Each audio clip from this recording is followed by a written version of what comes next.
Chapter 1. The Alien Invasion Approaches. Greetings, host. I am the Self-Rescue Savior System, designated 000, hailing from 5 centuries hence. The cold, mechanical voice echoed within Shuangshuang's mind. She was utterly stunned. Surely, it must be a figment of her imagination, a consequence of her recent indulgence in system novels. Host, please refrain from self-doubt. Though I am somewhat disheartened to have bound myself to such an inadequate host, time is of the essence, and we lack the luxury of regret. In 10 years, extraterrestrials will breach the final defenses of Blue Star, leading millions of soldiers to conquer the planet, reducing humanity to mere livestock dependent on them for sustenance. S000's words resonated. Horrifying and gruesome images flashed through Shuangshuang's mind, compelling her to stifle a gag.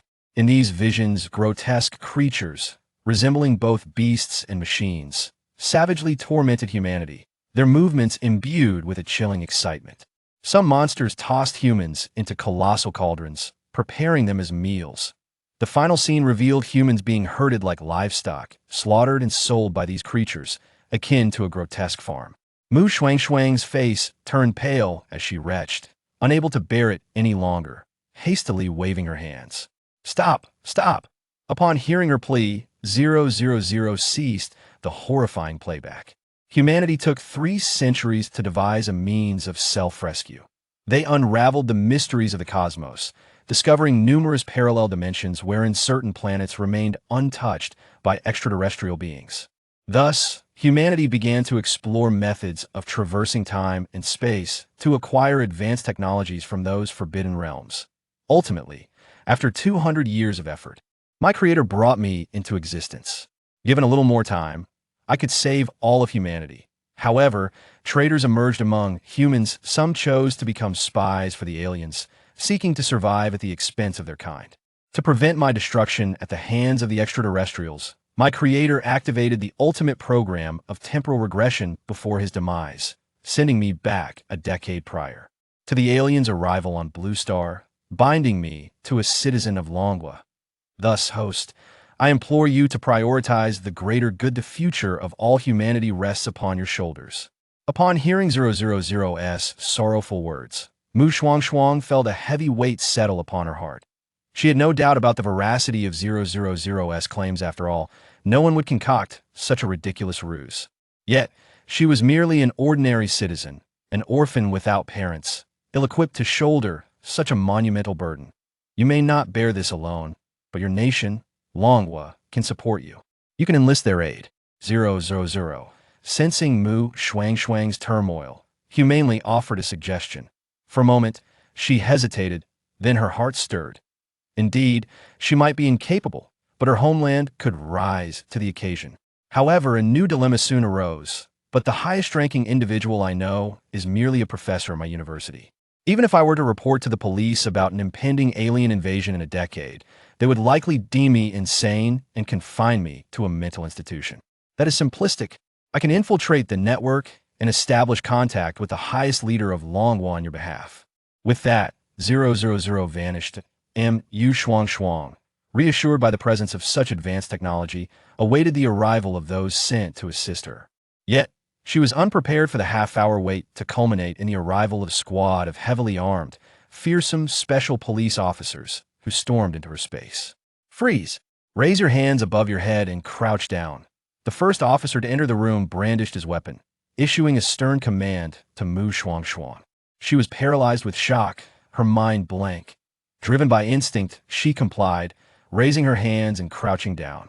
It wasn't until she was taken back to the special police headquarters that she began to comprehend the gravity of her situation, frantically calling out in her mind. 000, what is happening? Why have I been apprehended? According to my intelligence, they seem to have mistaken you for a terrorist. 000's voice resonated nervously in her mind. Shuangshuang was left utterly bewildered. A terrorist? Could she truly be seen as such, given her fragile demeanor? A similar thought flickered through the mind of Su Yuanzhong, the head of the special police unit. Their capture of Shuangshuang had been remarkably smooth. However, the moment he recalled the orders from above, Su Yuanzhong suppressed his doubts and prepared to interrogate her personally. In the enclosed interrogation room, surveillance cameras lined the walls, and Shuangshuang sat alone in the center, her hands shackled to a bespoke iron chair. Before her sat Su Yuanzhong, exuding an air of authority, accompanied by a special police officer tasked with recording the proceedings. Speak. How did you infiltrate the highest protocols of the agency? And what was your intent in sending apocalyptic footage to the top? Can I claim that none of this was my doing? Shuangshuang stammered, fearfully swallowing hard as she cautiously responded. She had gleaned the truth from 000. It was 000 who had breached the highest system, projecting footage from a decade hence onto the computer of the one in charge, leading them to believe that a foreign hacker had infiltrated the system, thus triggering the recent events. Su Yuanzhong was unaware of these details. Upon hearing Shuangshuang's denial, his sharp eyes narrowed. If it wasn't you, then who was it? It was a self-proclaimed savior system, 000, from 5 centuries in the future, and Shuangshuang promptly betrayed 000, even calling upon it to verify her claims. Communication is impossible. How am I to prove my innocence? At this point, Shuangshuang was genuinely panicking. She had always believed that with 000's presence, even if the officials found her story implausible, they would ultimately believe her. Thus, even when apprehended, she remained calm. But now, 000 had informed her that it could not assist her. This was utterly treacherous. Meanwhile, Su Yuanzhong was processing Shuangshuang's earlier statements, and he couldn't help but chuckle in disbelief. Little girl, if you're going to concoct an excuse, at least make it a plausible one. I swear, I am telling the truth. Seeing Su Yuanzhong's skepticism, Shuangshuang was on the verge of tears. Su Yuanzhong, observing her desperation, furrowed his brow. Could it be that this girl was indeed speaking the truth? As soon as the thought crossed his mind, he shook his head in denial. This was no fictional tale. There were no systems involved. Just as Su Yuanzhong was about to feign a menacing demeanor to intimidate her, he was interrupted by Shuangshuang's urgent voice. I understand that my words may seem absurd, and you may not believe me, but 000 has said it can transport me through time and space. Allow me to demonstrate its capabilities, and I shall prove the veracity of my claims. Chapter 2. The First Temporal Journey. Almost as soon as Shuangshuang finished speaking, 000 responded promptly to her request, initiating the temporal wormhole. Temporal wormhole successfully opened, commencing extraction of host consciousness. Consciousness extraction complete. The cold, mechanical voice reverberated within Shuangshuang's mind, and then an overwhelming sensation of vertigo enveloped her, causing her to lose consciousness entirely. Meanwhile, Su Yuanzhong and his colleagues remained oblivious to these developments. It appeared that after Shuangshuang had uttered her last words, her eyes rolled back, and she slumped over in the iron chair, rendered unconscious. What is happening? In an instant, Su Yuanzhong and the staff beside him changed their expressions dramatically, rising from their chairs and hastening to Shuangshuang's side. The staff member helped Shuangshuang to her feet, then lifted her eyelid and reported to Su Yuanzhong. She has lost consciousness. How could she suddenly lose consciousness? Call for a doctor at once. Su Yuanzhong commanded, furrowing his brow. Before long, a military doctor, appearing to be in his early 30s and clad in a white coat, entered the interrogation room.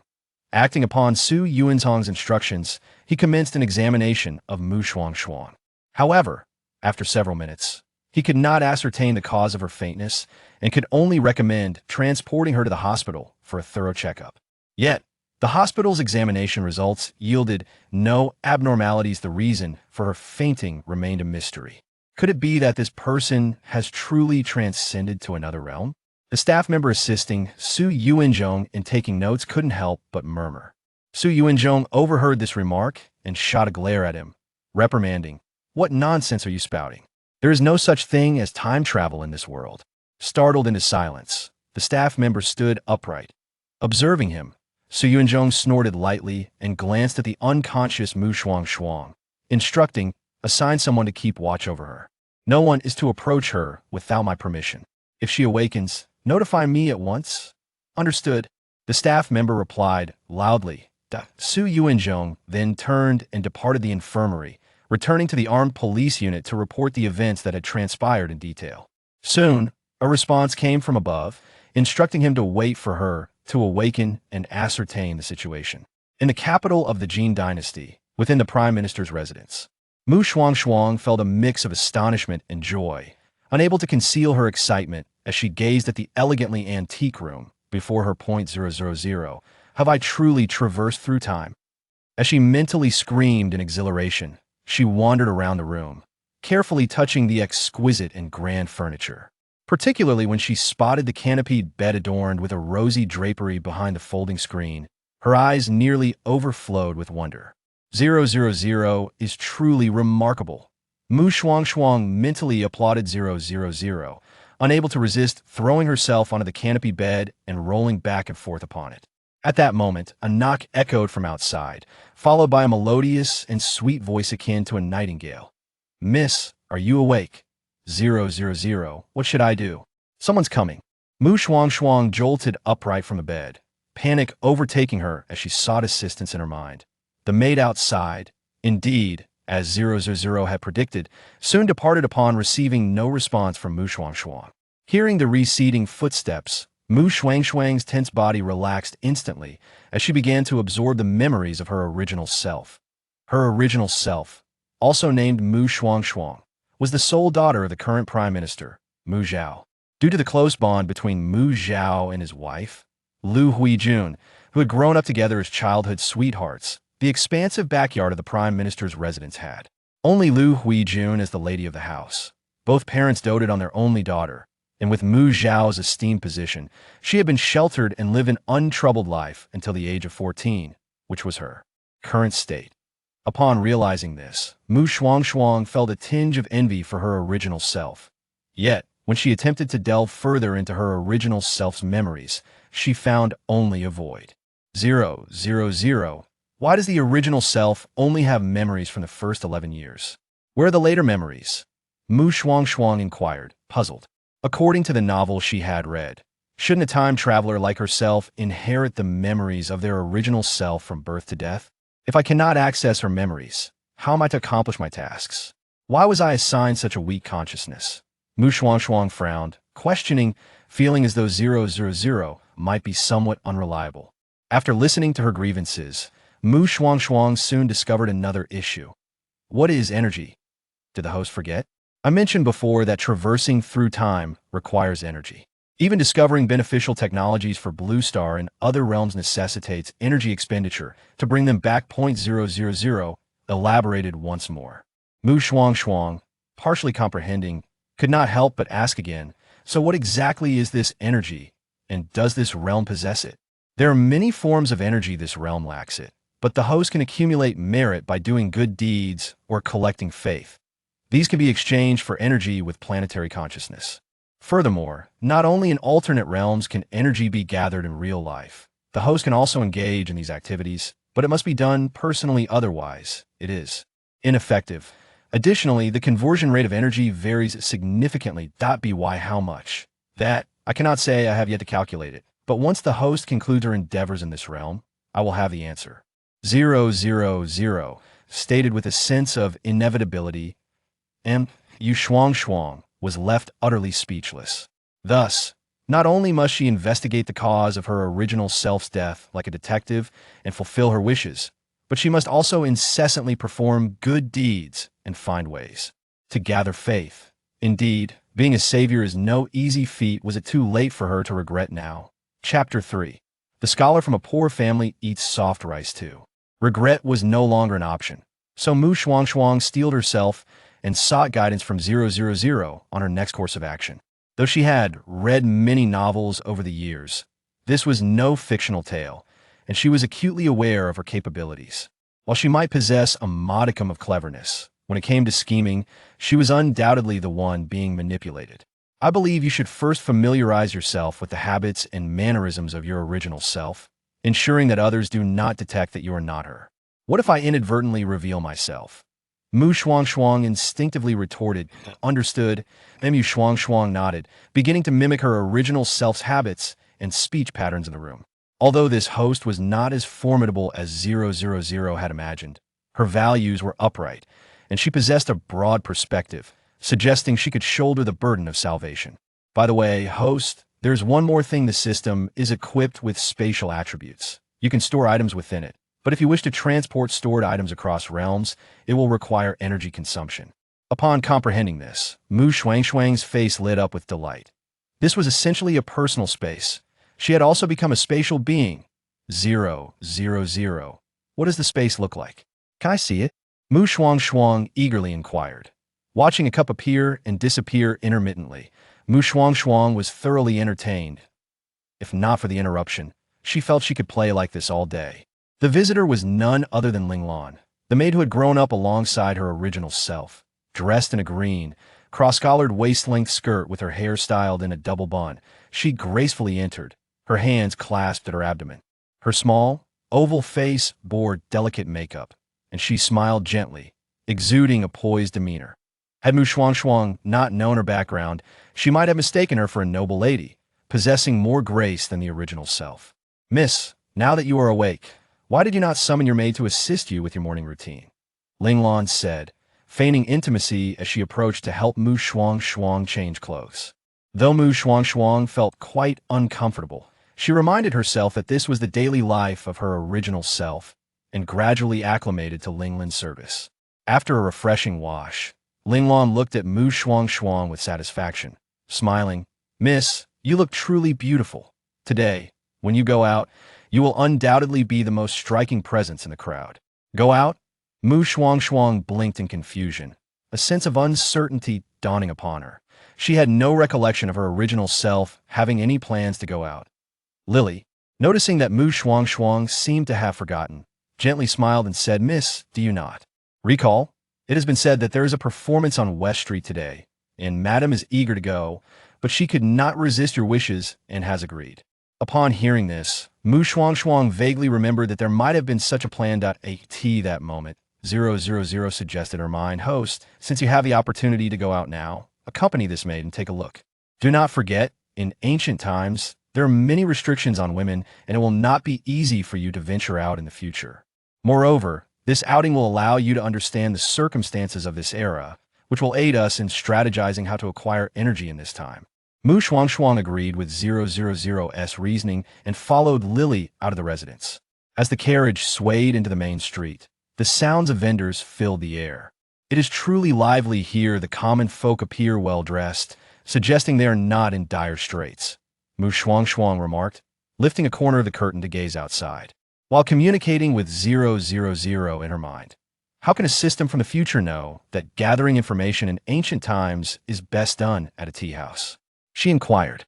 "Before you were captured, I expended some energy to understand the situation on Blue Star and scanned all available information online." 000 replied that in that case, you are akin to an encyclopedia. Shuangshuang exclaimed, her eyes sparkling with unexpected delight.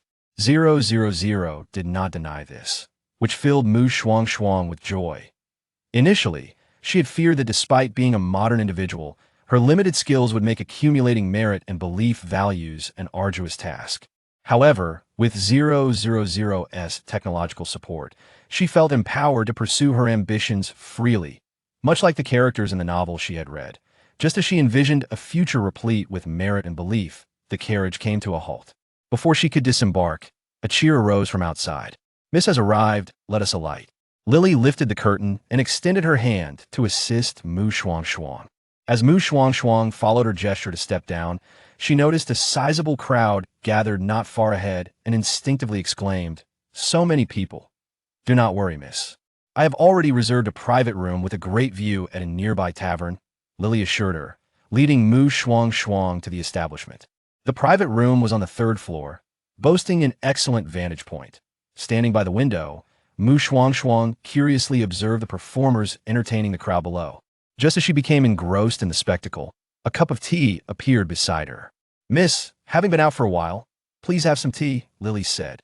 "Thank you, Lily," Shuangshuang replied, mimicking the original persona as she beamed and lifted the teacup to drink. As Lily watched her sip the tea, her eyes flickered momentarily before she feigned dizziness, exclaiming, "Miss, I feel so faint." "Lily, what is wrong?" Shuangshuang gasped, alarmed as she noticed Lily collapsing before her. She instinctively dropped the teacup and rushed to catch her. However, Just as she moved, the scene before her blurred, and a wave of dizziness engulfed her, causing her to fall helplessly to the ground. 000, what is happening? Though her body lay incapacitated, her consciousness remained alert, and she anxiously inquired, uncertain of the unfolding events. Chapter 4. The scholar from a humble background endures hardships 3. Upon hearing 000's words, Shuangshuang was rendered speechless. How could it be Lily? What is there to ponder? Ultimately, you cannot escape the lure of profit. More importantly, what are they intending by taking you outside the city? Is it connected to the original's demise? If so, and if they cause your death, we will only suffer a loss of energy on our return. 000 expressed concern, for their stored energy was already limited. Shuangshuang felt a wave of guilt wash over her, lamenting, "This is all my fault. I had no sense of caution, believing that those close to the original could be trusted. I was hasty earlier. There is no need for you to blame yourself. It is normal to have shortcomings during your first mission," 000 reassured her. "But now, due to my oversight, our mission is likely to fail," Shuangshuang lamented, feeling despondent. Moreover, she had not forgotten that in real life, a group of special police awaited her explanation. Returning in such a disheveled state with no achievements would surely lead them to doubt her credibility. That does seem to be the case, Shuangshuang conceded, gradually calming her emotions as 000's words resonated with her. Meanwhile, Lily assisted Shuangshuang's unconscious body out of the tavern's back door and into a shabby carriage. 000 kept watch over the situation outside. After the carriage had traveled for about half an hour, it finally halted at the foot of a mountain. There, a young man of 17 or 18 stood, dressed in a freshly washed azure scholar's robe. Though handsome, he exuded an air of melancholy. This young man was Yin, a scholar from the capital city. "Brother Yin, Lanner has fulfilled her mission and brought my lady here," Lily announced joyfully, bounding off the carriage to stand before Yin, her eyes brimming with affection. Upon hearing her words, Yin's previously composed demeanor shifted to one of excitement. "Well done, Lanner. Brother Yin will ensure you are well taken care of." Witnessing their deeply affectionate exchange, 000 shivered. "Host, it appears that Lily is enamored with this man, and from their conversation, it seems he wishes to meet you. What does this man look like, and what is his name?" Shuangshuang inquired, her tone serious. "Brother Yin." Shuangshuang murmured softly. She could be certain that she had never encountered this title in her original self's memories. Just as she intended to relay this realization to 000, the latter once again recounted the external circumstances. The host, Linglan, and the man known as Yen Gu had boarded the carriage's front compartment, directing the horses eastward. From their conversation, I gleaned two crucial pieces of information. First, that Linglan and this Yen Gu were childhood companions who had reunited in the capital city a year prior. Second, that they were conspiring in this endeavor to have Yen Gu feign a rescue, while you spend a night alone with a man, thereby damaging your reputation. This would conveniently allow them to take responsibility for marrying you, leveraging your family background to elevate their own status.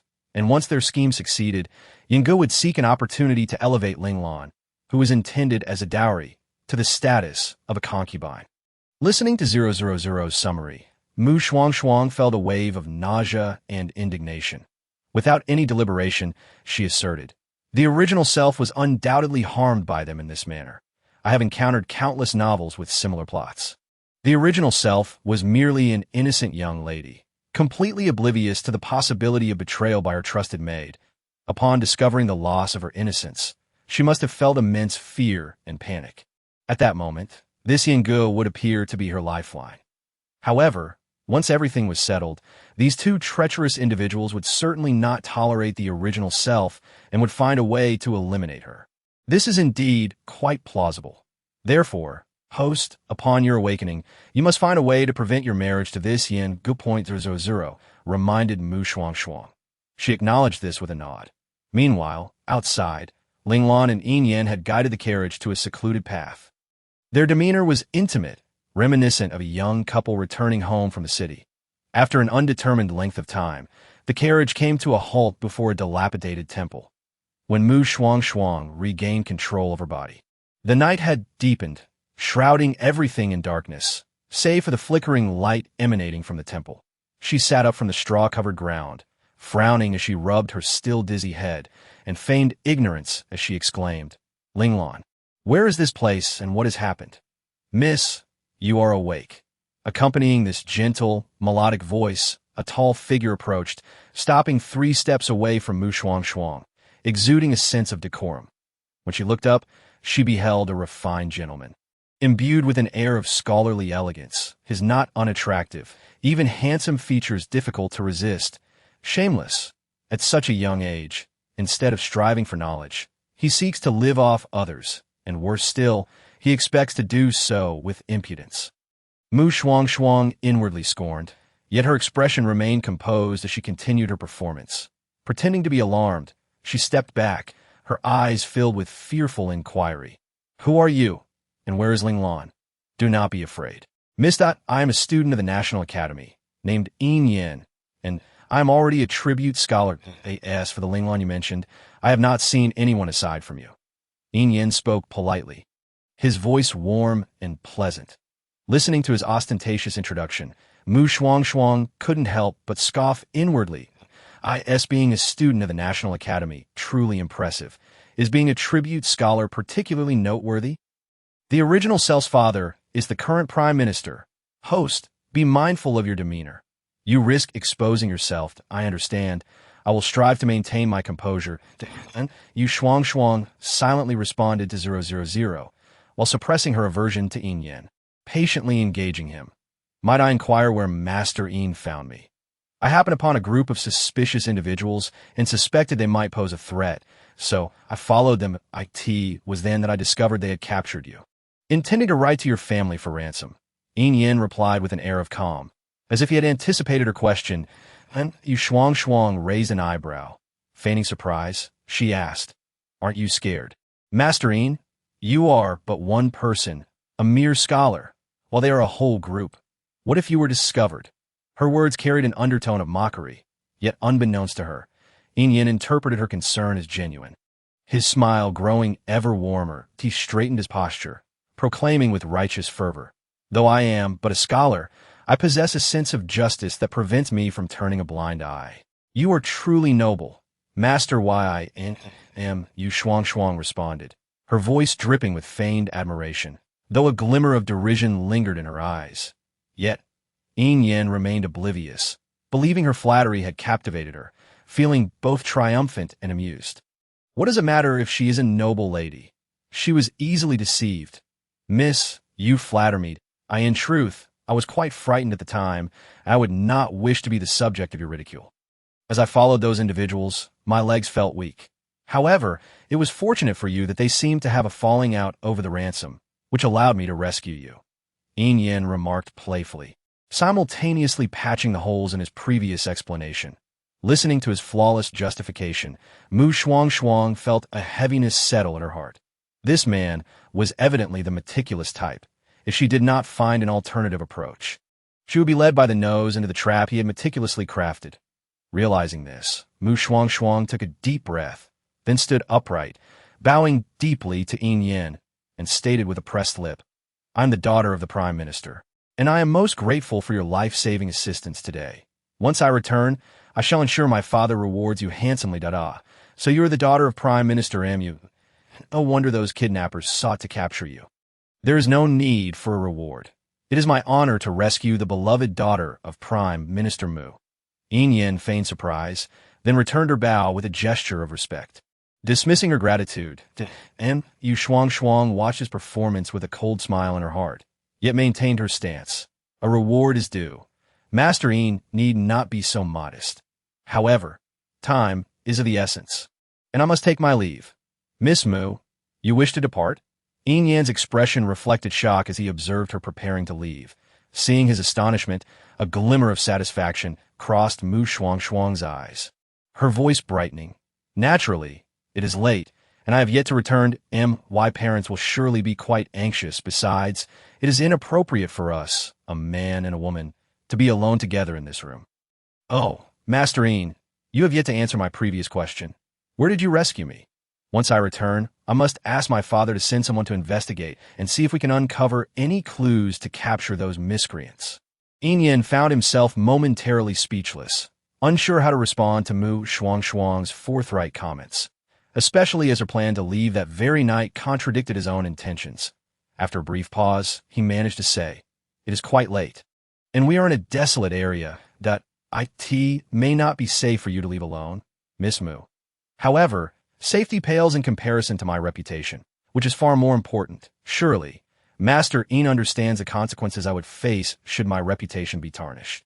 A person as kind as you would not wish to see my life ruined. Would you? Of course, if you are still concerned, you may lend me your carriage.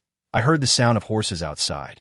Once again, Shuangshuang laid her intentions bare, while simultaneously flattering Yin. Yin found himself at a loss for words yet again. He could not openly admit that he was actually prepared to take responsibility. Such a confession would only raise suspicions from both Miss Mu and Prime Minister Mu. Ultimately, he had no choice but to agree to lend her the carriage, though he remained reluctant. Allowing Shuangshuang to leave would mean his plan was all but ruined. As they approached the carriage, a sudden thought struck Yin. "Miss, can you drive a carriage?" "I cannot, but I often observe the coachman driving, so it shouldn't be too difficult to manage it if I take it slowly." "I'm sure I can learn at Shuangshuang," fully aware of Yin's intentions, countered him once more. Yin was indeed momentarily stumped, but he remained undeterred. "Miss, driving a carriage requires skill, if one is not careful.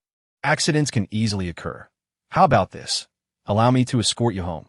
This way, I can rest easy, and I can also provide a report to Prime Minister Mu." Seeing his relentless pursuit, Shuangshuang's patience finally wore thin. "Yin, have I not made myself clear?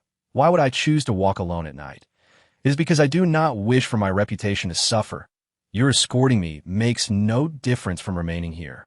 With a stern expression, she chastised him, then shifted her gaze to scrutinize Yin, her voice icy. "Or are you merely eager to witness my downfall, harboring ulterior motives? How could that be, Miss Mu? You misunderstand me. I am genuinely concerned for your safety," Yin hastily retorted, yet her words had stirred something deep within him. Shuangshuang snorted coldly. "I do not require your concern." Upon finishing her words, she turned around to untie the rope securing the carriage to the tree, subsequently climbing into the carriage and taking a seat in the front compartment, imitating the actions she had observed on television in the past. She gently flicked the whip against the horse. In the next moment, the horse neighed and began to move. Seeing this, Shuangshuang felt a surge of pride and turned to look at Yin, exclaiming, "See, driving a carriage isn't as difficult as you claimed." "Indeed, I wish Miss Mu a safe journey," Yin replied, his voice still warm, as he performed a slight bow, under the dark cloak of night. His expression was shrouded in gloom. Chapter 6. The scholar from a humble family eating soft rice. 5. "Hey horse, you're going the wrong way. You should head this way." "Where are you taking me?" In the dimly lit woods, Shuangshuang's frantic cries echoed, startling the birds resting in the trees into flight. That moment, she was no longer the confident figure she had been in front of Yin. With all her might, she pulled on the reins, desperately thinking, "What should I do? This horse won't listen to me. If it comes to it, I might as well jump off the carriage. Losing a limb is better than losing my life." The voice in her mind offered the most pragmatic advice. Although Shuangshuang acknowledged the suggestion, she couldn't help but express her concern. "But we are in an ancient time with inadequate medical care. Can you guarantee they'll survive if I lose a limb or suffer internal injuries?" The voice fell silent. Based on the information it had gathered, it was said that even a minor cold could be fatal in ancient times. After a prolonged silence, Shuangshuang understood the implications of its silence, gritting her teeth and saying, "Forget it. I'll hold on to the reins tightly as long as I don't get thrown off the carriage. It should be fine, that I wonder if there are any travelers around at this hour. Perhaps I should try shouting for help and see if anyone comes to my aid. Are you not afraid that the ones who come might not be there to save you?" The voice queried. Shuangshuang swiftly retorted, "I can't afford to worry about that right now. Besides, if it's a person, there's a chance I might survive. If I let this mad horse continue to run wild, I might truly lose my life." After saying this to the voice, she began to shout at the top of her lungs, "Help! Is anyone there? Help! I'm the daughter of the current Prime Minister. If anyone saves me, my father and I will surely reward you handsomely." Is anyone out there? I can't hold on much longer." Almost as soon as she uttered these words, out of the corner of her eye, she spotted two figures soaring towards her from the left. Indeed, they were flying. Shuangshuang was momentarily stunned. That by the time she regained her senses, she found herself safely on the ground, while the once frenzied horse and carriage had come to a halt not far away. "My apologies, miss." A respectful yet cool voice rang in Shuangshuang's ears. She looked up to see the man in black who had caught her releasing her, stepping back a couple of paces. She hurriedly performed a deep bow, expressing her gratitude. "Thank you, brave sir, for saving me. Had it not been for you, I might have been in grave danger. If you wish to thank someone, it should be my master. It was his command that led to your rescue." The man in black quickly stepped aside, not daring to accept her gratitude like a tea that moment. A voice as cold and melodious as a cello came from behind him. "Honey, did you manage to save her?" Shuangshuang turned to see a group of people approaching, torches in hand. However, what truly captivated her was the man leading them, dressed in a dark purple robe with gold trim. His hair was as smooth as satin, his complexion as flawless as porcelain, and his eyes sparkled like black jade. His lips, cool and detached like maple leaves, bore a faint, aloof smile. He was the epitome of a handsome yet dangerous man. "Returning to the master, I have fulfilled my mission and safely rescued the young lady." The man in black who had saved Shuangshuang replied with a bow. The white-robed master nodded, raising his gaze towards Shuangshuang, who, like all the women he had encountered, was staring at him with an infatuated gaze, prompting him to frown in distaste. "I sincerely apologize. I have never encountered anyone as ethereal as you, and I inadvertently became entranced. I mean no offense, and I hope you can forgive me." Shuangshuang quickly regained her composure and bowed in apology. Her words left Han, Yi, and the other attendants wide-eyed in astonishment. This young lady from the Prime Minister's household was indeed bold. It was known that no one dared to praise the master's looks in his presence. The white-robed master narrowed his eyes, scanning Shuangshuang with a scrutinizing gaze. His expression remained inscrutable, making it difficult to discern his feelings. After a moment, he finally spoke with a cool tone, as a daughter of the Prime Minister's household. "What brings you to these desolate outskirts at this hour?" Feeling the oppressive gaze lift, Shuangshuang's tense body relax. "I was tricked by a maid and taken out to the outskirts, but thanks to a kind stranger. I was rescued and given a carriage to return home. That I simply did not expect the horse to become uncontrollable along the way." This excuse had been previously concocted with a voice in her mind. It served to eliminate the threat posed by Linglan. Although keeping danger close at hand might seem safer, Shuangshuang believed that engaging in schemes was not her forte. It was best to eliminate threats from within. As for future outings, she would ensure she was well armed to prevent being outmaneuvered. Additionally, this strategy would lay the groundwork for sowing discord between Linglan and Yin Yan. The white-robed master did not respond immediately to Shuangshuang's words. Instead, he turned to look behind her. The shadowy figure who had approached the carriage earlier stepped forward, bowing deeply, reporting to the master. The carriage ran amok due to the horse being startled. Startled? Shuangshuang looked on in confusion, her expression one of disbelief. She had been quiet the entire journey.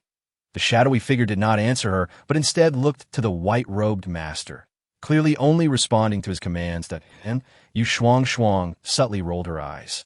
The white-robed master did not miss her small gesture, arching an eyebrow before inquiring of the shadowy figure. "What happened?" "Master, the horse was bitten by a snake." The shadowy figure replied respectfully. The white-robed master nodded, then turned his gaze back to Shuangshuang, his voice icy as he said, "Since your carriage was startled, I shall escort you back Oh, you agree, Miss Mu? This prince?" It dawned on her that he was a prince. Although shocked, Shuangshuang still climbed into the carriage beside the white-robed figure. Once inside, she nestled into a corner near the door while the prince took the main seat, picking up a book from the side and engrossing himself in it, entirely indifferent to her presence. Initially worried about the potential awkwardness of their shared ride, Shuangshuang breathed a sigh of relief upon witnessing his nonchalance. She relaxed against the carriage wall, letting her mind drift. This day had proven more thrilling than any in her past 20 years. She pondered, encountering a prince in the middle of the night. Would she be pursued? In the novel she had read, Female protagonists often encountered princes or generals amid life-threatening situations. This prince, with his striking looks and extraordinary demeanor, was undoubtedly the archetype of a male lead. Chapter 7. The scholar from a humble family eating soft rice. 6. Host. You must remember, those are merely novels, crafted to fulfill specific plot requirements. In reality, there are not nearly as many vendettas, especially in ancient times, where those in power are primarily concerned with the prosperity of their dynasty and the well-being of their citizens. Historical documents suggest that ancient societies were often beset by natural disasters and wars. Shuangshuang blinked, recognizing the truth in the voice's words. Novels were not reality. They could serve as inspiration, but one should not rely on them too heavily. I wish to build rapport, but look at him. His demeanor suggests he is not one to be approached lightly. Shuangshuang understood the voice's implication, but glancing at the cold man beside her, she couldn't help but shake her head, signaling her helplessness. However, her sudden movement caught the man's attention. "What is it?" I was just wondering which prince he might be," she stammered, initially intending to dismiss the question. Yet recalling the voice's earlier suggestion, she felt this was an opportunity and altered her response. The man regarded her intently, his voice calm and untroubled. Could it be that there are other princes in the Jin dynasty? Panic surged within her as she realized she had misspoken. Frantically, she accessed the original owner's memories and soon recognized her error. In the Jin dynasty, the only prince conferred with the title was the current emperor's younger brother. Qi Jinpei. Realizing this, she hurriedly backtracked, attempting a light-hearted jest. I was merely joking, trying to lighten the mood, but it was not amusing in the least, Qi Jinpei replied coldly. When Shuangshuang met his deep, icy gaze, she couldn't help but shiver, her smile faltering in her mind. She cried out frantically, 000, this person seems so dangerous, I'm scared. Perhaps we should just let it go. Do not fear. Host, I do not sense any murderous intent or danger from this individual. It is likely just his nature. Moreover, you cannot retreat in the face of those you find difficult to handle. In future travels across different realms, you may encounter individuals even more perilous, perhaps even ruthless. If you cannot conquer your fears, you will not survive long. That if you perish, it is but a small loss, but billions of lives on Blue Star will face the calamities I witnessed upon my arrival. As Shuangshuang absorbed these words, a heavy weight settled in her heart, and she felt an unprecedented pressure. However, she quickly adjusted her mindset, taking a quiet breath and stating, I understand now. I simply need to become accustomed to it. And I will make the necessary corrections. Keep up the good work, host. I believe you can do it. Shuangshuang chose to disregard 000 and refocused her mind to engage with the seemingly difficult-to-approach prince. Since the prince found her previous attempts at humor unamusing, she resolved to share another joke instead. Without allowing Qi Jinpei a chance to decline, she began recounting a cold joke outside the carriage. Han Yi and the other guards exchanged glances upon hearing the commotion within, both astonished by the audacity of a young lady from the Mu family. Never had they encountered a noble woman so brazen in the presence of their prince. As Han Yi's thoughts wandered, Shuangshuang's first joke came to a close. She found herself amused, yet when she glanced at the man nearby, her smile faltered. Perhaps it was merely her illusion, but she felt as if the man was looking at her as one would regard a simpleton. It appeared she lacked the talent for humor, having failed to elicit a laugh from the prince. Thus, she decided to cease her attempts. Clearing her throat, she aimed to salvage what little dignity she had left. Qi Jinpei, with a cold detachment, remarked, If Miss Mu is tired, she may rest against the carriage wall for a while. Having said this, he picked up a nearby book and resumed reading. Shuangshuang, feeling disheartened, did not dare to disturb him further and leaned against the carriage wall, feeling a sense of defeat. 000. You have seen it. It is not for lack of effort on my part, but rather my opponent is too formidable. I have observed, host. You have done remarkably well. This setback is inconsequential. We shall strive harder next time. This reassurance alleviated Shuangshuang's spirits somewhat. The remainder of the journey was marked by a profound silence and safety. Leaning against the wall of the carriage, she began to sway drowsily. Just as she was on the brink of slumber, she felt a gentle push and heard a cool, crisp voice nearby. Wake up. We have arrived at the Prime Minister's residence. What Prime Minister's residence? Please do not disturb me. I am so tired. Shuangshuang struggled to open her eyes, swatting away the hand that was causing her discomfort. The sharp sound of her palm meeting flesh echoed through the stillness of the night. Qi Jingpei felt a slight sting on the back of his hand, his eyes narrowing into slits. Dark and unfathomable. Meanwhile, Shuangshuang, prompted by 000's reminder, jolted awake. Upon noticing the displeased expression on the man before her and recalling her earlier actions, her heart skipped a beat, and she hastily apologized. I am sorry. I did not mean to hit you, Get out. Qi Jingpei commanded coldly, resuming his previous position, exuding an air of displeasure. Startled, Shuangshuang swallowed nervously, realizing she had no choice but to comply. After another apology, she lifted the carriage curtain and jumped down. Just as she steadied herself, she heard Qi Jingpei's frosty voice from behind. Return to the residence. Yes. Han Yi nodded in acknowledgement, then gestured to Shuangshuang before departing with the carriage. As they left, the previously closed doors of the Prime Minister's residence swung open. Before Shuangshuang could react, a strikingly handsome middle-aged couple, accompanied by a group of servants, surrounded her. Shuangshuang, you have finally returned. Where have you been all day? Your mother was nearly worried to death. Jiang Qingqing complained as she embraced Shuangshuang, her right hand playfully tapping her on the back. Shuangshuang froze momentarily, realizing a few seconds later that this was her original self's mother. The faint fragrance emanating from her mother and the warmth of the embrace stirred something deep within her, evoking powerful emotions in a girl who had grown up without parents. Chapter 8. The Scholar from a Humble Background 7. Observing the heartfelt reunion, Mu Miao's stern face softened with both relief and concern. After a moment of contemplation, he glanced around but found nothing amiss. Furrowing his brow as he questioned Shuangshuang. Shuangshuang, I heard from the doorkeeper that Prince Pei escorted you home. Where is he? Upon hearing his deep yet cautious inquiry, Shuangshuang suppressed the turbulent emotions within her as she stepped back from her mother's embrace. He dropped me off and left, she replied, lifting her gaze to meet Mu Miao's, marveling at their striking appearance. This couple was indeed a match made in heaven. Even at their age, the passage of time had left minimal traces on their faces. With barely a wrinkle in sight, this thought, Shuangshuang suddenly realized that she had yet to see what her original self looked like.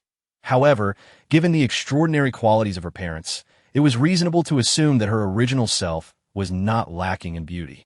Just as her thoughts began to wander, Jiang Qingqing grasped her hand and, turning to Mu Miao, gently suggested, My lord, since Prince Pei has left, perhaps you could take a gift to him when you attend the morning court tomorrow to express our gratitude.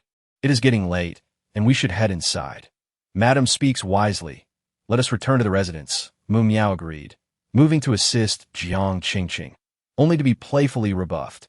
Jiang Qingqing lightly swatted his hand away, teasingly saying, You go on ahead. I want to stay with Shuangshuang. Witnessing this exchange, Shuangshuang felt both intrigued and envious. Her original self's parents shared such a lovely bond. It was no wonder her original self had grown up to be so innocent and kind-hearted.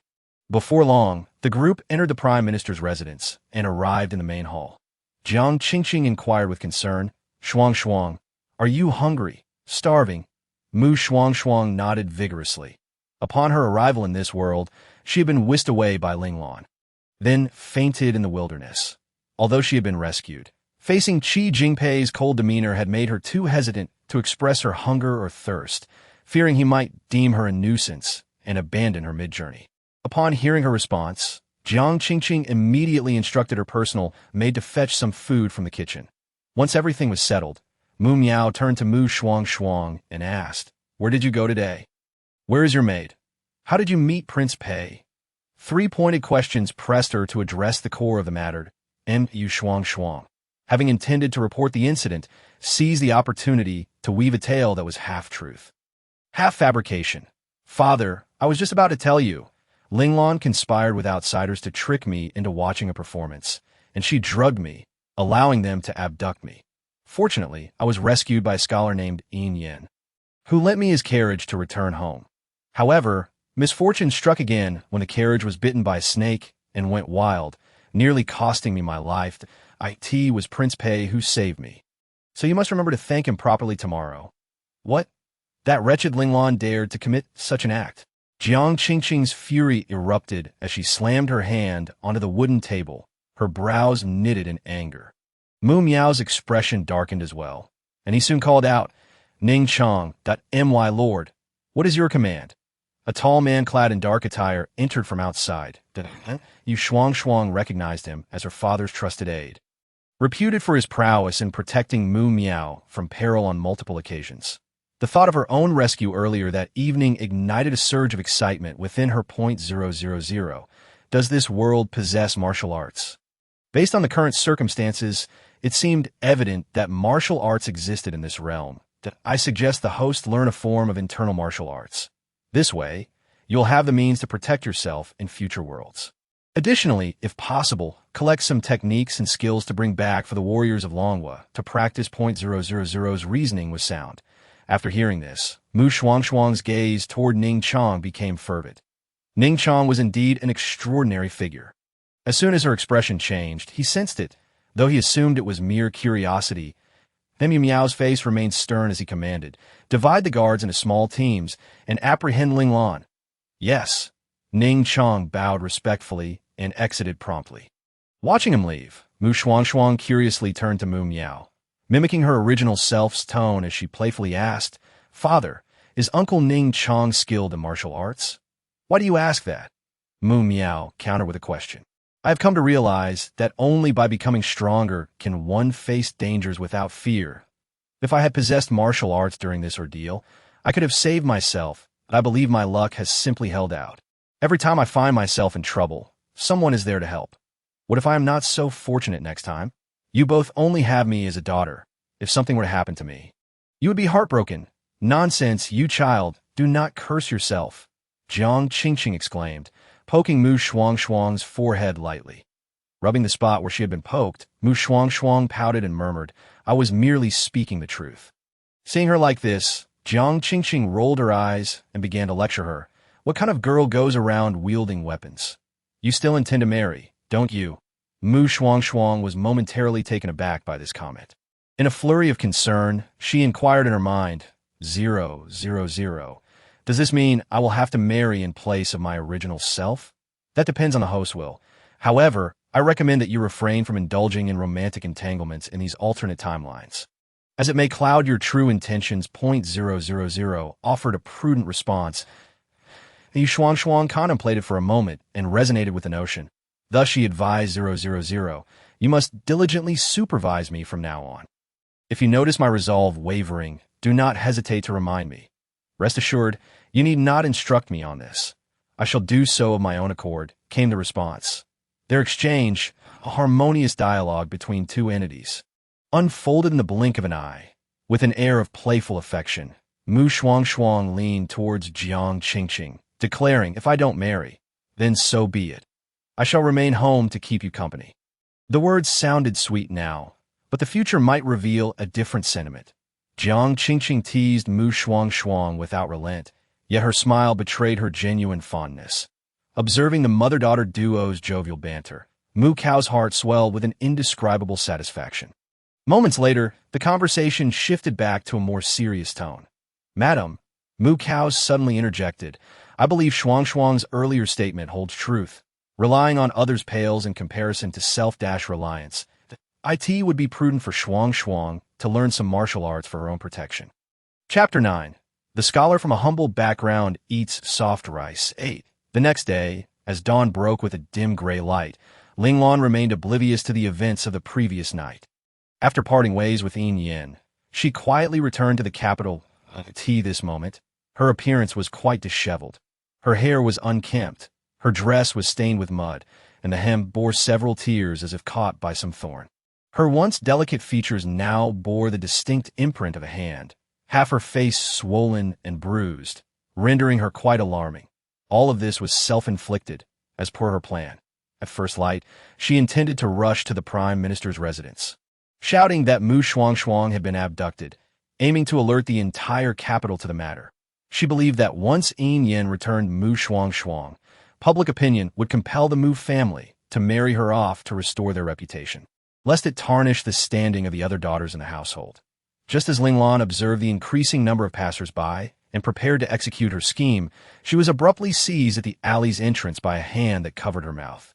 Dragging her back into the shadows, Linglan struggled in alarm, attempting to cry for help, but the hand over her mouth was as unyielding as a vice. Leaving her powerless, she strained to lift her gaze to discern her captor, only to be met with a frightful realization. Her captor was none other than Ning Chong, sent to find her. Yexingju was the name of the small courtyard where Shuangshuang resided within the Prime Minister's estate. After a night of rest, she had regained her spirits and was seated at her writing desk, penning her plans for the future as guided by 000 since she aimed to accumulate merit and faith in this world.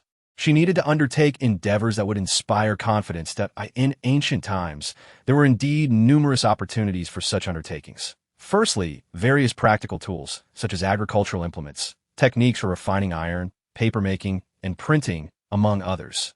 However, she would need justification for introducing these technologies. But that was a matter for later. For now, Shuangshuang needed to list the tasks she could accomplish within the lifespan of her original self. Yes, she was jotting down ideas about hybrid rice cultivation. A chilling scream pierced the air from outside her window, seemingly calling for help. What is happening? Did someone just cry for help? Shuangshuang stood and opened her door, furrowing her brow as she inquired of the maid outside. The maid bowed respectfully and replied, "Miss, it is Linglan who has been captured. The mistress is currently overseeing the punishment." "Linglan has been captured? I must see," Shuangshuang exclaimed, her curiosity piqued regarding the ancient methods of punishment. She hastily lifted her skirts and hurried toward the courtyard from whence the cries emanated. After about a minute of running, she arrived at an archway. Peering through, she saw a dense throng gathered in the courtyard. The air thick with the mingled scents of various perfumes, sweat, and a faint trace of blood, creating an altogether unpleasant atmosphere. This was only one of the reasons she hesitated to step further. More importantly, she heard someone in the crowd trembling and softly weeping. "The mistress is terrifying. She ordered Linglan to be killed. She deserved it for plotting against the young lady. Who among us does not know that the young lady is the apple of the mistress and master SI? The mistress would mourn for hours if the young lady were to so much as stub her tea. It is we who suffer here, standing in this place, tormented not only by physical discomfort, but also by the mental anguish of witnessing such a bloody spectacle. I wonder if we shall have nightmares tonight." One voice, filled with resentment, broke the silence. Upon hearing these exchanges, Shuangshuang stood rooted in place, her complexion paling. "Linglan is dead. Host, Linglan's demise bears no relation to you. Do not dwell on it excessively." 000 cautioned with a measured tone that we are currently in ancient times, where the concept of hierarchy is deeply entrenched. As a servant, Linglan's betrayal of her mistress is indeed an act of disloyalty. The original self's mother is justified in her actions. Should such a grave mistake be treated lightly, it would set a dangerous precedent for the other servants. Moreover, I believe you should not harbor any sympathy. Consider the original self. She was already harmed by this maid, named Linglan, in her previous life. We have traversed back in time, preventing all tragedies from occurring. Now that Linglan has met her end, it is not an injustice. After absorbing these words, Shuangshuang's expression finally softened. She cast one last glance at the scene beyond the archway before quietly retreating. "That I understand that Linglan got what she deserved. It is merely that I am struggling to accept it. I had assumed that her father would turn her over to the authorities, for in my world, no matter the crime, private justice is unheard of, let alone beating someone to death. Such matters are always handed over to the constables. I comprehend your feelings, but brace yourself, as we will encounter various circumstances in the different times we shall visit. Such occurrences will undoubtedly become more frequent. 000 offered a gentle reminder to Shuangshuang. Shuangshuang, feeling dejected, replied, "I understand."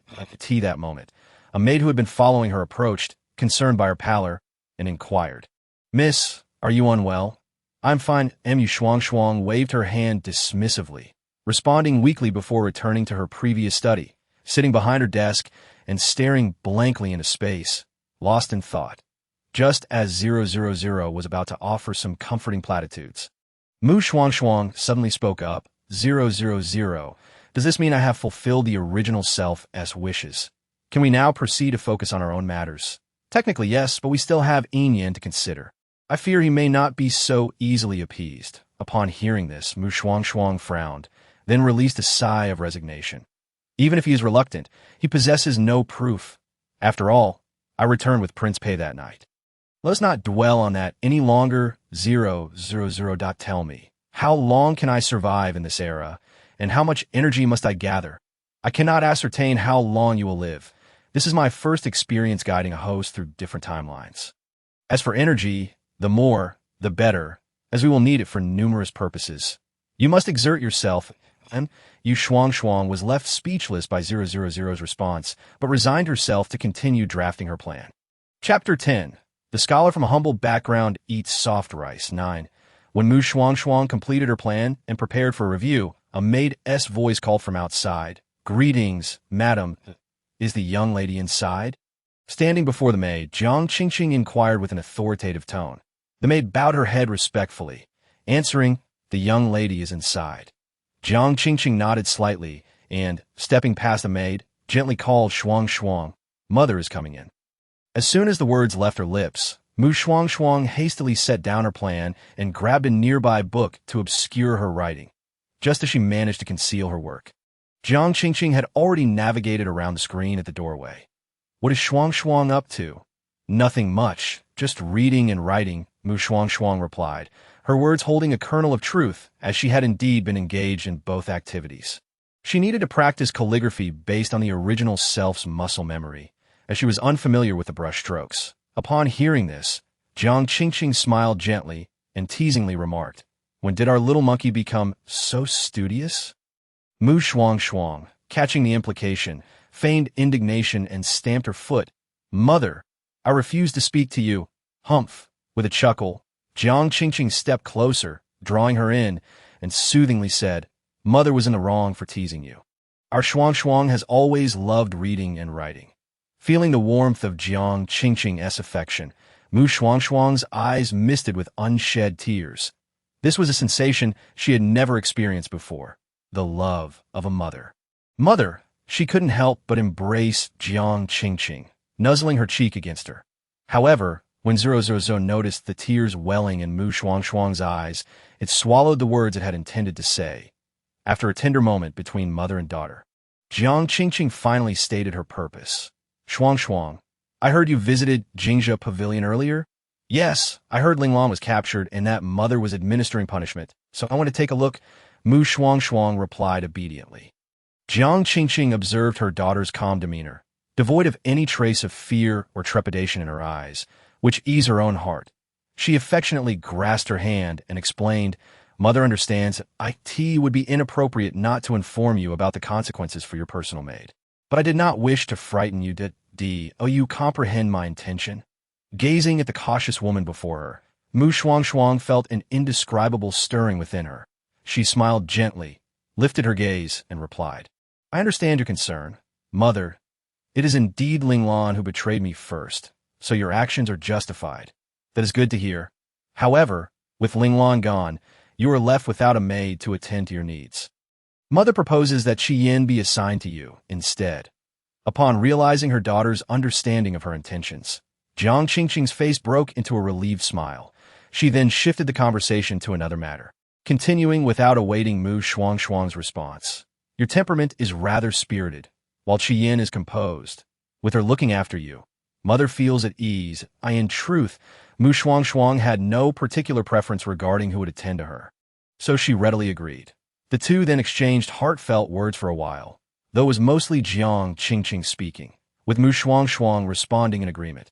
Later, after accompanying Shuangshuang for lunch, Jiang Qingqing left Yin behind and departed with the other maids. Yin, being in her early 30s, did not seem particularly old to the modern-minded Shuangshuang. Her oval face was adorned with a delicate application of makeup, and her dark hair was meticulously styled in a manner that Shuangshuang could not quite name. A sophisticated hairstyle that exuded a blend of practicality and mature femininity. Curiously, Shuangshuang regarded her. Why does the young lady gaze at this maid so? Qian noticed Shuangshuang's scrutiny and smiled indulgently. Feeling somewhat shy, Shuangshuang admitted, I simply think you have become increasingly beautiful, and I couldn't help but look a little longer. Upon hearing this, Qian's cheeks flushed slightly, and she shyly stamped her foot, exclaiming, Surely, the young lady is jesting. I am not jesting. I speak only the truth, Shuangshuang replied while removing the book she had previously used to cover her plans, preparing to check if she had omitted anything. Observing her actions, Qian promptly approached, saying, Are you writing something, young lady? This maid shall assist you with the ink. For the remainder of the afternoon, Shuangshuang experienced the essence of the phrase, a red sleeve adds fragrance. And she understood why ancient people cherish such sentiments. However, upon glimpsing Shuangshuang's plans, Qian's eyes widened in surprise and confusion. Logically, as a maid, she ought not to speak out of turn, yet she could not contain herself. Young lady, is all that you have written true? Are there truly seeds that can increase grain production, and are these methods for enhancing yield genuine? Qian had been sold into servitude due to her family's inability to afford food. Upon hearing her inquiry, Shuangshuang nodded, explaining, It should be feasible, but I still need to conduct experiments to obtain definitive results, so I cannot provide you with a certain answer just yet. What must the young lady do for these experiments? Is there anything this maid can assist with? Suddenly, Qian became somewhat anxious. Shuangshuang noticed her unusual demeanor and looked at her in surprise. At that moment, Qian realized her misstep and quickly knelt to apologize, saying, It was this maid who overstepped. Please punish me. Young lady, Shuangshuang stared, taken aback by Qian's sudden prostration. After a few moments of shock, she set her pen down and reached out to help her up. Qian, please rise, that I harbor no ill will. Hearing this, Qian finally stood. Seeing her rise, Shuangshuang could not help but add, Do not kneel like that in the future. After saying this, she changed the subject, continuing, You inquired about how to conduct the grain production experiments. First, we will need a test field. However, I intend to keep this from my parents for the time being. Once I achieve some results, I will inform them. Otherwise, they will surely disallow me from undertaking such endeavors, as no young lady of noble birth engages in such activities. Therefore, Qian, I hope you can keep this a secret. Can you? But how can one conceal such matters from the Prime Minister and his wife? Qian voiced her concerns, looking conflicted. Shuangshuang blinked and smiled. I have a plan. As long as you do not speak of it, all will be well. Observing her mistress's confident demeanor, Qian ultimately nodded in agreement. Chapter 11. The Scholar of a Humble Family Eating Soft Rice. 10. Initially, Shuangshuang intended to present her plan to Qi Jingpei once she had finished writing it. She was confident that if Qi Jingpei had any discernment, he would not reject her proposal. However, plans often change. After night had passed, Shuangshuang overheard the servants gossiping about the catastrophic flooding in Yuhang due to heavy rainfall, which had devastated several towns and resulted in significant casualties. This news had reached the capital only yesterday afternoon via urgent courier. Upon learning of this calamity, the emperor immediately summoned all ministers to the Hall of Gathering Talents to discuss disaster relief measures. Yet, even now, no definitive information had emerged from the palace regarding how to proceed with the relief efforts. Could you refrain from expressing such enthusiasm? It makes me uneasy, Shuangshuang thought in response. Furrowing her brow, undeniably, if managed well, this deluge could provide Shuangshuang and the system an opportunity to collect merits and faith through acts of rescue or other means, transforming them into energy. However, the way 000 framed it made her feel as though her energy collection depended on the suffering of others. Apologies, host. I will be more mindful in the future. 000 quickly acknowledged its fault. It recognized that, from Shuangshuang's perspective, the opportunity to gather energy from this disaster was rather cruel, as it relied on the suffering of the populace. Seeing 000's earnest apology, Shuangshuang chose not to dwell on the matter and instead began to discuss the recent flooding. Asking, What do you think we can do about this disaster? Please hold on. I will check the historical records of flood disasters in Longhua, 000 replied. Shuangshuang attentively listened as 000 explained. her brow furrowing in contemplation. According to 000, ancient people had already devised strategies to cope with floods and various disasters. They merely lacked some of the more advanced techniques available today. After all, modern technology had evolved from the incremental advancements made by ancient peoples. Thus, her task was to augment the wisdom of these ancient individuals with some rudimentary modern technology. Additionally, she needed to consider measures for preventing and treating epidemics, as in ancient times, when a plague erupted. The medical technology available was utterly inadequate, often leading to mass slaughter in an effort to contain the contagion. Armed with this understanding, Shuangshuang sprang into action. She and 000 divided their tasks. Shuangshuang quickly wrote down the information on the rice paper, refraining from asking Qian for assistance with the ink, fearing that she might inquire further. Although she could claim to have read it in a book, her current fluency in writing would undoubtedly appear suspicious. After about an hour, Shuangshuang finally finished transcribing the information provided by 000 and could not help but shake her slightly sore wrist. However, upon seeing the thick stack of notes before her, she felt a profound sense of accomplishment. She carefully organized the materials in order when she heard Qian knocking at the door. "Young lady, the mistress has sent someone to ask you to dine in the front courtyard. The Prime Minister has returned." Qian's gentle voice called out that, and Shuangshuang promptly acknowledged and prepared to leave. Just as she took a step, she paused, turned back to pick up the neatly arranged stack of materials, and then exited. Upon arriving in the front courtyard, she saw Jiang Qingqing and Mu Yao seated at the dining table. Jiang Qingqing was graciously serving soup to Mu Yao, who appeared troubled and lost in thought. "Brother Yao, eat first, and then we can consider disaster relief matters. Shuangshuang has arrived," Jiang Qingqing said, placing the bowl of soup before Mu Yao while catching sight of Shuangshuang approaching from the corner of her eye.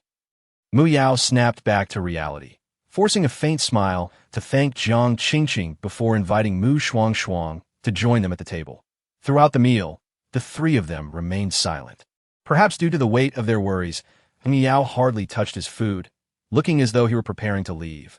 Observing this, Shuangshuang mimicked his actions, setting down her chopsticks and standing up quickly, saying, "Father, I heard there has been severe flooding in Yuhang, destroying several towns that I recently read about managing such situations in a book and jotted down some methods.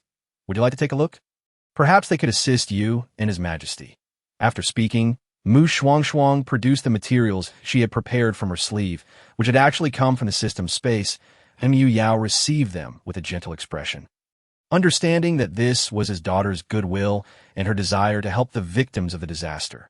Therefore, to preserve her pure intentions, he would not refuse her, leaving it to himself to decide whether to read the material. It was not that he was dismissing his daughter. Rather, if there were indeed useful methods documented, it would alleviate the concerns they had faced in managing flooding for many years, unaware of her father's thoughts.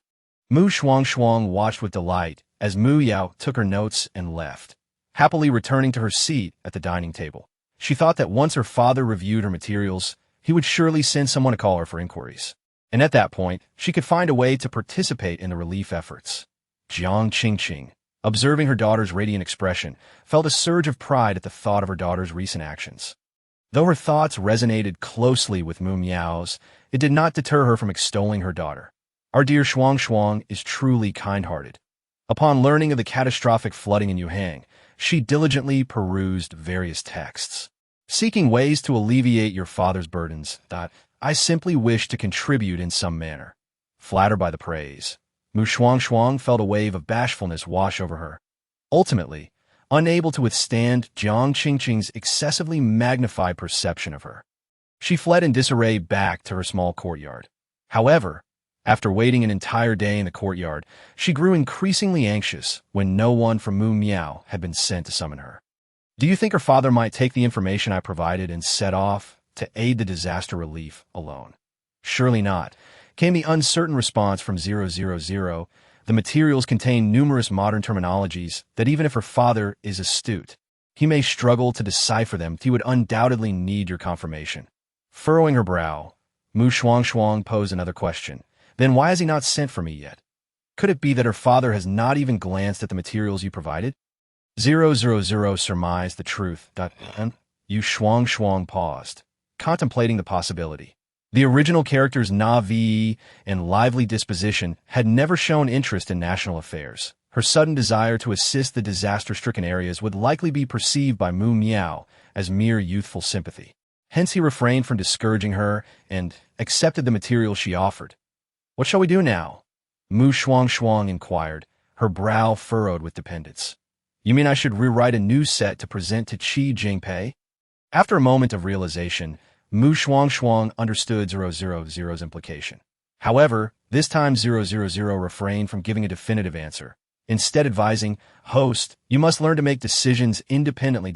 I am merely a system, offering objective suggestions that may not align with your circumstances." Furthermore, the creator once stated that humanity is an exceedingly complex species, and I may not fully comprehend it. My suggestions could very well be erroneous. Upon hearing this, Mu Shuangshuang pressed her lips together.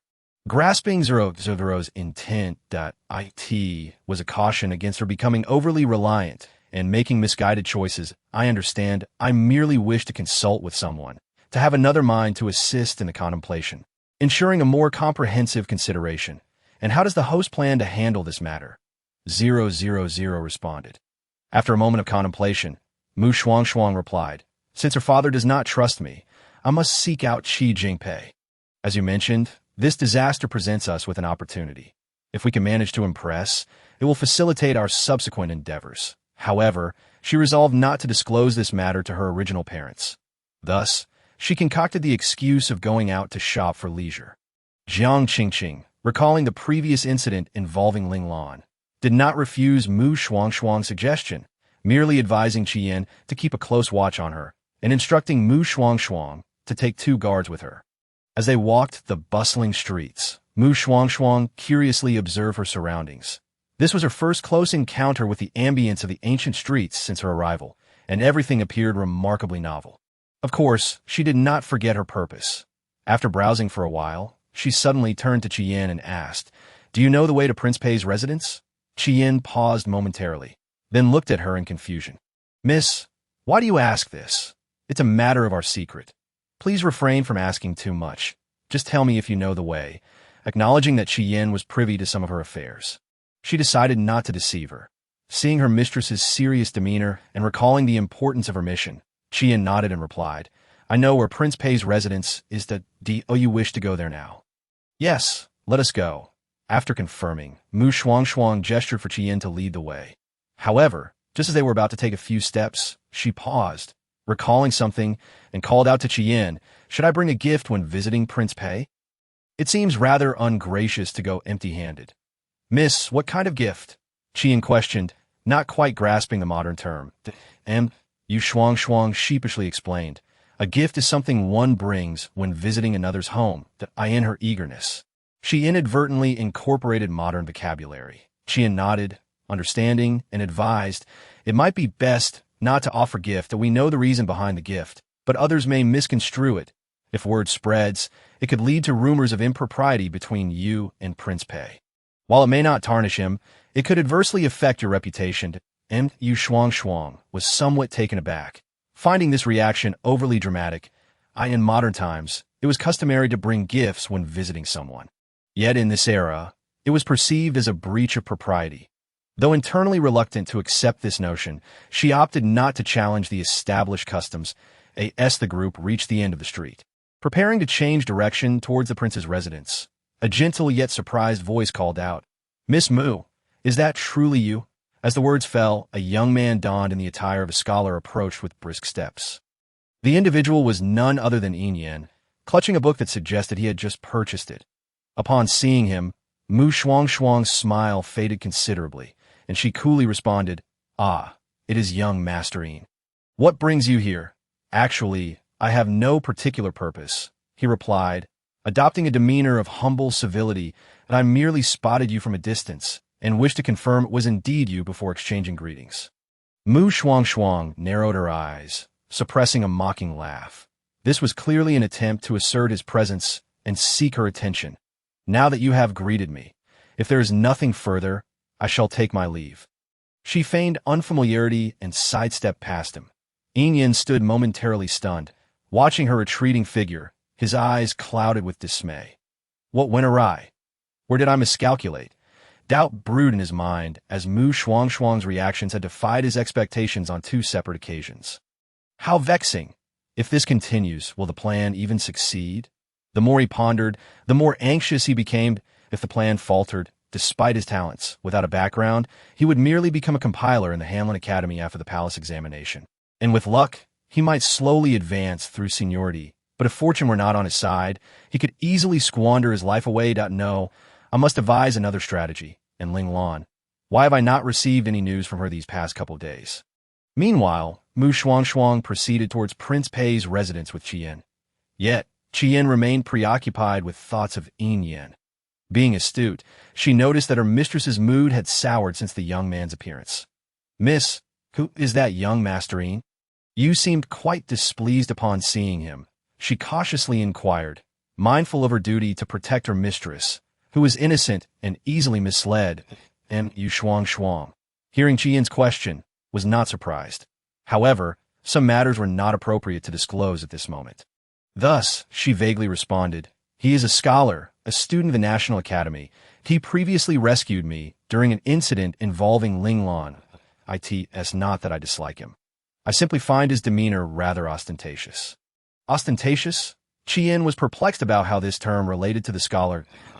Shuangshuang chuckled lightly at Qian's confusion and clarified, it means self-absorbed. Qian nodded, somewhat understanding, and chose not to press further. Prince Pei's residence. Qi Jingpei, upon receiving the butler's report about Shuangshuang's arrival with her maid, expressed surprise on his handsome face. Nevertheless, he welcomed her inside, eager to discern her intentions.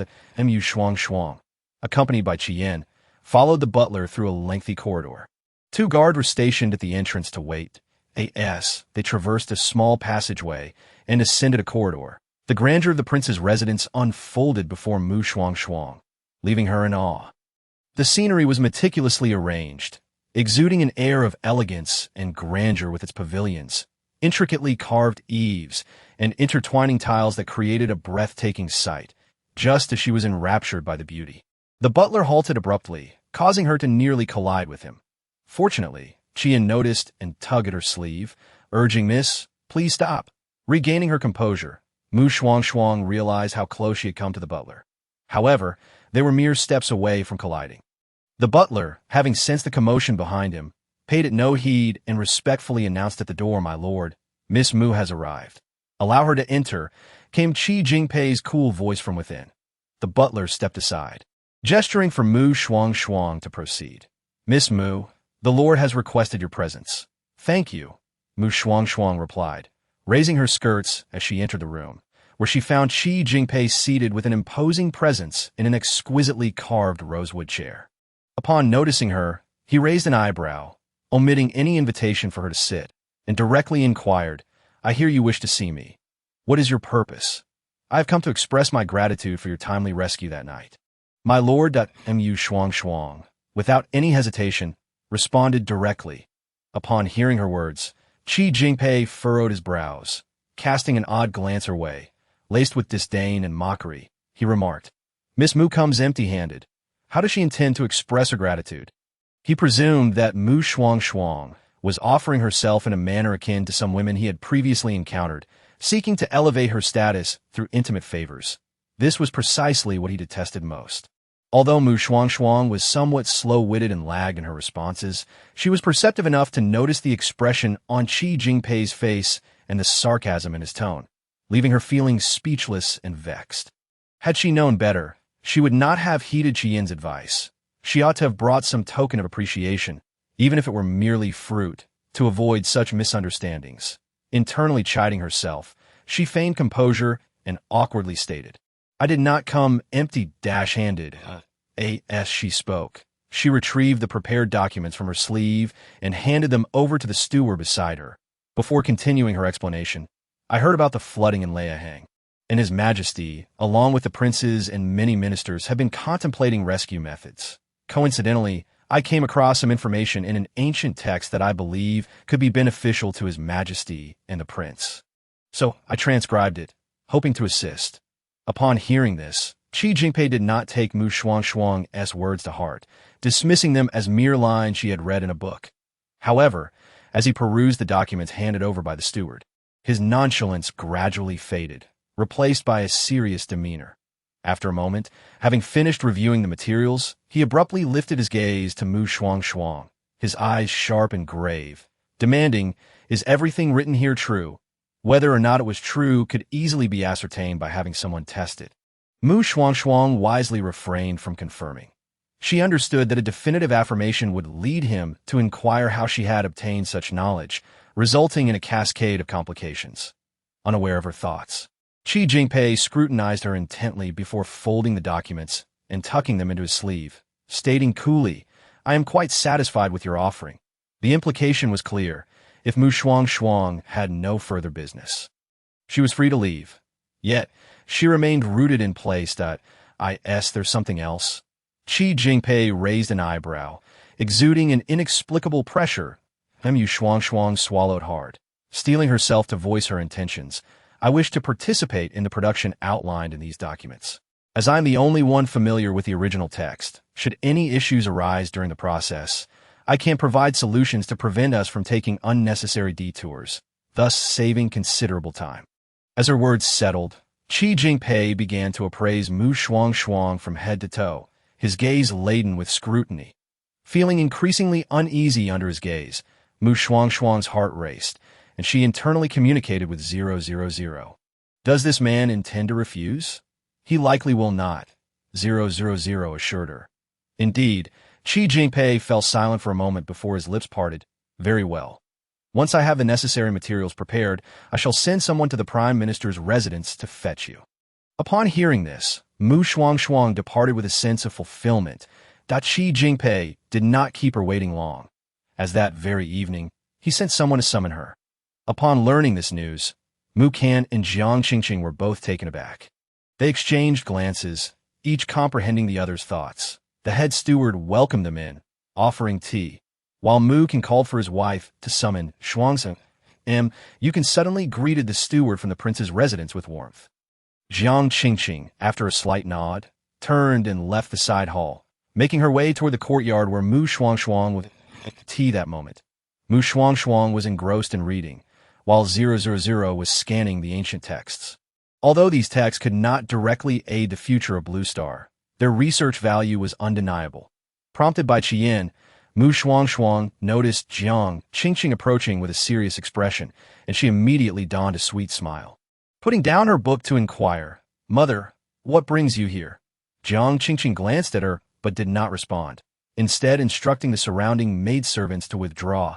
Feeling an inexplicable tension and unease, Mu Shuangshuang asked, "Mother, is something the matter? Tell me, have you been keeping secrets from me regarding your dealings with Prince Pei?" Jiang Qingqing's expression was stern as she scrutinized Mu Shuangshuang, leaving her feeling increasingly guilty. Sensing her daughter's hesitation, Jiang Qingqing's tone sharpened. "Do not attempt to deceive me." Faced with this, Mu Shuangshuang dared not fabricate a story and recounted her visit to Prince Pei that day, perhaps fearing reproach. She could not help but add in self-defense, "I did not wish to seek out Prince Pei, but my father disregarded the materials I presented to him. The information I organized is beneficial for the disaster-stricken areas.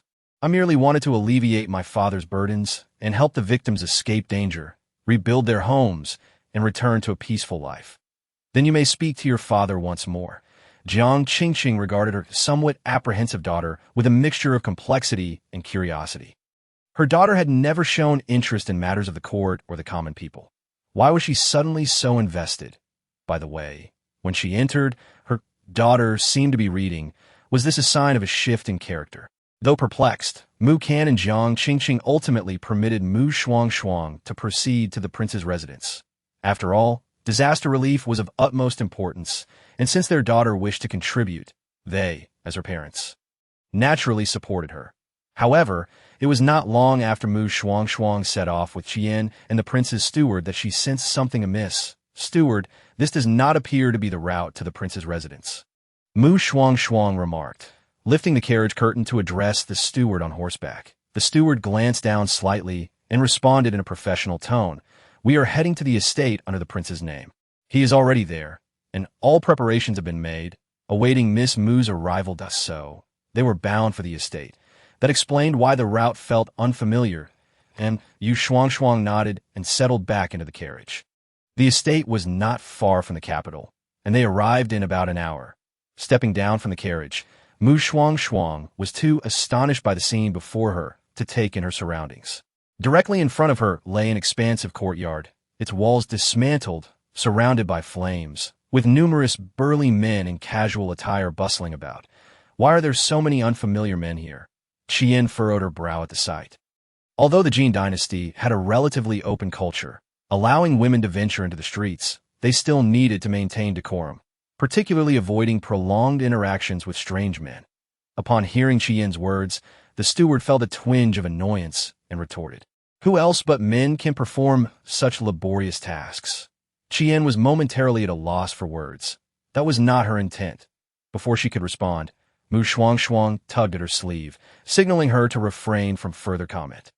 Then, she turned to the steward and inquired, "May I ask where Prince Pei is and when we can commence the experiments?"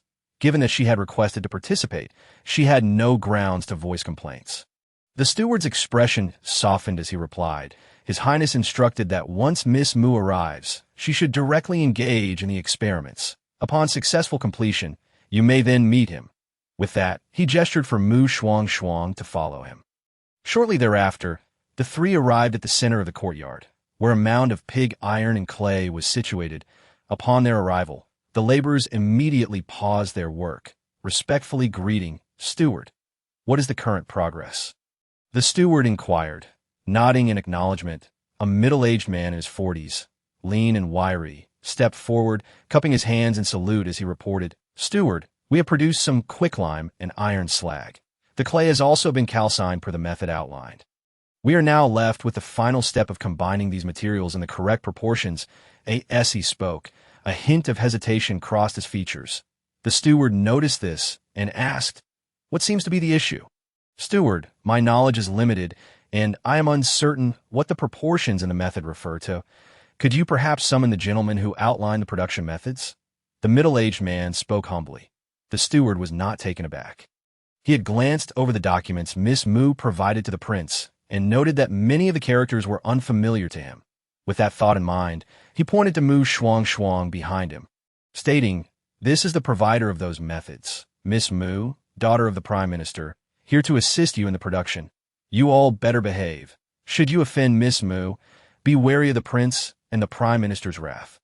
No sooner had he spoken than murmurs of surprise rippled through the crowd. The craftsman had not anticipated that the individual behind those advanced techniques would be a woman, and furthermore, the daughter of the Prime Minister. Especially the middle-aged man who had spoken earlier, his brows nearly knitting together in disbelief. Realizing it was her moment to step forward, Shuangshuang approached and said, "There is no need for formalities.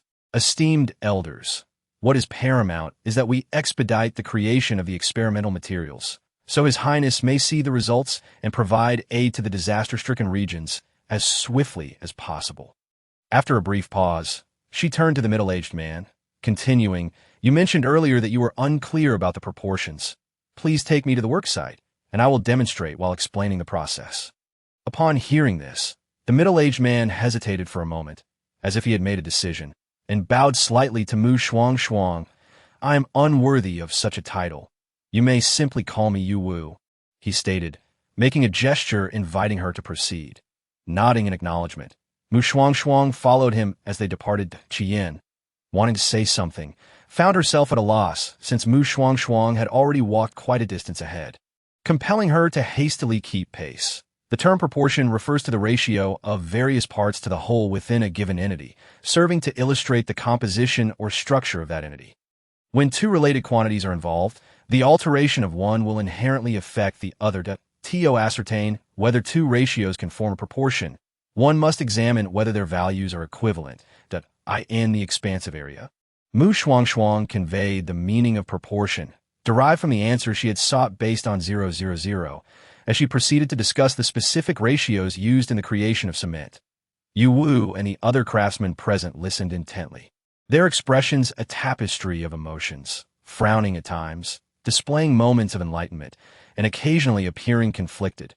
Once Shuangshuang had successfully mixed the sand and clay, she set aside her stirring tool, signaling to the others to pause while wiping the beads of sweat from her brow.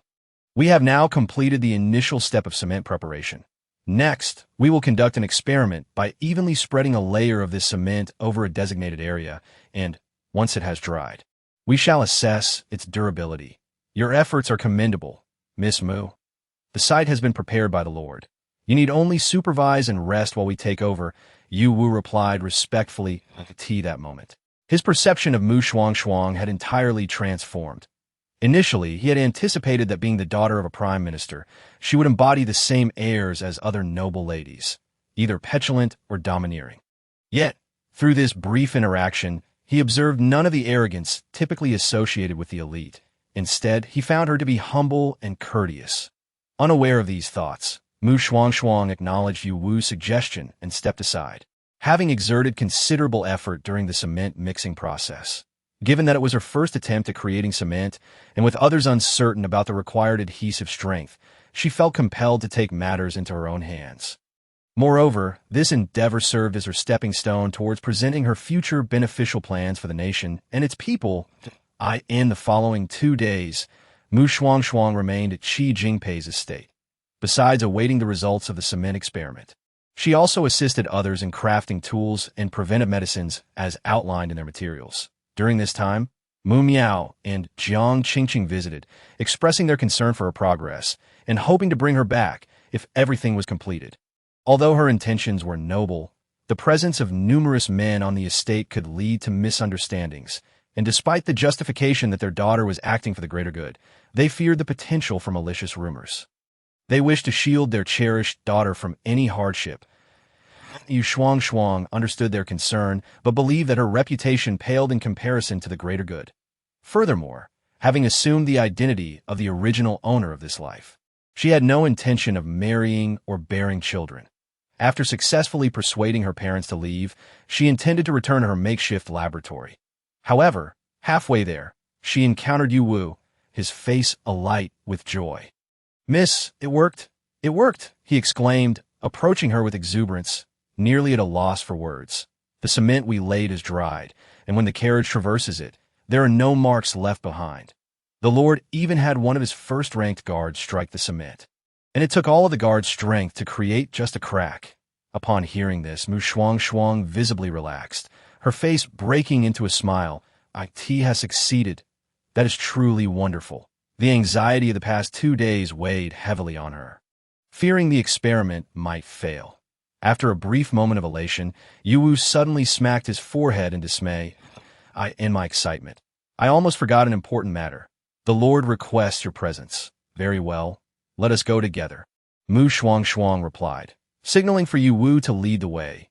They soon arrived at the testing site, where Xi Jinping stood resplendent in fine garments, the center of attention among the gathered crowd. "I have seen the Lord," Shuangshuang said, approaching with a respectful bow. Xi Jinping gestured for her to rise, then addressed the matter at hand. "The success of the cement experiment suggests that its other properties are likewise genuine. I shall report this to His Majesty tomorrow, and it will soon be dispatched to Yuhang. Naturally, I will advocate for your contributions. Do you have any particular requests?" This unexpected proposition left Shuangshuang momentarily stunned. Taking a couple of seconds to fully grasp the implications of his words, blinking her expressive eyes, she inquired, "Will any wish be fulfilled?" "That depends on what it is," Xi Jinping replied, casting a cool glance her way, tinged with an unspoken warning. Unfortunately, Shuangshuang failed to discern the gravity of his tone and, brimming with excitement, declared, "Then I wish to accompany the team to Yuhang." "You wish to go to Yuhang?" Xi Jinping exclaimed, astonished. He had anticipated that Shuangshuang would propose a betrothal or seek a title for herself. Yet here she was, expressing a desire to venture into a disaster-stricken area. Realizing this, he regarded her with newfound seriousness and inquired, "Why?" "Because I wish to engage in something meaningful. I long to witness the vastness of the world, and no one understands the properties and functions of cement better than I do. Additionally, I am eager to see how Yuhang will ultimately be rebuilt under my guidance." Shuangshuang met Xi Jinping's gaze, her dark eyes shimmering with brilliance, rendering the stars and moonlight around them insignificant. Qi Jinpei found himself entranced, and even in the decades that followed, the memory of that night would stir his heart, leaving him eternally grateful for acquiescing to Mu Shuangshuang's request. It was not until 2 days after Mu Shuangshuang had departed with the disaster relief team that Mu Miao and Jiang Qingqing learned of her journey to Yuhang. Both astonished and furious, they contemplated sending someone to retrieve her for a stern reprimand. However, reason prevailed, for it was the emperor's will that she accompany the team, and they dared not defy the imperial decree. In fact, the emperor had summoned Mu Miao to the imperial study, praising him, "You have raised a remarkable daughter, one with a heart for righteousness and the people that it is a pity she is a girl. Had she been a boy, I would have gained another esteemed minister." As he concluded, the noble figure seated in the high position let out a wistful sigh. Although he had never seen Mu Shuangshuang, nor was aware of her academic prowess, he gleaned from his subordinates' reports and submitted materials that she was undoubtedly a person of great talent. This realization stirred a disquiet within him. The court was already in need of practical talents, and here was one right before him. Yet her gender barred her from promotion. An opportunity akin to possessing a treasure he could not utilize, he resolved to devise a plan to ensure such talent would not go unrecognized. Unbeknownst to her, Mu Shuangshuang traveled with the relief team, journeying day and night under the stars, until they finally reached the borders of Yuhang 10 days later. Exhausted, the entire group, upon witnessing the grim reality of Yuhang, cast aside their fatigue and joined the local authorities in rescue efforts. The scene was dire, utterly devastating. The remnants of destruction lay strewn about, with bodies littering the ground and a stench that rose to the heavens. The survivors appeared numb and despondent, their tattered clothing barely disguising their plight, mechanically performing the tasks assigned by the officials. As Mu Shuangshuang spent more time in the disaster-stricken region, she came to understand the true meaning of the phrase "natural disasters are merciless." The very individuals who had assisted her mere moments ago could be swept away by the flood in an instant. Some had even sacrificed themselves to protect her. In that moment, Mu Shuangshuang felt a profound bitterness toward her own perceived inadequacies. Despite possessing advantages, she found herself powerless, unable to stop the loss of life unfolding before her eyes. This realization plunged her into despair for several days. Ultimately, it was merely a reaction to the shock. Once her emotions settled, she began to regain her composure. Thus, half a year passed in the blink of an eye. Should one visit Yuhang during this time, they would be astounded by the rebuilt landscape. The roads and houses, constructed from cement, stood clean and distinctive. Along the streets, stone pillars, akin to modern-day lampposts, stood at intervals, the culmination of Mu Shuangshuang's extensive research. The streets bustled with life, each face reflecting hope for a brighter future. Mu Shuangshuang strolled alongside Qi Yan, observing her surroundings, her heart swelling with pride, fulfillment, and a tinge of melancholy, for the reconstruction was complete, signaling her impending return on the day of her departure. The heavens seemed to smile upon them with clear skies. Early in the morning, a considerable number of commoners and affluent gentry gathered at the city gates. Unfazed by the presence of Qi Jinpei's royal entourage, they eagerly pressed baskets of homegrown vegetables into the hands of the guards, exclaiming, "We possess nothing of great value, but these fresh vegetables are from our own gardens, meant to provide sustenance for the Lord and Miss Mu on their journey. These are the eggs laid by our old hen in recent days, meant to nourish the Prince and Miss Mu along their journey. Over the past 6 months, the Prince and Miss Mu have tirelessly worked for our benefit. Were it not for their efforts, we would not be enjoying such a good life and comfortable homes today." Yes, for the Prince and Miss Mu. The crowd echoed in unison, eagerly pushing their baskets of vegetables and old hens toward the guards, fearing that if they delayed, their offerings might not be delivered in time. The guards, though initially flustered, gradually regained their composure, accepting the gift from the common folk with a sense of order. This had become a frequent occurrence over the past half-year. Mu Shuangshuang sat in the carriage, her heart swelling at the sight of this warm scene, her eyes misting over. "They're quite endearing, aren't they?" She turned to the distinguished Qi Jinpei beside her. "Just a little kindness from you, and they will remember it for a lifetime." Qi Jinpei glanced at her, then surveyed the crowd outside the carriage with a lowered gaze, offering no response. Instead, he shifted the conversation, asking, "What are Miss Mu's plans upon returning?" "Here it comes," thought Mu Guoan, sitting up straight in anticipation. "After witnessing the disaster relief efforts, I've realized there are numerous shortcomings in our dynasty. I have many ideas I would like to implement. If possible, though, what ideas might those be?" Qi Jingpei inquired, his curiosity piqued. His intuition told him that this woman's thoughts would undoubtedly surprise him. Indeed, it was so that Shuangshuang produced a well-prepared proposal and slid it across the table to Qi Jingpei. "This contains my plans for the future of the Jin dynasty. Perhaps the prince would care to review it?" Upon hearing this, Qi Jingpei picked up the proposal and began to peruse it attentively. Page by page, as time passed, the gravity of his expression deepened.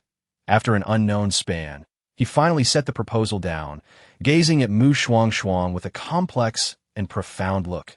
She met his gaze, feigning ignorance of his scrutinizing eyes, and smiled gently as she asked, "What do you think after reading it?" "Your Highness."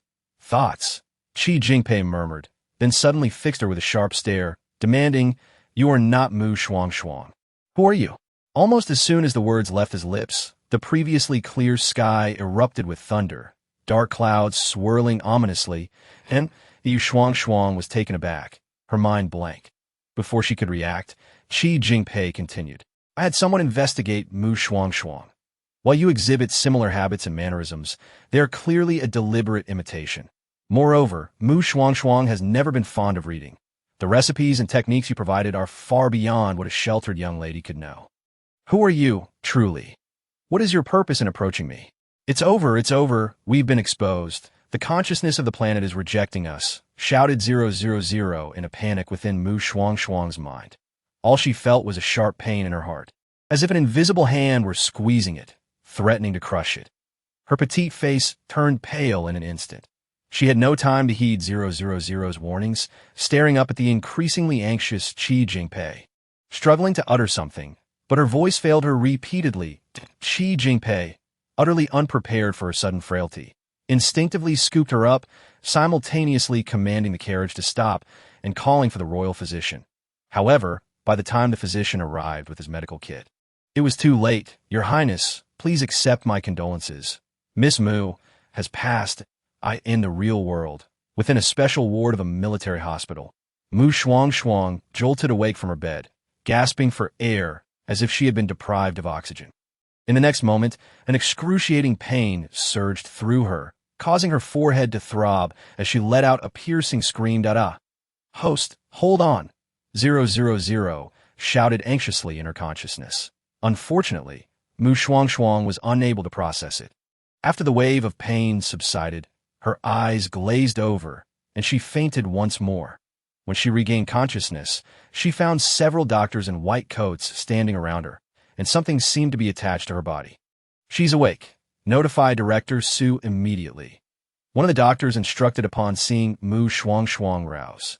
She blinked, attempting to ask the doctor what had happened, only to realize she lacked the strength to speak. At that moment, 000's despondent voice echoed in her mind. "Host, you should rest. Your consciousness has sustained severe trauma, and your body is affected. You won't be able to speak or even move a finger for 3 days." "What happened?" Shuangshuang furrowed her brow, struggling to communicate with 000 in her mind. I understand." She managed to respond while enduring the discomfort. About 10 minutes later, Su Yuanzhong hurried into the ward, seeing Shuangshuang awake. He couldn't help but chuckle in exasperation. "Young lady, you really know how to push the limits. Coming here to play the victim with the SWAT team, that I am not playing the victim," Shuangshuang silently rebutted in her mind. Though her expression remained one of feigned innocence, Su Yuanzhong frowned upon noticing her silence. "Why aren't you speaking?" "Director Su, this patient has no ability to speak for 3 days due to unknown reasons." One of the doctors explained that Su Yuanzhong was taken aback. 3 days without speaking? Indeed, the doctor confirmed with a nod. That Su Yuanzhong frowned, glancing at Shuangshuang thoughtfully. In that case, I shall return in 3 days. You had best provide a reasonable explanation then." 3 days passed in the blink of an eye, and Shuangshuang finally regained her strength, before she could send someone to notify Su Yuanzhong. He arrived punctually at the hospital early that morning. Speak. Who exactly are you? Why did you fall into a coma before, and why have you been unable to speak these past few days? Shuangshuang demanded, sitting down with an authoritative air, his piercing gaze scanning Shuangshuang for any signs of deception, yet he found none.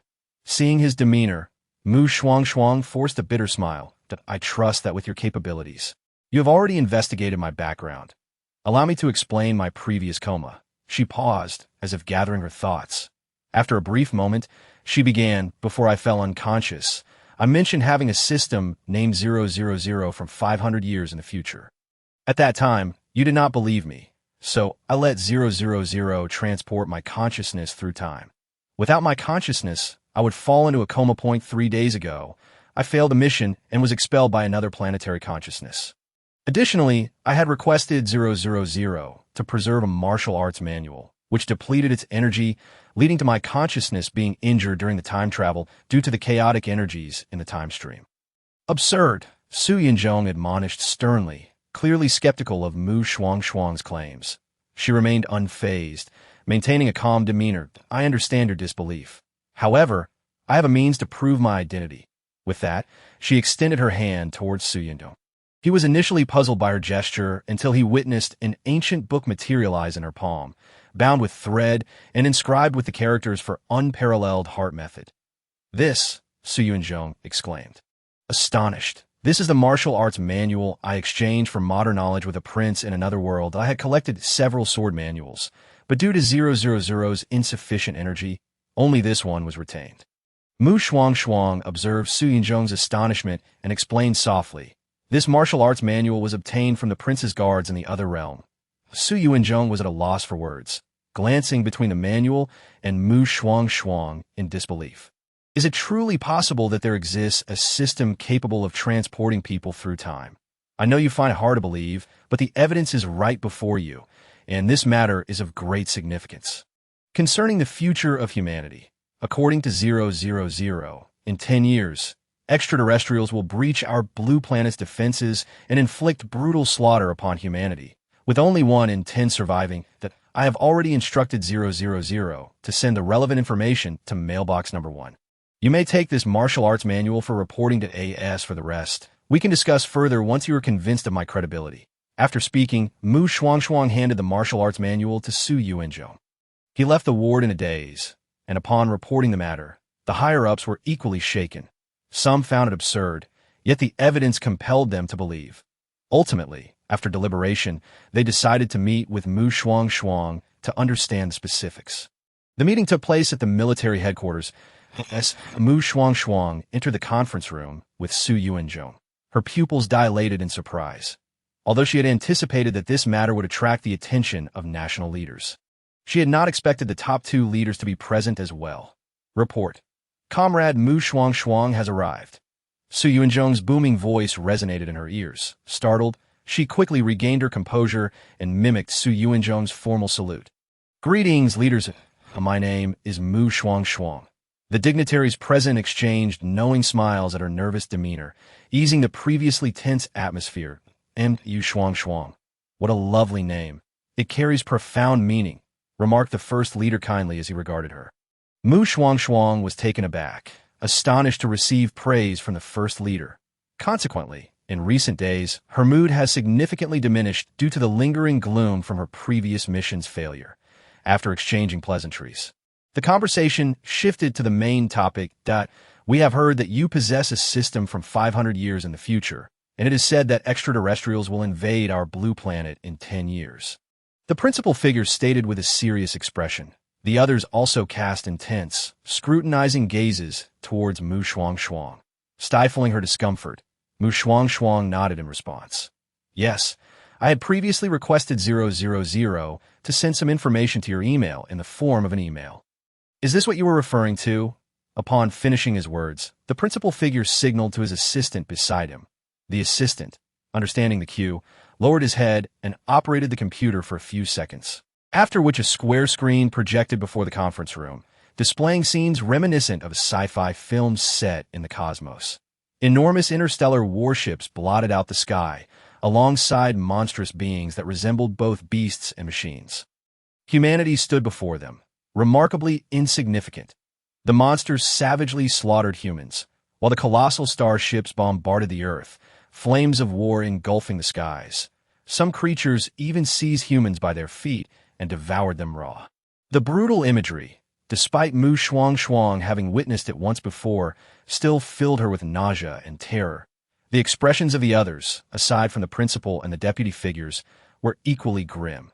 This is merely a portion of the data. I have asked 000 to upload the remaining information to the computer. Shuangshuang managed to say it. As her words fell, 000 promptly transmitted the rest of the data to the projector. The scenes displayed no longer solely depicted humans being mercilessly slaughtered by the monsters. There were now military counterattacks, humanity fighting back. 000 stated, "This is the 10th year of the alien invasion.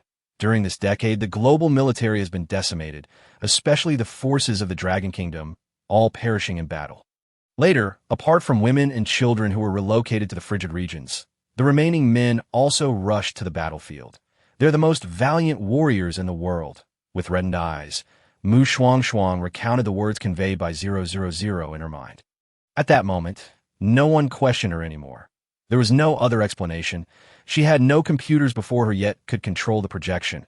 Apart from the systems 000 she mentioned, they could find no other rationale. Subsequently, everyone was captivated by the images before them. As Shuangshuang had stated, the soldiers of the Dragon Kingdom fought to the death, even knowing they faced colossal monsters and advanced technological starships, which were surely fatal. They could not retreat for the sake of the civilians behind them. Even in death, they would embrace those invading monsters. Under the dim sky, billowing smoke filled the air. The bodies of sacrificed Dragon Kingdom soldiers littered the ground, nearly none remaining intact, identifiable only by their distinctive fabric. All present were moved by the scene, their eyes brimming with tears. "Stand up," the principal figure suddenly commanded in a deep voice. In the next moment, everyone rose from their seats, gazing at the projection with reverence.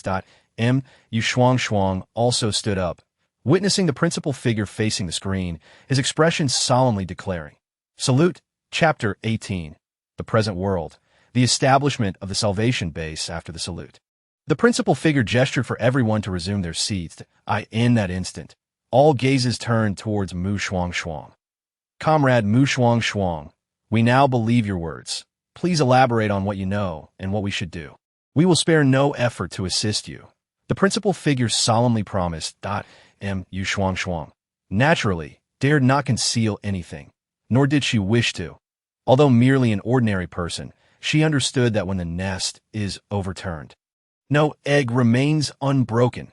If the nation falls, what path remains for common folk like her? The others were unaware of Shuangshuang's thoughts.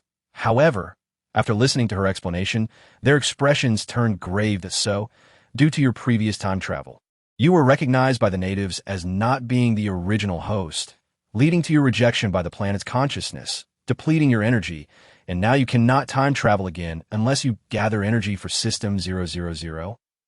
Is that correct? Shuangshuang nodded in affirmation upon hearing the principal figure's inquiry. Before the principal could pose another question, she took the initiative to clarify. "Regarding the energy, I previously inquired with 000. Our planet lacks the energy it requires, but can be acquired through good deeds, which can be converted into energy through merit and faith. However, the conversion ratio is rather steep. Moreover, the merits gained through good deeds must be directly related to me. Mere nominal association is ineffective." Upon hearing this, all present exchanged glances. What kind of merits and faith is this? It sounds rather mystical. Could it be that the pinnacle of science leads to metaphysical origins? Faced with the necessity of thoroughly understanding this information, the group decided to invite 2 additional participants to the meeting. The esteemed director of the A-Class Research Institute, Shuangshuang, and a Taoist priest known as Shuangshuang, who sported a goatee and wore a gray robe. Both individuals were leading figures in their respective fields. After signing confidentiality agreements, they entered the conference room, and upon grasping the purpose of their arrival, they were left utterly astonished. "A system? Extraterrestrials? Time travel?" The 2 exclaimed in unison, their eyes wide with disbelief. Particularly Shuangshuang, upon comprehension, regarded Shuangshuang with eyes that sparkled with curiosity as a staunchly atheistic scientist. The emergence of someone transcending his understanding ignited in him an insatiable desire to explore how this was possible.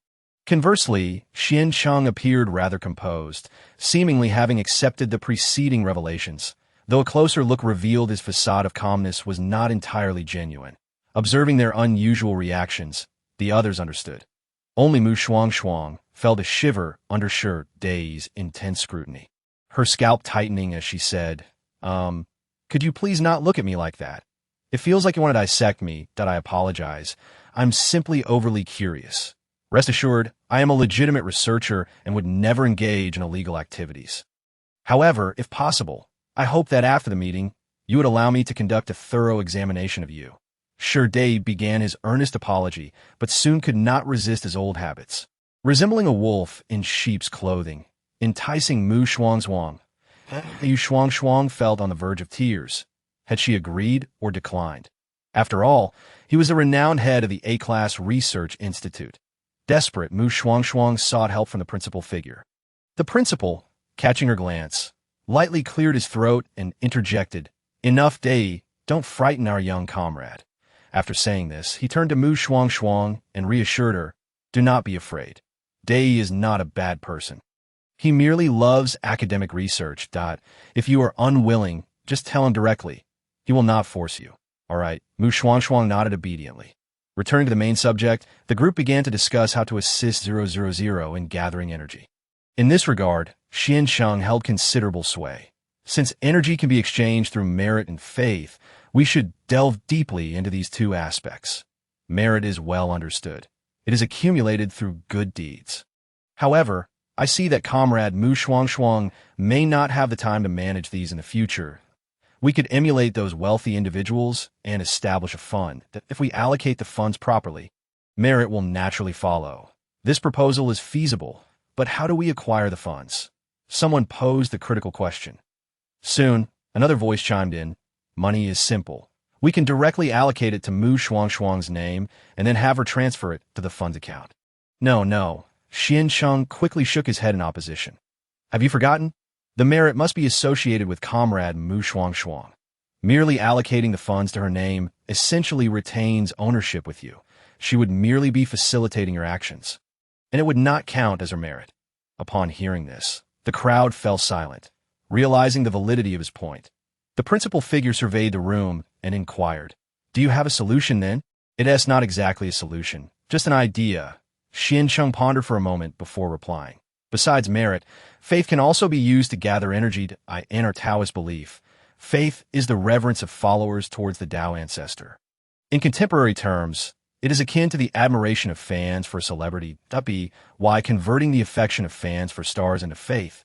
And since stars can conveniently earn money, we could utilize those funds to enable Shuangshuang to perform good deeds through the fund. Achieving two objectives with one action. What do you all think? After he finished speaking, he cast a shrewd glance over the others, ultimately landing on Shuangshuang. Shuangshuang blinked, and after discussing with 000, she nodded, saying 000 mentioned that this method can be tried. Upon hearing 000 also endorse this approach, the principal and deputy figures ceased their hesitation and decisively resolved to give it a try. Thus, the Salvation Project was officially launched. The principal figure even specially approved a base for this project in Kyoto, named the Salvation Base. In the future, all personnel involved in this project would operate from a base, including Shuangshuang.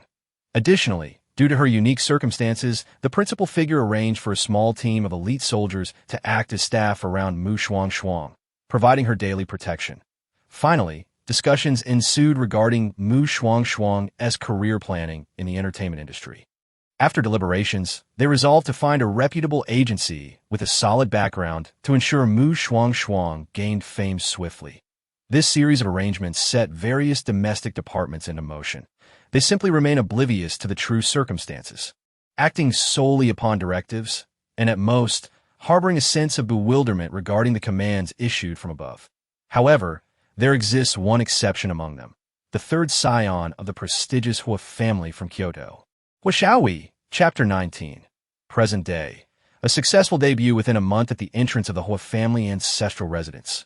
A sleek, limited edition sports car came to a screeching halt. Subsequently, the car door swung open, revealing a tall and upright man stepping out. His chiseled features were partially obscured by a pair of sunglasses, and he donned a custom-tailored deep blue leisure suit, exuding both style and sophistication. This man was none other than Shuangshuang, summoned back personally by the venerable elder of the Hua family. Grandfather. Shuangshuang entered the grandiose study, observing the elderly gentleman seated at the desk, and respectfully lowered his gaze to address him. The elder appeared to be in his 80s, his face etched with the marks of time, and his sparse white hair was meticulously groomed, slicked back with precision. Clad in dark-colored loungewear, he resembled an otherworldly sage, yet emanated an undeniable aura of authority. He lifted his drooping eyelids, scrutinizing Shuangshuang before inquiring in a deep voice, "How fares your career of late?" Shuangshuang was momentarily taken aback, a flicker of surprise evident in his eyes, since he had expressed his desire to venture into entrepreneurship rather than follow the family tradition of joining the military. His grandfather had not inquired about his affairs since. After a moment of contemplation, he cautiously responded, quite smoothly. Observing his reserved grandson, the elder had no intention of beating around the bush. "The reason I summoned you today is that the organization has contacted me, requiring your assistance. I wish to know if you are willing to, if so, you shall sign this confidentiality agreement, and a dedicated staff member will come to escort you and provide further details." He paused briefly before continuing. "Should you choose not to participate, I shall not compel you. However, once you step outside, you must forget this matter entirely." Despite his words, Shuangshuang could discern from his grandfather's demeanor that refusal would not bode well for him. How could he possibly decline? To serve the organization was indeed an honor.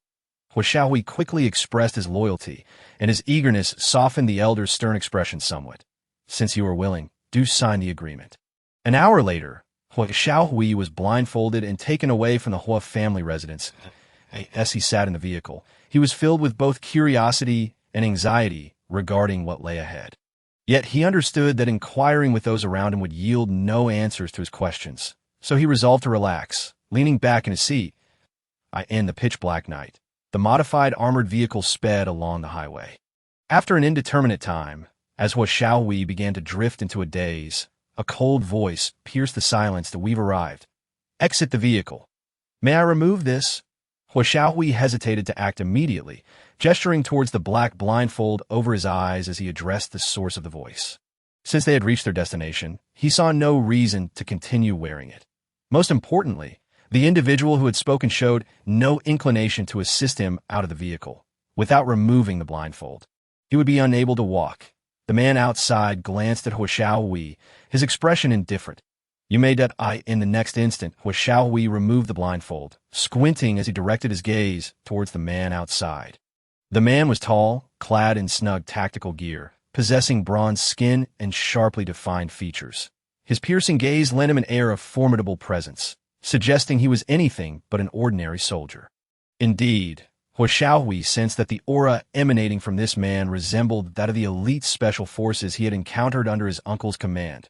Before long, after navigating several security checks, they arrived at an office where a number of individuals were already gathered. Shuangshuang was among them.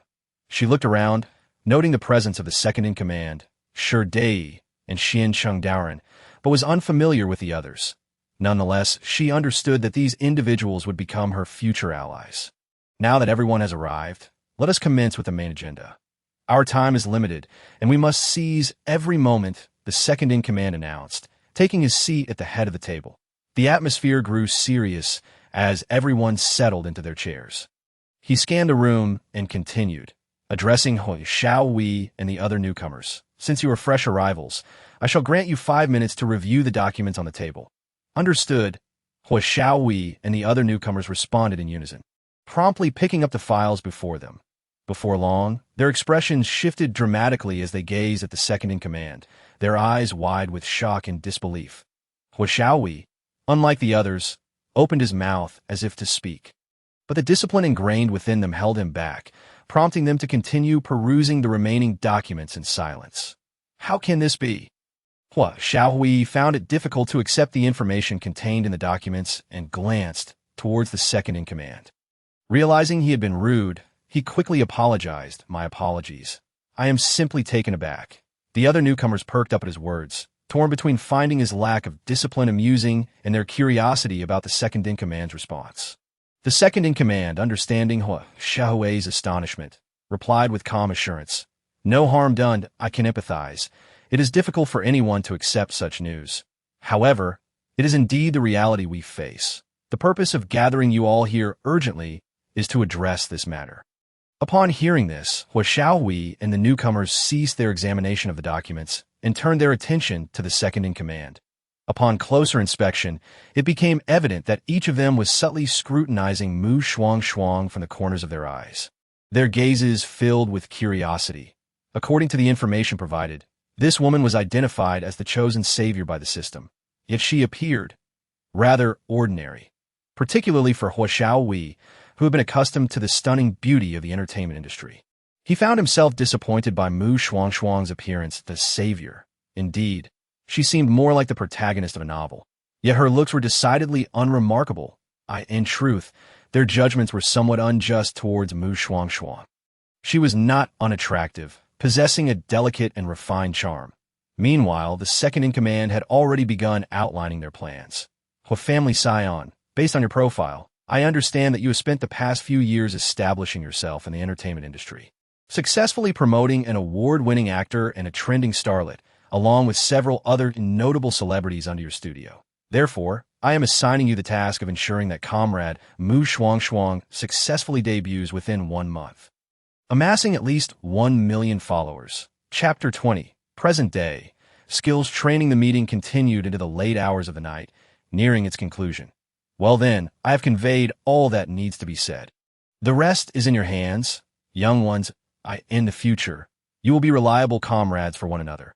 So take this opportunity to familiarize yourself. I shall not intrude upon your bonding time. I will take my leave now." The second-in-command said cheerfully, rising to his feet and playfully bantering with the group. Shurdei and Xiancheng Daoren followed suit, expressing their need to retire for the night. Before departing, they reminded Shuangshuang to rest early. Shuangshuang nodded in acknowledgement and stood with the others to see the 3 men off. The conference room fell silent. Shuangshuang and the others turned their gazes towards Shuangshuang. Feeling uneasy under their scrutiny, she nervously chuckled. "Why are you all looking at me like that?"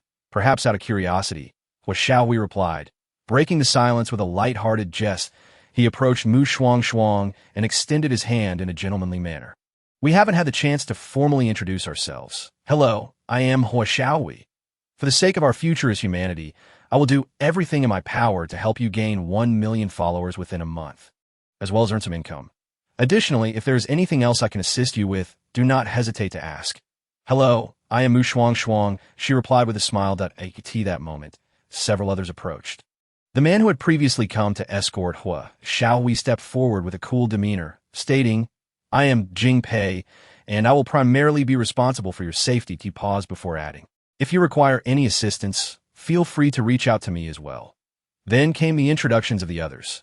Yu Jing, known for her expertise in disguise and her strikingly cold beauty. Wang Taisheng, the honest and earnest reconnaissance specialist. And Yi Hong, a tech-savvy individual whose smile resembled that of a cunning fox. After these brief introductions, the atmosphere among the group became less awkward as the information gatherer. Yi Hong expressed curiosity. "Comrade Shuangshuang, I noticed in the documents that you have traveled through a time portal. Could you elaborate on that? It would help us better understand our future tasks." "Let us sit down and discuss," Shuangshuang suggested, gesturing to the chairs nearby. After approximately half an hour, she concluded her account of the first time travel experience. The expressions of the others grew serious as they listened, not only due to the stringent conditions surrounding time travel, but also because they had identified certain issues with Shuangshuang herself, an excessive tendency towards compassion and inadequate acting skills. She possessed a broad vision, but it was limited. "From your discourse, I discern a lack of vocabulary and depth in your language," one of them noted. "Your presence and assertiveness also leave much to be desired." In an instant, the conference room was filled with various evaluations of Shuangshuang. Although she was aware that these individuals bore no ill intent, her heart felt heavy with sadness. While it was true that she had her shortcomings, there was no need to articulate them so bluntly. It was rather disheartening. As Shuangshuang silently lamented, others had already begun discussing strategies. As the second-in-command stated, time was of the essence. They had to seize every fleeting moment, especially since this matter concerned the very survival of humanity. Mr. Hua, as someone entrenched in the entertainment industry, how do you cultivate a person's acting skills and enhance their charisma? Surely you are more adept than we are. So we entrust this aspect to you. You agree? Jing Pei's gaze was solemn as he looked at Hua Xiaohui. Naturally, Hua Xiaohui consented, for no one in the room was more familiar with this process than he. He made an okay gesture and said, "Leave it to me. I guarantee that Miss Mu will be transformed in a month." "Very well. The remaining tasks will be divided among the four of us," Jing Pei stated, casting his eyes over Yu Jing and the others. The trio exchanged glances, then spoke in unison. "Before coming here, I received a confidential order. Once the task commences, we will comply with your arrangements." Implicitly, this meant they would follow Jing Pei's directives without question. Jing Pei nodded. "In that case, I will assign you your roles." The three listened attentively, with no objections. "Based on your specialties, I surmise that the intention is for us to appear as staff members by Miss Mu's side. Yu Jing will handle makeup and attire. Wang Taisheng will serve as the driver and provide security. Yi Hong will manage online information, and I will oversee overall safety." Jing Pei meticulously defined each person's future position. Then continued, "Yu Jing, for the next month, do your utmost to teach Miss Mu some disguise techniques. Wang Taisheng, instruct her in basic counter-surveillance and commonly used psychological tactics. The Yi Hong, impart some simple yet practical hacking skills, which will aid Miss Mu in navigating the modern world. Am I supposed to learn all this in a month? That seems impossible," Shuangshuang exclaimed, her eyes wide with trepidation. This person was truly formidable. Expecting her to master so many skills in such a short time, it was an overestimation of her capabilities. You can learn as much as you can. Moreover, did you not mention that the 000 system can record contemporary information? You can have 000 accompany you in your studies, so even if you do not master everything, it can guide you in critical moments. Jing Pei replied calmly. It was evident that he had anticipated the impossibility of Shuangshuang mastering so many techniques in a month. Hence he devised a secondary plan. Upon hearing this, Shuangshuang breathed a sigh of relief. Noticing that the main topics had been addressed, Hua Xiaohui proactively suggested taking his leave. "Since we have concluded our discussion, I shall return to my room. I need to ponder over the task assigned to me by the second-in-command. It must be submitted by tomorrow." It was indeed late, and Jing Pei added, "Everyone should rest well tonight. Starting tomorrow, there will be no time for leisure." He glanced at his watch and stood up, casting a meaningful look at Shuangshuang. She sensed this gaze and felt a pang of distress. Why was it that an ordinary and unremarkable person like her had been chosen as a savior? She need not ponder long to foresee the arduous month ahead. The following day, just as the sun began to rise, Shuangshuang, lost in sweet slumber, was jolted awake by a series of knocks on her door. "Who is it?" she croaked, still enveloped in drowsiness. A cool and decisive voice responded from outside. "It is I. Jing Pei, you have 10 minutes to prepare. In 10 minutes, come downstairs for meals and training." Upon hearing this authoritative command, Shuangshuang jolted awake, her sleepiness dissipating instantly. She responded while hastily getting out of bed and preparing. Thus commenced her arduous training regimen, as delineated by Jing Pei's plan. 2 hours of physical training in the morning, followed by a half-hour break, then Yu Jing's disguise class. The afternoons were reserved for 2 hours of instruction from Wang Taisheng and Yi Hong, and the evenings were for watching films, honing her acting skills, and refining her psychological understanding. For the next 2 days, Shuangshuang underwent rigorous training at the base, as Hua Xiaohui was preoccupied with arranging his debut plan.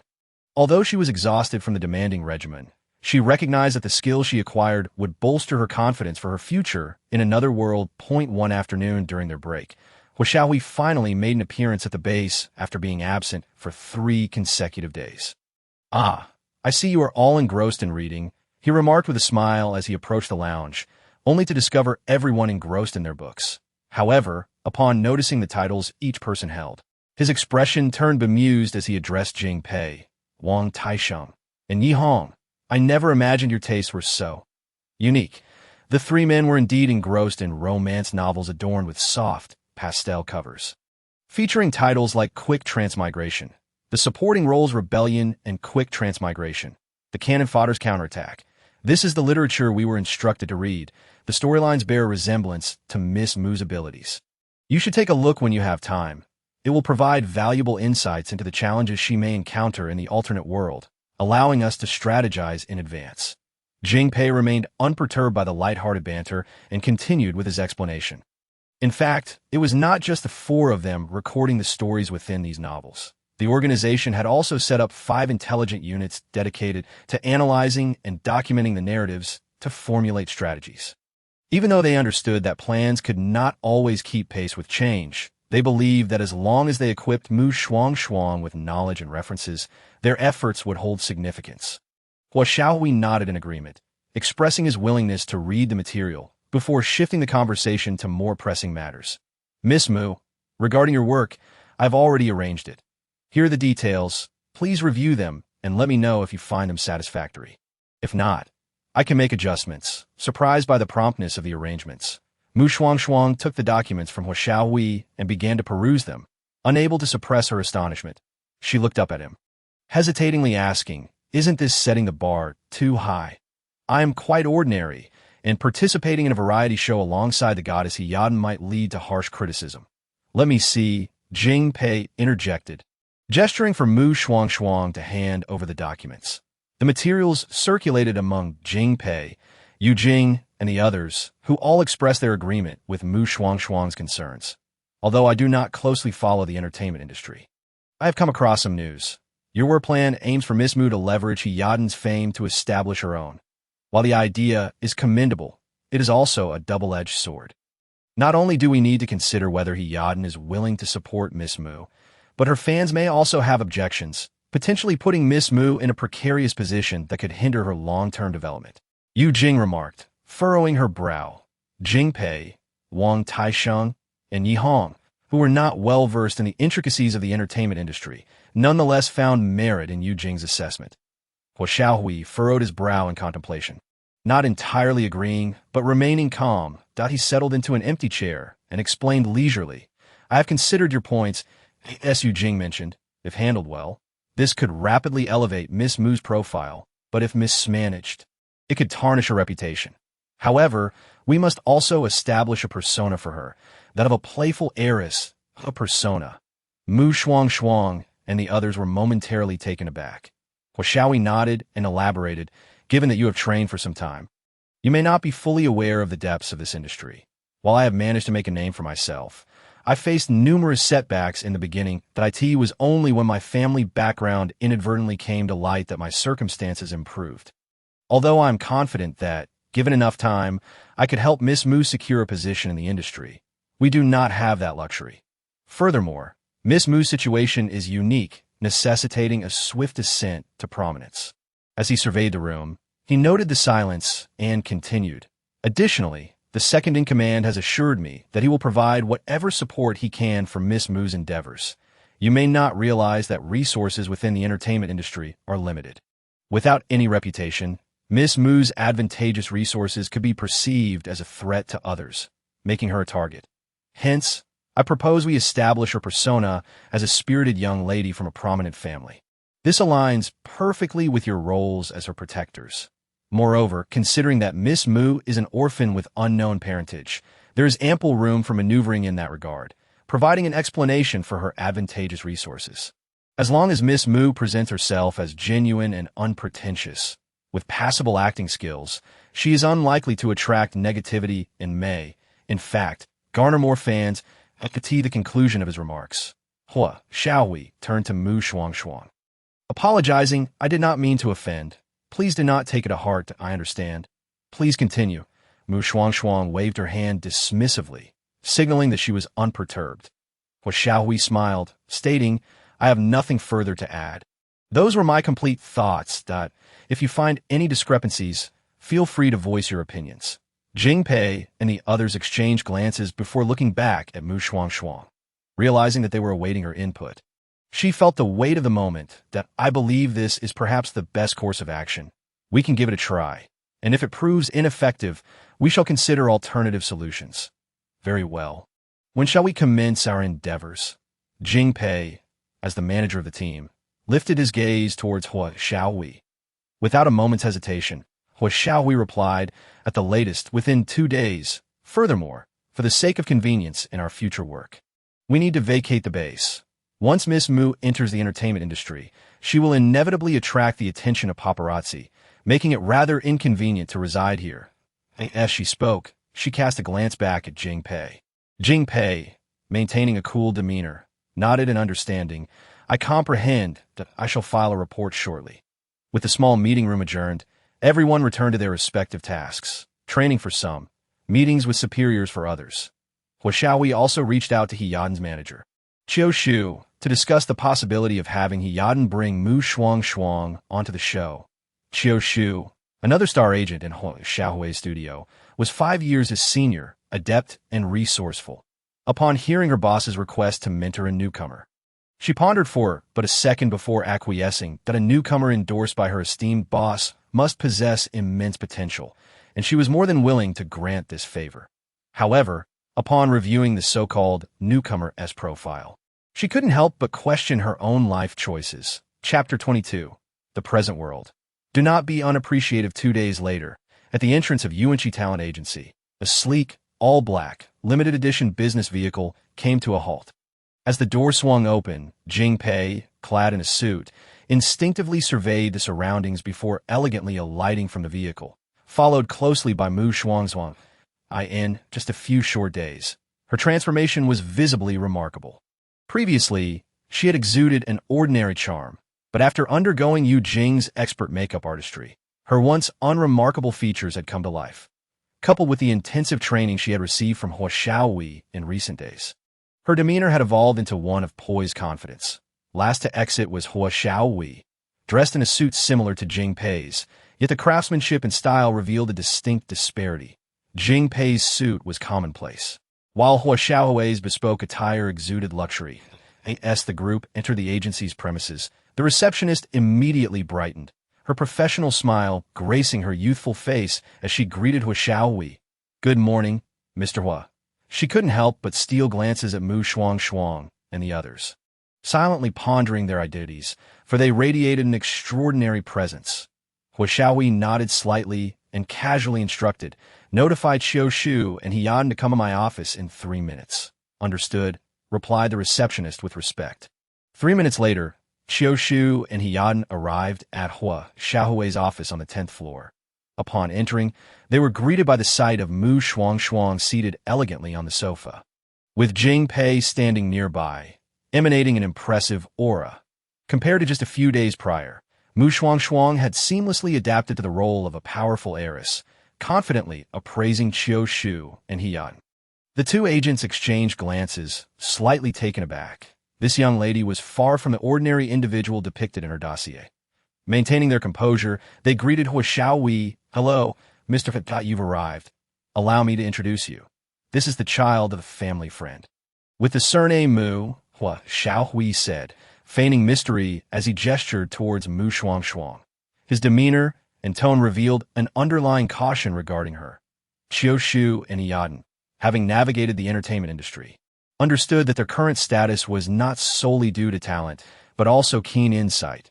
The fact that even Mr. Hua was so circumspect around this young lady sparked a sense of unease within them, fearing that she might be difficult to manage. After some brief pleasantries, the conversation shifted to work. Hiyaden, take some time today to familiarize yourself with Miss Mu. Tomorrow afternoon, there's a slot available for you to bring her along to the variety show you're participating in. Huangshuang directly arranged. Hiyaden did not decline, as this had already been agreed upon. That very evening, Shuangshuang accompanied Hiyaden on a flight to the filming location of the variety show. It was during this time that Hiyaden gained a new perspective on Shuangshuang. The young heiress carried an air of authority that surpassed any wealthy scion she had previously encountered. In addition to her imposing bodyguards, she had a dedicated driver, makeup artist, and an assistant handling all electronic paraphernalia. Strangely, these individuals did not exude the air of commoners, instilling in Hiyaden an unbidden respect for Shuangshuang. Approximately 2 hours later, the group arrived at their destination, Pingcheng. The variety show Hiyaden was participating in was the renowned rural chef produced by Fruit Channel, featuring 4 well-known hosts and actors living in the countryside, embodying the poetic essence of idyllic rural life. Miss Mu will stay here for the night and rise at 7 tomorrow morning for breakfast, departing at 8. Hiyaden kindly informed Shuangshuang about the next day's arrangements. Shuangshuang expressed no objections and led Jing Pei and the others to the top-floor presidential suite. It was not her desire for such lavishness, but rather a necessity to uphold her current persona. Upon entering, Jing Pei and the others instinctively inspected every corner of the room to Shuangshuang, applying her acquired knowledge, joined in the inspection and found no issues. Finally, the group relaxed onto the sofa to rest. "Did I perform well today?" Shuangshuang inquired eagerly, seeking affirmation from Jing Pei and the others. Observing her vivacious and eager demeanor, they smiled and praised. "You did splendidly. Maintain this level of performance." Hearing this, Shuangshuang beamed with joy. She pumped her small fist, full of determination, and declared, "I will certainly keep this up. I'm going back to my room to review the core values. After that, I'll rest. You all should sleep early too. We must present our best selves tomorrow to leave a lasting impression on the live audience. Don't stay up too late." Jing Ku and the others chuckled as they watched her go. Shuangshuang's intent to review the core values stemmed from her desire to remind herself not to lose sight of her true self amidst wealth and power. Even if all of this were a fade, she needed to remain vigilant. Meanwhile, Hiyaden returned to her room with her manager, only to receive a phone call from someone she could not afford to refuse. The call was from a certain Lu Ziqian, who, upon learning of Hiyaden's arrival in Pingcheng, extended an invitation for drinks. Hiyaden, fully aware of his intentions, felt compelled to navigate the delicate situation and politely declined, saying, "I'm sorry, Lu Xiao, it's too late today, and I have engagements to attend to tomorrow. How about I treat you to a meal next time I'm in Pingcheng?" Next time? When will that next time actually come to fruition? Lu Ziqian's tone turned icy after being rejected once more. He sneered, "Hiyaden, it's a privilege for you to dine with someone of my status. Don't be unappreciative. Otherwise, even as an artist under Huashaohui, I can make things difficult for you." Hiyaden felt a surge of anger and humiliation at his words, her bright eyes shimmering with unshed tears. She took a deep breath, striving to keep her voice steady as she coldly replied, "You should direct those words to my boss." With that, she abruptly ended the call. Qiu Shu, witnessing the distress on her face, couldn't suppress her concern. "Shall we request some bodyguard for Mr. Hua? You should report this to Mr. Hua and see what he suggests," Qiu Shu advised. However, Hiyaden did not immediately agree to Qiu Shu's proposal. After a few moments of contemplation, she spoke with a heavy heart. "I don't want bodyguards. It might give the impression that I'm acting high and mighty. After all, my current fame attracts many eyes." With no other option, Qiu Shu relayed Hiyaden's sentiments to Huashaohui. Upon hearing the situation, Huashaohui remained silent for a moment before responding. "Lu Ziqian's background is comparable to mine, and my words may not hold weight with him. However, Miss Mu might be able to handle him and prevent any further insolence. I will consult with her to see if she can assist." Chapter 23. The Present World. This newcomer is quite impressive. Once the call ended, Huashaohui promptly contacted Shuangshuang.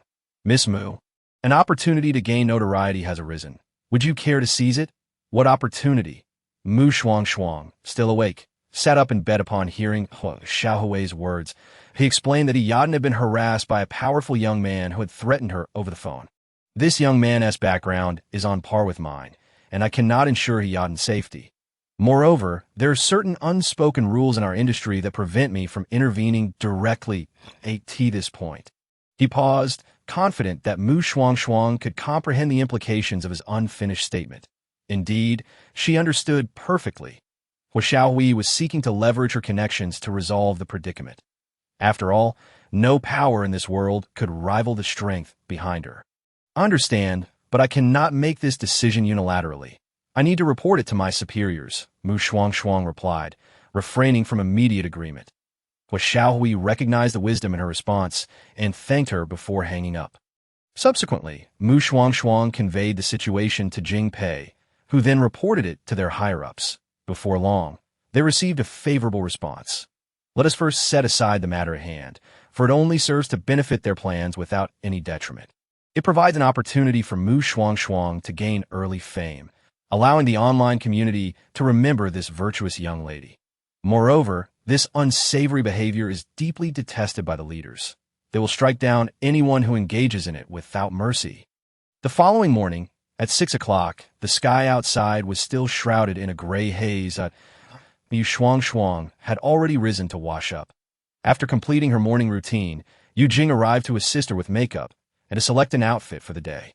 After all, a young lady must possess a sense of style. Once she was ready, it was nearly 7 o'clock. It was then that Shuangshuang, accompanied by Jing Pei and others, made her way to rendezvous with Yadin. "Good morning, Miss Mu," Yadin greeted warmly upon seeing Shuangshuang, a friendly smile gracing her face. She had already learned from Xiaohui the previous night that this young lady would assist her in dealing with Lu Ziqian, albeit under the condition that the incident be exposed online to generate traffic for her. Yadin, this was not a condition at all. It merely altered her perception of Shuangshuang, who now seemed genuinely kind-hearted. After enjoying breakfast, the group prepared to set off for the filming location of the popular variety show Country Kitchen, situated in a town under the jurisdiction of Pingqing, known as Wuxin Town. However, just as Shuangshuang and her companions were about to depart, they were suddenly surrounded by 7 flashy supercars at the hotel entrance. From the vehicles emerged 7 nonchalant, self-assured young men, exuding an air of arrogance. Among them was a man who appeared to be the leader of this group. He removed his sunglasses and sauntered over to Yadin with a cocky grin. "Miss He, the illustrious actress, today I have brought my brothers to welcome you. Surely, this is quite a gesture of respect. Come with me. I have reserved a table at a fine restaurant." This individual was none other than Lu Ziqian, who had threatened Yadin the previous night. He gazed at her, unabashedly reveling in her cool demeanor, while the plain-looking Shuangshuang beside her went unnoticed, feeling intimidated by the unsavory man before her. Yadin took a step back, coldly refusing. "Lu Xiao, I've already informed you that I have a press release to attend to and cannot indulge in nostalgia today." As she spoke, she cast a pleading glance towards Shuangshuang. Understanding it was her moment to intervene, Shuangshuang scoffed disdainfully, adopting an air of haughty superiority, and stepped forward. "She does not wish to accompany you. Cannot you see that? Who do you think you are?" Lu Ziqian surveyed the suddenly materializing Shuangshuang, taking note of her designer attire, but finding her unfamiliar, he assumed she was not part of their circle and spoke with a menacing tone. "What? Do you intend to shield this woman? Do you know who I am? How dare you speak out for someone else?" With a mocking smile, Shuangshuang replied, "You are Lu Ziqian, the heir of Xinding Group, son of Lu Hongkai. Am I correct? If you know who I am, then you should promptly remove yourself from our presence." Upon hearing her articulate his identity, Lu Ziqian's demeanor shifted, and he attempted to push Shuangshuang aside. However, before he could reach her, Jing Pei swiftly seized his wrist and twisted it behind him. The sound of Lu Ziqian's agonizing scream echoed in the air. "Let go! Let go!" he cried out. "You brat, are you looking for trouble? Release our Ziqian." The followers of Lu Ziqian rushed forward, but they were swiftly subdued by Wang Taisheng, Yi Hong, and Yu Jing before they could reach Jing Pei. Witnessing the chaos unfold, Yadin and Xiao Shu were left in shock, their minds blanked, and Shuangshuang was equally startled. It was her first time witnessing Jing Pei in action, and his efficiency was impressively striking. "Miss, since these individuals seem to relish causing trouble, I will have them taken away for some proper education," Jing Pei remarked, still holding Lu Ziqian firmly. The remaining followers had already been cuffed by Wang Taisheng and his companions. Lu Ziqian and his entourage, enraged and desperate, shouted, "Release us! This is illegal detention. Do you know who we are? Someone help! We are being kidnapped!" Despite their threats, Jing Pei and the others paid them no mind. Their cries for help fell on deaf ears. Thus, after Shuangshuang requisitioned Yadin's business vehicle, Yi Hong escorted Lu Ziqian and his companions away. As Yidan watched the vehicle gradually disappear from view, curiosity bubbled within her, and she turned to Shuangshuang, inquiring, where will they be taken? To a place where they can reflect and learn to behave. Shuangshuang replied with a smirk. Her mood considerably lifted. Yidan blinked, momentarily slow to grasp the implication. Qiu Shu, however, understood Shuangshuang's meaning and voiced her apprehension. Is it really safe to do this? Those young masters come from formidable backgrounds. Shuangshuang was well aware of the underlying concern in her words. She turned to Qiu Shu and Yidan, responding confidently. Rest assured, no matter how formidable their backgrounds may be, they will not dare to cause me even the slightest trouble. In fact, it was not just a matter of daring. The parents of those young masters who received news of the incident were eager to come in person with gifts to apologize. Chapter 24. Present day. Acquired 2.5 energy value videos of the incident had circulated online. And with the Yidan's rising fame, it swiftly climbed to the top of trending searches, sparking a deluge of comments. How audacious are the wealthy young masters of Pingxing? They can simply abduct someone on the street? How dare they take my goddess? Where's my assistant? I want information on these people within 3 minutes. Moreover, how could the hotel fail to dispatch security to protect their guests? Who would dare stay at this hotel in the future? The online community rallied against the perpetrators, filled with righteous indignation. Some netizens even took note of Shuangshuang and her companions. That I must say, the young lady beside the goddess is quite impressive. I wonder what her background is. Such a commanding presence. That man protecting her is so cool. He's exactly my type. Wow, she brought 4 bodyguards with her and speaks so arrogantly. I wonder what her status is. Instinctively, the netizens sensed that the young masters had encountered a formidable opponent. Speculation about Shuangshuang's identity began to circulate. Yet at that moment, Shuangshuang was en route to Wuxian town with Yidan. As Yidan's business vehicle had been commandeered by Jing Pei, both Yidan and Qiu Shu shared the same car with Shuangshuang. In the vehicle, Yu Jing had taken over Yi Hong's duties, operating a specialized laptop. Wang Taixing drove ahead, while Jing Pei was preoccupied with his phone. Observing this scene, Yidan and Qiu Shu found it vaguely peculiar, yet they could not pinpoint precisely what was off. Thank you for your assistance, Miss Mu. Yidan expressed her gratitude. Had it not been for you, I would certainly have been taken away by Lu Ziqian. Shuangshuang waved her hand dismissively, smiling nonchalantly. No need for thanks. It was a trivial matter. Besides, we are merely exchanging favors. Yidan and Qiu Shu were momentarily at a loss for words. Fortunately, Yu Jing came to their rescue, lifting her head from the computer to say, Miss Mu, the buzz about us online has begun to rise. Now would be the perfect time to let our account be identified for traffic generation. Very well, I understand. Shuangshuang nodded, then turned to Yidan with an innocent smile. Miss He, could you please take a photo with me and post it on your account to help identify mine? This was the first time Yidan and Qiu Shu had encountered someone so overtly seeking to capitalize on trending topics. They were momentarily taken aback, but complied. In Shuangshuang's words, this was merely the agreement they had made earlier. In no time, a photo of Yidan and Shuangshuang posing together appeared on her account with millions of followers, instantly capturing the attention of netizens and fans. The post included a caption. The young lady you are searching for is here, Shuangshuang. By the way, allow me to introduce my future junior sister. Shuangshuang, I kindly ask everyone to take good care of her. Wow, so the impressive young lady is the goddess's junior sister. Definitely following. Hello, junior sister. Thank you for saving our goddess. You are now my goddess too. I'm following. This is fantastic. With a junior sister around, I no longer have to worry about our goddess getting bullied in the future. Netizens and fans flooded the post with comments. Meanwhile, Shuangshuang's follower count on a certain platform soared. Within half an hour, she had amassed 500,000 followers. Yu Jing relayed this data to Shuangshuang, who was taken aback and exclaimed, Wow, I gained so many followers so quickly. Indeed, it was quite rapid, and I checked. Most of them are active followers. That a hint of a smile appeared on Yu Jing's typically cool face. Upon hearing this, Shuangshuang's excitement only intensified. Huaxiaohui had previously informed her that although celebrities in the entertainment industry often boasted millions of followers, many were purchased dead accounts.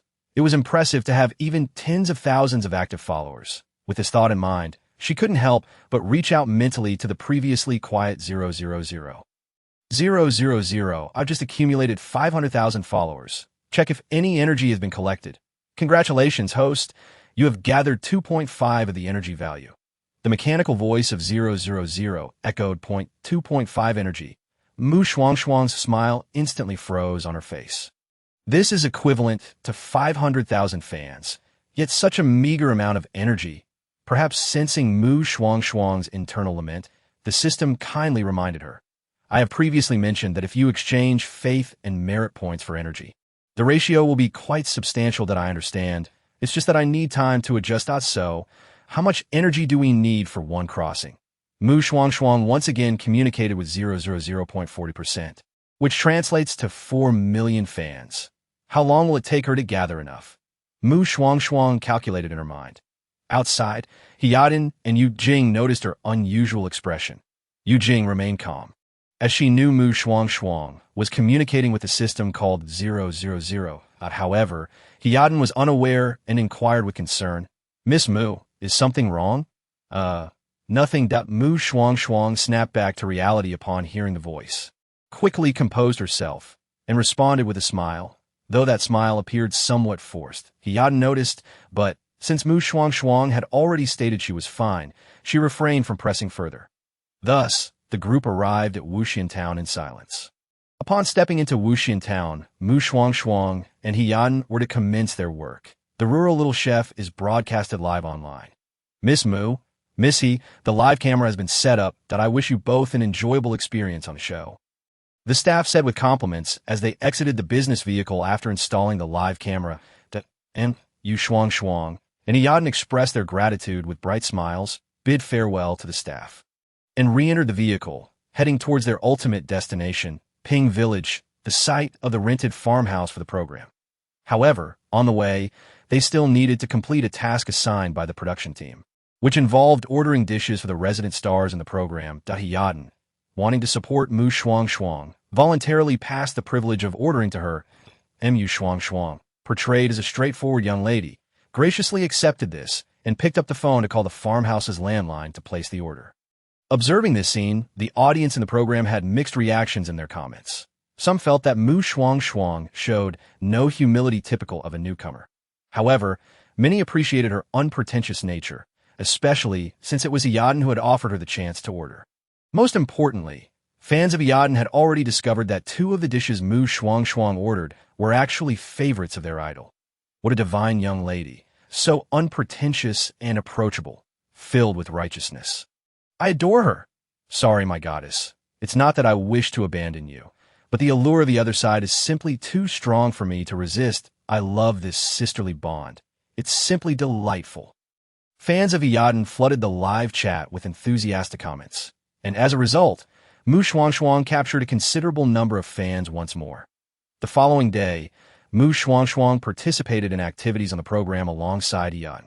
The resident guests were exceptionally warm and accommodating towards the 2 of them. Especially Hiyadin, perhaps sensing that Shuangshuang needed exposure, steered the conversation towards her several times during their evening discussions after dinner. By the time the production team concluded the live broadcast, Shuangshuang had accumulated nearly 2 million fans.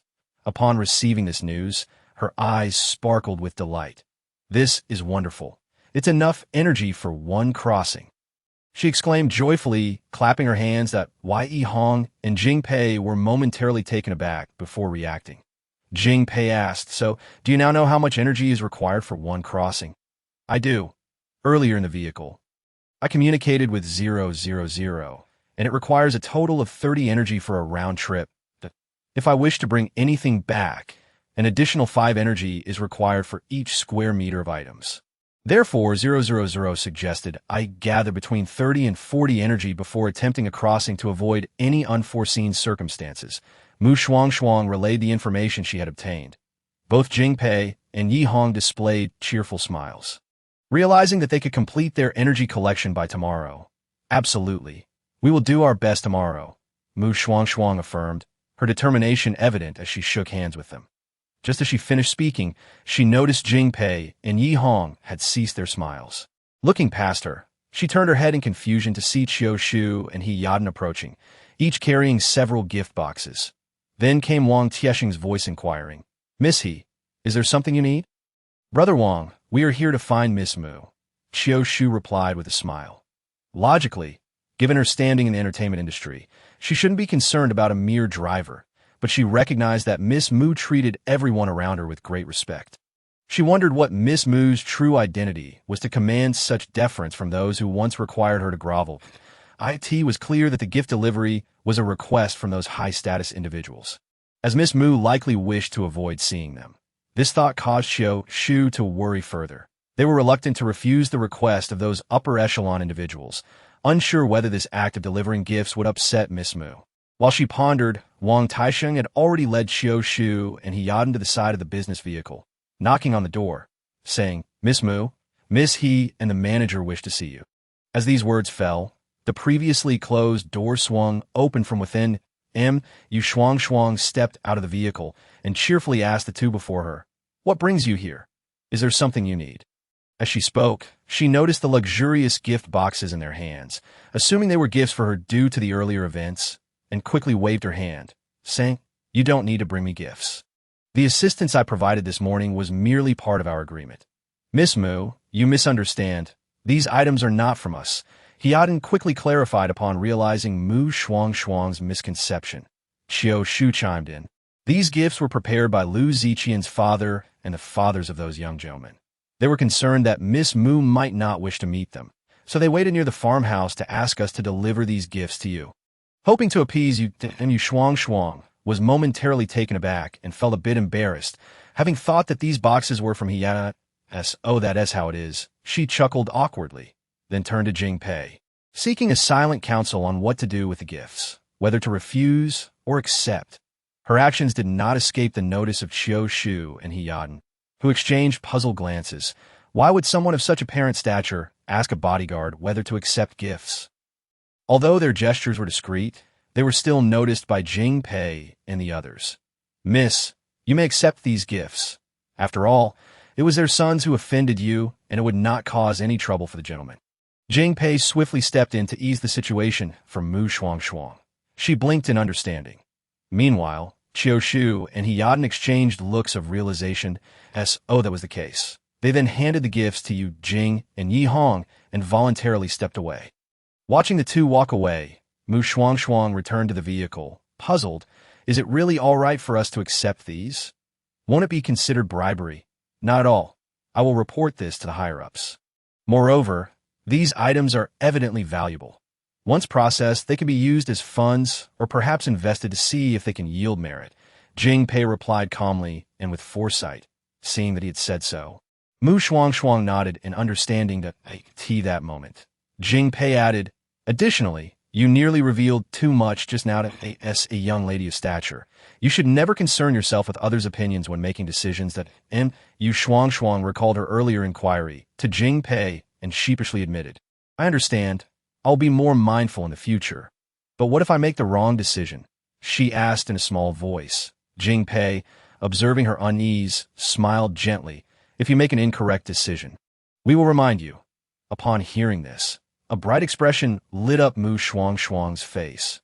Meanwhile, after leaving, Shu and Yadin did not return to the farmhouse to rest, but instead went to the entrance outside to report back to the waiting upper-class individuals.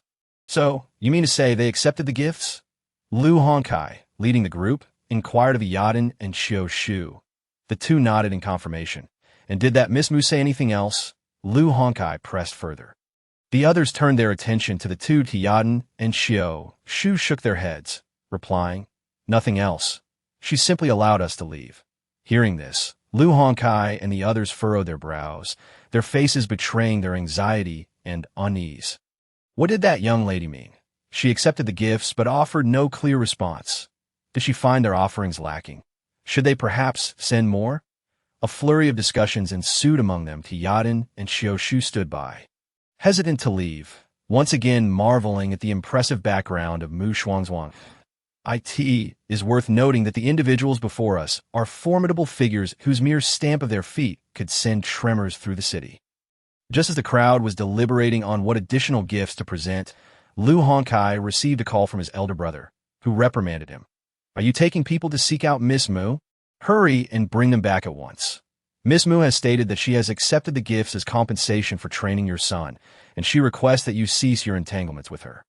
As for your son, he will undergo training in the new recruits camp for 3 months, and upon completion, he will be released. Chapter 26. In the present day, prepared and ready for another journey, witnessing the prominent figures hastily departing. Qiu and Hiyaden exchanged glances. Then, Qiu whispered, "Why not try to befriend Miss Mu tomorrow? We are not greedy. We simply wish to borrow her influence to suppress the nefarious elements within our circle." "I understand," Hiyaden replied, not one to be overly sentimental. She was well aware that ever since she claimed the title of Best Actress, numerous unspoken rules had approached her. Fortunately, she had encountered a commendable management agency and an excellent agent, which spared her from being coerced into actions she was unwilling to undertake. Nevertheless, she still found herself frequently obliged to attend social engagements she could hardly refuse, and Miss Mu was oblivious to all of this. After concluding discussions with Jing Pei and the others, she retreated to her room for a rest. Yet this night, it seemed, no one but her would find sleep. After the show's regular guests completed their episode, they were allowed to reclaim their phones from the production team. Initially, they intended to address the matters left unattended throughout the day and check the trending topics online. To their astonishment, they stumbled upon the trending topic concerning Shuangshuang and Hiyaden, leaving them utterly shocked. Especially after receiving confirmation from Hiyaden, they began to reflect on whether they had inadvertently offended the esteemed Mississippi Miss Mu is not a petty person. And besides, I had no opportunity to warn you.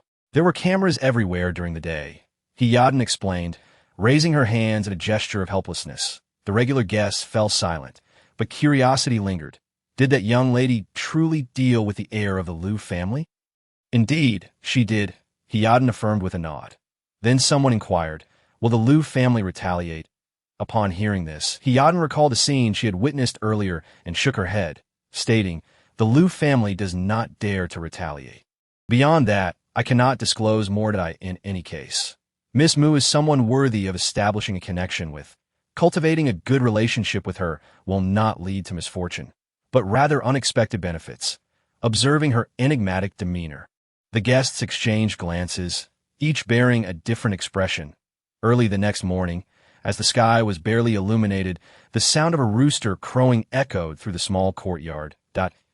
Shuangshuang was roused from her slumber, rubbing her eyes as she sat up in bed, when a cheerful voice resonated in her mind. Congratulations, host! You have successfully collected 35% of the energy value. You are truly remarkable. Shuangshuang paused for a few seconds, then exclaimed in delight, is the energy sufficient? Indeed. Once you are ready, we can commence the next journey of traversal, came the response. Wonderful, she exclaimed within her mind, unable to suppress her excitement. During this period, the inability to traverse due to insufficient energy had left her feeling uneasy, despite the fact that her country father had already placed his trust in her. Especially since she had been presented as a young lady, all expenses had been covered by her country father, intensifying her sense of urgency. However, after the initial excitement, she regained her composure. While the energy was indeed adequate, she still had tasks to complete, which served as a source of future energy. She could not afford to be negligent. After a brief wash, Shuangshuang emerged from her room, her face aglow with joy. Downstairs, the other guests had already risen.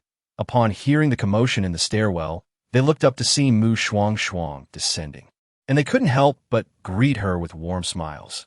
Good morning, little Shuangshuang. This was the affectionate nickname they had given her before they were aware of her true identity. They had initially considered switching to a more formal address, but found it too contrived, so they agreed to maintain the previous moniker, and Shuangshuang was unaware of their thoughts. She merely perceived that her seniors were even more cordial towards her than the day prior. After responding to their greetings with a smile, she waved her phone and said, I need to submit my phone. I'll be back shortly to chat. All right, but be careful not to run, Hiyaden and the regular guests cautioned her. Shuangshuang quickly located Jing Pei. Did you receive the message I just sent? She asked, her excitement palpable. I did. IT has been reported. Once we conclude here, we will return, Jing Pei confirmed with a nod. If one looked closely, the eagerness in his eyes was apparent. However, after receiving the desired response, Shuangshuang hurried back to continue filming the show, oblivious to his anticipation. The following day and night of filming went exceptionally well. Imbued with warmth, likely due to the newfound awareness of Shuangshuang's formidable background, the guests were even more enthusiastic and friendly toward her than on the first day. Moreover, Shuangshuang's genuine personality provided an excellent viewing experience for the audience in the live stream. By the time the program concluded, she had amassed a following of 2 million fans as they departed. The regular guests expressed their reluctance and invited her to return for another visit, and Shuangshuang did not decline, stating candidly, "As long as the production team extends an invitation, I shall come." After bidding farewell to the regular guests, Hiaden and Shuangshuang made their way to the parking area.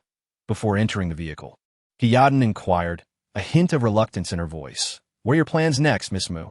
"Next, I intend to take a few days off," Shuangshuang replied. Time off. Hiaden's expression shifted to one of surprise and astonishment. Based on past experiences, she had assumed Shuangshuang would seize the opportunity to act in a television drama or participate in more shows while her fame was on the rise. Noticing Hiaden's astonished demeanor, Shuangshuang smiled, but had no intention of explaining further to Hiaden, perceptive as she was, recognized that despite their burgeoning friendship, there remained a degree of personal space. "Very well. Should you wish to venture out again, feel free to reach out to me." "Absolutely, I will." Shuangshuang did not take for granted the olive branch of friendship that Hiaden extended, although she understood that this person was primarily drawn to the identity she had fabricated. She nonetheless felt a sense of comfort in her presence, which made her feel at ease. After parting ways, Shuangshuang and her entourage returned directly to the base in the capital. Along the way, they were not spared from the pursuit of paparazzi. Drawn to the immense power her family background suggested, some could not resist the urge to delve into the depths of her lineage. Alas, they would never anticipate that Shuangshuang's true identity and background could not be so easily uncovered, and in their quest, they inadvertently ensnared themselves, becoming the subject of ridicule instead. But that was a tale for another time. By the time Shuangshuang returned to the base, it was already afternoon. Preparation for the traversal had been made, complete with ready-to-eat military rations, weapons for her self-defense, spare clothing, and daily necessities, effectively filling every inch of space. Initially, the second-in-command intended for her to rest for a day, considering she had been working outside for several days. However, Shuangshuang declined, stating, "As a spiritual entity, my body will fall into slumber. It does not affect me." Due to her insistence, the second-in-command had no choice but to remind her, regardless of the circumstances, ensure your safety in the alternate realm. "Nothing is more important than you." Shuangshuang felt warmth blossom in her heart upon hearing this. Lying on the specially designed recovery bed, she surveyed the individuals outside the isolation chamber and softly said, "I shall take my leave now. Go forth. We await your triumphant return." Chapter 27. The Plastic Sisterhood of the Entertainment Industry. 1. Get out of the entertainment industry. Saying you're wrong. The furious shouts rang in Shuangshuang's ears. Instinctively, she looked up and saw a group of over 10 people gathered within a meter of her, angrily shouting and gesturing wildly. Some even hurled objects in her direction. Caught off guard, she was unable to evade the projectiles and was struck several times. A foul odor emanating from her. It was only then that she realized the objects being thrown at her were rotten eggs. Just as she was in a daze, she was suddenly shoved forward with urgency, accompanied by a frantic female voice, saying, "You're wrong. What are you still doing? Get in the car. If we are truly surrounded by these people, we won't be able to leave." Upon hearing this, Shuangshuang finally snapped back to reality, following the push to quickly board a luxurious van parked at the curb. Accompanying her was a well-dressed, efficient-looking woman who swiftly closed the door and urged the driver to start the vehicle. Shuangshuang realized she had entered an alternate world, yet lacked the memories of her original self. So she silently observed the woman before her and the scene outside the vehicle. The woman wiped the egg residue off her clothes with a tissue while also offering a tissue to Shuangshuang. Muttering angrily, "Wipe off the mess on you. I warned you repeatedly that Yin Juanxi is not someone worth associating with. And your so-called friend, Wang Qingqing, is equally ambitious. You chose to trust them wholeheartedly, even sharing your resources with them. Now look what has happened. They've conspired against you. As the conversation reached this point, the woman appeared to have recalled something, her anger deepening. Furthermore, you are clearly in a relationship with Huanxi. Why deceive me by claiming you are merely ordinary friends? Had you been truthful with me, we would not find ourselves in such a passive situation, and I could have offered assistance in guarding against this. Huanxi expressed concerns that revealing our relationship could adversely affect my future and did not wish to be labeled as someone living off a woman's success. I could see this moment. Shuangshuang had fully assimilated the memories and, adopting the habits of her predecessor, pressed her lips together and gritted her teeth as she spoke. The timing of her arrival was far from ideal. Indeed, it could be described as precarious. The original identity belonged to Sang Yurong, a top-tier actress with a fortune in the millions, enjoying abundant resources. The woman who had just spoken was her manager, Chen Mu, whom the original often referred to as Sister Mu.as for Huanxi and Wang Qingqing. They were the original's ex-boyfriend and former best friend, respectively. Before encountering the original, Huanxi was merely a somewhat well-known, handsome male singer, not yet deserving of the title of artist.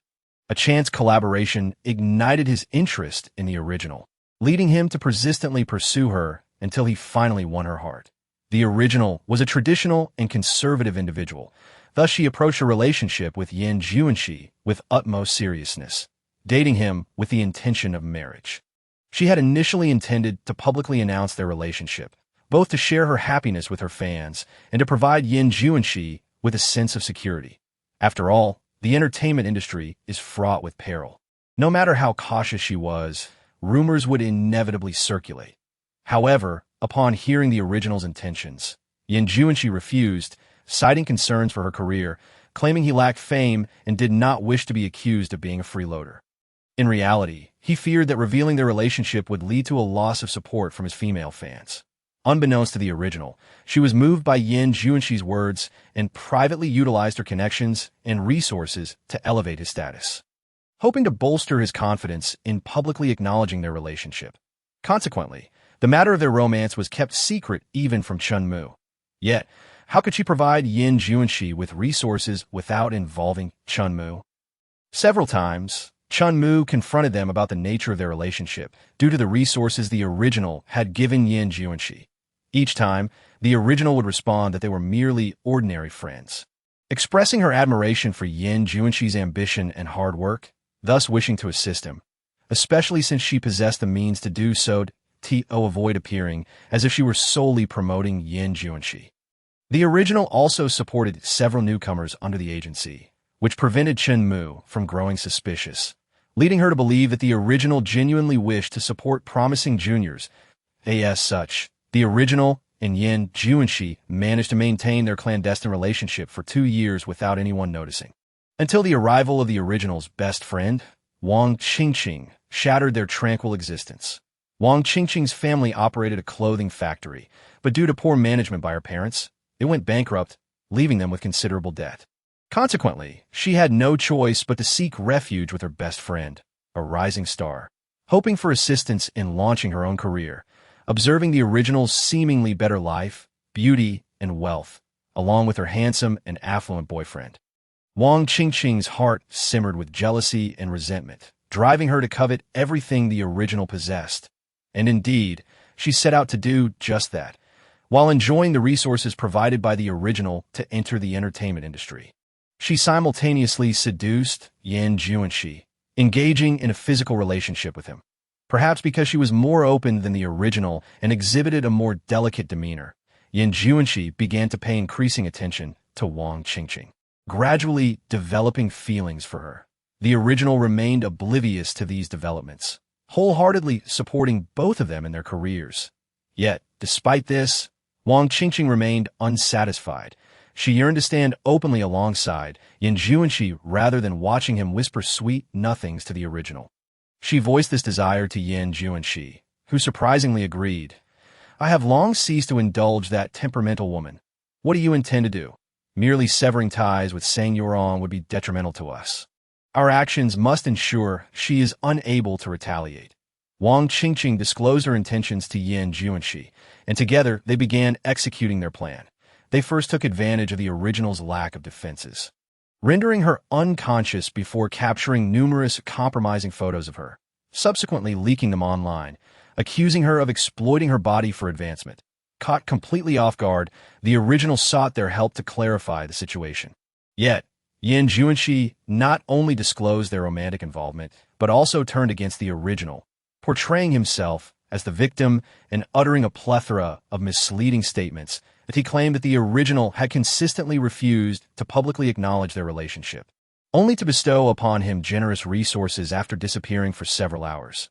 Wang Qingqing further condemned the original from a position of superiority. The original was left devastated, finally grasping that she had been ensnared in a scheme orchestrated by Yan Juanxi and Wang Qingqing. Consumed by rage towards both individuals and herself for being blind to their true natures, she initially planned to retreat for a time, awaiting the fervor surrounding the incident to subside before seeking evidence to confront Yan Juanxi and Wang Qingqing. However, during one outing to collect a delivery, she was struck by an extreme fan of Yan Juanxi, ultimately succumbing to her injuries due to delayed medical attention. Chapter 28. The Plastic Sisterhood in the Entertainment Industry. 2. Upon absorbing the memories, Shuangshuang realized she had arrived at a critical juncture. The day after the original had been victimized by the deceitful Yan Juanxi and the duplicitous Wang Qingqing, which culminated in a scandal involving leaked explicit photographs. Just 10 minutes prior, the original had exhausted her fortune to settle breach of contract penalties associated with endorsements. Simultaneously, she received notification from her agency that she would be placed on hiatus for the foreseeable future.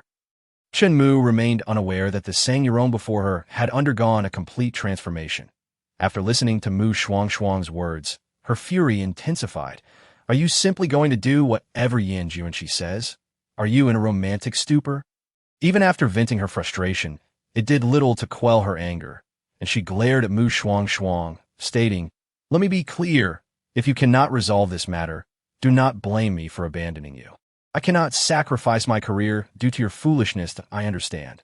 Rest assured, I will resolve these issues promptly."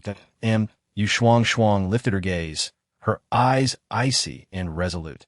This expression left Chen Mu momentarily stunned, perplexed by the sudden shift. Just moments ago, this girl had appeared utterly devastated, yet now she seemed to have regained her composure. Surely, she was not contemplating any illegal actions in her emotional fervor. Do not act recklessly. The company has already given up on you. If you attract legal trouble, no one will come to your aid. Chen Mu warned, her eyes fixed on Shuangshuang. Naturally, Shuangshuang understood the implications of her words. Chen Mu was concerned that she might act irrationally out of frustration. With a light laugh, she replied, "Sister Mu, rest assured, I was once foolish and blind, mistaking a wolf for a gentleman. However, it would be unwise of me to break the law in my quest for revenge against these scoundrels. There are myriad ways to retaliate, and why would I choose the one most detrimental to myself?" For reasons unknown, as Chen Mu observed the now transformed, eerily smiling Sang Yurong, her scalp prickled and goosebumps rose on her skin. However, reflecting on the recent events, she began to comprehend Sang Yurong's darkening disposition. After all, this girl's character had never been one of self-pity. With this thought in mind, Chen Mu furrowed her brow and inquired, "What do you plan to do? And how can I assist you?" Despite her earlier desire to sever ties with Sang Yurong, if there was a chance for her to regain her footing, she would prefer to continue collaborating. After all, she had invested years of effort in nurturing Sang Yurong and was unwilling to relinquish her so easily. Furthermore, Sang Yurong served as her calling card in the industry. If she abandoned Sang Yurong at this critical moment, others would perceive her as someone who could only share in prosperity but not in adversity, which would significantly impact her career. Shuangshuang was not surprised by Chen Mu's inquiry. According to the original's memories, Chen Mu had actively sought evidence to aid the original after the incident, hoping to restore her reputation. Unfortunately, the original's misfortune prevented them from presenting their gathered evidence to the court before she was tragically killed by an extremist fan of Yan Juanxi. It struck Shuangshuang that the time until the original's demise was merely a couple of days. Suddenly, She realized the importance of this time frame and silently reminded herself to exercise utmost caution during the next few days. While maintaining an outward composure, she revealed her plan, an eye for an eye. As Chun-Mu listened, her eyes flickered, but she remained silent, waiting for Shuangshuang to continue if we wish to regain our standing. We must uncover evidence of the scheming by those scoundrels. However, since they dared to orchestrate such a plot, they likely destroyed any evidence, emboldening them. Thus, we must cause them to falter to extract the evidence we seek from their own words. The plan was commendable, yet how could they induce such chaos? Do you possess any leverage against them? Chun-Mu acknowledged Shuangshuang's perspective. Her curiosity piqued. Shuangshuang candidly admitted no, but we can fabricate it. Let the driver take a detour to the police station before returning to the apartment. Observing her confidence, Chun-Mu refrained from further questioning and gestured for the driver to head to the police station. The vehicle, initially proceeding straight down the street, abruptly changed direction, turning onto a different road. Hurry, follow that car. Sang-Yurong has altered her course. She must be meeting with a benefactor. This could be breaking news. The paparazzi trailing behind immediately signaled their drivers to change lanes, and it seemed that many shared the same intent. However, their excitement was palpable as they anticipated acquiring the latest scoop on Sang-Yurong, only to discover that the business vehicle she was in had entered the police station. The journalists were left bewildered, wondering what on earth was happening. Before they could comprehend the situation, Shuangshuang had already ushered Chun-Mu out of the car and headed straight into the police building. The moment the two appeared, they instantly captured the attention of everyone present. After all, the headlines across the internet were dominated by none other than this very individual, unfazed by the multitude of gazes. Shuangshuang approached the reception desk and inquired, "Hello, I would like to report a case. What is the procedure?" All right. What kind of case do you wish to report?" The police officer at the reception, taken aback by the stunning beauty before her, albeit with a hint of weariness, stammered for a moment before responding, Shuangshuang, showing no hesitation, stated plainly, "Rape, cough, cough." Both Chun-Mu and the police officer were caught off guard by Shuangshuang's bluntness, momentarily choking on their own saliva. Ignoring their astonishment, Shuangshuang pressed on, "What materials are required to file such a case?" "You will need these documents." The officer quickly regained her professional demeanor, though internally she was swept away by the tumultuous waves stirred by Shuangshuang's words. As she explained, she couldn't help but steal glances at Shuangshuang, her eyes revealing a mixture of anger and complexity. Not sensing any malice from her, Shuangshuang chose to remain indifferent to the officer's peculiar demeanor. A few minutes later, having grasped the filing procedures, Shuangshuang expressed her gratitude and prepared to leave with Chun-Mu. Unable to hold back any longer, the police officer called out to her. "Rong, I believe you are not as helpless as the internet claims. Since you have come to report this, I will ensure a thorough investigation for you, striving to restore your innocence. We, the extraterrestrial fanbase, will always stand by your side." Rong is a term of endearment used by fans for Sang-Yurong, while extraterrestrial refers to the collective fanbase, derived from the phonetics of the last character of Sang-Yurong, extraterrestrial. A promising future awaits. Chapter 29. The Plastic Sisterhood in the Entertainment Circle. 3. Listening to the police officer's words, Shuangshuang felt an inexplicable surge of emotion that a smile graced her lips. Her eyes sparkling as she replied, "Thank you, that I will not let your support go to waste. Just wait for my return, and let Rongbao do nothing but await me." With that, she turned and stepped into the filing office. The police officer, watching her retreating figure and recalling the resolute smile from moments ago, momentarily forgot she was at work, excitedly waved her hand and shouted, Rong, go for it." Half an hour later, Shuangshuang emerged from the police station with Chun-Mu. The reporters, who had been waiting outside, immediately swarmed around them, thrusting microphones forward and launching a barrage of sharp questions. "Miss Sang, what brings you to the police station? Have you committed an illegal act and are here to confess? Is the accusation from Yin Juanxi and Wang Qingqing regarding you threatening them for your career related to your summons by the police?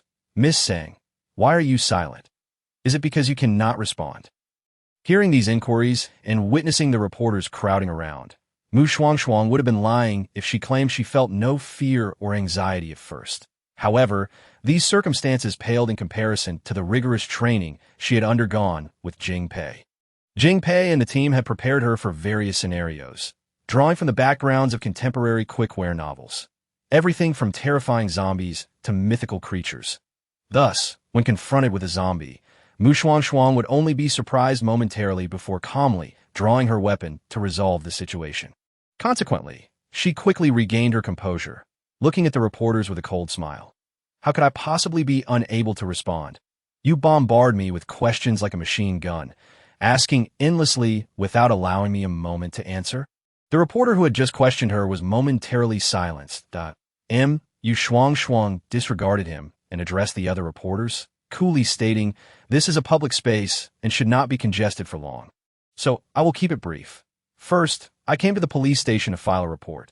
The day before yesterday, while dining with Yan Juanxi and Wang Qingqing, I was drugged and raped. Fortunately, I have gathered some evidence. And now we await the police investigation results. Additionally, due to the extensive, unauthorized photographs of me circulating online, which have negatively impacted everyone, I would like to apologize here." Upon finishing her statement, she bowed sincerely to the camera. Before the reporters could react, she straightened up and continued. "Secondly, regarding the rumors circulating about me online, I will pursue this matter to the end, particularly concerning Yan Juanxi and Wang Qingqing, who have betrayed me. Their actions have made me understand the saying, 'One who eats with a bowl will abandon it to curse.' I, Shuangshuang, have reached my current status not through any hidden rules, but through my own strength. The things that belong to Shuangshuang are not easily taken. If you dare to conspire against me and tarnish my reputation, we shall see."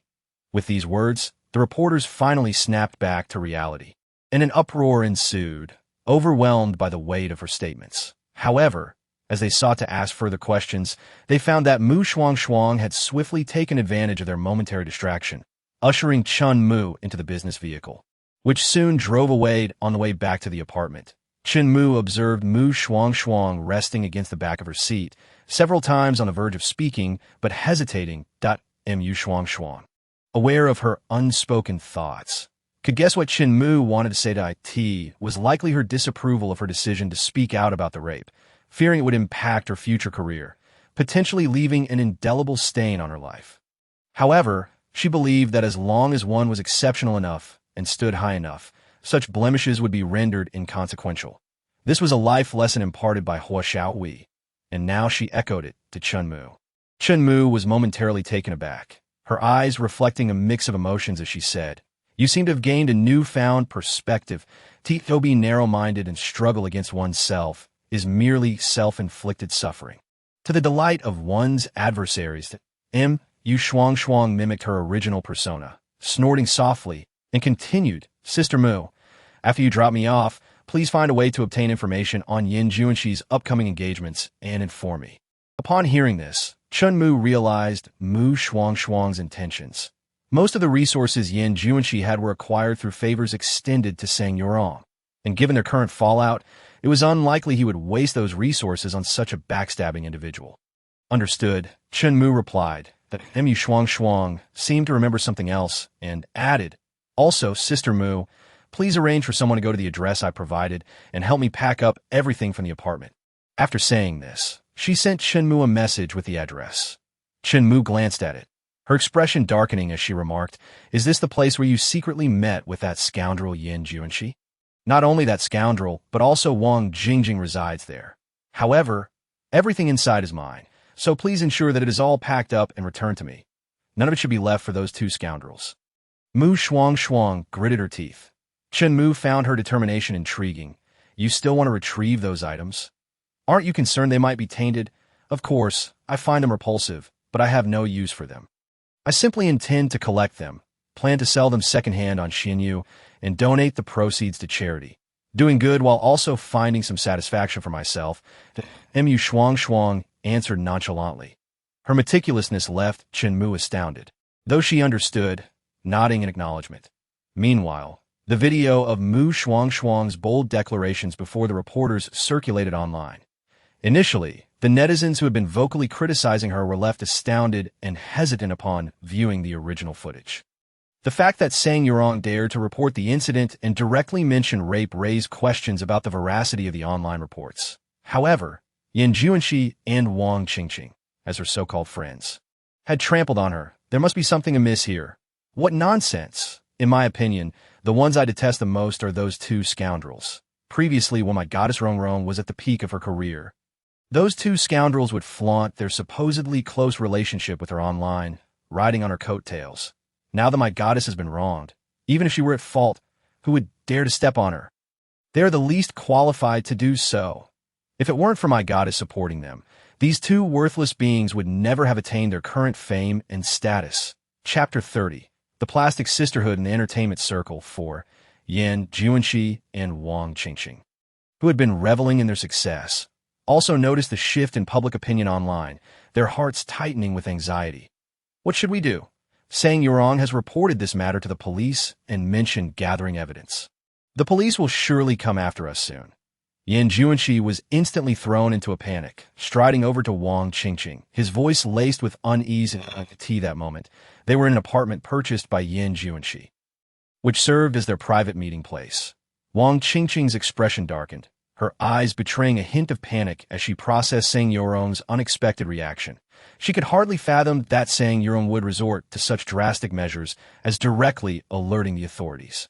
One would expect a rational individual facing such a scandal to downplay the situation, to minimize the incident and obscure the disgrace, that yet Sang Yurong chose to amplify the matter, rendering them helpless in the face of the ensuing chaos. The more Wang Qingqing pondered, the more agitated she became, especially when she noticed Yan Juanxi pacing restlessly before her, his movements causing her a throbbing headache. Irritated, she snapped, "What are you so flustered about? The photos we took are genuine. The effects of the drug will dissipate after 24 hours. I've also arranged for the footage from the house to the hotel to be erased. What evidence could Sang Yurong possibly possess? Perhaps this wretched woman is merely trying to deceive us, aiming to throw us into disarray." Whether or not this reasoning calmed her, it certainly alleviated her anxiety to some degree. Yan Juanxi, too, found solace in her words. "You are right. It is very likely that this woman is attempting to trick us, that we must remain composed, that I will not falter. However, you must ensure that you do not reveal any weaknesses in public. If the journalists catch even the slightest hint of a flaw, all our actions will be exposed."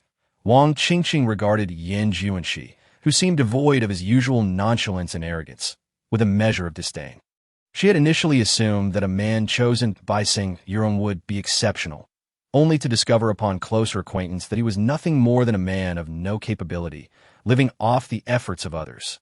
Nevertheless, as long as Sang Yurong desired him, she was determined to seize him for herself. Meanwhile, Shuangshuang had returned to the apartment she had purchased under her original identity. Chen Mu had much to attend to and could only escort her home before departing. Thus, she found herself alone in the spacious apartment. She sank onto the sofa to rest and called out to 000 in her mind, pondering the state of technology in this world that I just visited the police station. Those devices seem remarkably similar to those in our realm.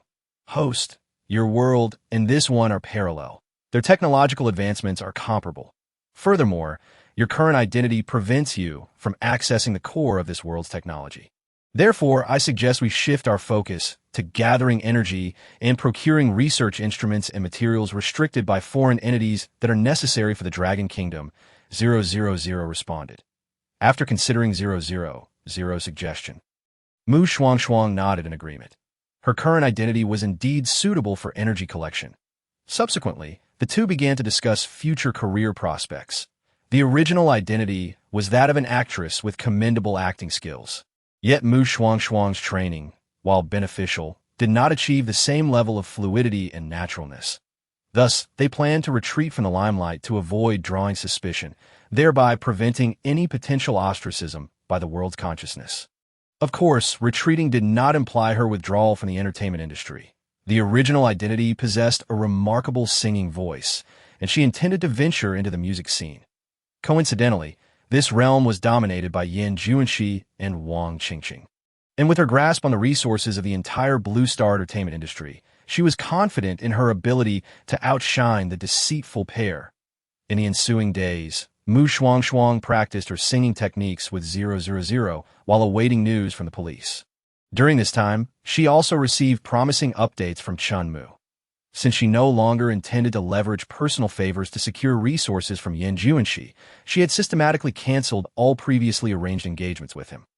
Rumor had it that the scoundrel had thrown a fit on set, capturing the attention of reporters who subsequently broadcasted his outburst. The individual responsible for the announcements was not one to be trifled with, as they publicly exposed the scoundrel's resource acquisition, which had been secured through the original identity's connections, thus causing public sentiment to tilt overwhelmingly in favor of Shuangshuang. Indeed, it is said that those who lack shame are invincible. How ironic that the scoundrel once claimed his success had nothing to do with our goddess Rongrong. Now he finds himself slapped in the face. And where are that dog's fans now? Why are they silent? Juanshi and Wang Qingqing.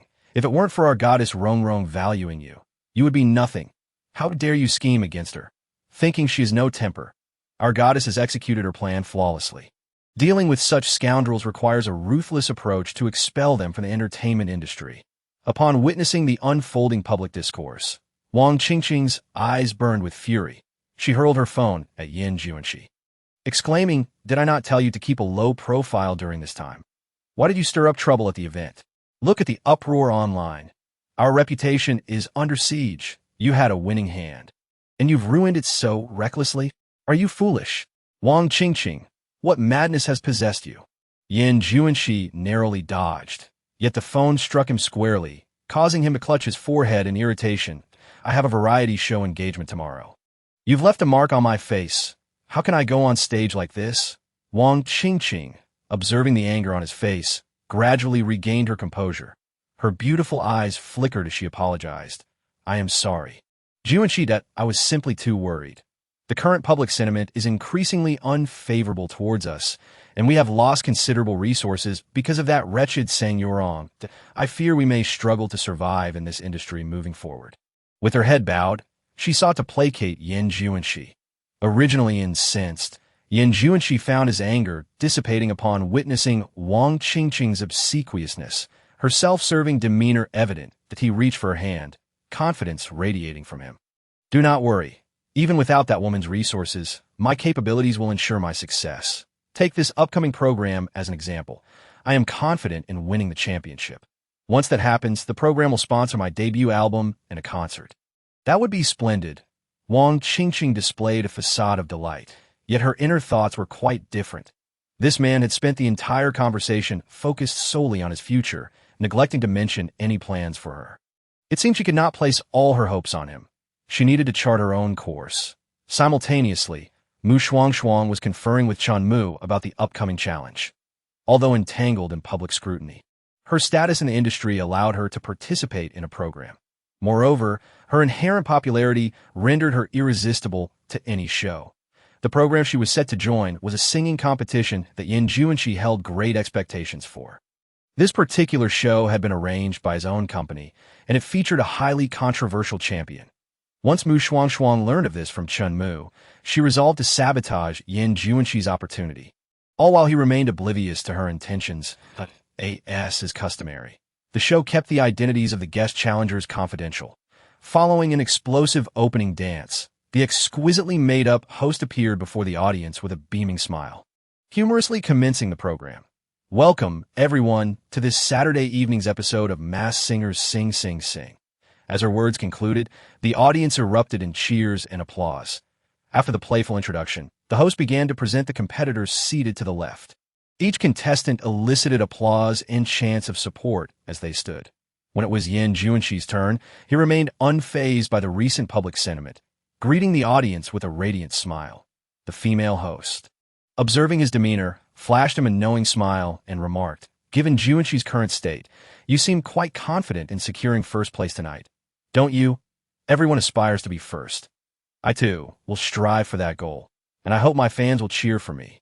Juanshi's response was artfully crafted, neither appearing arrogant nor offending others, instead portraying him as an ambitious individual. He concluded by acknowledging his fans, urging them to rally behind him. Many of his female admirers in the audience screamed enthusiastically, chanting his name.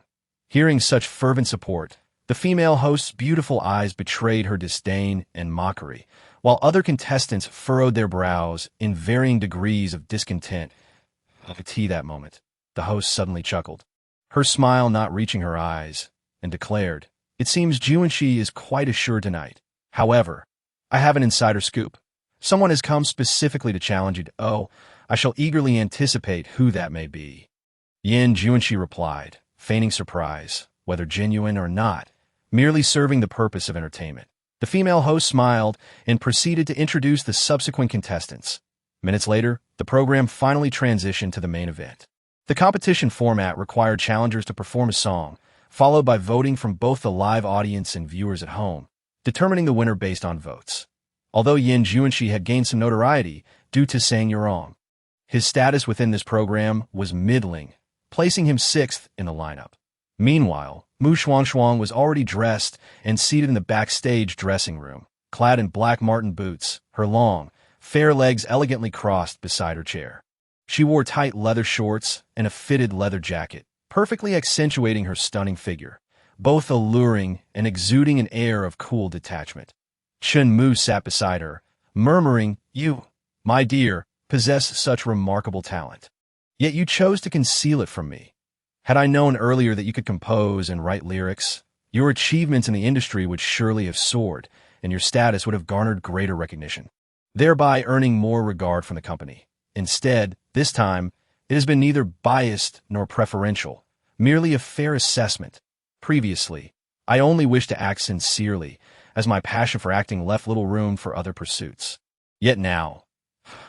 Shuangshuang let out a cold laugh. The unspoken words that followed were clear to Chen Mu. This girl intended to undermine Yin Juanshi, rendering him unable to progress in the realm of singers. Chen Mu's conviction stemmed from having heard Shuangshuang's original song. She could say without exaggeration that Saying Your Own could achieve legendary status in the music industry solely based on this song. How many times have I stumbled along the way? How many times have I broken my wings?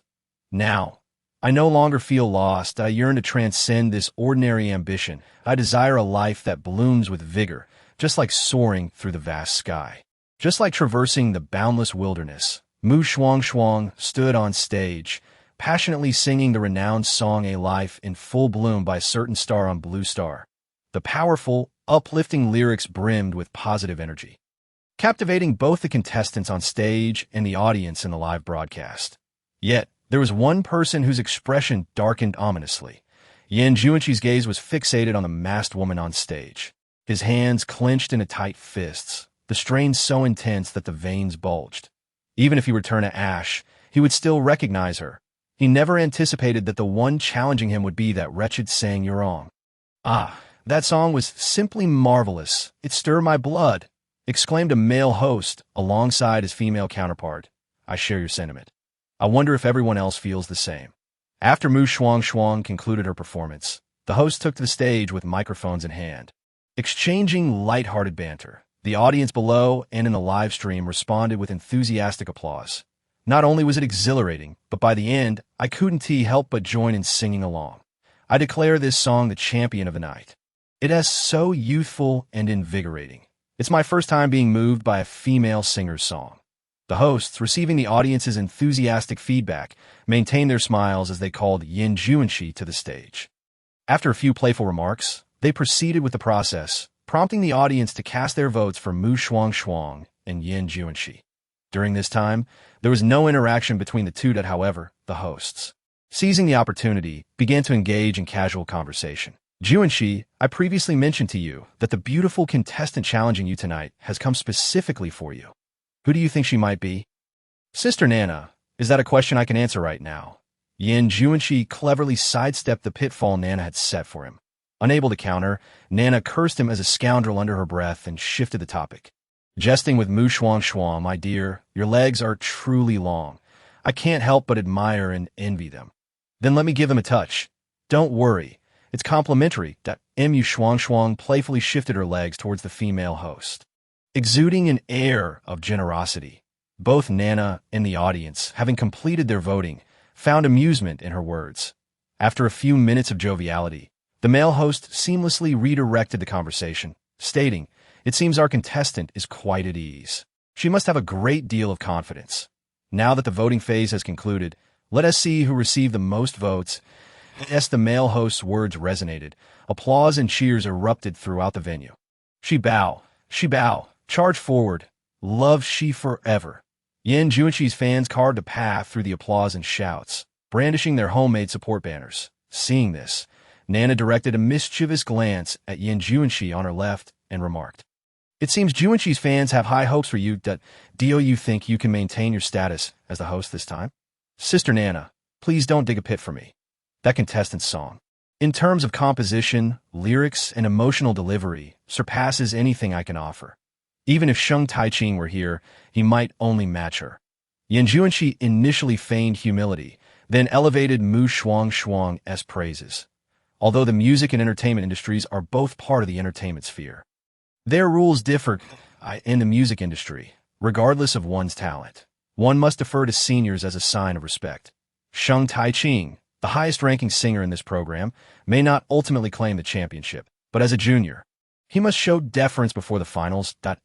Shuangshuang, unaware of this nuance, yet not foolish, recognized that being singled out by Yan Junshi indicated he was someone she should not provoke. Aside from challenging you, my other goal is to meet senior Sheng Taiqing, that if I can remain in this competition, I hope to seek his guidance on songwriting and singing techniques, Shuangshuang humbly expressed, donning her headpiece. Sheng Taiqing, having been mentioned twice, was a refined middle-aged gentleman well-preserved. He bore no visible traces of aging. Appearing as if he were just over 30, he wore a gentle smile, sitting gracefully in his chair.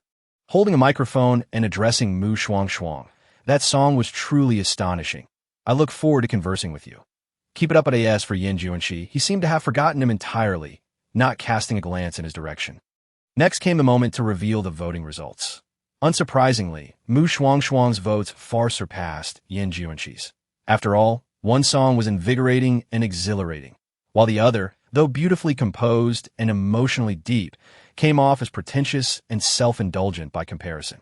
Wow, it appears our contestant has successfully challenged the host, becoming the first to do so tonight. Congratulations. Nana exaggeratedly congratulated. The male host also offered his congratulations to Shuangshuang. She remained humble in her gratitude, making sure to thank the audience both present and watching online. Yan Junshi observed this scene, unable to maintain his smile any longer. However, with the cameras rolling, he had to feign composure to avoid adding another defeat to his reputation.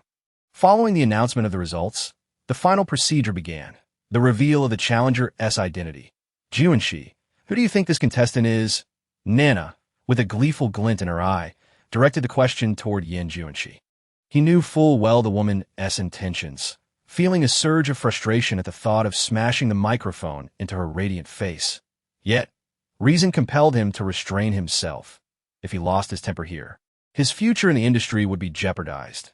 Clenching the microphone tightly, his knuckles turning white, he finally composed himself and replied. Her voice seemed somewhat familiar, but if I had to guess, I truly couldn't say. So you find it familiar? I too sense that familiarity, but can't quite place whose voice it is. Has anyone figured it out? Nana shot an ambiguous glance at Yan Junshi, not allowing any one moment to respond before turning to the nearby contestants. The contestants whispered among themselves, guessing several names, but none were correct. The atmosphere grew increasingly tense. Amidst the curiosity of the crowd, Nana urged Shuangshuang to remove her headpiece, that a stunningly exquisite face emerged. Drawing gasps of astonishment, though it was unclear whether the awe stemmed from Shuangshuang's beauty or the excitement of her sharing the stage with Yan Junshi. Oh my, it's the goddess Rongrong. Nana feigned surprise, playfully approaching to ask, "May I inquire, goddess Rongrong, why did you come to our show as a challenger?" The male host, hearing her question, furrowed his brow and quickly interjected, "I previously heard that goddess Rongrong seeks to develop in dual fields. Might she focus more on her singing career moving forward?" "Indeed, I do aspire to pursue a singing career, though that is but one of my motivations," Shuangshuang replied into the microphone, then provocatively glanced at Yan Junshi, raising her chin with queenly confidence, declaring, "I've stated before, my talents are not easily obtained. I can elevate you, but I can equally bring you down. almost as soon as the words left her lips. The audience erupted in shock. Some were astonished that Shuangshuang would so boldly express her desire for revenge against Yin Juanxi, while others were incensed by her actions. The most infuriated were undoubtedly Yin Juanxi's fans. "You shameless harlot, what right do you have to retaliate against our Juanxi? You made a fool of yourself, and now you want to drag him down with you. How disgusting! Get off the stage. You are not welcome here. You wretched schemer, dare to retaliate against our Juanxi. Tomorrow, I'll see to it that you are disfigured, and then let us see how you use that face to seduce anyone." Shuangshuang listened to these words with an impassive expression, her luscious red lips parting slightly as she spoke. "Given that you are fans of Yin Juanxi and unaware of his true character, having been deceived by the facade he presents, I shall not hold your slanderous remarks against me. Once the police announcement is released tomorrow, you will understand the truth of the matter, that I hope you will remember to come here and apologize then." She paused momentarily before continuing. "Now, let us bring our discussion regarding Yin Juanxi to a close." Finally, she cast a glance towards the two hosts, who, regaining their composure, hastily attempted to regain control of the situation. However, the irate fans were not easily placated. One after another, they threatened the hosts, declaring that if Shuangshuang was not removed from the program, they would withdraw their participation and boycott the show. Some fans even stormed out in protest. This unprecedented situation left the hosts and the director of the program visibly displeased. The uproar also ignited fervent discussions online. Chapter 33. The Plastic Sisterhood of the Entertainment Industry. 7 Goodness. Are these fans truly devoted followers of Yin Juanxi? Initially, I had resented Sang Yurong for interrupting the program, but witnessing the actions of Yin Juanxi's fans, I realized I had previously misjudged Sang Yurong. Yin Juanxi's fans were undeniably arrogant, and what was even more astonishing was that Yin Juanxi made no effort to dissuade them. Netizens were swift to denounce both Yin Juanxi and his fans. In response, Yin Juanxi supporters took to the internet, engaging in fierce verbal battles with the netizens. This incident rapidly ascended the news rankings, creating an ever-growing stir. Throughout this, Yin Juanxi remained silent, allowing his fans to lead the charge on his behalf, deliberately sabotaging the episode, knowing that this would nullify his competition with Sang Yurong. Under the pressure from his fans, the production team would undoubtedly feel compelled to retain him on the show. Unfortunately for him, things did not unfold as he had anticipated. The influence of fans and public opinion, while formidable, paled in comparison to the might of capital. Although the program was temporarily halted, the two hosts soon received directives from the station, ordering Yin Juanxi and his fans to leave immediately. The firm stance taken caught Yin Juanxi, his supporters, and even the other contestants in attendance by surprise that they truly believe we hold our beloved Shi dear? Chuckled one fan. Allowing a woman like Sang Yurong, who lacks decorum, to remain on the show will surely spell its doom. Fellow admirers of Shi, let us unite and boycott this wretched program. Yin Juanxi's fans clamored online. Nevertheless, this did not impede the program's continuation. The delay amounted to no more than 10 minutes. Furthermore, the attitude displayed by Yin Juanxi and his fans garnered Shuangshuang empathy from the other contestants and audience members. Coupled with her previous demeanor of grace and integrity, the public sentiment shifted in her favor, solidifying their trust in her. Previously, I had suspected Sang Yurong of deliberately creating a persona to confuse the audience. But it was now evident that the issue lay with Yin Juanxi. The character of an idol is often mirrored by that of their fans. Yin Juanxi's indifference towards his supporters suggested he sought to amplify the chaos, forcing the production team to yield to public opinion in order to keep him aboard. That I heard he has only one resource left. If he loses that, he will no longer have any engagements. One murmured, observing the online discourse supporting Sang Yurong. Chenmu felt a weight lift from her chest. She set down her phone and addressed those nearby. I initially feared we would offend the production team. Yet it appears the higher-ups are firmly on our side. This is truly fortuitous. The current trend is advantageous for us. Provided the police can confirm that you were wronged, we may finally turn the tide. The executives likely possessed special channels of information, which explained their unwavering stance against Yin June 11. Shuangshuang reclined against her chair, a light laugh escaping her lips. Chenmu offered no rebuttal.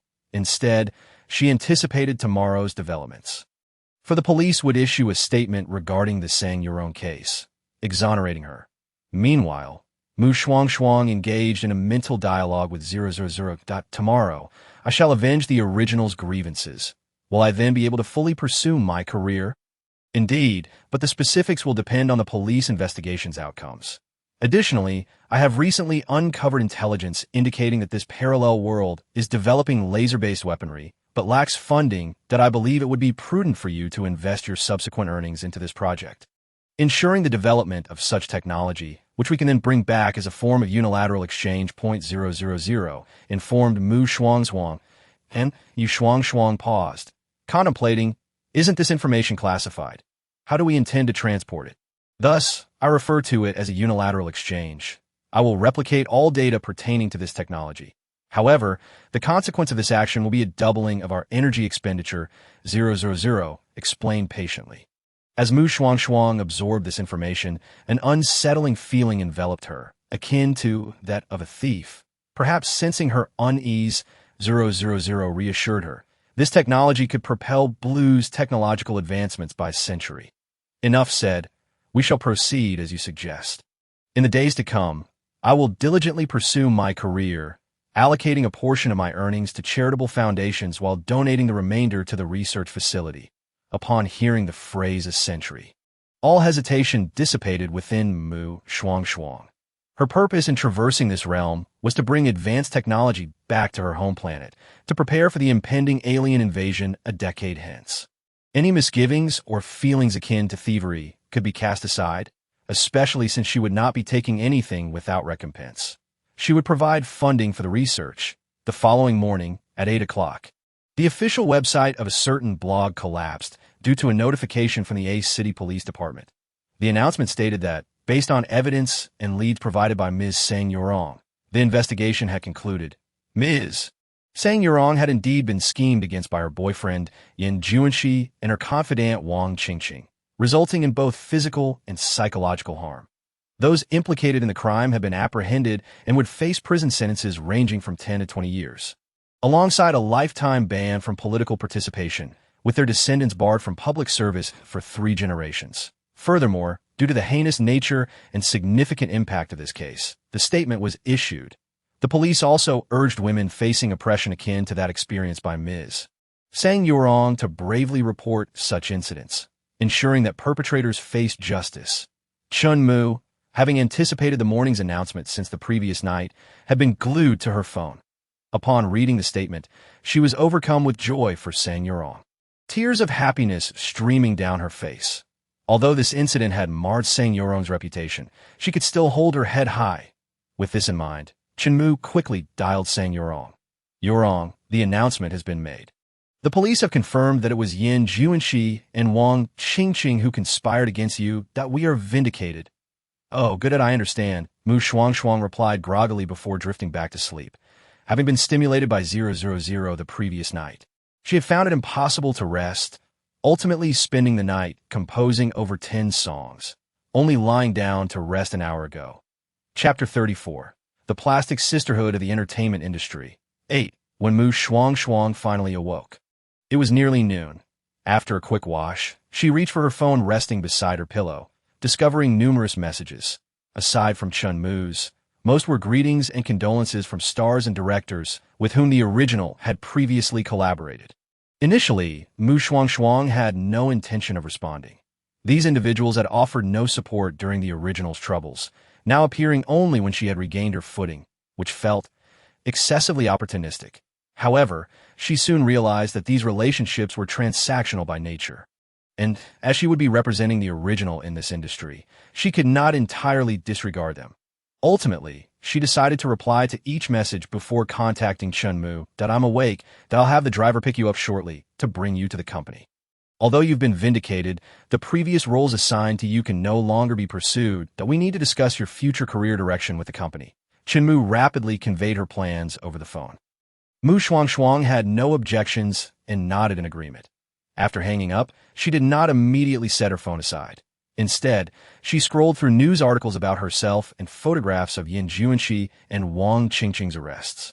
At that moment, an indescribable sense of relief surged within her, lifting her spirits immensely.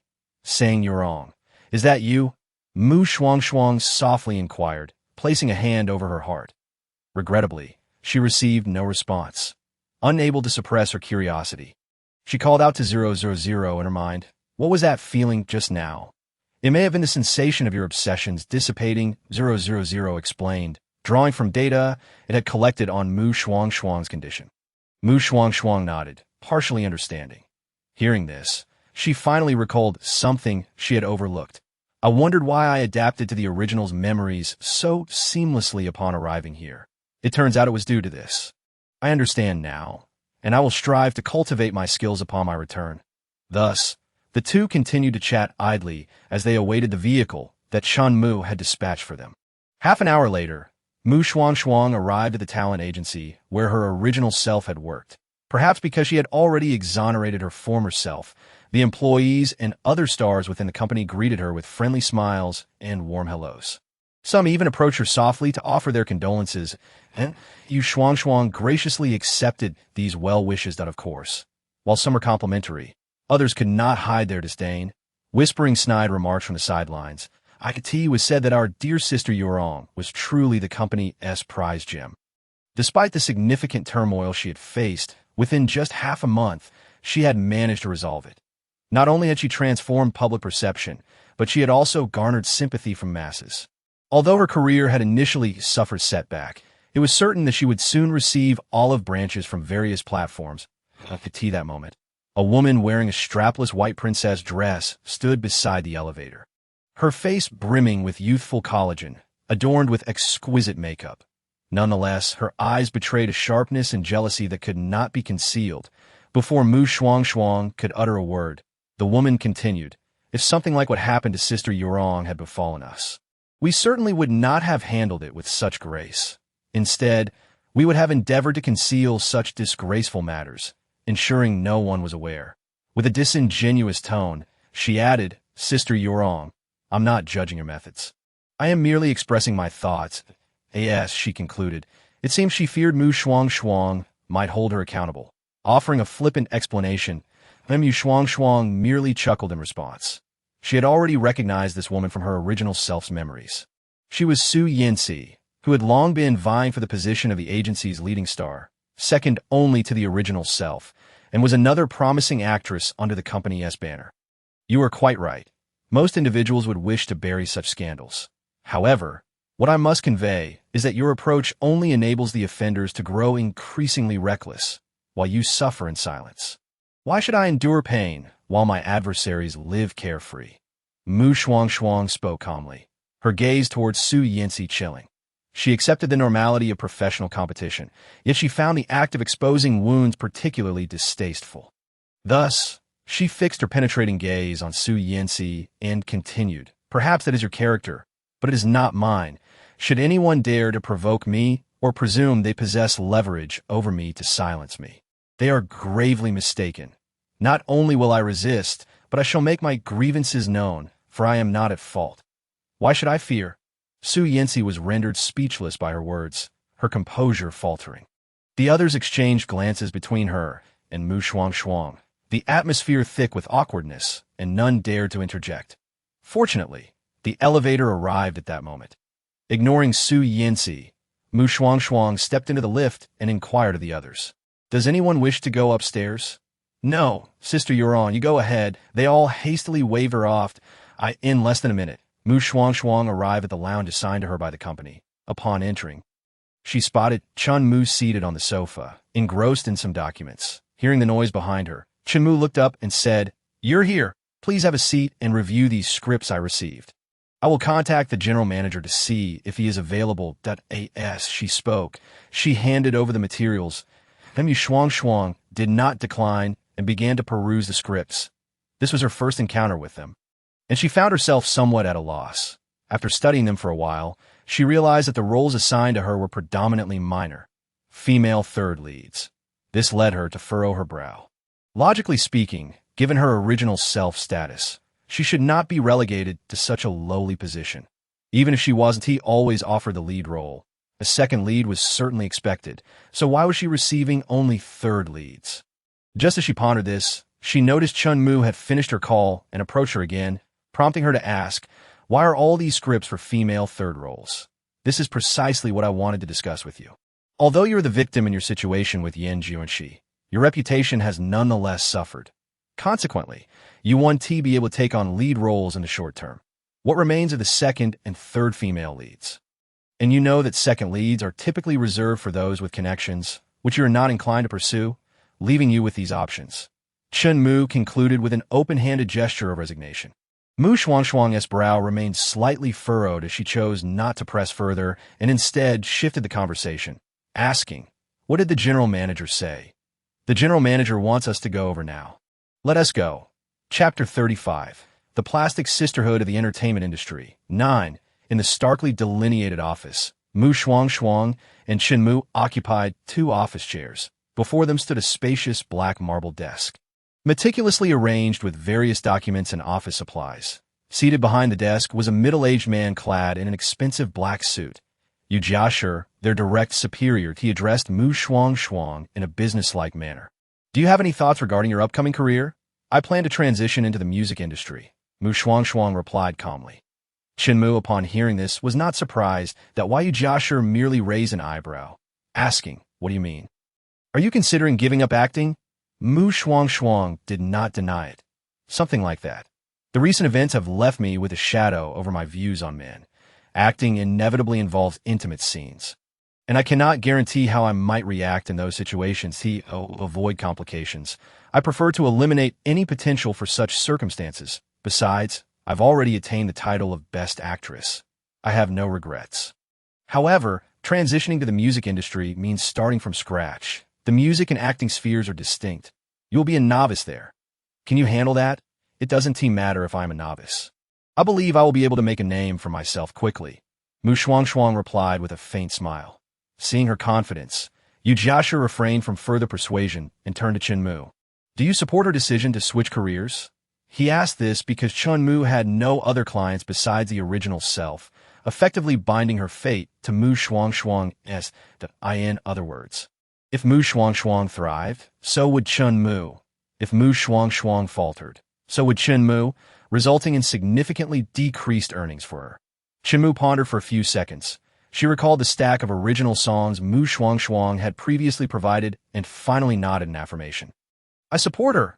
"Very well. Since both of you have made your plans, I will arrange for notifications to be sent out to see if there are suitable opportunities for you." Yu Jiashi acquiesced to their plans.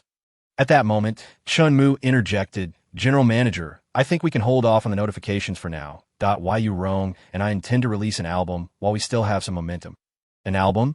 Yu Jiashi expressed surprise, then furrowed his brow in disapproval. "The window of opportunity is limited. You won't have enough time to put together an album in such a short period. Not to mention the time it will take to select songs. Just finding people to collaborate will take at least a month." Realizing what the general manager was implying, Chun Mu quickly waved her hand. "General Manager, we have already prepared the songs. You might not be aware of Masked Singer, but this girl possesses significant talent in songwriting. Had it not been for the recent incident, I might have been deceived by her. Look, these are the 10 songs she has written in the past few days. We plan to use them for our first album." As she spoke, she handed over the sheet music for the 10 songs Shuangshuang had previously provided. Yu Jiashi was taken aback and instinctively accepted the documents, only to be astonished by the lyrical depth and artistry. "You composed all these in the past few days?" He looked at Shuangshuang in disbelief. From his perspective, any of these songs could serve as a standout single on its own, and now they were all compiled together. He could only imagine how explosive the album would be upon release. "Yes, they're all mine. This recent incident inspired a great deal of reflection, and before I knew it, I had written so many. Admittedly, some of the themes aren't quite uplifting. They are rather melancholic." Shuangshuang nodded, feeling a touch of embarrassment. Though no one in this world knew that her songs were plagiarized from the real world, her conscience still weighed heavily upon her. Perhaps it was her first time engaging in such an act, and she might grow accustomed to it in the future. After all, this was unlikely to be her only experience. Ultimately, she was collecting energy for the betterment of humanity's future, regardless of their somber tone. "What matters is that you wrote all this in just a few days." Chun Mu was correct. "You have a remarkable talent for this. Thus, I approve of your earlier proposal. Additionally, I will inform the team to arrange for the nearest recording studio so you can promptly record these songs. As Joshua spoke, he felt a twinge of unease about this decision, hesitating briefly before changing his mind. No. Don't rush to finish recording. I recall that last week. Roan won the competition on Masked Singer. And she's likely planning to sing one of these songs on this week's program, correct? Although phrased as a question, his tone conveyed certainty, and Shuangshuang did not deny it. Indeed, I have selected one of the songs. In that case, let us arrange it this way. The recording will proceed as usual, but there's no need to rush. After Roan performs on the show and hints at the upcoming album release, we will announce the precise release date. At that point, we can let the marketing department devise a robust strategy to ensure this album launch is a resounding success, propelling Roan into the ranks of powerful vocalists in the music industry. Joshua became increasingly animated as he spoke, seemingly envisioning a grand future, his face illuminated by a radiant and triumphant smile. At that moment, he mused that our company might just produce an amphibious film queen. Shuangshuang and Chun Mu exchanged glances, taken aback by Joshua's far-reaching thoughts. Yet they felt a surge of joy. His words implied that the company's future resources in the music industry would likely favor them. After a few more polite exchanges, Shuangshuang and Chun Mu prepared to take their leave. However, before they could reach the door, it swung open from the outside, revealing a strikingly elegant woman clad in professional attire. General Manager, two couples claiming to be the parents of Yan Juanxi and Wang Qingqing have come downstairs. They are kneeling on the ground, requesting to see Miss Sang. The woman reported respectfully. Shuangshuang. Chen Mu and Joshua furrowed their brows upon hearing this. Let us go down and see, Chun Mu suggested, pulling Shuangshuang along. Joshua nodded in agreement, instructing, handle this promptly. We cannot allow it to tarnish the company's reputation. A few minutes later, the two arrived at the company entrance, where they beheld two middle-aged couples, their faces etched with weariness and dressed in simple clothing, kneeling on the street with a banner in hand that bore the words pleading for forgiveness. Upon witnessing this scene, Shuangshuang immediately understood the couple's intentions. They aimed to evoke pity, morally coercing her to withdraw the case against Yan Juanxi and Wang Qingqing. Just then, a voice from the crowd shouted, Sang Yurong is coming out. Instantly, all eyes turned towards Shuangshuang. Miss Sang, please spare our children. The two couples, upon seeing Shuangshuang, appeared to have conspired, bowing their heads in unison to plead for forgiveness. The sight was so disheartening that Shuangshuang and Chun Mu's expressions soured significantly. The onlookers murmured among themselves, incredulous. Are they not pressuring her to reconcile? How absurd. They're in their 20s, yet they dare to call themselves children. What right does the goddess Yurong have to forgive those two scoundrels? They have tarnished her reputation and innocence. Do these parents lack a sense of justice? If everyone who errs were to seek forgiveness from their victims, what would become of the law? Merely a facade. Though these comments were not loud, the sheer number of voices made it impossible to ignore. The couples, once fervently bowing, hesitated for a moment. Then one of the women lamented. But Miss Sang is unharmed, right? She has merely lost her innocence and reputation, while my son faces imprisonment, and his future generations will be barred from civil service. The shocking audacity of her words plunged the scene into a brief silence. As the crowd regarded her with incredulity and disdain, Shuangshuang found the situation painfully familiar. She had once seen such shameless rhetoric in online videos during her previous life. Once, she had laughed with other netizens, saying that in such situations, one could only combat magic with magic, walking the path of others until they had nowhere left to turn.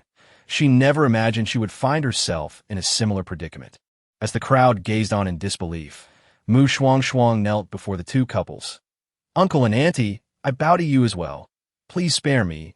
I have already lost my innocence and reputation due to your children, and my career has been ruined. Yet they remain well-fed and cared for in prison, without a thought for their future. This left the couples momentarily speechless. Moreover, even if your children are in prison for 7, 8, or even 10 years, they can still emerge to rebuild their lives. What about me? My life has been irrevocably shattered. No one will wish to marry a woman who has been sullied. I implore you, spare me. Your children may be children, But am I not my parents' child? Upon hearing her words, the crowd could no longer contain their outrage, turning to denounce the couples. What right do you have to seek forgiveness from Miss Sang for your children's actions? If my daughter were wronged and lost her purity, I would be driven to kill the perpetrator. Your children may serve a few years in prison, but that is not a death sentence. It is parents like you who indulge their children excessively that breed such societal scourges. They are in their 20s and still dare to claim they are children. Leave this place at once, or I will call the police and have you all arrested as accomplices. Chun Mu, having regained her composure, stepped forward to shield Mu Shuangshuang. Grasping Mu Shuangshuang's arm, she stated, "Stand up. There is no need for you to bow to such despicable parents if they wish to morally manipulate us. They must consider our consent." Mu Shuangshuang had resorted to this tactic to avoid attracting gossip, and having achieved her goal, she rose without further hesitation. Just then, a new commotion erupted. A well-dressed middle-aged couple surged from the crowd towards the parents of Yan Juanxi and Wang Qingqing, launching an onslaught of accusations. "How dare you two scoundrels harass my daughter? Your children are merely that, children, while our Yurong is not without parents. What gives you the audacity to approach us first? You shameless wretches! How dare you say my daughter has simply lost her innocence and reputation? Did your children not conspire against her? You are disgraceful, and your children are a reflection of you. You should be ashamed."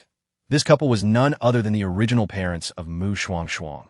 When the incident first occurred, they were abroad and, not wishing to worry their daughter, had kept their travel plans a secret, resulting in their absence during her ordeal. When Mu Shuangshuang absorbed the original memories, she had been aware of this fact and had intentionally avoided confronting them, planning to reconnect only after the matter was resolved. She had no desire to be exposed as an imposter.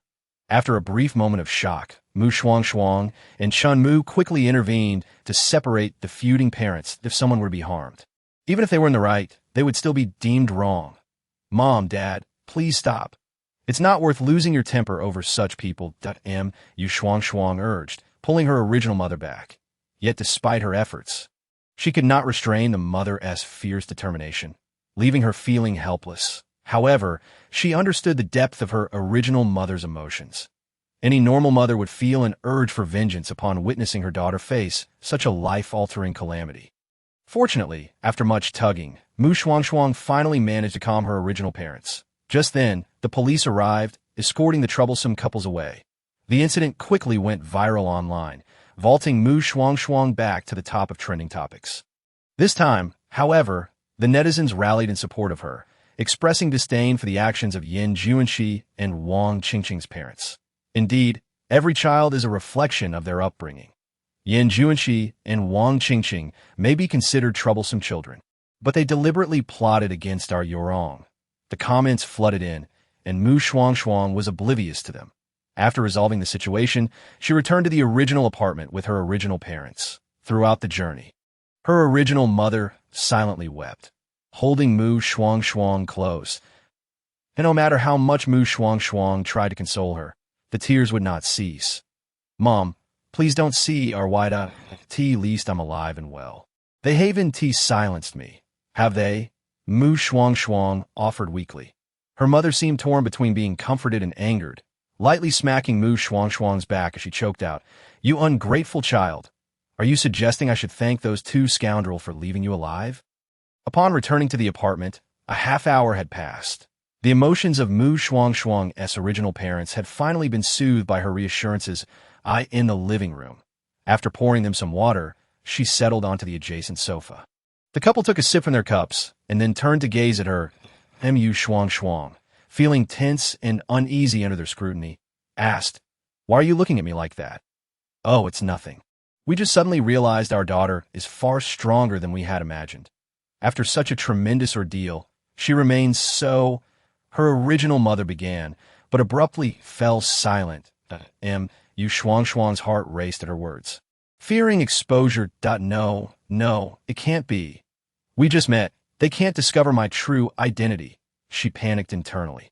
However, upon hearing the mother's words, Mu Shuangshuang's heart finally eased. That moment, her original father spoke up. "All right, dear. Since Yorong has come to terms with this incident, we shouldn't dwell on it any longer. It might only serve as a constant reminder of the past. Her original mother seemed ready to argue. Yet upon meeting Shuangshuang's gaze, she ultimately refrained, leaving her thoughts unspoken. Nonetheless, the pain in her eyes was unmistakable. Upon witnessing the scene, Shuangshuang found herself at a loss for words. She merely lowered her head slightly, adopting the demeanor of a compliant child. Soon after, she heard her father's voice resonate once more, inquiring about her future plans. "What will you do next?" Taken aback for a moment, Shuangshuang answered truthfully. "Next, I intend to transition into the music industry and become a singer. While I have come to terms with the recent events, I have developed an aversion towards men psychologically, as an actress. It's inevitable to engage in intimate scenes, and furthermore what? The elderly couple could not help but press her when they noticed her hesitation. With what seemed like a significant resolve, Shuangshuang rose from the sofa and knelt before her parents. Her sudden action startled them both. "Rong, what are you doing?" They immediately stood up, reaching out to assist her. Shuangshuang halted their attempts, remaining on her knees as she implored, "Mom and Dad, please allow me to finish speaking." "What do you wish to say? Stand up first." The couple was unwilling to heed her, focused solely on getting her to rise. Yet Shuangshuang persisted in her kneeling position to express her thoughts. Eventually, unable to overpower her resolve, they looked at her, asking, "All right then, what do you wish to convey?" "I hope that in the future, you will support my decision not to marry. After all, who would want to wed a woman like me?" Shuangshuang gazed at her parents, striving to appear poignant. Although she empathized with the plight of her original self, she was not her original self and lacked sufficient capacity for empathy. The couple was taken aback, never having anticipated that Shuangshuang would voice such sentiments. Moments passed before they processed her words, their expressions a complex mix of sorrow and hesitation. They understood her feelings but did not agree with them. Having experienced life themselves, they were acutely aware of the loneliness that accompanies being single. "Rong, we understand why you feel this way. We can sit down and discuss this matter slowly. Please rise," instead of immediately acquiescing to her wishes. They insisted she stand before continuing. Sensing their unwavering stance, Shuangshuang complied, allowing them to help her up. Once seated again, the three began to deliberate earnestly on the topic at hand. "Rong, we can comprehend your reasons for not wanting to marry. Thus, while you feel that way, we will not pressure you. Given the circumstances, it's only natural for you to harbor some psychological scars." Her father, appearing quite open-minded, stated firmly that they would not rush her into marriage. Her mother, however, seemed poised to interject, but was silenced by her father. Shuangshuang, though not entirely satisfied with the outcome, refrained from voicing her discontent. After all, her father's assurance meant that as long as she did not wish to marry, they would respect her decision. What she did not anticipate was that following this discussion, her parents would express differing opinions regarding her future career. "Rong, logically speaking, you are now an adult and should have a plan for your career. Your mother and I should not interfere. However, after this incident, we believe that the entertainment industry is far too treacherous, filled with complex individuals that we do not want you to continue in this line of work." Her father spoke earnestly, attempting to dissuade her from pursuing a career in entertainment. Shuangshuang fell silent, understanding their concerns about her remaining in an industry notorious for its chaos, for the sake of profit and fame. Those within the industry could resort to any means necessary. "Mom and Dad, I appreciate your concern and care for me, but if I were to withdraw from the industry after this incident, not only would my fans perceive me as a coward, but I would also despise myself for it." Initially acknowledging her parents' viewpoints, she then sought to persuade them from another angle, articulating her thoughts. "I remember when I was young, Dad taught me that there are no insurmountable obstacles. One must persevere on the path they choose, even if it entails pain and failure, for avoidance solves nothing." After a pause, she inhaled deeply and continued. "Ultimately, any further discussion would merely be excuses. Mom and Dad, I do not wish to exit this industry in such a disgraceful manner. You both know my character. I am quite tenacious, and I cannot allow myself to become a deserter." Upon hearing her words, her parents sighed in unison, realizing her steadfast resolve. "Very well, We merely wish to share our opinions, since you have made up your mind. Let us disregard what we just said. Her father ultimately relented. However, her mother could not help but establish conditions, saying, if you choose to remain in this industry, your father and I will not obstruct you. However, should something like this occur again, you must abandon this career. You are our only daughter, and our family's wealth is sufficient for us to live comfortably in the following 2 days, with the return of her original parents. Shuangshuang refrained from diving headlong into recording her new songs. Instead, she resolved to spend quality time with them before their departure. Chenmu had no objections, as the musical scores still required someone to be recorded. Thus, Shuangshuang took her original parents on a tour of the local attractions, allowing herself a rare moment of relaxation. Since entering this realm, she had been preoccupied with resolving the issues left by her original self. Without a single day of respite, that evening, she returned from an outing with her original parents, only to be met with an unforeseen calamity. Saying Yorong, you wretched creature, I shall avenge brother Ju and she die. A girl, no older than 15 or 16, charged at them from the side, her youthful face twisted with rage and wielding a fruit knife. Before Shuangshuang could react, her original mother instinctively stepped in front of her. Arms outstretched, be careful. Darling, her father shouted in alarm. Regaining her senses, Shuangshuang turned just in time to witness her original mother being stabbed by the oncoming girl. Her mind went blank, panic engulfing her. Fortunately, the voice of the system echoed in her mind, urging her to regain her composure. Host, quickly kick that girl away, or she may stab your mother again. How dare you? Shuangshuang snapped back to reality. Her voice filled with fury as she aimed to kick at the girl, the force sending her crashing to the ground, unable to rise for some time. Yet, Shuangshuang had no time to dwell on her. Swiftly turning to her original mother, who lay in her father's arms. Mom, how are you? She anxiously inquired, terrified to touch the knife embedded in her mother's body, despite the pain coursing through her from the wound. Her original mother managed to smile, reassuring Shuangshuang, don't worry, I'm fine. Hearing these words, Shuangshuang felt an overwhelming urge to cry, burdened by guilt. Although she had only spent 2 days with her original mother, she had felt the deep love her original mother had for her original self. Yet, she had the power to prevent her original mother from being harmed. It was simply due to the unexpected nature of the event that she had reacted slowly. Ultimately, it was her lack of decisiveness that led to this. Mom, hang in there. I'm calling for an ambulance. Though Shuangshuang's mind raced with thoughts, they all transpired within a mere second, within 10 minutes. Both the police and an ambulance arrived simultaneously. Due to limited space in the ambulance, Shuangshuang was left behind to accompany the police to the station, where she provided a detailed account of the incident. The assailant was also taken into custody, and her family was notified. Unsurprisingly, when the family arrived, a dramatic confrontation ensued. However, given their culpability, coupled with Shuangshuang's recognition of the assailant as the extremist fan who had caused her original self's demise in her previous life, she had no intention of seeking reconciliation, insisting that the perpetrator face justice. By the time all matters were resolved, it was already past midnight. Although fatigued, Shuangshuang could not rest just yet. She needed to visit the hospital to check on her original mother's condition.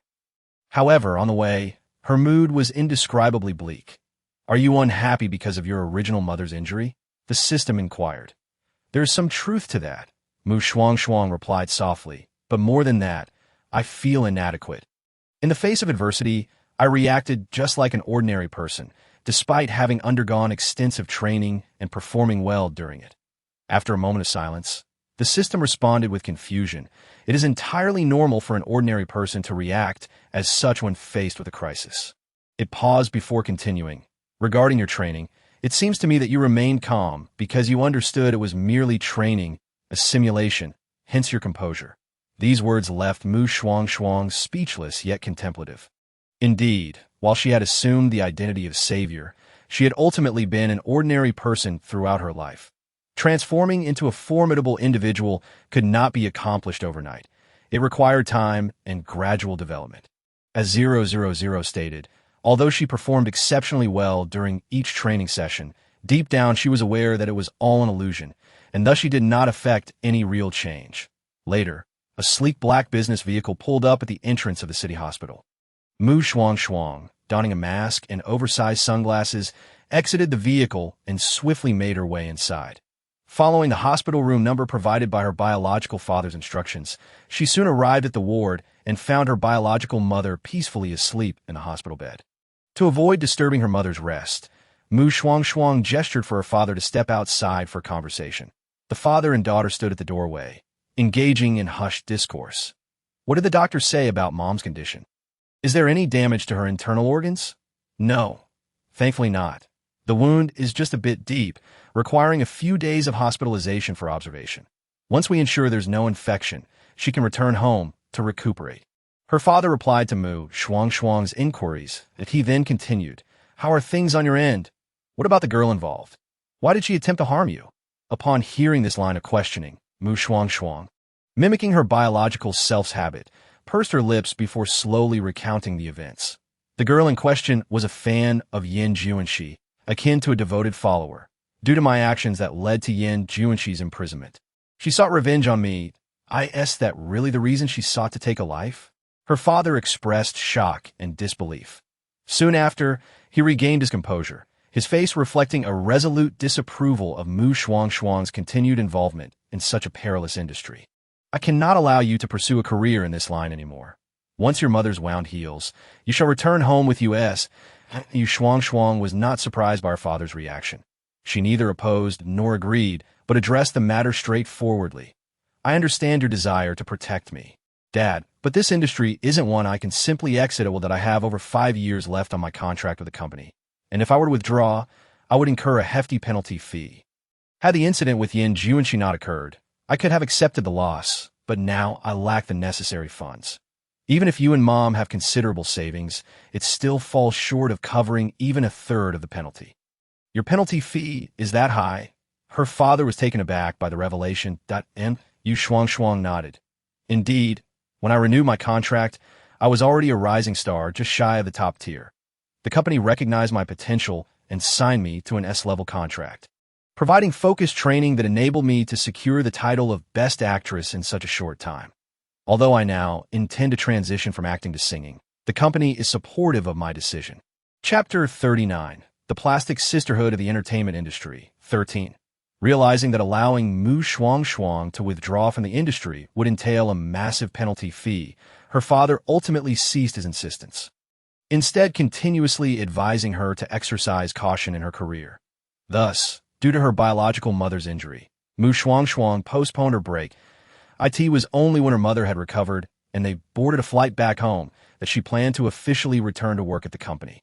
000. I believe I have completed all matters concerning my biological self, correct? From here on, all we need to do is sing well, earn money, and accumulate energy, right? On the way to the company, Shuangshuang engaged in a casual conversation with 000 in her mind. She was somewhat taken aback by the response. "Aren't you certain? I am merely a system designed to assist the host in saving humanity's future. I possess no other functions." Having read novels where systems varied greatly in personality, some playful, some deceitful, some astute, she found it surprising that 000 lacked such traits. "Host, have you forgotten? Our thoughts and intentions are aligned. Also, novels and reality differ," 000 stated with a hint of exasperation. After a brief pause, it continued, "Of course, if you wish for me to adopt a different persona, I can gather information and learn, periodically presenting you with a new character." Shuangshuang felt intrigued by this notion. "Then give it a try." "Understood. I will strive to learn." As they conversed, they arrived at the talent agency. Over the past few days, Mu had already recorded the sheet music of the songs that Shuangshuang had transcribed. All that remained was for her to record the vocals in the studio. Thus, upon meeting, Mu promptly urged Shuangshuang to get to work. The recording process went smoothly. Once Shuangshuang had finished recording all the songs, the next episode of Mass Singer Sing Sing Sing was set to AIRAS, the successful challenger from the previous episode. Shuangshuang naturally participated in the program. That evening, she and Mu arrived at the guest lounge prepared by the production team, waiting for the show to commence while applying makeup. Mu, sitting beside her, expressed his frustration in a low voice. "I had heard that this program maintained a high level of confidentiality. But I didn't believe it. I thought it was merely a matter of sufficient payment. But it turns out it was far more complicated than I imagined. Last time we participated, we ended up wasting money. Shuangshuang blinked, remaining silent. She was aware that during her previous challenge against Yin Juanxi, Chenmu had bribed the staff to prevent them from revealing her identity. Forget it. We can't blame the staff. Chenmu seemed to come to terms with it and suddenly shook his head, turning to Shuangshuang with a question. Are you ready? Today is the pivotal moment that will determine whether you make a splash in the music industry. There must be no mistakes. Observing her friend's anxious demeanor, Shuangshuang couldn't help but chuckle. Don't worry. Everything is prepared. This was not only the inaugural battle in the music industry, but also her first opportunity to gather energy. Although her biological self had already achieved fame as an award-winning actress with millions of fans, those accolades were established before Shuangshuang's arrival and did not count as her followers. Just as they were chatting about work, a knock sounded at the door of the lounge. Who is it? Chenmu and Shuangshuang exchanged glances before Chenmu inquired. Soon, a deep, resonant male voice replied from outside. It is I, Sheng Taiqing, that I'm looking for Miss Sang and would like to know if she is available. Senior Sheng Taiqing, Shuangshuang, and Chenmu exchanged astonished looks, although they were puzzled by the reason for his visit at this hour. They signaled for the assistant to open the door. Upon seeing Shuangshuang's exquisite makeup, Sheng Taiqing smiled and complimented, Miss Sang, you never cease to amaze with your beauty. This evening, Shuangshuang had opted for a subtle makeup look, applying only a light dusting of powder. Nevertheless, her natural beauty shone through, exuding an ethereal charm. You flatter me, Senior, Shuangshuang humbly responded, gesturing for him to take a seat on the sofa. Chenmu, ever perceptive, promptly served Sheng Taiqing tea and discreetly probed. May I ask what brings you to seek out our Yurong? It's nothing of great consequence that I was profoundly impacted by your original song during the show and have high hopes for your talent. Thus, I wish to inquire if you would be willing to write a song for me. Sheng Taiqing explained, directing his gaze toward Shuangshuang. Shuangshuang's eyes widened in astonishment. She pointed at herself in disbelief, exclaiming, Are you suggesting that I compose a song for you, Senior? Indeed. Over the years, I have sought songs online, yet none have satisfied me. They all seem to lack a certain essence. It wasn't until I heard you perform Unleashed Life that I realized the feeling I yearned for, strength. Rather than the aimless lamentations favored by the current youth, which revolve around love or heartbreak, Sheng Taiqing concluded, shaking his head in disappointment. And Shuangshuang and Chenmu were momentarily speechless, struggling to process the situation. They never anticipated that this veteran who had achieved fame in the music industry for decades would approach them for a song. After a few seconds, they finally absorbed the news. Sheng Taiqing's powerful voice broke the silence. What is your response to my earlier proposition, Miss Sang? Being invited to compose for Sheng Taiqing was an extraordinary accolade for a newcomer like Shuangshuang. I am incredibly grateful for your offer. Senior, I gladly accept this opportunity and will present you with a new song next week during the program. She replied without hesitation. Sheng Taiqing raised an eyebrow in surprise. Next week. You will have a new song ready by then? Time is quite limited, and my standards are rather high. He specifically cautioned her, concerned that she might compromise on quality due to the tight deadline. However, Shuangshuang confidently assured him, I will ensure that it meets your expectations. Seeing her radiant smile, Sheng Taiqing ultimately refrained from further questioning. Since you are so confident, I eagerly await the work you will present. Just a word of caution. If I am unsatisfied, I shall not be liable for any payment. Chapter 40. The Plastic Sisterhood of the Entertainment Industry, 14. Not long after Sheng Taiqing departed, the show Masked Singer's Sing Sing Sing commenced. Following a familiar format, it began with popular songs and dynamic performances, leading to the host's introduction. The only notable difference this time was that the contestant's introduction shifted from Yin Juanxi to Shuangshuang, and the episode would implement an elimination system, advancing into the competition rounds. In other words, regardless of whether they are contestants or guests, the individual who ranks lowest among all participants, even if the challenge contestant succeeds in their bid, will bid farewell to the stage. Conversely, the one who secures first place will be granted a get-out-of-jail-free card, allowing them to preserve their position in the subsequent elimination round out of course, This card can only be obtained once by each individual and may also be bestowed upon others. Upon hearing this rule, Shuangshuang was immediately enveloped by the murmurs of contestants engaging in hushed discussions around her. Has the rule changed? Could there be some hidden agenda at play if you manage to obtain the card? You must protect me. Rest assured, given our relationship, I will definitely look out for you, but you must do the same for me. Those with a close rapport were all cautiously probing one another. Shuangshuang feigned ignorance, instinctively glancing towards Shang Taiqing. Since she was seated not far from him, with only one person in between, Shang Taiqing appeared to sense her gaze, slightly turning his head to meet her puzzled expression. In that moment, he seemed to comprehend the question that lingered in her mind, giving a gentle nod before averting his gaze. Shuangshuang instantly understood, furrowing her brow before quickly coming to terms with it. The question she had contemplated was whether there truly existed predetermined spots within this competition. With Shang Taiqing's nod, her suspicions were confirmed. Initially, she felt a sense of aversion towards this answer, as it was profoundly unfair to the other competitors, herself included. However, upon reflection, she recalled that her initial motivation for participating in this program was to exact revenge on Yin Juanxi and to showcase her musical talent to the world, thereby transitioning into the music industry. Consequently, her attitude toward securing the first place was rather laissez-faire. After all, she was acutely aware of her own vocal capabilities. Had it not been for the impact and emotional resonance of the song she presented, she might not have triumphed in her previous competition against Yin Juanxi. Soon, the competition commenced. Shuangshuang attentively listened to the singing techniques of the challenge contestant below, counting the beats in her mind as she absorbed the lessons. Just as she was deeply engrossed, a low voice pierced her concentration. "Your timing is off." Shang Taiqing, with a smile, addressed Shuangshuang. Startled, she nearly leaped from her seat. With a sigh of relief, she patted her chest and looked at her senior with a hint of exasperation. Senior Shang Taiqing. Startling someone can be quite dangerous. "All right, I admit my fault and apologize," he replied, observing her startled demeanor. Shuangshuang hastily waved her hand, indicating it was unnecessary, and inquired, "What prompted you to come over?" "I noticed you seemed to be studying and reflecting on your previous performance. While your presence was commanding, your vocal techniques were quite lacking. I thought it prudent to offer some guidance to prevent you from learning incorrectly," Shang Taiqing explained with a smile.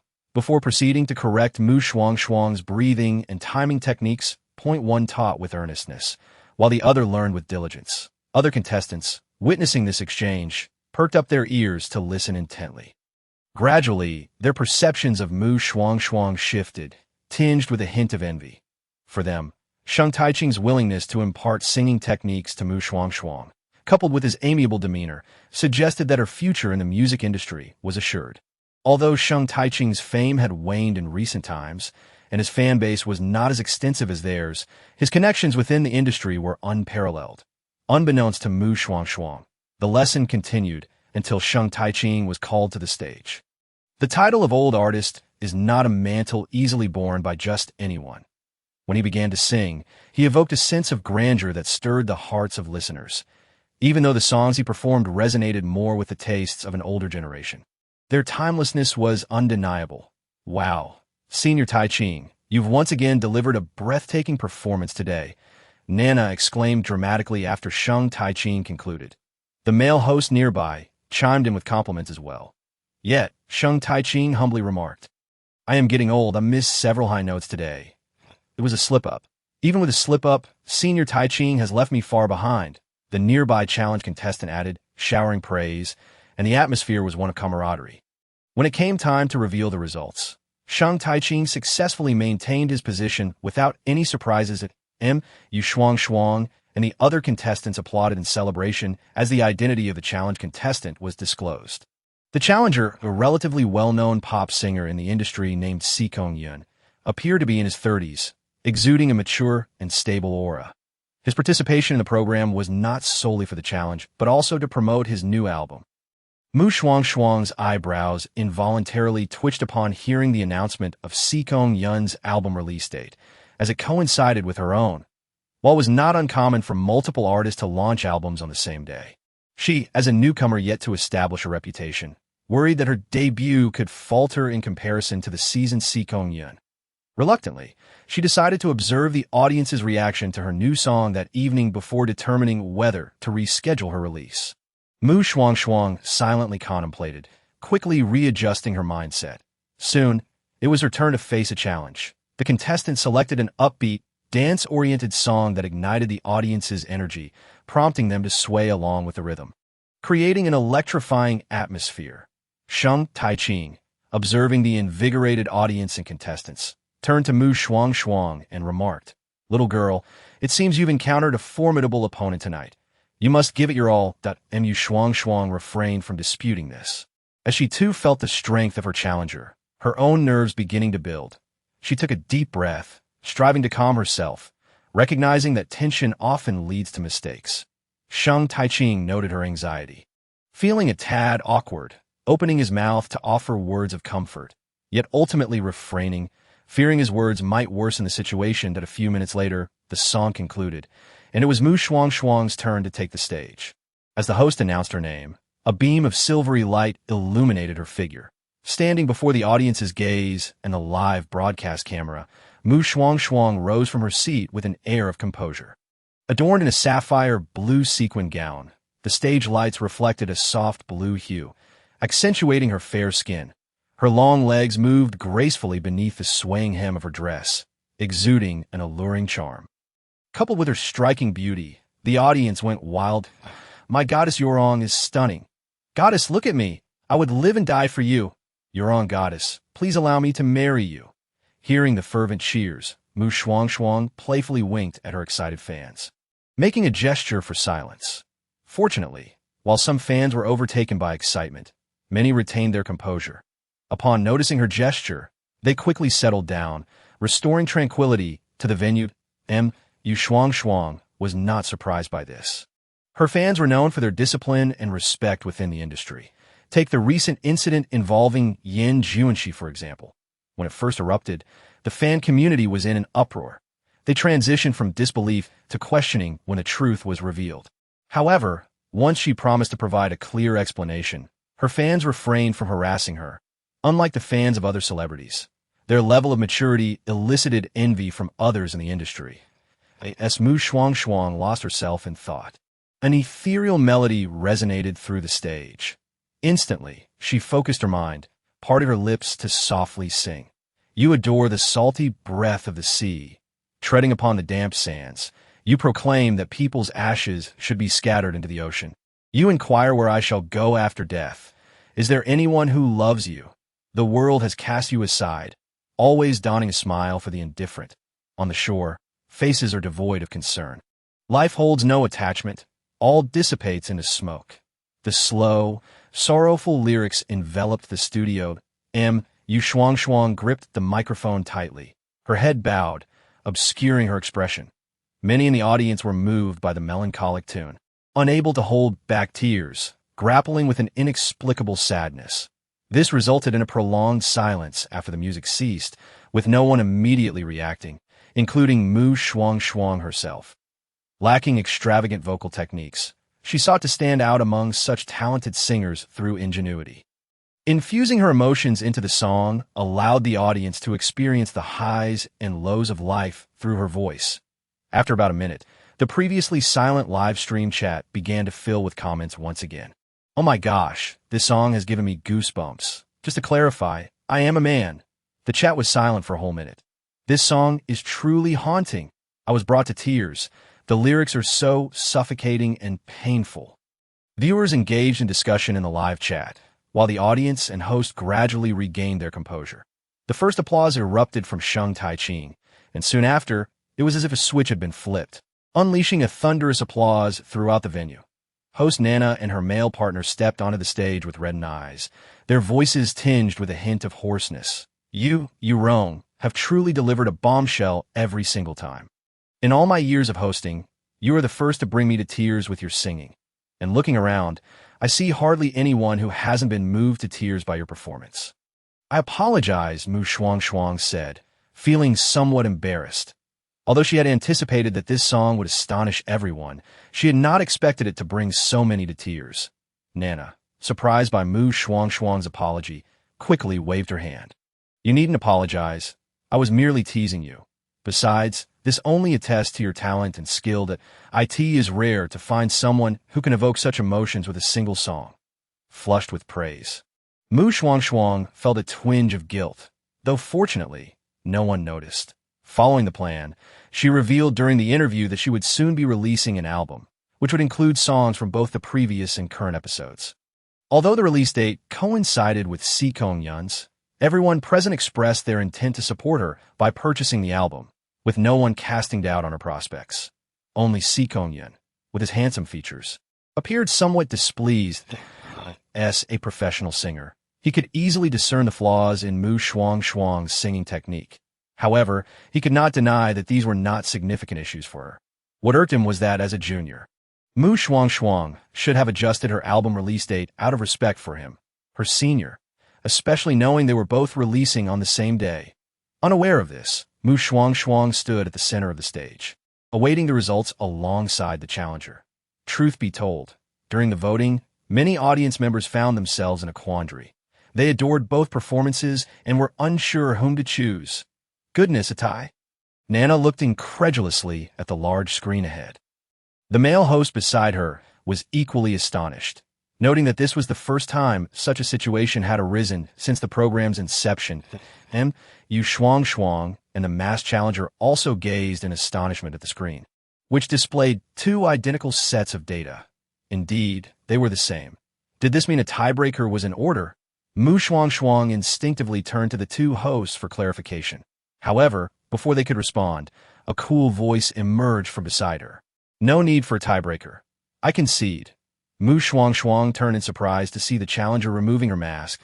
As the mask came off, it revealed a short-haired, strikingly cool young woman. "Hello, my name is Huang Yujia. I hope we can collaborate someday." Hello, I'm saying you're wrong," Shuangshuang replied, slightly delayed as she shook Huang Yujia's hand. She wished to say more, but Huang Yujia seemed to see through her thoughts and remarked, "Although your singing technique is quite lacking, your emotional delivery is truly captivating, something I personally lack. That a good singer is not solely defined by their technical prowess, but by their ability to resonate with and move their audience. After all, technique can be learned with effort, which is why I concede. You needn't feel any pressure." This unexpected compliment left Shuangshuang and the host momentarily speechless. Once they regained their composure, Shuangshuang realized that with Huang Yujia having said so much, any further refusal on her part would appear contrived. Thus, she graciously expressed her gratitude and assured she would strive to improve her singing technique. With Shuangshuang's victory, the program proceeded with its agenda. Several more challengers took the stage to perform, with some staying and others departing. After about an hour, the show finally reached its final segment, where the votes were tallied to determine the evening's champion and the individual to be eliminated. Although Shuangshuang and Huang Yujia had tied in votes, she emerged as the contestant with the highest total among all participants, with Sheng Taiqing coming in second. The last place went to a young female singer who had debuted less than 2 years prior and specialized in sweet songs. As she left, the singer bid farewell to the audience with teary eyes, and many in the live audience expressed their reluctance to see her go. However, such is the nature of competition. The law of survival of the fittest reigns. At precisely 10 o'clock, Masked Singer, Sing Sing Sing concluded splendidly. Due to the late hour and the exhaustion of having just recorded the show, everyone exchanged only a few casual words backstage before departing in their respective vehicles. On the way back, Chenmu updated Shuangshuang on the online response to the evening's events. "The song you performed tonight has skyrocketed to 6th place on the trending list, while it's not in the top 3. The buzz is still quite high, and your upcoming album announcement has garnered significant exposure. This is a positive sign. Over the next few days, I'll post some clips of your recorded songs online to maintain this momentum, ensuring good sales when your album is released. Just have Jia handle the arrangements," Shuangshuang replied, leaning back against her seat, feeling drowsy. Noticing her fatigue, Chenmu smiled and refrained from saying more, focusing instead on typing something on her phone. The following day, bright sunlight streamed through the window into the room, causing the white curtains to flutter gently in the breeze. Shuangshuang lay with her eyes tightly shut. Her cheeks flushed as she rested on the soft bed. She was not ill, merely hot. After an indeterminate amount of time, her phone, resting beside her, suddenly vibrated. A pair of delicate arms emerged from the covers, groping around until they finally found the source of the cheerful music. "Hello." Shuangshuang's voice came out groggy and thick with sleep. "You wrong. When you go to the company today, if any reporters try to interview you, be careful with your words. You must express respect for your seniors, understand?" Chen Mu's concerned voice came through the phone. Hearing this, Shuangshuang jolted awake, asking, "Has something happened?"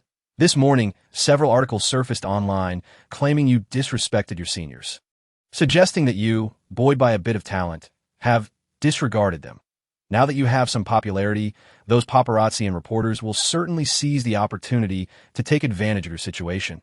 Remember what I said. If you encounter these individuals at the company, you must respond cautiously. And be sure to clarify your position online, stating that you hold no disrespect for your seniors." Chen Mu briefly summarized the online situation and reiterated her concerns. Naturally, Shuangshuang understood the gravity of the matter. After assuring Chen Mu, she hung up and went online to check the situation. A few minutes later, her brow furrowed tightly, and her expression darkened.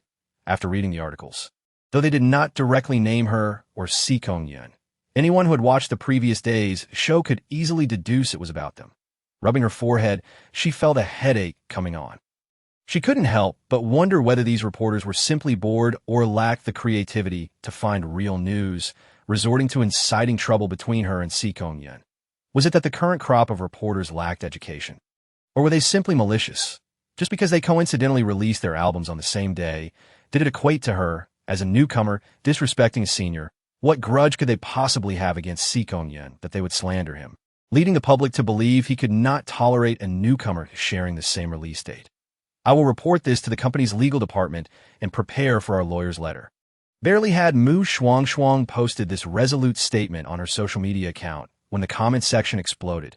Numerous netizens and fans echoed her sentiments, expressing their support. "Ha, I couldn't help but laugh reading Yorong's words. Do these reporters think we are fools? It's absurd that a certain senior's fans took this seriously, barking all morning.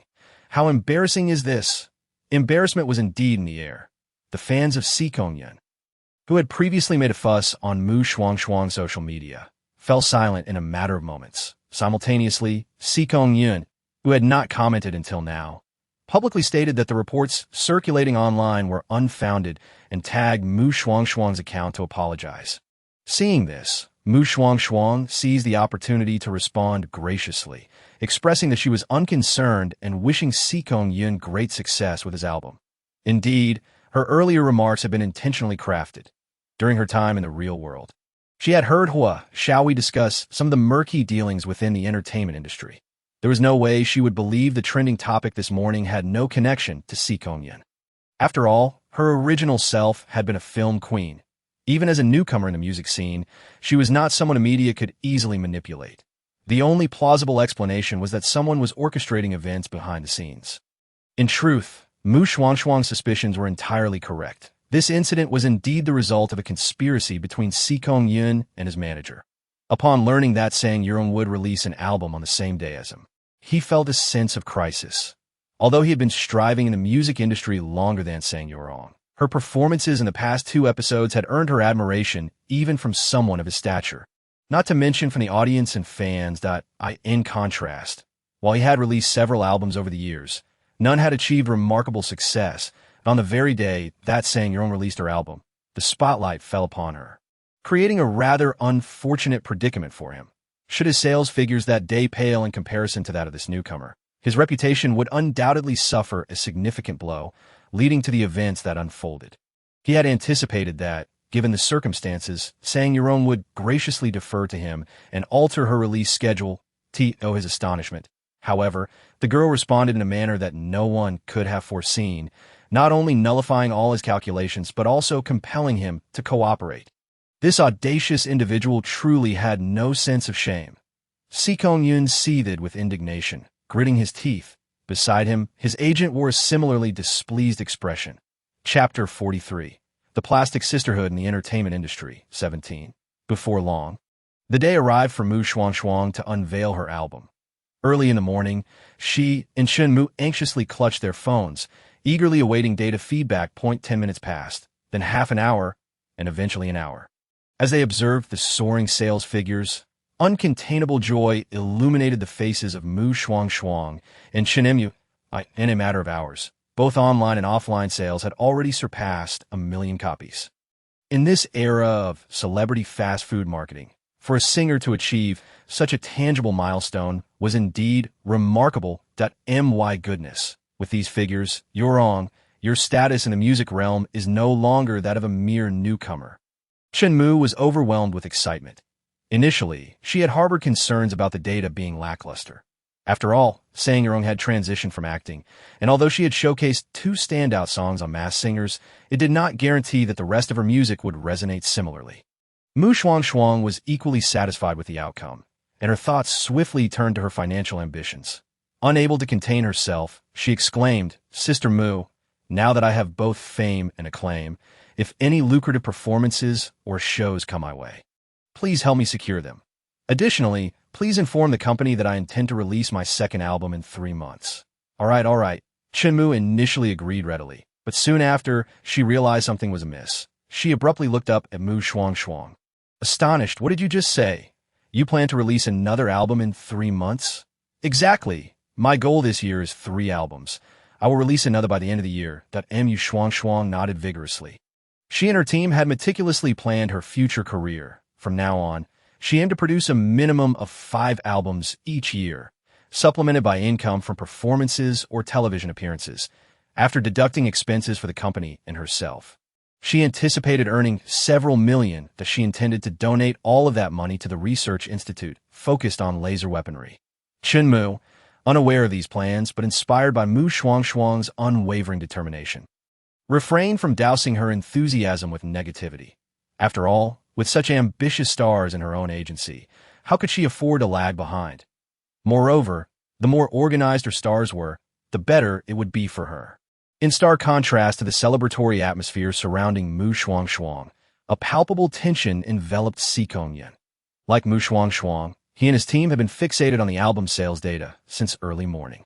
To be frank, nearly 600,000 in sales was no small feat and even exceeded Sang-Young's expectations.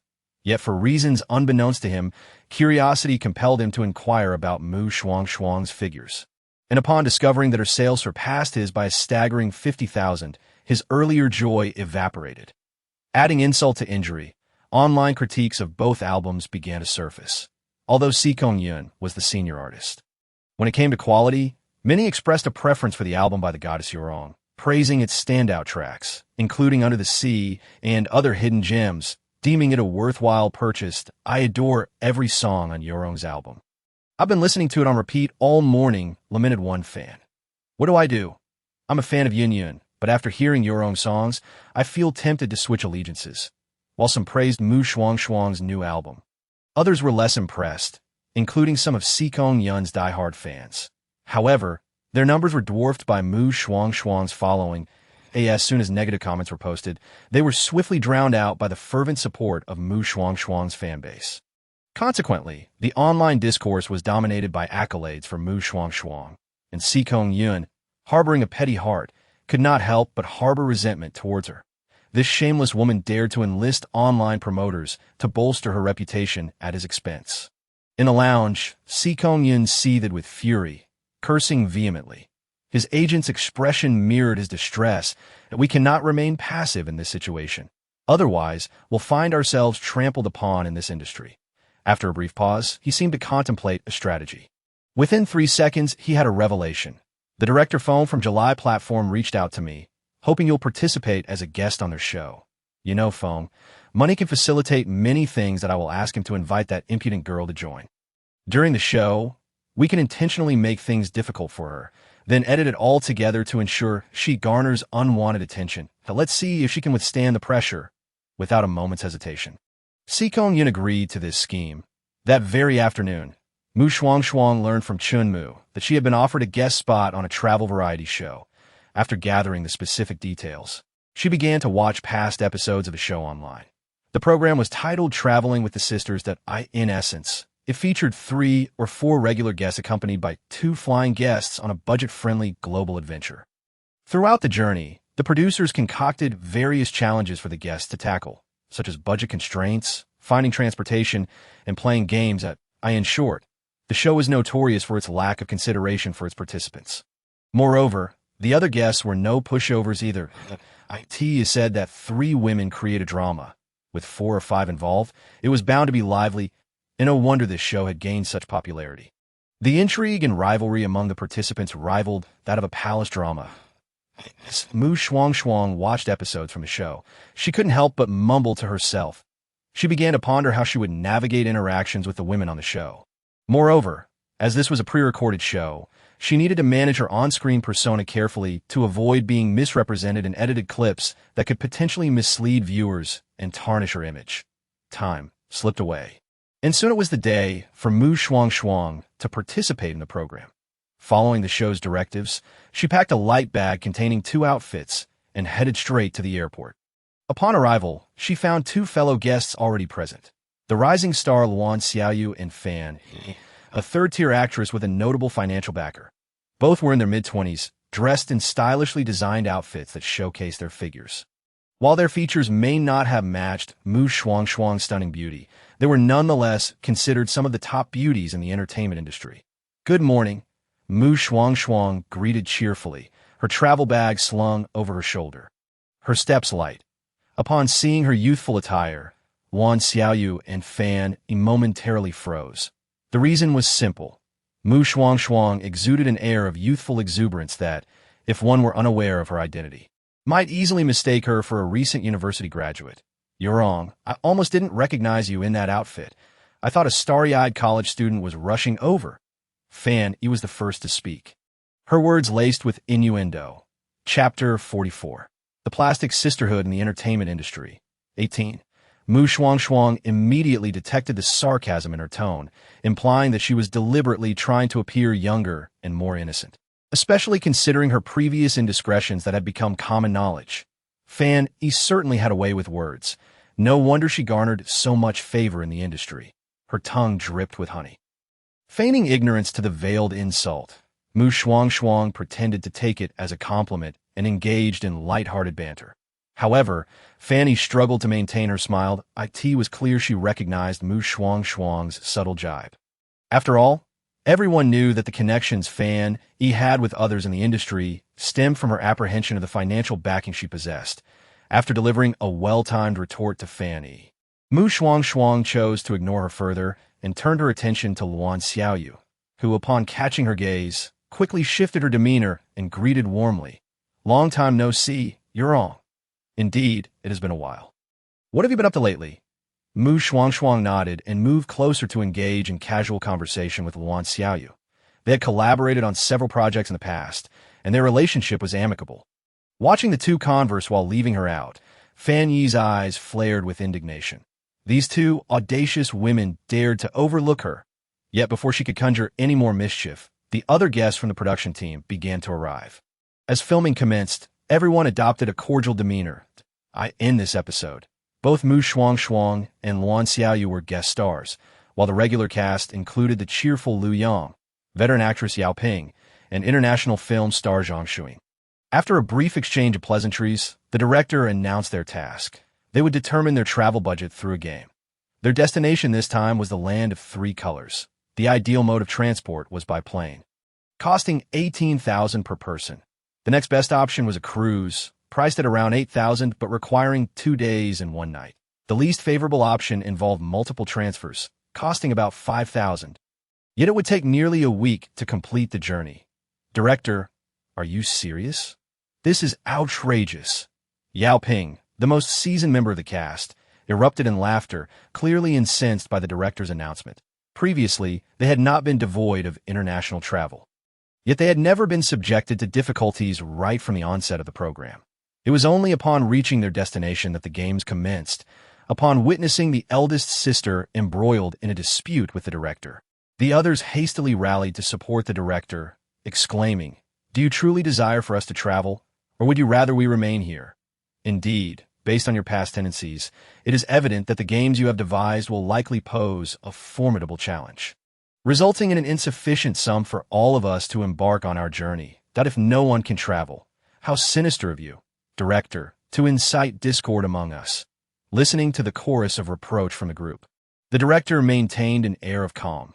Then, with a sly tone, he assured them, "Rest assured, the money you earn from the games will be more than sufficient for the final travel arrangement." However, barely had he spoken these words when Fan E retorted, "The last condition for travel may be met, but given that our filming will be spent on the road, it hardly qualifies as travel. That no, I must protest." "Yes, we shall protest, strike," the others echoed. "Director, it appears everyone is dissatisfied with the challenges you've set. Might you consider making some amendments?" After the group had voiced their concerns, Liu Yang stepped forward, attempting to mediate. Meanwhile, Shuangshuang and Luan Xiaoyu remained silent, primarily because they were newcomers still unfamiliar with the proceedings. It was akin to being guests in someone else's home. It is customary for guests to follow the host's lead, rather than impose themselves. Such behavior would be rather off-putting. On the other hand, the other guests continued to bicker with the director, employing various threats and inducements. Yet ultimately, the director emerged victorious, as the arm cannot outmatch the thigh. Sister Yao Ping, should our funds prove insufficient, we shall all opt for the last travel scheme, rendering this episode null and void, allowing viewers to witness the unscrupulousness of this production team. Fan E feigned intimacy as she looped her arm through Yao Ping's, playfully declaring. Yao Ping subtly furrowed her brow, a flicker of disdain evident in her eyes. The others nearby also exhibited mild disapproval. The third travel option was indeed the most feasible under the circumstances. However, the thought of enduring such a taxing journey filled them with reluctance. "Xiao Fan, I understand you are loath to see our family split up, but we do have guests today," Zhang Shuya gently interjected. "Yao Rong and Xiao Yu are participating in our program for the first time. We cannot subject them to our hardships." Yu Shuangshuang and Luan Xiaoyu exchanged glances. Although the preceding remarks were ostensibly made with their welfare in mind, the underlying implication was a desire to avoid the third travel option. "I believe we need not be so pessimistic. The director hasn't even revealed what the game entails, yet we are already assuming the worst. What a lack of confidence. What if the game is simple? Perhaps we shall all achieve perfect success." Shuangshuang turned to her fellow guests, cheerfully sharing her perspective. Luan Xiaoyu, encouraged by her words, nodded in agreement, stating, "I find Sister Yao Rong's comments quite valid. Let's not be so defeatist. What if we win? The director would then be left watching us enjoy ourselves." "Sister Xiaoyu, it's delightful to think so optimistically, but past experiences teach us that the director is unlikely to be so benevolent." Liu Yang lamented, wearing a pained expression as the sole male participant. Fan E seemed to have taken offense, teasing Shuangshuang. "Is Sister Yao Rong unaware of our past episodes? You cannot fathom how devious the director truly is. He would never allow us to succeed effortlessly." Hey, is it not excessive to malign me in front of the new guests?" The director interjected, unable to contain his protest against their accusations of villainy. The group erupted into laughter, yet they soon relented, returning to the established flow of the game. Indeed, that prior bout of protest had merely served to enhance the show's appeal. Those who have meticulously followed past episodes would recognize that such protests occur with regularity. The games, while not particularly daunting, hinge on skill. Yet, unfortunately, Shuangshuang and her companions had yet to grasp the necessary techniques. With 3 attempts, their highest individual score barely amounted to 6 or 7,000. Our collective funds totaled a little over 42,000. Clearly, if we wish to travel together, we would have no choice but to select the third travel method, asked the eldest sister among the guests. Yao Ping naturally took charge of the finances. After counting all the cash, she feigned a sigh and addressed the others. Fan E and the others exhibited expressions of regret and indignation to further enhance the program's drama. Chapter 45. The Plastic Sisterhood of the Entertainment Industry. 19. Half a month later, Shuangshuang's recording of the variety show Traveling with Sisters was finally set to premiere at precisely 8 o'clock that evening. Shortly after the production team updated the video, the viewership soared to over 10 million. Yao Rong, the episode you participated in half a month ago has been released. Would you care to take a look? Chen Mu inquired, having received a notification on her phone, only to realize that the person beside her had fallen asleep unbeknownst to her, observing the exquisite yet fatigued features of her companion. She felt a pang of sympathy and gently draped a nearby blanket over her. Concurrently, she instructed the driver ahead to reduce the speed and drive steadily. Through the rearview mirror, the driver noticed the slumbering Shuangshuang and nodded in acknowledgement. The past half-month had seen Shuangshuang perpetually on the move, attending numerous engagements. Just in terms of commercial performances, she had participated in no fewer than 10 events, not to mention her involvement in other variety shows. Though the work had been taxing, the rewards were tangible. Aside from the burgeoning reputation and acclaim she had established within the industry, her earnings had also amassed to nearly $1 million in pure profit. Meanwhile, viewers and fans of Shuangshuang watching the show began to sense an underlying discord. While the other participants appeared harmonious, Shuangshuang seemed out of place, exuding an air of self-importance. For instance, in the early moments of the show, while others vociferously criticized the director's lack of integrity, even Wan Xiaoyu joined in. Yet Shuangshuang stood by, as if rooted to the spot, oblivious to the unfolding drama. Furthermore, when the group faced challenges on the road, she exhibited a complete lack of awareness. Not only did she neglect to assist the eldest sister, who encountered mobility issues, but she also disregarded the pleas for help from her companions. Goodness, this Sang Yao Rong is truly excessive. She blatantly ignored her teammates' request for assistance, when she could have easily lent a hand. Such behavior was indeed off-putting, raising questions about her perceived superiority. Was she revealing her true nature after that incident? The comment section exploded with debates among netizens. Meanwhile, Shuangshuang's fans fervently defended her, asserting that the video had been edited misleadingly, insisting that Yao Rong was not the person they portrayed her to be. Production team, come forth and clarify. They cried that IT must be the production team orchestrating this. Sisters, rally behind me. With the additional critiques and jests from other guests, the comment section quickly devolved into a battleground of words. This controversy soon escalated to the top of the trending charts. When Chen Mu received the news, she had just returned home. Upon grasping the situation, she disregarded any concern about disturbing Shuangshuang and immediately dialed her number. Urgently stating, Yao Rong, something has happened. You must check the internet. Something happened, I understand, Shuangshuang replied, somewhat surprised but maintaining her composure before hanging up. Following Chen Mu's advice, she accessed the internet, quickly grasping the events that had transpired. Her eyes darkening with confusion. She was certain she had been maliciously edited. Some videos were even spliced together. However, why would the production team resort to such measures? Shuangshuang was perplexed and, without hesitation, dialed the director's number. Despite the late hour, she felt compelled to seek answers. Yet, as soon as the phone rang once, it was abruptly cut off. Clearly, it was a deliberate snub. With no other options, Shuangshuang opted to send a message. Adopting a diplomatic approach first, the message conveyed her desire for an explanation from the director, warning that if unanswered, she would resort to her own means of addressing the issue. Unfortunately, her message vanished into the void. Receiving no response, Shuangshuang's expression soured. Moments later, she grabbed her phone and made her way to the study. During this time, she received another call from Chen Mu. Have you figured it out? What's going on? The company just called me inquiring about the situation, and I informed them I was still looking into it, that I've managed to ascertain that someone is scheming against me.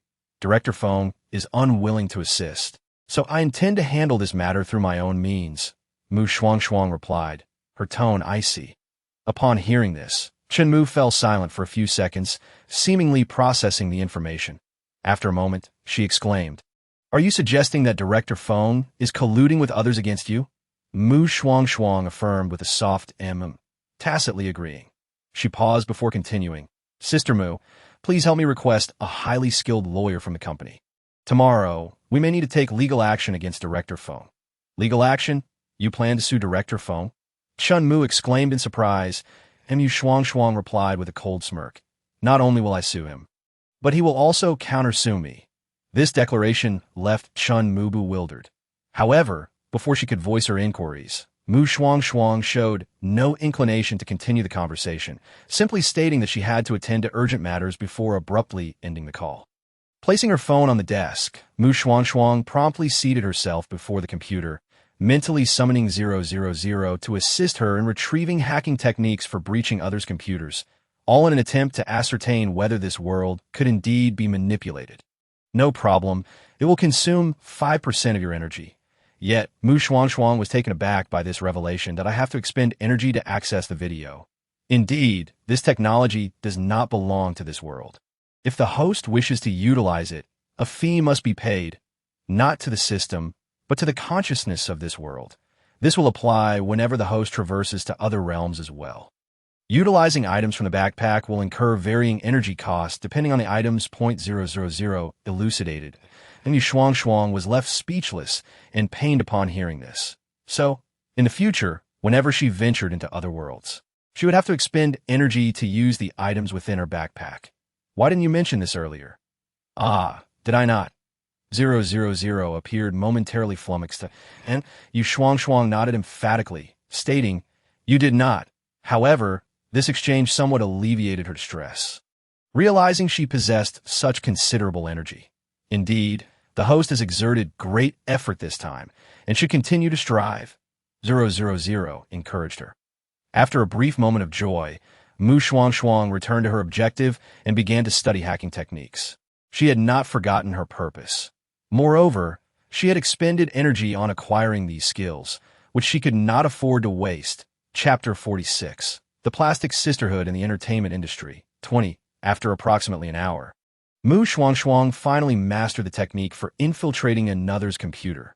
Glancing at the time, she noted that there was still half an hour until midnight, thus deciding to wait before making her move.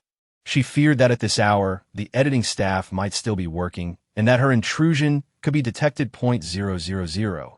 Since we can use contemporary songs from this world, does that imply we can also acquire songs, films, and television from this world for use in our realm? Sitting idly in her chair, waiting for time to pass, a sudden spark of inspiration flashed through Shuangshuang's mind. Now that she had an abundance of energy, bringing such items into reality, while perhaps not beneficial for the development of her world, could indeed assist her in accumulating energy. Unbeknownst to her, Shuangshuang failed to recognize the subtle mockery in her thoughts. Hearing that 000 had successfully copied the exemplary works, she nodded in satisfaction and commenced a light-hearted conversation about other matters. She was uncertain of the current circumstances in her own world and pondered what Jing Pei and the others might be doing. Shuangshuang spoke somewhat gloomily. At that moment, 000's words invigorated her. Once I collect 100% of the energy, I can choose to return. What will happen to this body then? This body will likely meet its natural end. 000 replied candidly. However, this statement left Shuangshuang perplexed. A natural end? Does that not mean I will die of old age? What kind of autonomous choice is that regarding whether to return to the real world? Sensing her inner turmoil, 000 continued. The host may not comprehend, but while you will gain increasing fame, there will also come a point of saturation. In other words, the energy you collect from fans will diminish over time. Shuangshuang was momentarily taken aback, slowly realizing the implications of 000's words, and the joy in her heart vanished in an instant. She had assumed that at the current pace, she would swiftly accumulate 100% energy and be able to return prematurely. But it appeared that such a return would come with conditions. Sighing heavily, Shuangshuang cast a glance at the time in the lower right corner of the computer screen, discovering that it had already passed midnight. She resolved to gather her thoughts and commence her task. She began typing on the keyboard. Initially, her movements were exceedingly cautious, fearful of inadvertently making a mistake that could jeopardize her plan or expose her intrusion. Yet, as she gradually breached the opponent's firewall and successfully located the original footage of Traveling with Sisters, the tension that had gripped her heart began to ease. Originally, she intended to release the original footage to clear her name. However, she realized that doing so would implicate the editing staff, prompting her to abandon that idea. After roughly another hour, Shuangshuang noted that the original footage had been fully copied, and she voluntarily exited the infiltrated computer, meticulously erasing any traces that could lead back to her. Having accomplished this, she began to contemplate how to disseminate the original footage. Should she anonymously contact a journalist? It seemed a plausible approach. Around 3 o'clock that night, a video news item quietly appeared on a certain blog's official website, its headline boldly declaring, "Shocking. A certain unethical director maliciously edits a renowned actress. Original footage released, restoring our actress's innocence." Beneath the title lay the original footage of Traveling with Sisters. Upon seeing this headline, netizens flocked to the comment section, indulging in banter. "Hey editor, why not just name director Fong and saying you're wrong outright?" Haha, the unethical director must refer to Fong Dao. Am I the only one curious about how the journalist obtained the original footage? I knew our goddess Yurong was innocent. Fong Tianjian shall face the consequences. As more and more netizens commented and viewed, the news gained momentum, eventually climbing the trending search list. The next day, upon learning of the online incident, Fong Tianjian exploded with rage. He hurried to the company, summoning his entire team to vent his fury. Who was it? Who leaked the original footage? The staff, intimidated by his outburst, lowered their heads, not daring to utter a word, especially the personnel responsible for editing and safeguarding the original footage. Their faces turned a ghostly pale. Amidst the chaos on that side, Shuangshuang enjoyed a tranquil atmosphere. Yet, Mu remained somewhat anxious, approaching Shuangshuang with a furrowed brow and inquiring, "Which of Fong Tianjin's staff did you bribe? Are they trustworthy? Will you be exposed? Do not worry. Even if Fong Tianjin discovers it was me, he will have no evidence." And Shuangshuang discerned Mu's concern and spoke to reassure her. Nonetheless, Mu remained uneasy. Her brows tightly knit. Shuangshuang, wishing to divert her from this line of thought, shifted the conversation. "The fees for the announcements I previously attended should have been settled, right? When will the company transfer the money to me?" Upon hearing this, Mu paused momentarily before responding. "Indeed, everything has been settled with the company. You should receive your remuneration within the next couple of days."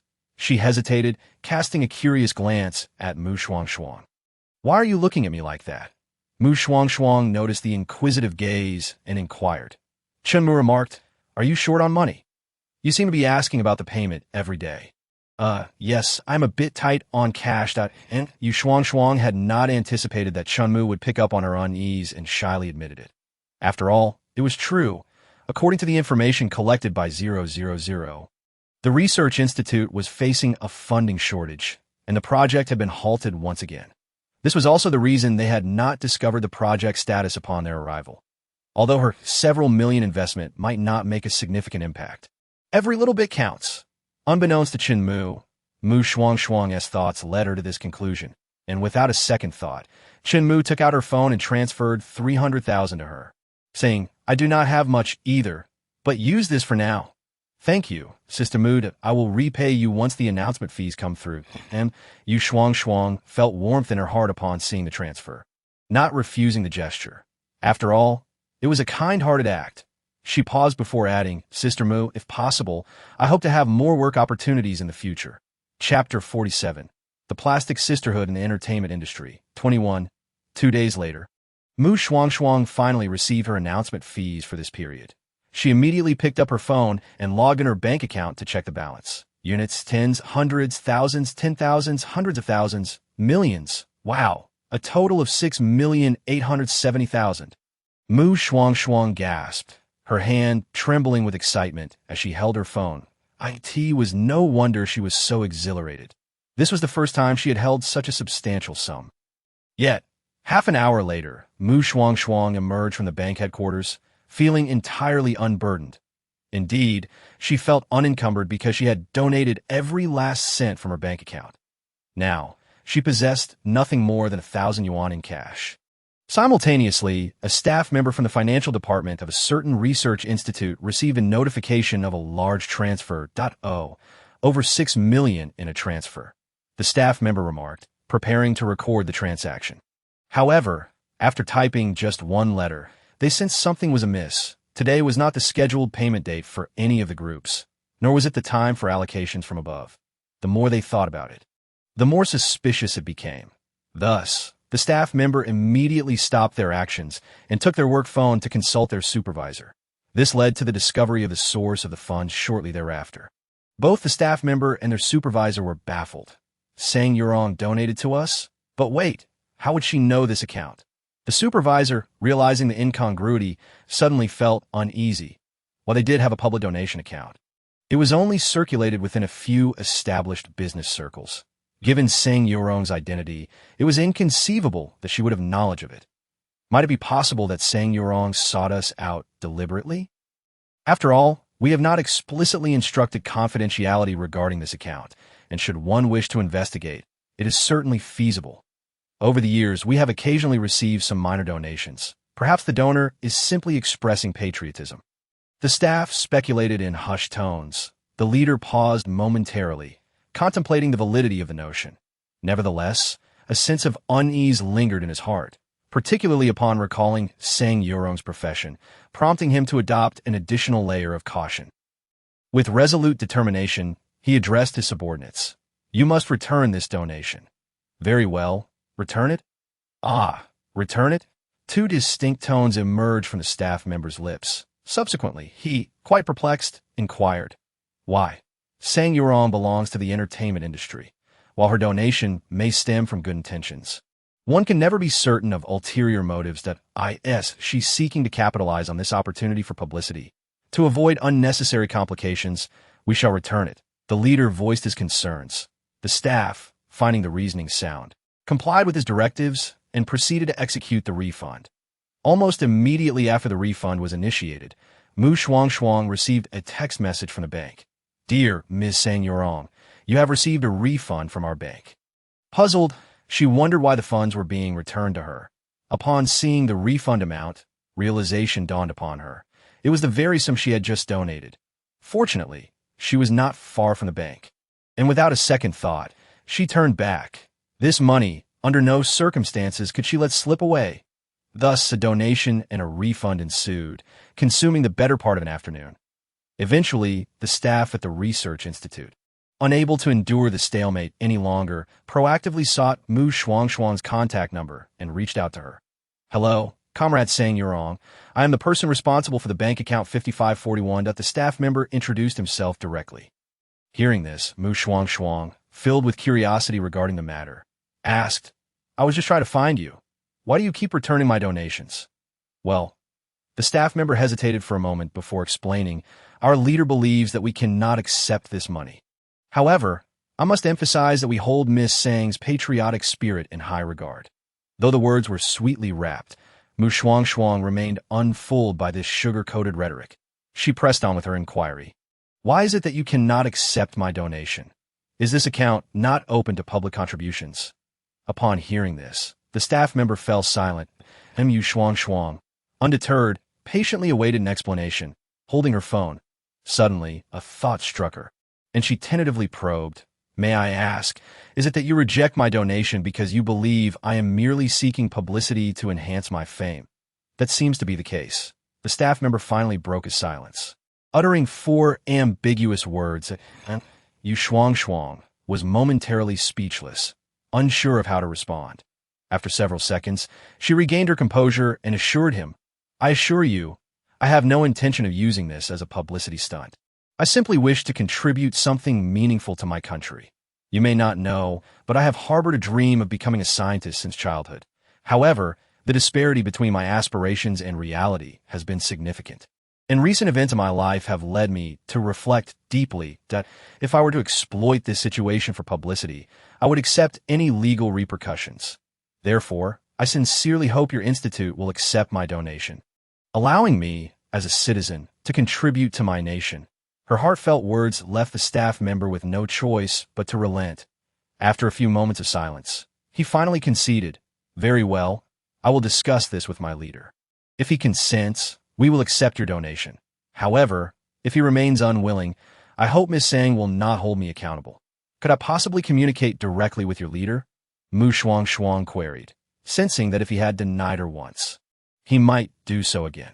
The staff member neither refused nor agreed, merely stating he would make inquiries. He then hung up and approached his superior to relay the situation, to show everyone's surprise upon learning of the staff member's intentions and the back and forth with Shuangshuang.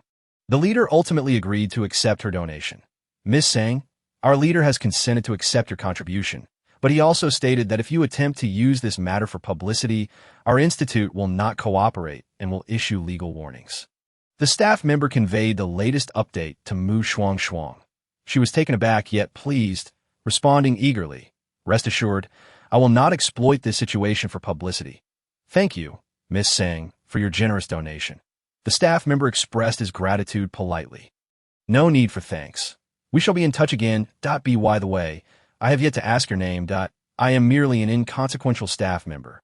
There is no need for Miss Sang to remember who I am." Clearly, the staff member was reluctant to disclose his name, and Shuangshuang picked up on this and did not press further. After exchanging a few more pleasantries, she ended the call. Chapter 48. The Plastic Sisterhood of the Entertainment Industry. 22. For the following 50 years. Shuangshuang dedicated her earnings, after setting aside sufficient funds for her living expenses, entirely to the research institute. During this time, her frequent album releases and performances earned her the title of industry model worker. Of course, these were merely superficial pleasantries. Behind the scenes, many harbored envy toward her success, attempting various schemes to undermine her. Unfortunately for them, such efforts could not hinder Shuangshuang's career. Rather, they propelled her to international stardom. The only lamentable aspect was that throughout these 50 years, she had neither engaged in romantic relationships nor married. Nevertheless, her fans understood and never pressured her regarding this matter, affectionately dubbing her the elegant old lady. Indeed, even as Shuangshuang approached 80, she remained active in the entertainment industry. While she no longer produced many works, she often penned songs or scripts for younger talent she favored. Her relentless pursuit stemmed from her investment in laser weapon technology 50 years prior, which had yet to be fully realized. This urgency led her to prioritize health and wellness, fearing she might not live to see this technology come to fruition. Finally, just days after celebrating her 85th birthday, a delightful sound echoed in her mind. "Host, the laser technology has been developed. The Research Institute has produced sample weapons. We have finally arrived." The long-awaited breakthrough had come to fruition, and Shuangshuang was momentarily taken aback, her face lighting up with a radiant smile. Yet, upon learning she could return, she hesitated. "Let me not rush back just yet. I need to make some arrangements." Although she always remembered that this was not her homeland. Living in this world for decades and forging countless friendships, along with the love of her devoted fans, made it hard for her to depart without a word. She believed her friends and fans would be heartbroken if she vanished suddenly. Despite losing several friends in recent years, she still longed to bid farewell properly. "Thank you, 000. Shuangshuang expressed her gratitude joyfully at that moment. A middle-aged woman approached her. The woman, plump and amiable, radiated kindness. She was a caregiver hired by Shuangshuang, as well as a devoted fan, named Feng Xiao. "Dear lady, this is freshly pressed apple juice I made. Please give it a try," Feng Xiao said, bending down to hand the cup to Shuangshuang, who sat in a wicker chair. Noticing the unmistakable joy on Shuangshuang's face, she playfully teased, "It seems our elegant lady is in high spirits today. Has something good happened?" "Indeed, I have received some wonderful news, but I shan't share it with you," Shuangshuang responded playfully, turning her head to feign mystery.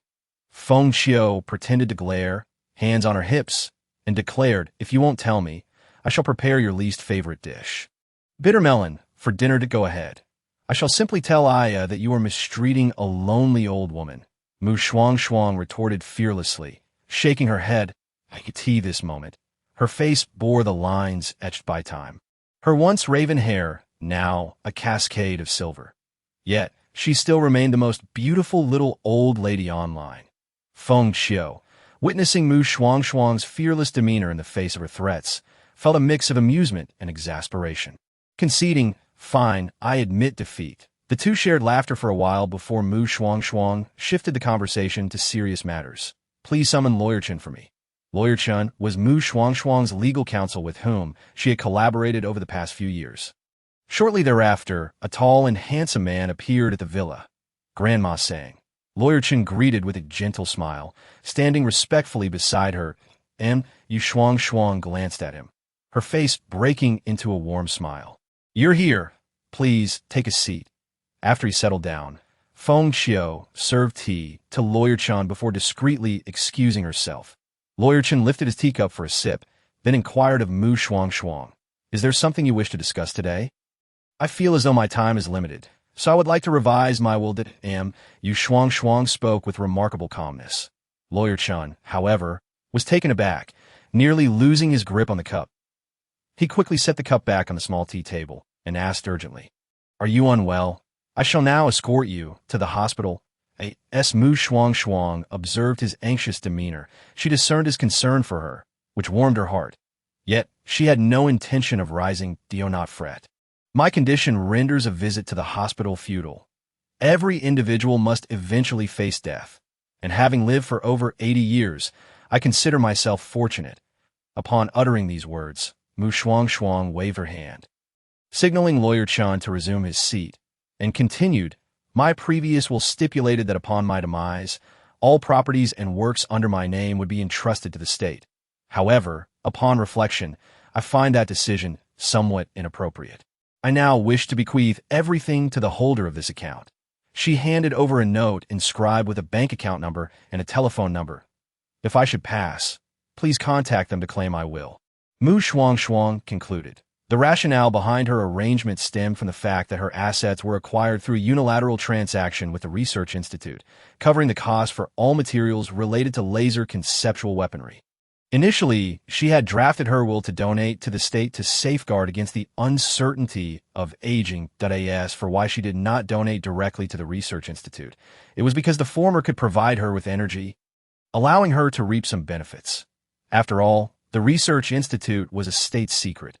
Even if she donated, it would have to be done discreetly, leaving her with neither the laser weaponry nor the energy she sought, thus resulting in a loss. Lawyer Chen regarded the note on the table. Though perplexed, he complied with Shuangshuang's wishes and accepted it. That evening, a piece of tragic news left countless individuals heartbroken, even causing a popular social media platform to momentarily crash. "Farewell to our elegant elder, Ms. Sang Yurong. Oh dear, how can my grandmother have left us? Just 2 days ago, I was celebrating her 85th birthday online. This must be a lie. It simply cannot be true. This little old lady was far too mischievous. She must be attempting to elicit my tears. Safe travels, Grandma Sang." Chapter 49, The Plastic Sisterhood of the Entertainment Industry. And the following morning, as the sun began to pierce through the clouds, dozens of business and private vehicles, along with crowds of people, appeared outside the funeral home. Each individual wore a piece of black fabric on their arm and held a bouquet of sunflowers, flowers that Shuangshuang had once described as her favorite when asked by the media. Today, they were presenting her beloved flowers as a final farewell, and Shuangshuang's popularity was not solely due to her amiable nature and the goodwill she fostered. It was also a testament to her character. Over the years, many artists and students from mountainous regions had benefited from her kindness. Furthermore, her albums had influenced countless individuals. Had her departure not been so abrupt, international fans would likely have rushed to pay their respects. The memorial service continued until 6 in the evening when the staff, adhering to Shuangshuang's last wishes, conducted her cremation. Nevertheless, many fans lingered at the funeral home's entrance, wishing to accompany Shuangshuang on her final journey. After approximately an hour, Feng Xiao and Lawyer Chen emerged from the funeral home with solemn expressions. They understood the fans' reluctance to leave, but still urged them to return home.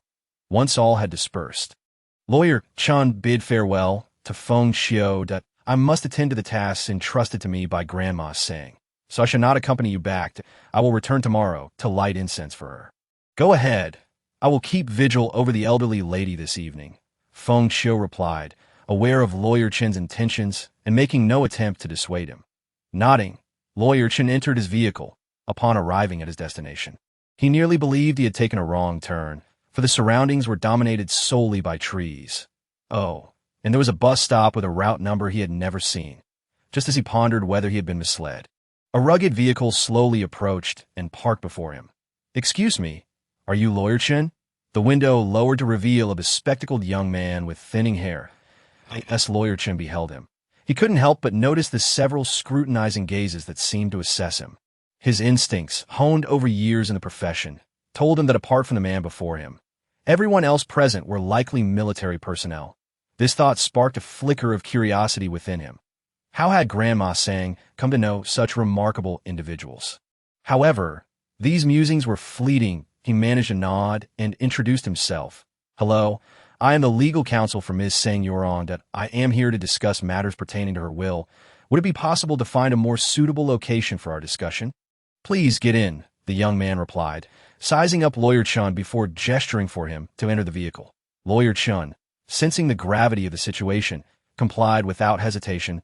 As he settled into the car, he felt several penetrating gazes upon him, and the interior of the vehicle was clearly outfitted with specialized modifications, indicating that its occupant held a significant status.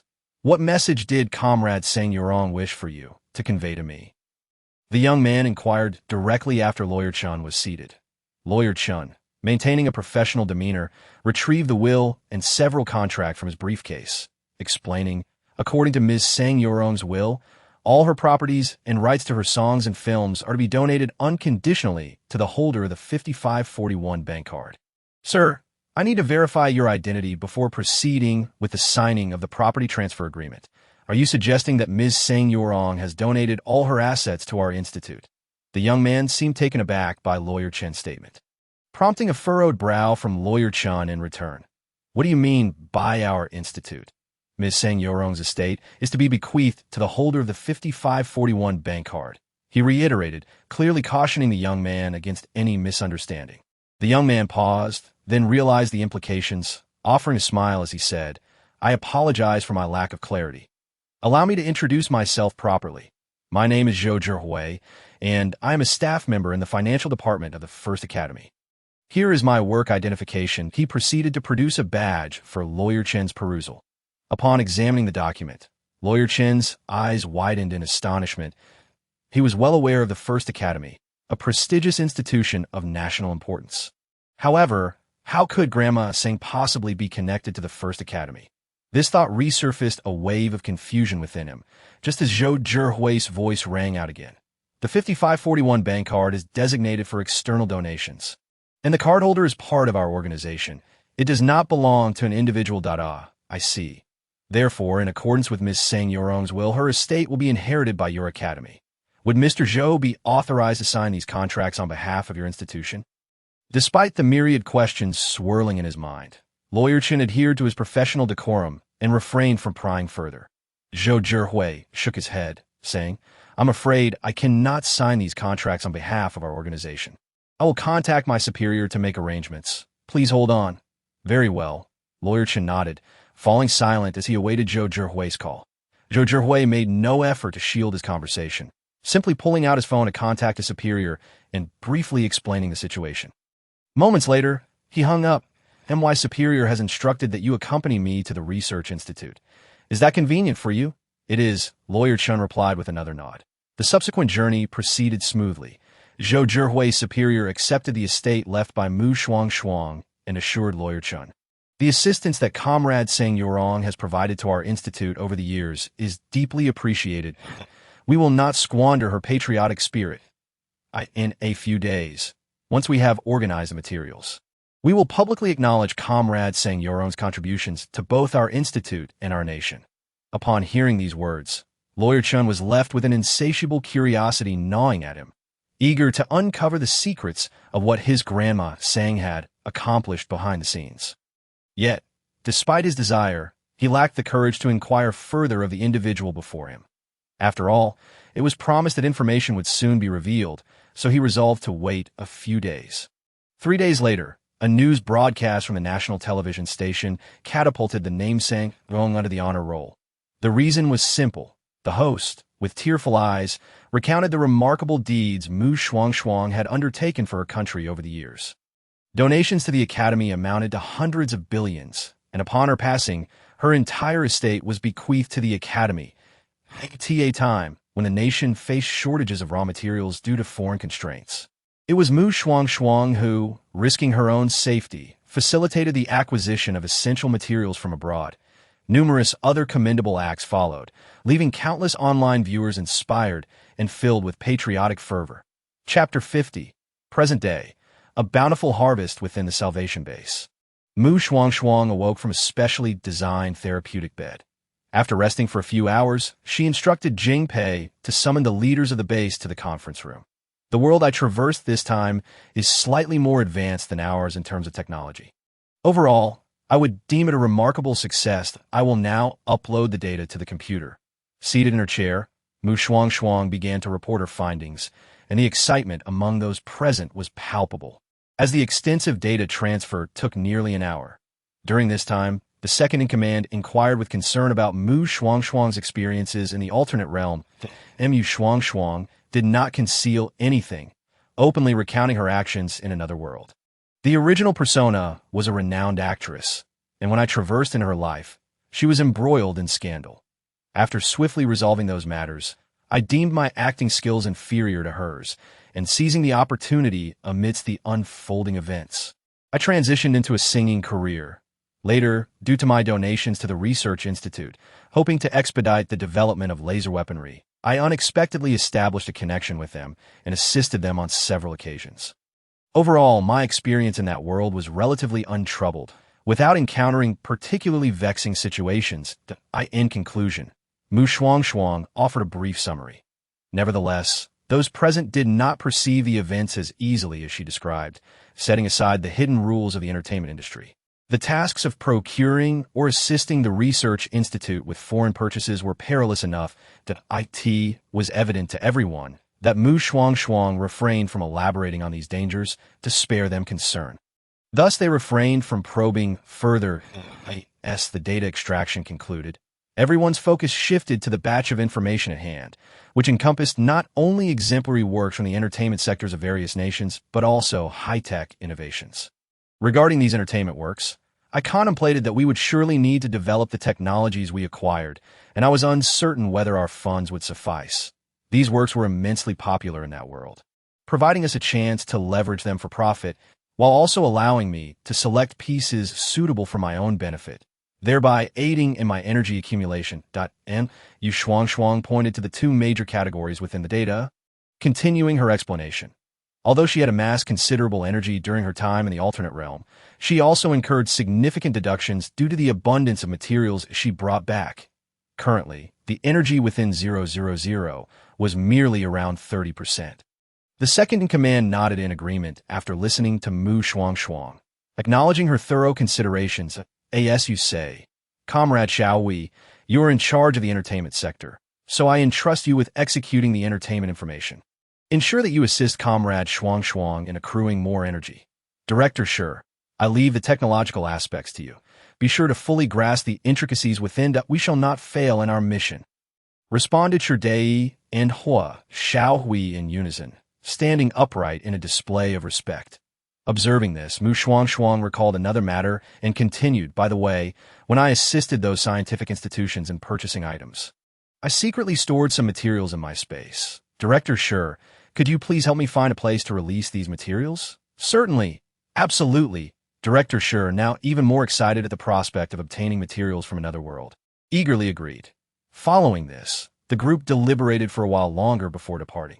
However, Shuangshuang and her companions did not disperse immediately. Instead, they proceeded to the room where they typically discussed matters. Mr. Hua, do you have any plans for me moving forward? This experience in the foreign scientific institution had deepened her understanding of national pride. The strength of a nation determined the standing of its citizens abroad, that a weak country has no diplomacy, and a weak country lacks dignity. In recent years, Longwa has been stymied by various foreign technological and material embargoes, even facing disdain and slander from the citizens of other nations. Now that she had experienced such a fortuitous event, she vowed not to allow her country to be beholden to others.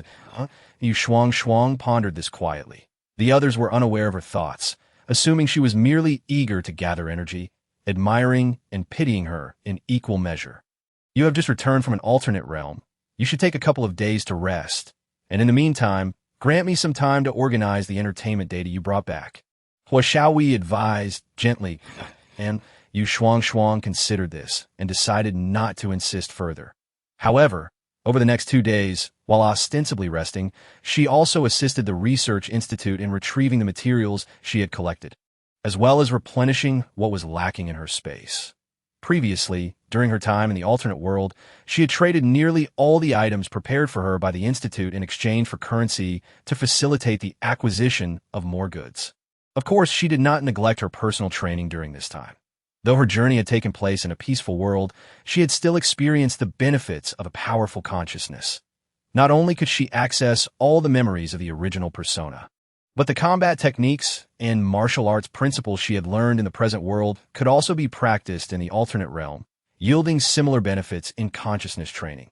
Before she knew it, another week had passed. Combined with her time spent in the alternate world, she had nearly been absent from the public eye for a month. Jingpei, do you have any updates from Mr. Shuangshuang inquired, putting away her phone and casting a worried glance at the tall man beside her. While there were still mentions of her online, they were merely remnants from a month prior. Coupled with mindless flattery from paid promoters, for someone like her, who had navigated the entertainment industry, this posed a significant risk. Jingpei slightly tilted his head, meeting Shuangshuang's gaze. I haven't received any news from him yet. If you wish to reach out to him, you could give him a call. Upon hearing this, Shuangshuang contemplated for a few moments. It's fine. Since he hasn't responded, it likely means he has not yet finished organizing the materials I provided. She shook her head, dismissing the thought of contacting Hua, shall we? And continued speaking to Jingpei. My online presence has dwindled to nearly nothing. In fact, I've even lost some followers, which has resulted in a decrease in energy rather than an increase. I need to reappear before the public and generate a certain level of buzz. Jingpei understood her implication, yet he was unfamiliar with the nuances of the entertainment industry. Thus, he directly asked, what do you need me to do? Shuangshuang, recalling her public persona as a young lady from a powerful family, replied, help me apply for a budget so I can invite Hiyan to go shopping with me. She shouldn't be able to refuse my invitation. Once we are together, my visibility will naturally rise.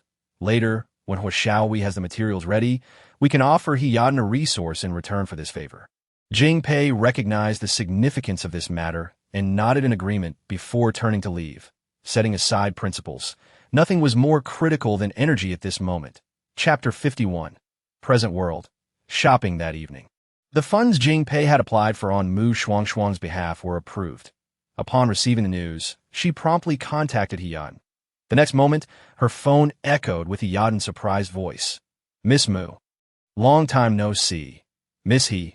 Shuangshuang greeted, feigning familiarity with a cheerful tone, but Hiyan smiled in response, acknowledging that it had indeed been a while since they last met. I rarely see your latest updates online. Have you been very busy? I wanted to invite you out to shop, but I hesitated, fearing to disturb you. Naturally, her words were merely polite banter, although she was unaware of the full extent of Shuangshuang's prestigious background.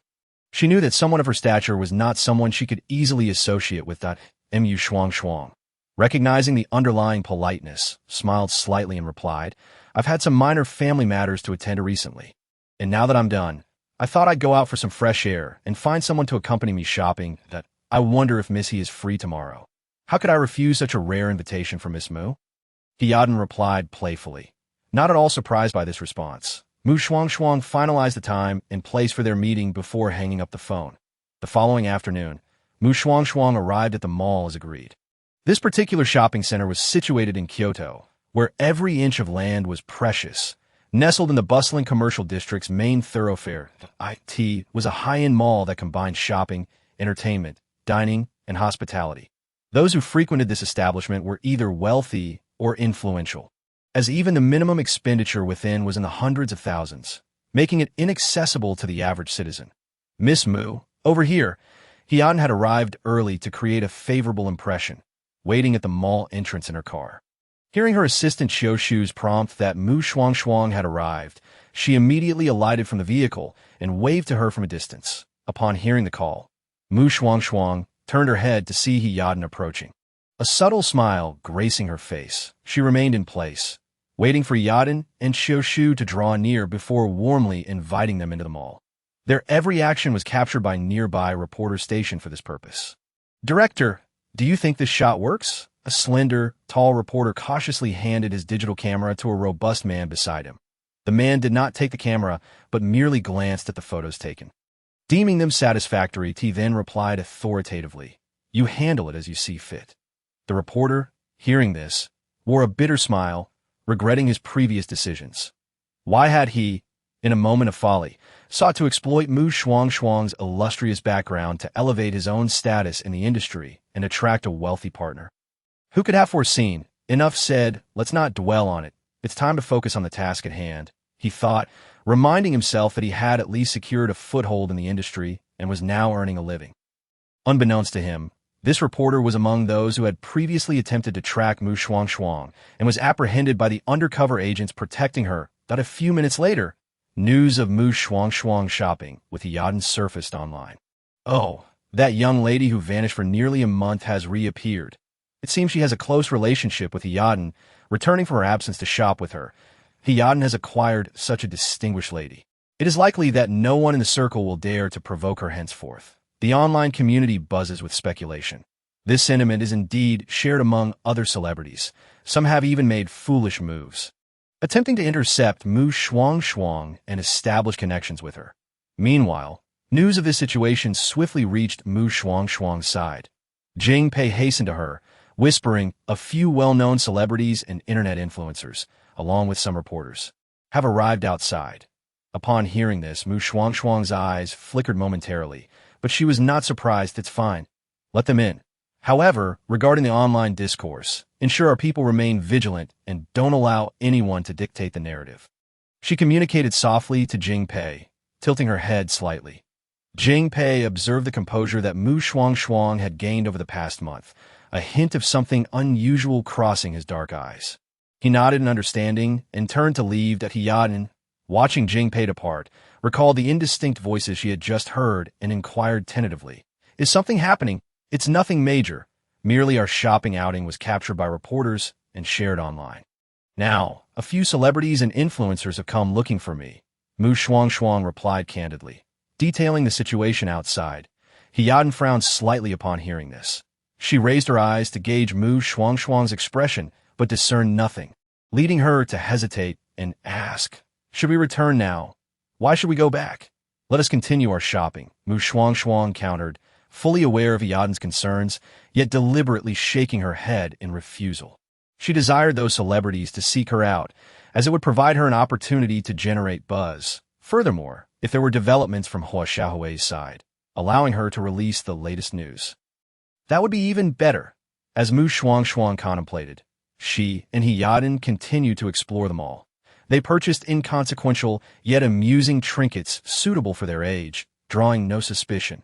After about 10 minutes, an unexpected turn of events transpired. Just as Shuangshuang and her companion exited a high-end international jewelry store, they encountered a delicate beauty clad in a pale green dress. The beauty recognized them and expressed her surprise. "Sister Yaden, Miss Mu, what a coincidence. I didn't expect to run into you here. Are you out shopping as well?" "What a nonsensical question. What else could you possibly be doing here apart from shopping?"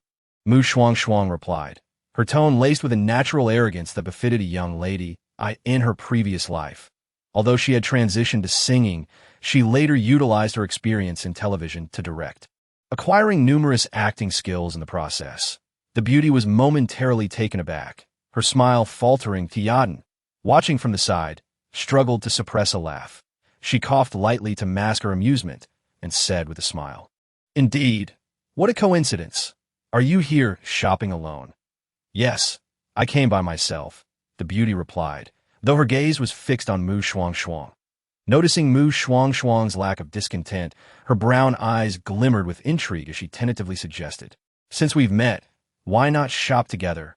It would be more lively with more people." Yaden recognized that the beauty's words were not directed at her, so she remained silent, looking towards Shuangshuang. Shuangshuang scanned the woman before her, nonchalantly stating, "If you wish to follow us, then do so. We shall be on our way." The latter part of her statement was directed at Yaden. After saying this, she took the lead and walked away. Yaden intended to catch up, but then seemed to recall something, halting her steps and casting a warning glance at the woman beside her. "Shu Manon, since you wish to accompany us, I advise you not to act presumptuously or provoke Miss Mu. Otherwise, if you bring trouble upon me, I will not spare you. Are you feeling anxious now that Miss Mu has not rejected me? Shu Manon, the woman who had just attempted to provoke them, now wore a defiant smile, casting off her previous innocent demeanor. Hiaden scoffed at her words, akin to hearing a joke. What is there to be anxious about? Even if you become close with Miss Mu, you cannot surpass me. I am still her senior sister. In terms of closeness, I will always have the upper hand. With that, she disregarded Shu Manon and hurried after Shuangshuang. Seeing this, Shu Manon's smug expression faltered, replaced by indignation. Glaring at Hiaden's retreating figure, she huffed defiantly. What is so great about being senior sisters? However, being senior sisters indeed held significance. At least Shuangshuang treated Hiaden with warmth among the numerous actresses feigning chance encounters, inciting envy and jealousy in others who dared not overstep. Earlier, as everyone was leisurely wandering, the mall's chairman personally approached to present Shuangshuang with a VIP card. It is worth noting that the chairman, Li Zhanpeng, is the head of the prominent Li family in Kyoto. His decision to personally deliver the VIP card to Shuangshuang was purely coincidental. He had initially come to inspect the mall, but was taken aback upon discovering numerous reporters lurking outside. After inquiring, he learned that the highly publicized mysterious young lady was shopping with the actress Hiaden, which had attracted many other female celebrities and influencers, although he had initially dismissed it. A previous incident suddenly surfaced in his mind. It was rumored that Lu Hongkai from Pingcheng had personally brought gifts to apologize to this mysterious young lady. Given Lu Hongkai's reputation as a cunning old fox who only engaged with those of substantial benefit, it was peculiar that he would apologize to someone 30 years his junior, suggesting that she was someone not to be trifled with. With such thoughts, Li Zhanpeng decided to personally meet Shuangshuang. Unbeknownst to Shuangshuang, she accepted the VIP card with surprise, yet composure. After all, it was merely a card and held no significant meaning. Later, as she sensed the timing was right, she departed the mall with Hiaden, leaving behind the actresses and influencers who had come to provoke them, who exchanged glances of disdain before parting ways. Frost, where are we headed now? In the car, Hiaden glanced out at the receding streets. Her curiosity piqued. This address was one Shuangshuang had previously encouraged her to adopt, as it felt less distant than addressing her as Miss. We're going to the company. Xiaohui has something to discuss with me. Shuangshuang replied with a smile.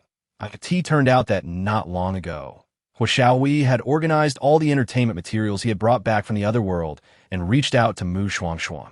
However, it was Jing Pei who answered the call, and upon learning that Shuangshuang was shopping with Hiaden to create some buzz, he conveyed Xiaohui's intentions, asking her to visit after finishing her shopping to discuss future work. After hearing Shuangshuang's response, Hiaden blinked and said, "Since it's Huazong looking for you, it might not be appropriate for me to tag along. How about I wait for you in my lounge? Once you finish your discussion with Huazong, we can go out for a meal together." Having finally established a connection with the influential Shuangshuang, she was determined not to squander this opportunity. Shuangshuang agreed to the proposal, and upon arriving at the company, they parted ways. She made her way to Xiaohui's office without interruption, leaving Wang Taixing stationed at the door, while Jing Pei and others followed her inside. "You all are here," Xiaohui greeted, lifting his head from his desk, appearing utterly drained. Shuangshuang and the others were taken aback by his haggard appearance. "Have you not rested properly for days? Your dark circles are almost on par with our country's giant panda." "About a week, I suppose," Xiaohui replied, rubbing his face as he walked out from behind his desk, holding a stack of documents. He handed them to Shuangshuang and said, "These are the works from the other world that I've compiled. Let's discuss how to proceed." Shuangshuang nodded and began reviewing the materials, which consisted of over 10 pages. This was already a reduced selection, as they had eliminated some while in the other world. After several minutes, she finished reviewing the documents and looked up to inquire, "What are your thoughts?" "This is my plan. You certainly cannot utilize all these resources alone. I propose we start with a television series. You won't participate, and I'll gauge the profitability of the finished product. After compensating you fairly, we can donate the rest. If this proves successful, we can work on 2 fronts. You can pursue opportunities in acting, singing, or filmmaking based on these works, and I'll invest in you. Any surplus productions can be put out for investment, maximizing our profits and allowing you to accumulate more energy. Shuangshuang elaborated on his ideas, and Shuangshuang furrowed her brow in contemplation, realizing that this indeed maximized the potential benefits. Then I shall adhere to your arrangements. Shuangshuang raised her gaze towards Shuangshuang, acquiescing to his proposal, and then continued, "Moreover, I shall not consider television dramas and films for the time being, as these require considerable time for production. You are aware that my schedule does not allow for delays. So I shall focus on singing instead. Fortunately, during my time in the other realm, I acquired systematic training in this art, and it is not particularly challenging to engage in. Singing, you say?" Shuangshuang paused momentarily, then gently furrowed his brow. Observing his apparent disapproval, Shuangshuang inquired, "What is it? Do you find this plan unfeasible?" Chapter 53. Captured by the world's consciousness. 1. Upon hearing her question, Shuangshuang shook his head. He then gradually articulated his thoughts. Singing is certainly a viable option, yet at present, you possess only the heat of publicity. It is uncertain whether anyone will be willing to support you, particularly since you have not participated in any singing competitions. Your abilities remain unknown. Shuangshuang acknowledged his point. However, she quickly devised a solution. While my individual fame may be insufficient, what if I involve Iyadin? She rapidly shared her idea. We can publicly declare that Iyadin and I are sisters in art. Inviting her to participate in my debut project seems quite reasonable. Of course, we won't exploit her for free. In exchange, you could select a project where she plays the lead role. Shuangshuang, upon hearing this, pondered for a few seconds, realizing it was indeed a commendable idea. Thus, the two settled on their plan. Later that evening, while dining with Iyadin, Shuangshuang broached the topic of collaborating on an album. Collaborate on an album? Iyadin looked at Shuangshuang with astonishment. Shuangshuang nodded and straightforwardly replied, "Precisely. If you agree, we must complete this album within half a month. Naturally, this venture relies on your fame. And as compensation, I will offer you a significant role in a major production afterward." Setting aside the allure of a grand production, Iyadin was never inclined to refuse Shuangshuang's invitation. She was acutely aware of her role in the collaboration. Thus, in the subsequent half-month, the two commenced recording songs. During this period, they also made it a point to share anecdote from their recording sessions online, generating buzz and anticipation for the upcoming album. Consequently, even before its release, numerous individuals expressed eagerness for it. Time passed swiftly, and soon it was the day of the album's release. By mid-morning, both online and offline sales had surpassed 2 million. With numbers continuing to rise, reviews began to surface online, all overwhelmingly positive. My goodness, what divine melodies are these? I simply cannot stop listening. I have been looping it all morning. It is absolutely delightful. The production quality is exquisite. Yuanqi has truly invested heavily in this. Honestly, I must commend Yuanqi. This album not only boasts superior production, but also the content is exceptional, unlike certain artists who release albums with merely 3 songs at exorbitant prices, the quality of which is questionable. Iyadin, observing the plethora of glowing reviews, could hardly contain her joy and called Shuangshuang to offer her congratulations. However, upon dialing, she was informed that Shuangshuang was unavailable due to urgent matters. Just moments prior, Shuangshuang had embarked on yet another journey to the other realm. "Call the police, quickly. There are people being devoured outside. Ah, help! Save me!" As Shuangshuang regained consciousness, her ears were assaulted by a cacophony of panicked, terrified screams. Assuming she was in danger, she disregarded the need to organize her memories and immediately opened her eyes, scanning her surroundings with vigilance, only to discover she was seated in a classroom. Beside her were a group of adolescents, seemingly aged around 17 or 18, all clad in identical school uniforms. Clearly, these individuals were her original self's classmates. Upon comprehending her situation, she noticed her classmates huddled by the windows. In recalling the earlier cries, Shuangshuang approached cautiously, only to be struck by horror at the sight beyond. The playground outside resembled a scene from hell, with countless terrified individuals fleeing for their lives. Those who lagged behind were mercilessly pounced upon and torn apart by monstrous figures in pursuit. As Shuangshuang beheld this horrific tableau, a wave of nausea surged within her. She hastily covered her mouth and retreated a few steps until the chilling scene was no longer within her view. Feeling somewhat better that moment, even without accessing her original self's memories, she had a sinking suspicion it seemed she had unwittingly entered a world reminiscent of the apocalyptic novels she had previously encountered online. She wondered whether this world possessed the potential for supernatural awakenings. Host, cease your unfounded speculations. There is trouble afoot. The urgent voice of 000 resonated within her mind. Startled, Shuangshuang queried, "What trouble? This world is fundamentally not the consciousness realm I selected for you." Shuangshuang was taken aback. If this was not the realm chosen by 000, then how had she arrived here? Just as confusion clouded her mind, a multitude of images suddenly flashed before her. She beheld a verdant planet, besieged by colossal starships that blotted out the sun. Following their assembly, these vessels launched an assault on the planet. However, inexplicably, their attacks were swallowed by the white mist emanating from the verdant sphere. As the haze dissipated, the planet remained unscathed, resisting every onslaught from the warships. Ultimately, the ships were compelled to retreat. As Shuangshuang observed this scene, her brow furrowed deeply. For reasons unknown, the warships appeared strikingly familiar. As though she had seen them before. Wait, those ships were identical to the extraterrestrial invasion data that 000 had previously shown her. Just as this realization struck her, the images in her mind shifted once more. Shortly after the warships retreated, two vessels returned, circling the verdant planet. Where they passed, a fine powder, as delicate as dust, fell. This substance traversed the protective barrier surrounding the planet, descending through the atmosphere. Any living being, be it human, animal, or plant, that came into contact with this powder would metamorphose into bloodthirsty monsters, engaged in mutual slaughter. That, of course, there were those fortunate enough to escape the clutches of the terrifying powder. Yet their survival proved futile. The afflicted outnumbered the unscathed, and the latter, whether human, animal, or plant, became prime targets for the ravenous creatures. Consequently, the population of humans, animals, and plants on the entire planet dwindled at an alarming rate. In a mere 50 years, the surviving entities amounted to less than 1/10,000th of their original numbers. The continuity of human civilization was nearly severed, and the realms of science and culture regressed by over a millennium.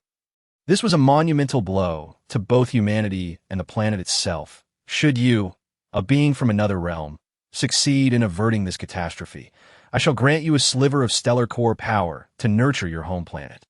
Chapter 54. Captured by the world's consciousness, 2. As Shuangshuang listened to the ethereal, resonant voice that had suddenly emerged in her mind, she was left in a state of shock. She was certain that this voice was not that of 000. Who is speaking in my mind?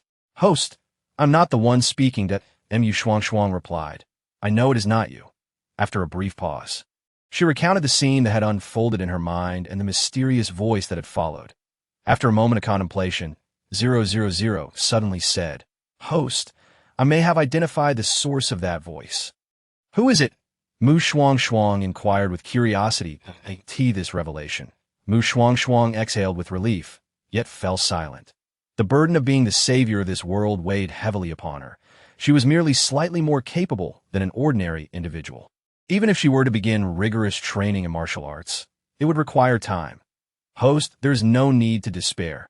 Since the planet's consciousness has chosen you, it will surely provide assistance. Furthermore, we can pursue official collaborations. With our martial arts techniques and weapon manufacturing knowledge, we shall surely alter the tragic fate of this world. Whether it was the encouragement from 000 or her own resolve, Shuangshuang felt the pressure in her heart lessen considerably. Indeed, despite her apparent weakness, if humanity united, they could certainly confront those monsters. As for the warships from beyond the stars, suddenly, A pressing question resurfaced in her mind. Point 000. Have you noticed that the extraterrestrial ships mentioned in the consciousness message are identical to those in the invasion data you previously showed me? I had realized this long ago. However, my records on these extraterrestrials are limited, and I cannot confirm whether they belong to the same faction. And Shuangshuang bit her lip in contemplation. You cannot confirm? She then recalled a grave concern. What about that powder? What exactly is it? Will our blue star also be subjected to such a powder from these aliens? Host, there's no need to panic. I previously mentioned that the reason the aliens will invade Blue Star in 10 years is that its precise location will only be revealed to them then. Currently, the aliens remain unaware of Blue Star's position and cannot possibly deploy a virus against it. Virus? Upon hearing 000's explanation, Shuangshuang instantly grasped the crux of the matter. IT paused momentarily, as if to organize its heavy emotions, before recounting an event that Shuangshuang was unaware of. During the time of construction, I had once overheard the Father of Creation mention that after the extraterrestrials conquered the blue planet, they specifically captured a group of humans, infecting them with a virus to engage in mutual slaughter for the amusement of these aliens. It is precisely for this reason that the number of surviving humans has diminished drastically. Hiss, Shuangshuang gasped in horror, her entire body bristling at the words of 000, and an overwhelming rage surged within her breast. Those damned extraterrestrials.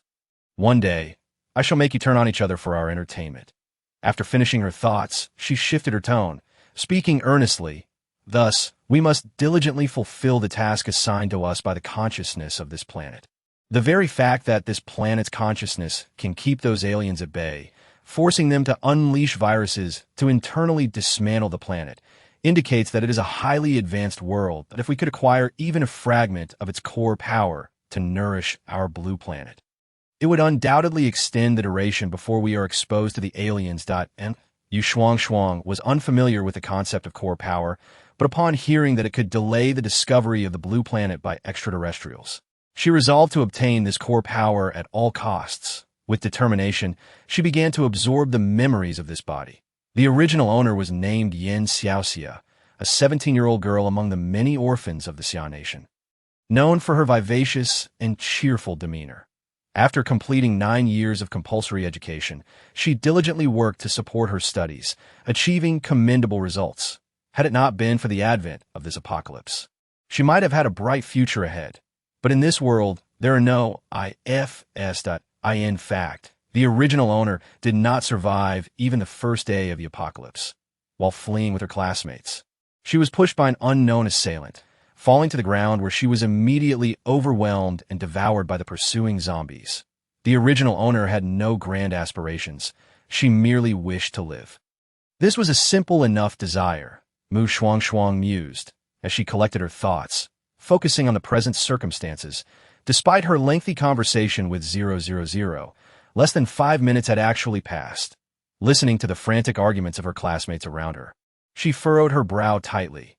The moment she had arrived, it was the very first day that the aliens unleashed their virus upon the planet. It could be said that anyone, humans, animals, or plants, exposed to the outside would be infected by the virus. She had no idea when the virus would cease its assault, so the best course of action was to remain still for now, waiting at least a day. With this in mind, Shuangshuang scanned her surroundings and noticed that the classroom was relatively secure, with doors and windows closed, momentarily alleviating her concerns for safety. Ignoring her bickering classmates, she found a corner and began to practice the internal martial arts she had acquired in her previous world. As she concentrated and sank her energy into her dantian, she realized that this body made the process astonishingly effortless. A thought crossed her mind. Could this be the so-called backdoor that 000 had mentioned? Granting her a body with extraordinary potential, enabling her to rapidly master martial skills. Regardless of its origin, Shuangshuang cast aside distracting thoughts and focused again on her internal cultivation. Time passed, and suddenly, a cacophony of piercing screams erupted around her, accompanied by beast-like roars and the sound of pounding on the door. The monsters are here. What to do? What to do? Roar. Chapter 55, Kidnapped by the World Consciousness, 3. Upon hearing the commotion, Shuangshuang opened her eyes from her meditative state, only to see her classmates huddled in the corner of the classroom, trembling and screaming in terror. The classroom door had been battered into a skeletal frame, and a grotesque gray arm reached in, flailing ominously. Under the harsh fluorescent lights, the fingers of that hand bore long, dark nails, as if smeared with poison, sending chills down one's spine. In the next moment, the door could no longer withstand the onslaught, and the monsters crashed through. Roar! "Aw, help! The monsters are coming!" The once huddled classmates, upon seeing the gray and black creatures outside, their mouths stained with blood and flesh, slowly advancing toward them, were struck with sheer terror. Their faces paling as they screamed and scrambled toward the back door in a desperate attempt to escape the classroom. Shuangshuang silently observed the chaos, refraining from raising her voice to intervene, knowing it would be drowned out by their screams. Moreover, she understood that even if they opened the back door, upon witnessing the horrors outside, they would not dare to venture out, for the monsters beyond were even more numerous and perilous. Indeed, as the back door swung open, those who had initially fled were met with a corridor teeming with monsters, their legs turning to jelly as they nearly collapsed, perhaps driven by the primal instinct to survive. Their bodies reacted faster than their minds, and they turned back, attempting to squeeze back into the classroom. Those who had exited alongside them mimicked their actions, inciting the ire of their classmates. "What are you two doing? You went out and now you're coming back. Hurry and clear the way. The man-eating monsters are coming. We can't go out. There are monsters everywhere. Quickly, back inside. Close the door." "What? Monsters everywhere. Is there no hope left?" "Wah, Mommy, Daddy, where are you? I'm scared." Those nearby heard the panicked words of the first two students to exit. They instinctively recoiled, some even falling to the ground, trampled by others in the frenzy. Fortunately, despite some injuries, no lives were lost, and the back door was eventually shut. Their only peril now came from the front door, as the more composed students attempted to ascertain the whereabouts of the monsters within the classroom. They were taken aback to see Shuangshuang wielding a student chair, striking down any monster that dared enter. The heavy chair, in her hands, seemed as light as a toy, swung effortlessly. Each monster struck by Shuangshuang met a gruesome fate. Their heads crushed, brain matter and blood splattering everywhere, creating a horrific scene. Many classmates were so disgusted by the sight that they began to retch. Time passed, and finally, the onslaught at the front door ceased. Shuangshuang, somewhat exhausted, discarded the chair she had been wielding to this moment. Her body and face were splattered with the monster's blood, but she lacked the energy to wipe it away. Instead, she found a relatively intact chair, pulled it out, and sat down to rest while practicing her internal martial arts. That was the internal energy she had cultivated that had empowered her to combat the monsters for so long. This body was indeed remarkable, having been granted a backdoor by the consciousness of the planet. It was truly invaluable. Her classmates, observing her actions, dared not breathe a word, their expressions a complex mix of awe and fear. In such a brief span, their perception of Yin Xiaoxia had been utterly transformed to them. Yin Xiaoxia had previously been merely a student with decent grades and an attractive appearance, but otherwise lacking. She was introverted and often preoccupied with part-time jobs, rarely engaging with her peers. Consequently, they had somewhat marginalized and looked down upon her. Yet they never anticipated that this person they had dismissed would turn out to be so formidable. Shuangshuang remained oblivious to her classmates' shifting sentiments. After settling down, she listened to the various screams and roars emanating from outside the classroom, unable to suppress the furrow in her brow. She then turned to her classmates and cautioned, "These monsters seem to locate us by sound. Do not make too much noise, or they may be drawn to us." Upon hearing her words, the classmates, who had been lost in thought, snapped back to reality and nodded in agreement. Speaking in hushed tones, as if afraid of attracting the monsters, in an instant, the classroom fell eerily silent. It was then that they all became acutely aware of the foul stench in the air. After all, many had vomited in the classroom, and the corpses of the monsters at the door only exacerbated the odor. Shuangshuang wrinkled her nose at the smell, though it was still bearable. She glanced out the window and noticed that dusk was approaching, contemplating that the viruses unleashed by the extraterrestrials must have mostly dissipated by now. More importantly, her stomach growled with hunger. She was ravenous. At this moment, she felt as if she could devour 2 whole cows. Although the base in 000 space had provisions prepared for her, it would be inappropriate to retrieve food in front of so many people, as she could not explain its source. Thus, she resolved to find a way to venture outside in search of sustenance. Moreover, she needed to ascertain the situation beyond the school. She also hoped to see if she could rally any surviving humans to form a monster hunting team, which could provide protection for some. Whether they decided to remain in the school or venture out in search of a larger group, the goal was survival. With these thoughts in mind, Shuangshuang turned her gaze to her classmates once more and inquired, "Does anyone have any updates on the situation outside? Are there any directives from above?"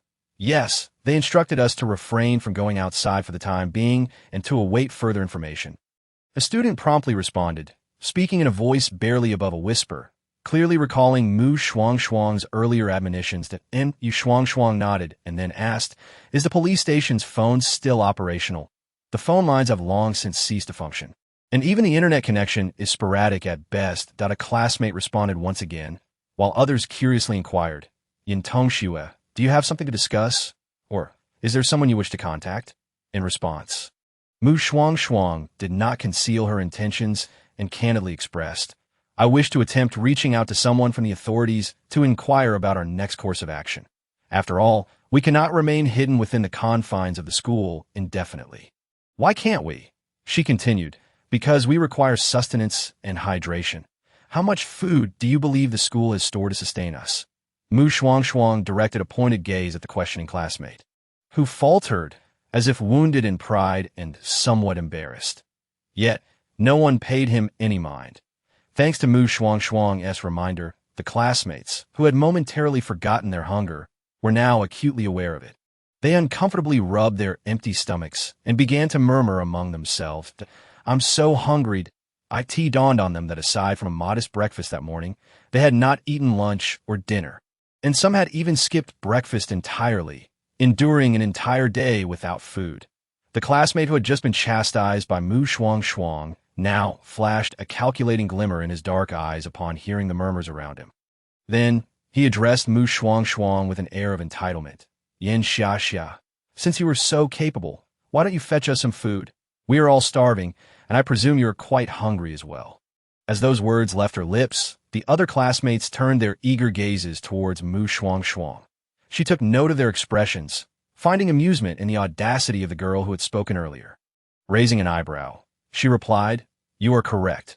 I am indeed quite hungry and need to go out to find something to eat. Of course, I could assist in procuring food for you as well, considering we have shared 2 years as classmates. However, how can you so brazenly assume that I alone can bring back enough sustenance for over 40 of you?"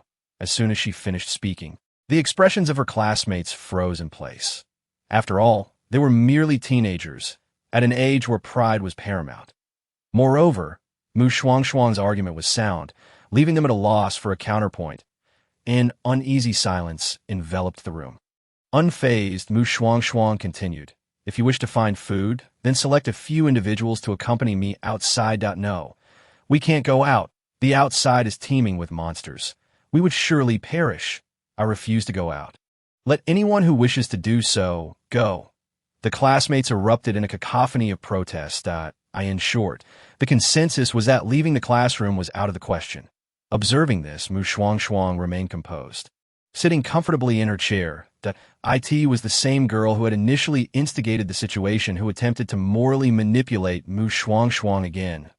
"It's not that we don't want to go out. It's just that the outside is far too perilous. When we see those monsters, we become paralyzed with fear and can hardly move. In that case, we would only hinder you instead of helping." Bai Yangyang interjected, "What she said is true. If we, a bunch of useless individuals, venture outside, we would merely become a liability for you. Let's not push our luck. We don't require anything extravagant. Just some biscuits or buns would suffice."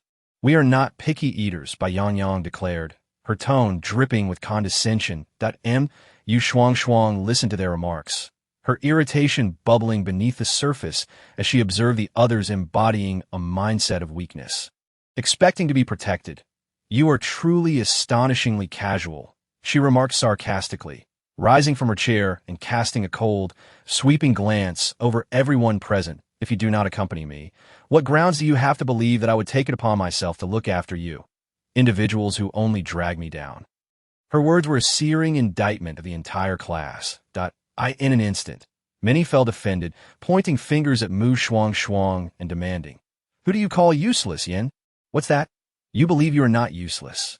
Very well, then accompany me to find food." Shuangshuang stood her ground, undeterred by the challenges posed by her classmates. However, as her statement hung in the air, the previously incensed individuals found themselves speechless, as if someone had tightened a noose around their throats, rendering them utterly mute, their youthful faces flushing with embarrassment. By Yang, witnessing her carefully incited classmates being so easily silenced by Shuangshuang, felt her frustration mount. This wretched girl, how did I not notice before how eloquent she is? She thought, casting a reproachful gaze at Shuangshuang. Xia, your words lack any sense of camaraderie. Camaraderie? Shuangshuang chuckled derisively, her face adorned with disdain and sarcasm. I find it amusing that you do not yet grasp our current predicament. We are in an apocalypse. Surely you have read apocalyptic novels or watched films depicting such scenarios. The reality outside mirrors those harrowing tales. If you still wish to remain sheltered like delicate flowers in a greenhouse, I shall not impede you. However, do not expect me to sustain you, nor should you lament my supposed lack of camaraderie. If I truly lacked such sentiments, I would have ventured out alone long ago, rather than protect you and avoid being consumed by monsters. As her words resonated, many classmates felt their cheeks flush with shame, wishing they could disappear into the ground. Others, however, remained defiant, glaring at Shuangshuang and arguing, "You're stronger than us. What is the harm in you protecting us when our families come looking for us? We'll compensate you." "Exactly. We will pay you. Name your price." Others chimed in, eager to echo the sentiment. Shuangshuang found herself at a loss for words, incredulous at their inability to comprehend the gravity of their situation. "What use is money in this apocalypse?" she scoffed, shaking her head in disbelief. "It seems my previous remarks were in vain. Since you refuse to heed my advice, I shall no longer waste my breath. I'm off to find food. If you wish to accompany me, then follow. If not, remain here and await rescue. Just don't hold your breath for the police to come to your aid." With that, she turned her back on her oblivious classmates and strode toward the exit. Weakness is not an excuse, yet they wish to survive comfortably. Such a scenario is a fantasy. Moreover, in these dire circumstances, it is their own responsibility if they refuse to strive for strength. As Shuangshuang swiftly vanished through the classroom door, the remaining students exchanged glances, uncertain of what to do next. Should they follow her or remain behind? What if they encountered monsters outside? That Yin Xia seemed utterly devoid of compassion and would likely disregard their well-being. Bai Yang seized the moment to incite animosity towards Shuangshuang. In an instant, many began to harbor resentment against her. Yet, some ultimately recognized the reality of their situation, understanding that Shuangshuang, as seemingly cold-hearted remarks were, in fact, a valuable warning. Furthermore, if she had truly cared nothing for them, she would not have saved them all. "I must go find Yin Xia. I believe she is right. The apocalypse is upon us, and if we continue to act like delicate greenhouse flowers, our only fate awaits us, death." A male classmate proclaimed, rushing after the direction Shuangshuang had taken. As he reached the classroom door, he seized a sturdy iron rod from a broken student chair, an improvised weapon against any lurking monsters. The others were taken aback by his decision. Before they could react, several male and female classmates stepped forward, declaring, "If we're destined to die, whether we stay or go, then we might as well take a chance. Perhaps we will survive. Indeed, I refuse to meet my end here. Let us join forces and seek out Yin Xia." Having spoken, they mimicked the earlier male classmate, arming themselves with whatever makeshift weapons they could find among the discarded student chairs, and departed the classroom. However, the corridor outside was littered with the remains of corpses and monster carcasses, devoid of any living souls. The air was thick with the stench of blood and decay. Chapter 57. Captured by the world's consciousness. 5. Where should we search for Yin Xiaxia now? She mentioned she would head to the cafeteria and supermarket. Let us first check the cafeteria. In the corridor, several classmates who had resolved to join Shuangshuang in search of food exchanged hushed words while remaining vigilant of their surroundings, just as they were about to set out. A crackling sound reverberated above them. Moments later, Shuangshuang's clear voice echoed from the speakers hanging from the ceiling. Hello? Hello? Hello? Can everyone hear me? As her voice resonated, the remaining survivors throughout the school were startled. The zombies on the playground, too, were drawn to the sudden sound, sluggishly seeking its source, yet finding it emanating from all directions, leaving them bewildered as to where to go to that moment. The sound system once again echoed with Shuangshuang's self-introduction. I am Yin Xiaoxia from Class C of the second year. I possess some martial skills and have dispatched a number of zombies. The zombies outside are currently quite easy to eliminate, as long as you are willing to pick up any tools nearby as weapons and crush their skulls. They will fall. Now, I am heading to the school cafeteria in search of food. If anyone wishes to join me, please gather on the second floor of the teaching building. I repeat, if anyone is willing to accompany me to the cafeteria, meet me on the second floor of the teaching building. I will wait for 5 minutes. After a brief pause, she continued, of course, if anyone hiding elsewhere also wishes to come to the cafeteria, feel free to make your way here. With that, she concluded her announcement. Unsurprisingly, her words stirred a ripple among the survivors. Some were too terrified to venture out, while others schemed to have Shuangshuang bring them food as she passed by their hiding spots. However, a few clear-headed individuals recognized this as their only opportunity. They each sought suitable weapons and proceeded to the second floor of the teaching building. Although there were sporadic zombies along the way, they proved manageable, just as Shuangshuang had stated. Provided they summoned their courage, the zombies were not so formidable. Within 5 minutes, a group of over 10 had assembled on the second floor, observing each other's disheveled appearances. They shared relieved smiles and began to introduce themselves. Which class are you from? I am Han Wenhao from Class A of the third year. These are my friends and classmates. A tall, slender man gestured to himself and his companions. The boy opposite him introduced himself as well. I am Sun Shi from Class 7 of the first year.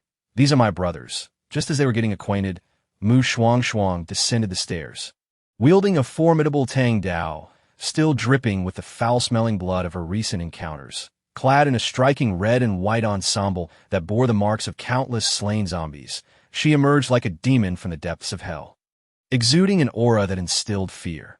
Upon noticing only a handful of individuals before her, her brow furrowed. Is it just you? Although she had anticipated a sparse turnout, she was taken aback by the meager assembly of merely 10 or so. Perhaps it was better than nothing. Han Wenhao and the others remained oblivious to Shuangshuang's inner thoughts. Some nervously swallowed and replied, "It is only us, but we have learned to slay zombies."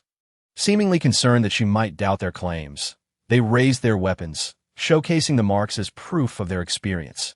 Satisfied with their clarity, Shuangshuang nodded in approval and wasted no further time, leading them out of the teaching building.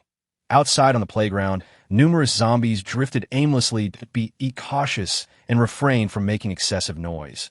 These zombies rely on sound to locate us, she instructed, taking the lead while glancing back at the group of a dozen behind her. They were all mindful of their movements, particularly the few girls who, gripping their weapons with one hand, covered their mouths with the other, fearful that any accidental eye contact with a zombie might trigger their terror. Thus, they managed to traverse a fair distance, nearing the cafeteria, when an unforeseen incident occurred. A mutated zombie suddenly lunged out from behind a nearby tree, its roar shattering the stillness of the night. The close proximity allowed everyone to clearly see the zombie's grotesque features and the dried blood on its lips. In an instant, piercing screams filled the air, and chaos ensued as everyone fled in panic. Shuangshuang, witnessing the sudden turmoil, felt a surge of anger and urgency as she scolded. "What are you all running for? Haven't you already killed zombies? Can't you just pick up your weapons and fight?" The missed attack of the zombie redirected its focus onto Shuangshuang, who had made the most noise. That it roared again and charged at her, its glowing claws poised to strike, with no time to spare for the others. Shuangshuang steeled herself, concentrating on the approaching threat a moment's hesitation could lead to injury, and she had no desire to become one of those flesh-eating monsters. She bore the weight of her nation's future. The future of all humanity on Blue Star. Most critically, this world was not one she had been brought to by the entity known as 000. Who knew if she died here, she would ever return to her original world? The so-called star consciousness had not reappeared since its initial appearance that morning, despite her frantic calls. Thus, she could not afford to perish. These thoughts flashed through her mind without hindering her response to the zombie before her. After exchanging blows a couple of times, Shuangshuang realized something was amiss. The zombie before her moved with notably greater agility than those she had previously dispatched. It even seemed to possess an instinct to protect its head. After kicking the zombie away once more, she quickly created some distance and inquired within her mind, 000. What is going on? Does this zombie appear to have some intelligence? Apologies, host, but I cannot provide an explanation. However, I suggest capturing this zombie for observation, and once the officials arrive, we can hand it over for research, 000 replied apologetically. Though somewhat disappointed, Shuangshuang soon regained her focus and re-engaged the zombie. This time, she aimed for its arms rather than its head, striking down at the shoulders. Seizing the opportunity when no one was watching, she summoned special military-grade ropes from her space, then delivered a kick that sent the zombie crashing against a tree, swiftly binding it to the trunk. The creature howled in rage, struggling violently without its hands. The force of its thrashing nearly caused Shuangshuang to lose her grip several times, but ultimately she succeeded. At that moment, she finally had the energy to rescue those who had been cornered by zombies. After all, these were the individuals she had led out. If they were to be wiped out, it was likely no one would dare step forward in future proposals to evacuate. Chapter 58. Captured by the World Consciousness. 6. After Shuangshuang successfully rescued the encircled individuals, some time had passed. Noticing that numerous zombies were still approaching with their growls, she lowered her voice and commanded, "Follow me." The others, already frazzled, immediately complied with her instructions. They sought refuge in a nearby storage room typically used for athletic equipment. Successfully evading the zombies that Shuangshuang easily dispatched, it was at this moment that Han Wenhao and the others finally relaxed. Dropping to the ground in exhaustion, their composure lost. However, Shuangshuang did not take a moment to rest. Instead, she stood silently counting heads. 17 individuals had originally accompanied her, but now only 12 remained. The others soon noticed the discrepancy, their lips pressed tight, revealing their inner turmoil. Shuangshuang observed their expressions and sighed inwardly, choosing not to mention the fallen, as discussing them would only disturb the morale of the survivors. Is anyone injured among you? She broke the silence, her voice cutting through their thoughts. Her inquiry snapped everyone back to reality, each displaying a range of subtle reactions. Some nervously began to check themselves, while others wore anxious expressions, tugging at their clothing in distress. They all recalled Shuangshuang's previous warning. If they were scratched or bitten by zombies, they would become those monstrous creatures. Han Wenhao and Sun Shi emerged unscathed, having coordinated well with their companions during the skirmish. However, the peculiar behavior of the other four drew their attention, their actions and expressions suspiciously alarming. "Are you injured?" questioned a burly man beside Sun Shi. His words prompted an immediate and vehement denial from the four. "We're not injured. Stop making baseless accusations." One of them shot a venomous glance at Shuangshuang. Seething, "It's all your fault. You wretched girl. You caused the death of our classmates." Though he refrained from voicing the latter part of his thought, fearing that if he did, the others might kill them to prevent any potential madness. He did not want to die. Even if that girl, Yin Xiaoxia, claimed they would be infected, what if he was lucky enough to escape transformation? He could survive, and Shuangshuang remained oblivious to the boy's internal conflict. But upon witnessing the agitated reactions of the four, she formed a suspicion, her brow furrowing. Having experienced the calamity in the first world, she understood that some individuals, in their desperate bid for survival or personal gain, would conceal detrimental information, ultimately harming themselves and others. Thus, she firmly asserted, "You're injured." "Nonsense, I am not injured." The retort from Shuangshuang only served to further provoke the four, akin to cats with their fur raised. as they vehemently countered. Unbeknownst to them, their attempts at concealment only underscored their guilt. Shuangshuang observed their unwavering denial, her delicate features instantly darkening as she lowered her voice to admonish. Why shout so loudly? Are you trying to attract the zombies? As her words fell, Han Wenhao and the others glanced at her with dissatisfaction. What are you shouting for? Xia was merely inquiring. However, as soon as the words left their lips, they sensed something amiss, and each of them hastily distanced themselves from the four individuals, warily declaring, No, something is wrong. You must have been injured. The four, witnessing their sudden movement, were acutely aware that the truth they sought to conceal had been unveiled, their expressions contorting in dismay. Especially the man who had previously shouted at Shuangshuang. In a fit of desperation, exclaimed, Indeed, we are injured, but it is all because of that wretched woman. He pointed an accusatory finger at Shuangshuang, and upon hearing his admission, the others discarded their pretense, their eyes gleaming with madness as they joined in the attack on her. It's all her fault. If she hadn't lured us out, our classmates wouldn't have died, and we wouldn't be injured. It's all you're doing. If I turn into a monster and cannot survive, I will drag you down with me. And how can you be so certain that being injured guarantees infection? You are just like us, students of the school. On what grounds do you make such assumptions? What if we do not get infected? Listening to their words, Shuangshuang exhibited no trace of anger.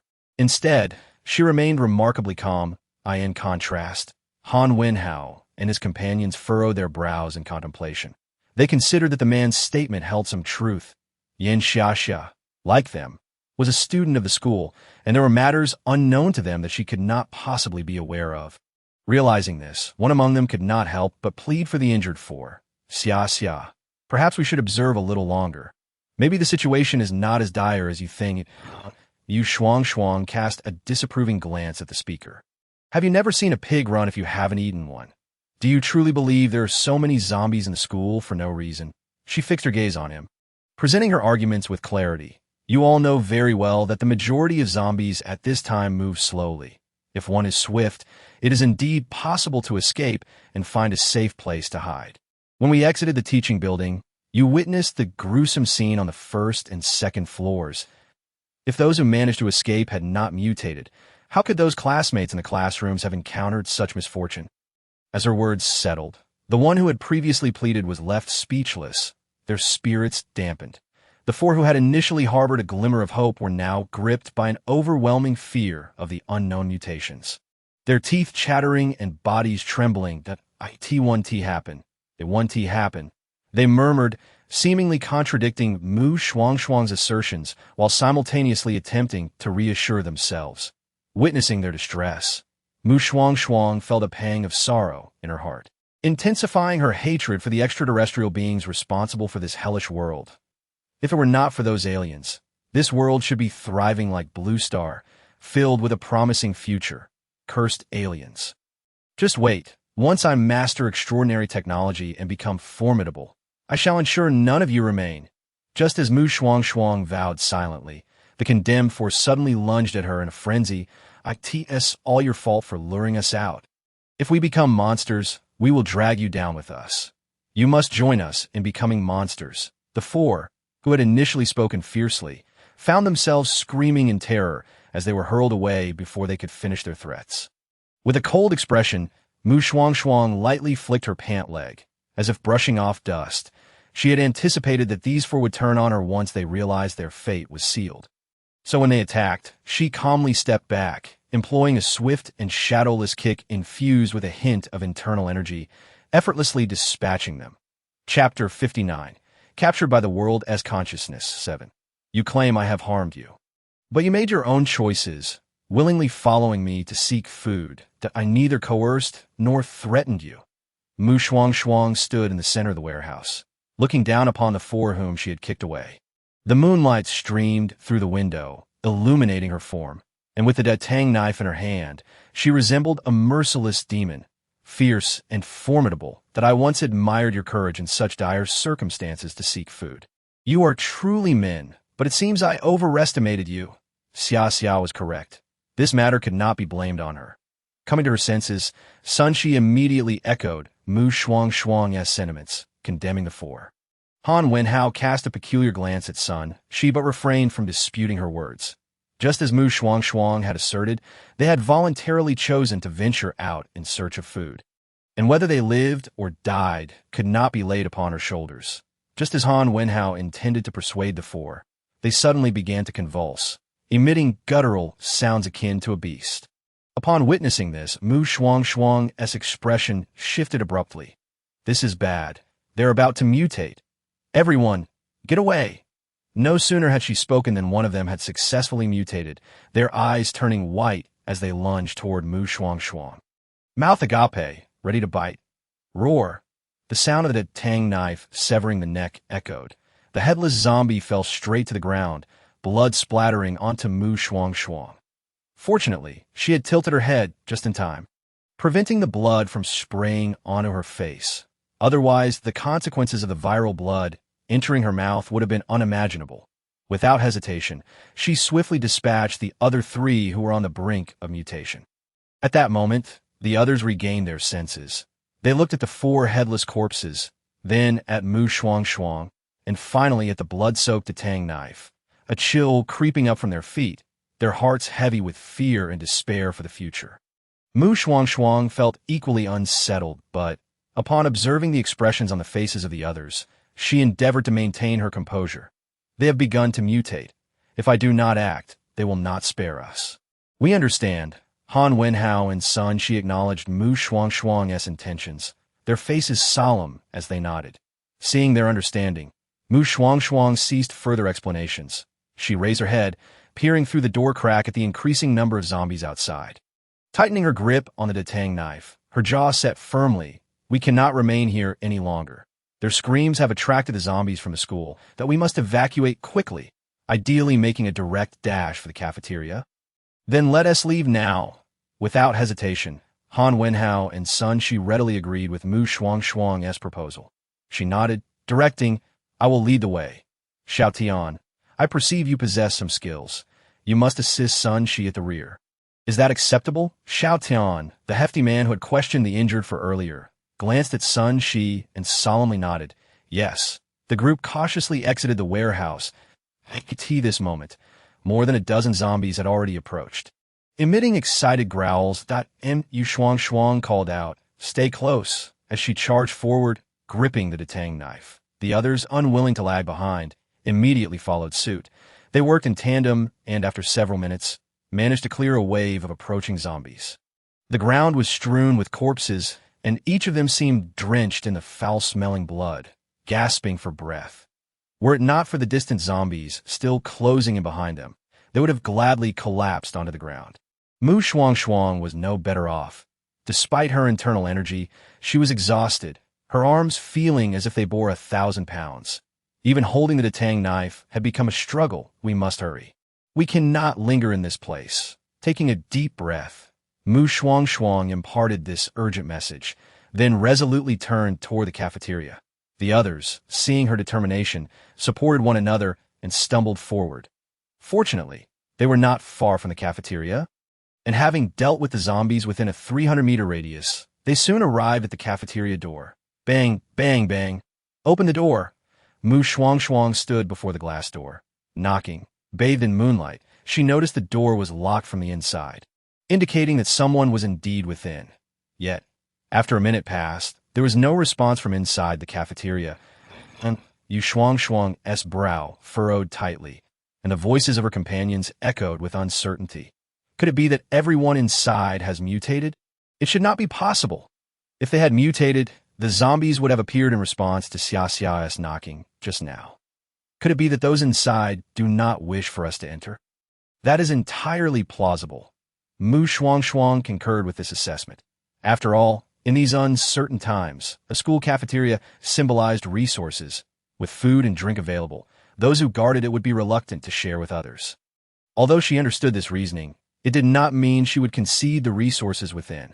She knocked on the door once more, raising her voice slightly as she threatened, I will say this once more.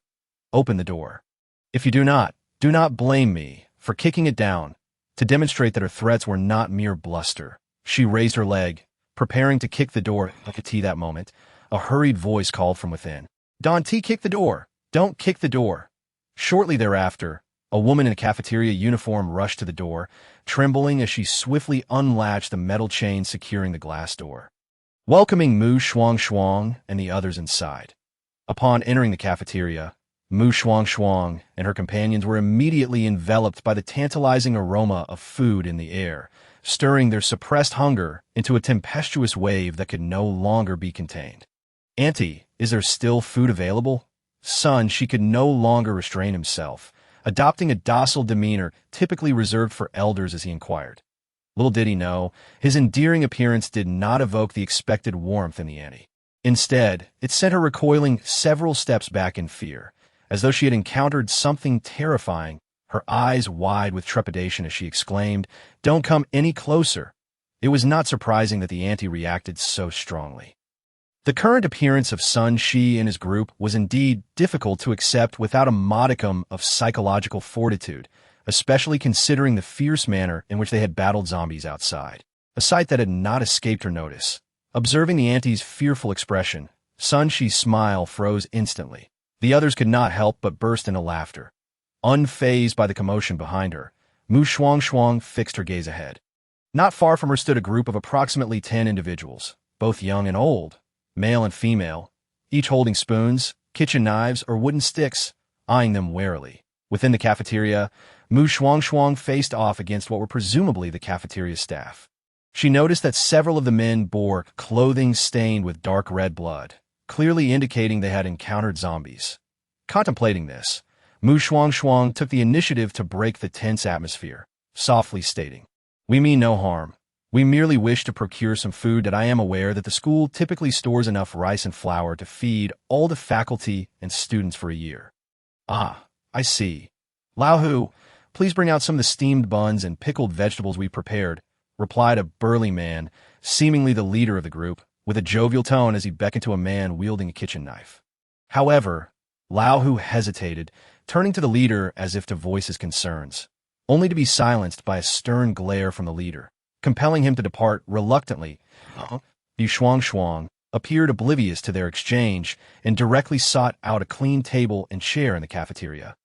Han Wenhao and Sun Shi exchanged glances, as if reaching a mutual decision, and politely addressed the leader. "Uncle, we would also like to pack 100 buns. There are other classmates in our classroom who have yet to emerge. It is commendable that you still think of your classmates. However, I regret to inform you that we do not have that many buns readily available. If you wish to have them, you'll need to wait for a while," the leader replied, initially praising them before expressing his predicament. Nevertheless, Han Wenhao and Sun Shi remained unfazed, unanimously stating, "We can wait. We would appreciate it if you could assist us in preparing the buns." "Very well, Wu Zhao. Please take a few individuals to help these children make the buns," the leader instructed without hesitation, encouraged by their response. Perhaps due to Lao Hu's earlier demeanor, the middle-aged woman referred to as Wu Dazhao nodded obediently. Soon, the cafeteria hall was noticeably less crowded. Grateful, Han Wenhao and the others expressed their thanks. The leader waved his hand dismissively, smiling, "No need for thanks. In times like these, those of us who have survived should support one another." He then urged Han Wenhao and his companions to find seats rather than linger in the hall, though he noted that they merely encircled Shuangshuang, not daring to sit at the same table. "By the way, I have yet to introduce myself.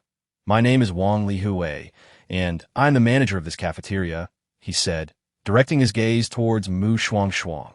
She sensed his attention and replied coolly, "Yin Xiaoxia."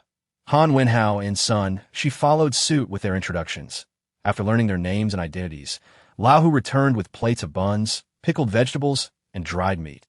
Wang Lihui attentively placed a portion of food before Shuangshuang, then took a seat across from her, feigning embarrassment as he explained, "I had no way of knowing what conditions might arise outside, so I had the others prepare all the fresh vegetables as pickled items, and the fresh meat as dried meat. This way, even in the event of a power outage, we can prevent spoilage. Your foresight is commendable," Shuangshuang acknowledged with a nod before picking up her chopsticks to eat.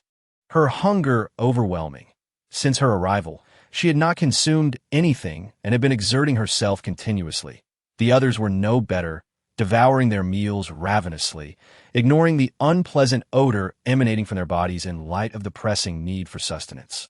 During the meal, Wang Lihui refrained from causing annoyance, quietly observing as Shuangshuang emptied her plate. With a paternal demeanor, he inquired, "Are you satisfied? If not, I can have Lao Hu fetch you more buns." "2 more would be great," Shuangshuang replied without hesitation, indicating her continued hunger. Wang Lihui smiled and gestured for Lao Hu to retrieve more buns. Though reluctant, Lao Hu dared not protest, puzzled as to why his manager insisted on providing food for these students. Despite the cafeteria's ample supplies, he wondered if it would not be wiser to conserve their rations, given the uncertainty of the future.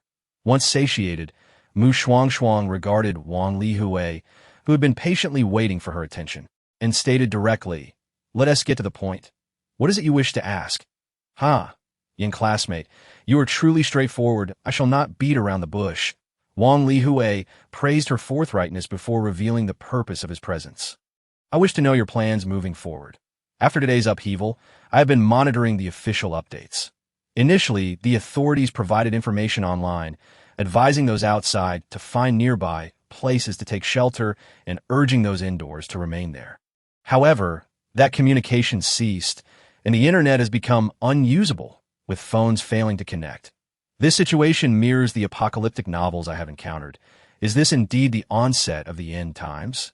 It is indeed the end times." Shuangshuang affirmed Wang Lihui's assertion. Nevertheless, she added silently to herself, "Not only is it the end times, but aliens have arrived as well. Should this apocalypse persist, the extraterrestrials will soon breach the defenses established around this planet. At that point, it will truly be the end of the world for humanity." Wang Lihui and the others were unaware of Shuangshuang's internal musings, but her words alone were enough to cast a pall over their spirits, leaving their expressions somber and forlorn. The atmosphere in the cafeteria grew heavy, punctuated by the sound of muffled sobs. Shuangshuang chose not to acknowledge this, but continued addressing Wang Lihui, "I plan to wait until tomorrow. If there is no sign of official rescue by then, I will leave." This statement was not solely directed at Wang Lihui. It was also meant for Han Wenhao and the others beside her. Upon hearing that Shuangshuang intended to depart if no rescue came by the next day, Han Wenhao and Sun, she were taken aback and anxious. "Why leave? Isn't it better to wait here for the authorities?" "Indeed, here we at least have provisions. If we venture outside, we have no idea what awaits us. It is far too perilous." Wang Li echoed Han Wenhao's concerns, attempting to persuade Shuangshuang to remain. She was someone he had high hopes for, a powerful ally in the impending chaos of the apocalypse, ensuring their safety for the time being. Of course, Shuangshuang could perceive their intentions. Yet, she believed that while this location might be secure for the moment, what of the future? The true nature of the apocalypse was well known to anyone who had read novels or watched films. Without food, it was inevitable that individuals would set their sights on the school's cafeteria. With the fragile individuals at their school, how could they withstand the ambitions of those who would rise in the wake of the apocalypse?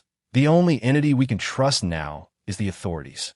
If they cannot come to us, then we must seek them out ourselves. Shuangshuang's cold, resolute voice resonated throughout the cafeteria. Her words left the others in profound silence. They understood the logic behind her reasoning. Yet the thought of venturing outside filled them with dread, and Shuangshuang, recognizing their apprehension, refrained from further persuasion and simply stated, "If no officials arrive by tomorrow, I will undoubtedly leave. You may consider whether to stay or accompany me in search of the authorities." That night, many found themselves unable to sleep. Han Wenhao, Sun Shi, and Wang Lihui experienced significant discord regarding the decision to stay or leave. Among them, Han Wenhao and Sun Shi were particularly vehement in their opposition. They believed that following Shuangshuang outside offered no guarantees, especially after the tragic losses suffered during their recent food search, which heightened their fears. Why must we seek the authorities? The school provides food and safety. If we remain indoors, we will not face danger. Surely, the authorities will return to rescue us. There is no need to venture out. Indeed, if we follow that person named Yen, will we survive? I refuse to leave. I intend to stay at the school. The crowd lowered their voices, expressing their desires with fervor. Han Wenhao and Sun, she were not surprised by this reaction. In O1 understood the external dangers better than those who had experienced them. Remaining at the school might provide temporary safety. But what about the future? What if, Yin Xiaoxia suggested, those unable to find food outside set their sights on the school? At that point, it was feared that those individuals would not regard the lives of students as valuable. Thus, the best course of action would be to follow Yin Xiaoxia and seek out the officials together. The next morning, the sun shone brightly. It should have been a beautiful day, yet the sight of bloodstains, dismembered corpses, and grotesque zombies rendered it anything but. Shuangshuang had awoken early, seated by the window in the cafeteria, polishing her tang knife while keeping a vigilant eye on the school's entrance. Despite having washed her face the previous night, her uniform remained stained with blood.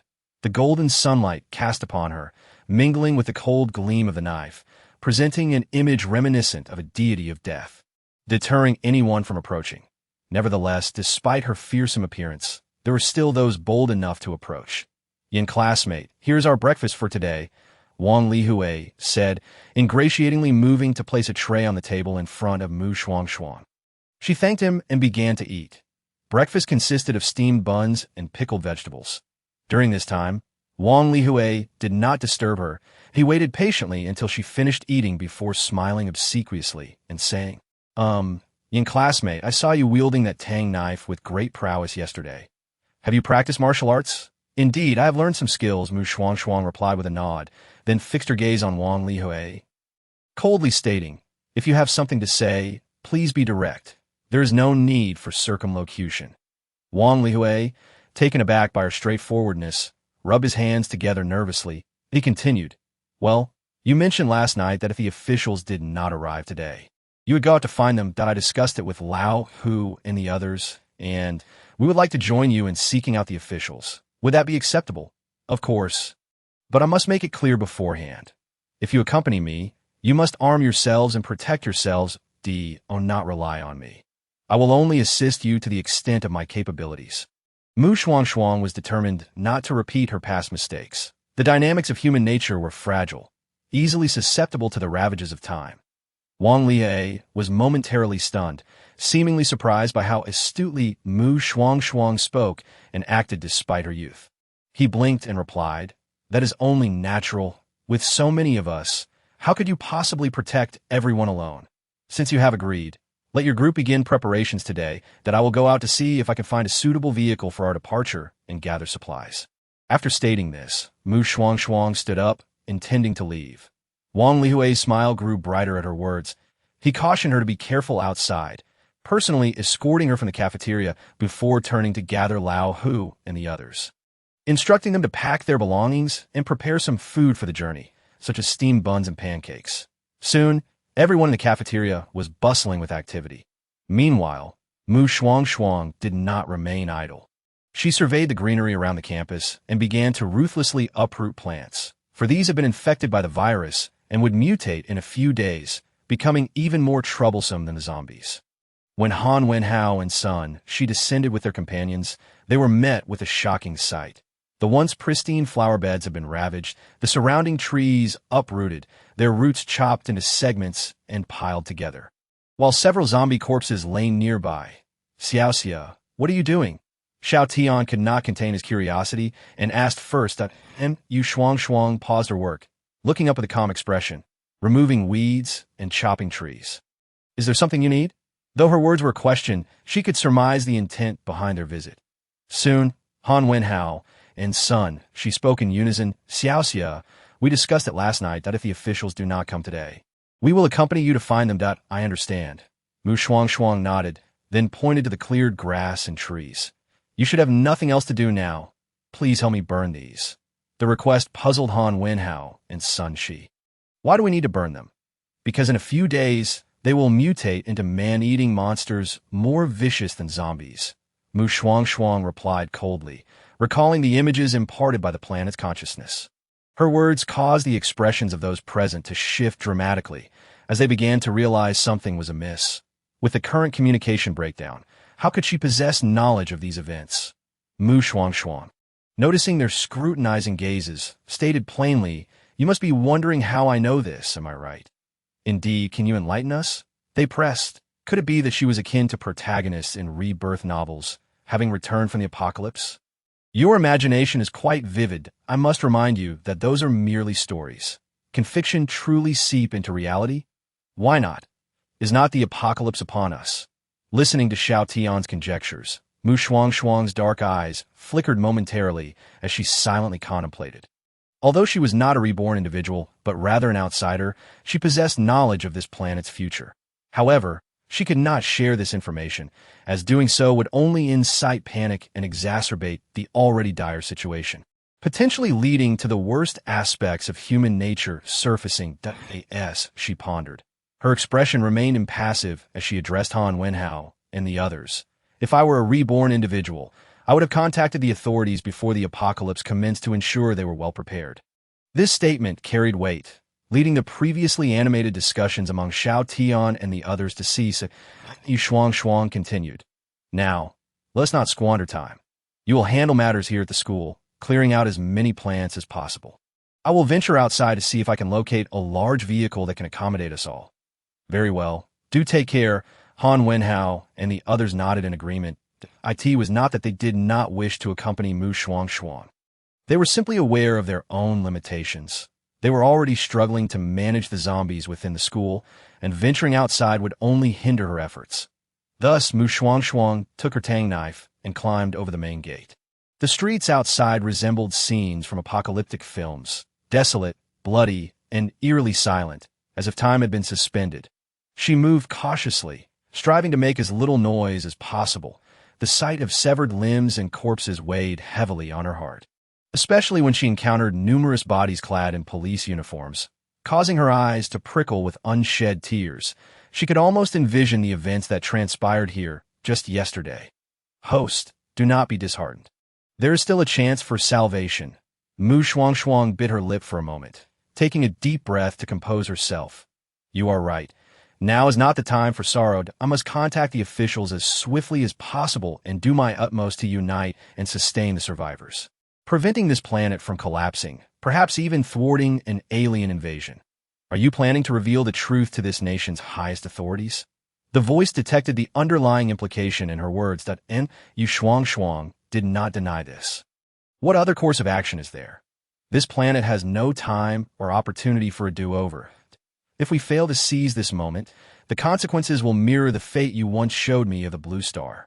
As she spoke, she spotted a vehicle that caught her eye, a bus capable of carrying 45 people, with 2 rear compartments for storage. That was indeed a fine vehicle, but it was surrounded by several cars, making it impossible to drive out without moving them first. This task was far too monumental for Shuangshuang to accomplish alone, especially with numerous zombies lurking nearby, posing an ever-present threat. Bang, bang, bang. The jarring sound echoed from Shuangshuang's direction as she struck the front of a dented car with the back of her tang knife. Almost instantaneously, the previously aimless zombies began to howl and charge toward her. Seeing this, Shuangshuang remained unflustered, gripping her knife tightly as she fixed her gaze on the foremost zombie, just as an intense confrontation seemed imminent. A panicked voice called out from above her. Hey, why are you just standing there? Run. You can't possibly kill all these zombies. A young man shouted from a window several stories up. Shuangshuang instinctively glanced up at him, uttering a quick retort before springing into action. Silence. The man's mouth gaped wide, his eyes vacant as he stared at Shuangshuang. The reason was simple. In his eyes, Shuangshuang resembled an invincible warrior. Confronted by the ferocious zombies, she dispatched them with the ease of slicing watermelons, 1 swift blow for each. After a quarter of an hour, Shuangshuang, panting heavily, propped her grand tang knife against the ground, struggling to maintain her stance. Under the scorching sun, the steel blade of the tang knife was smeared with dark red blood, continuously dripping onto the ground. Surrounding her lay a chaotic array of headless corpses. The black-red blood had saturated the nearby earth, filling the air with a pungent stench of death. The scene felt as if it had been frozen in time, uncertain of how much time had passed. Shuangshuang, who had been standing still, finally stirred. She dragged her tang knife, preparing to head towards the school, intending to summon Han Wenhao and the others to move the vehicles. Most of the zombies in the vicinity had likely been cleared by her, thus reducing the risks involved in relocating the cars. The scraping sound of the tang knife against the ground pierced the air, jolting the previously paralyzed man upstairs back to reality. He gazed at Shuangshuang, who was about to walk away, as if he had seen a savior. His dim eyes suddenly sparkled with a remarkable light as he shouted, "Big boss, where are you going? Can you take me with you?" Upon hearing this, Shuangshuang paused momentarily, turning to look back at him, and found the man eagerly waving at her. "Big boss, I follow you. I can wash clothes and cook. I can do anything." Seeing Shuangshuang glance his way, the man immediately began to promote himself vigorously. Shuangshuang narrowed her eyes slightly and coldly replied, "I'm going to seek out the official organization, and I do not require your assistance with laundry or cooking. You may accompany me, but I cannot guarantee your safety, and you must learn to kill zombies on your own." As soon as these words left her mouth, the man's previously joyful expression froze in an instant. Why must someone as powerful as her demand he kill zombies himself? He found it beyond his capabilities. Shuangshuang, oblivious to the turmoil within him, sensed his silence and continued, devoid of any emotion, "You may think it over. If you decide, meet me at the entrance of Shuangshuang High School at 8 in the morning. Latecomers will be left behind." Having delivered this ultimatum, she paid no heed to the man's reaction and turned away, returning to explain her intentions to Han Wenhao and the others. Upon learning that Shuangshuang had cleared a significant number of zombies near the bus, Han Wenhao and Sun Shi readily agreed to assist her in moving the vehicle. In addition to them, Shuangshuang also called upon Wang Lihui and several men from the cafeteria. After all, strength lies in numbers, and the task would be expedited. Chapter 63, Captured by the World as Consciousness, 11. Shuangshuang returned to the street with her companions, creating quite a stir that once again attracted the attention of those hiding nearby. Unlike others who observed quietly, the man who had previously engaged with Shuangshuang leaned out again from his window. Perhaps it was his lively nature, a bit of a social butterfly. Upon seeing her return, he could not contain his curiosity and asked, "Big boss, why are you back again?" "I've come back to move the vehicles. If you want to join me, come down and lend a hand." Shuangshuang was not surprised by the man's inquiry. In fact, she took the initiative to make a request, perhaps due to the presence of more people outside. The man no longer hesitated and readily nodded in agreement. Within 3 minutes, he hurriedly emerged from a nearby alley. "Big boss, what can I do?" he asked eagerly, standing before Shuangshuang. She pointed toward Han Wenhao and the others at work, instructing, "Just like them, clear all the cars blocking the road, and find some bottles to collect gasoline from these vehicles." Almost as soon as she finished speaking, the man cheerfully responded, "All right," and swiftly joined Han Wenhao's group. Meanwhile, Shuangshuang remained vigilant, scanning the surroundings to prevent any sudden zombie attacks that could harm those moving the vehicles. She also sensed the prying eyes observing her from all directions, but chose to ignore them. While she wished for as many people as possible on this planet to survive, she knew this was not an endeavor to force. Some things she had tried to persuade were beyond her control. She would not impose, as the saying goes, a favor granted may lead to a grudge. After roughly 4 to 5 hours, all the obstructing vehicles on the street had finally been relocated to the side. At this point, everyone was utterly exhausted, including Shuangshuang. Although she did not physically assist in moving the cars, she had been on high alert, guarding against any potential threats. Whenever a zombie staggered into view, she would not hesitate to eliminate it in essence. While others were occupied with moving vehicles, she was continually engaged in slaying zombies. As the saying goes, hard work yields rewards. After 4 to 5 hours of clearing the road and the zombies, Shuangshuang and her group not only acquired the desired bus, but also discovered a minibus, along with a substantial amount of gasoline collected. "Is everyone accounted for? Once we are all here, we will board the bus and return." After everything was completed, Shuangshuang clapped her hands to garner attention, raising her voice slightly to inquire of Han Wenhao and the others, given the number of people she had brought along. And considering they had dispersed at times, it was crucial to verify everyone as present. If someone had encountered an unexpected situation, it could be addressed in time, perhaps even salvaged. Xia, everyone is here on my end. I have everyone here as well. No issues on my side. Yan, Han Wenhao, Sun Shi, and Wang Lihui responded in unison. Upon hearing this, Shuangshuang's serious demeanor visibly relaxed for a moment, and she continued, "Since everyone is present, let us board the bus and return to the school." Just as she finished speaking, an anxious voice reached her ears. It was the man who had previously sought to join Shuangshuang, now approaching her with a hopeful smile. "Big boss, may I leave with you?" "Just you." Shuangshuang scrutinized the man from head to toe. Though he seemed to dodge the question, the man hurriedly nodded, affirming, "Yes, just me. Big boss, is that all right?"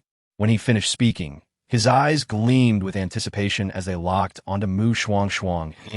The stark contrast in his black and white gaze made Shuangshuang feel that rejecting him would be an act of cruelty. However, she had no intention of turning him down. "If you agree to my previous conditions, you're welcome to follow me. I have no objections." Having uttered this, she disregarded the man further and boarded the bus parked by the roadside. The man stood momentarily stunned, his face unable to conceal his joy as he bowed to Shuangshuang, expressing his gratitude. "Thank you, big boss." Listening to the gratitude coming from outside, Shuangshuang displayed no emotion, choosing a seat at random before closing her eyes to rest. This day had drained her of considerable energy, particularly the internal energy she had painstakingly accumulated the night before was entirely expended. Tomorrow they would set out, and she needed to replenish her internal energy to prepare for any unforeseen circumstances that might arise.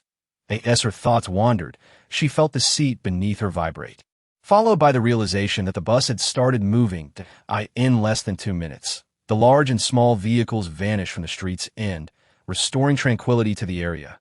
Yet, if one listened closely, they could discern numerous whispers carried by the wind. Those hiding in various locations murmured about Shuangshuang and her group, debating whether to follow her departure. Leaving signified venturing into uncertainty, where even food security could not be guaranteed. Yet, remaining seemed fraught with peril, as zombies could emerge from anywhere at any moment. Ultimately, some individuals made the same decision as the previously social man, planning to seek out Shuangshuang and leave this cursed place come dawn. Meanwhile, others preferred to stay put, awaiting assistance from the authorities. The following morning, just as dawn broke with a grayish hue, the street outside appeared desolate, yet Shuangshuang High School was bustling with activity.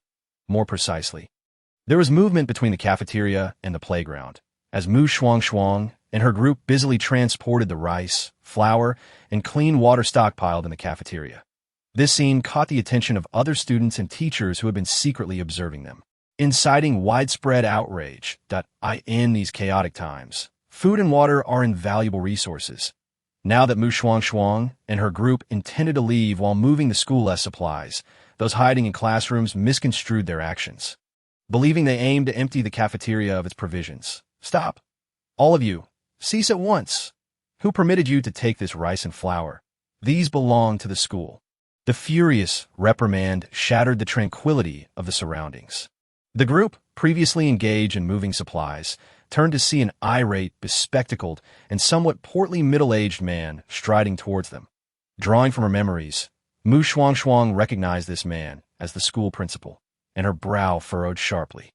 She responded calmly, "Principal, are you worried that we will deplete the rice and flour? Rest assured, we are only taking a portion, leaving the majority for you. This is school property, and you need to leave it for us. I am now ordering you to return these items to their original places." The principal dismissed Shuangshuang's words entirely, issuing commands in a harsh tone. Chapter 64. Captured by the World Consciousness. 12. Upon hearing the principal's words, the surrounding students and teachers, emboldened, began to echo his sentiments. "You are already so powerful. You can find food and drink easily out there. Why must you compete with us for food?" I believe the principal is correct. These provisions belong to the school, and you cannot take them away. Return what you have to us. Shuangshuang, observing the faculty and students led by the principal, demanded with a sense of entitlement. Her fury almost comical, with arms crossed and a cold gaze directed at the man before her. Her red lips parted slightly. "I concede that these grains are the school's. However, we are merely taking what is rightfully ours, while your share remains stored away." What you claim is yours. I reiterate.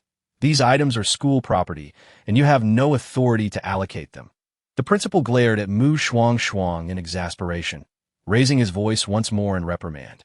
As if he intended to intimidate her with his harsh tone, Shuangshuang furrowed her brow, her patience wearing thin. Han Wenhao and son, she shared her discontent. Just as Wang Lihui was about to intervene, Shuangshuang's cold voice rang out.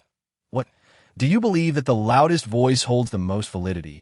Let me inform you, the louder you shout, the more you will attract the zombies, and these supplies will not be returned. They are our reward for protecting you over the past few days. Did you think your safety and sustenance during this time came free of charge? The last statement dripped with derision. The principal, taken aback and speechless, turned pale, unable to refute her.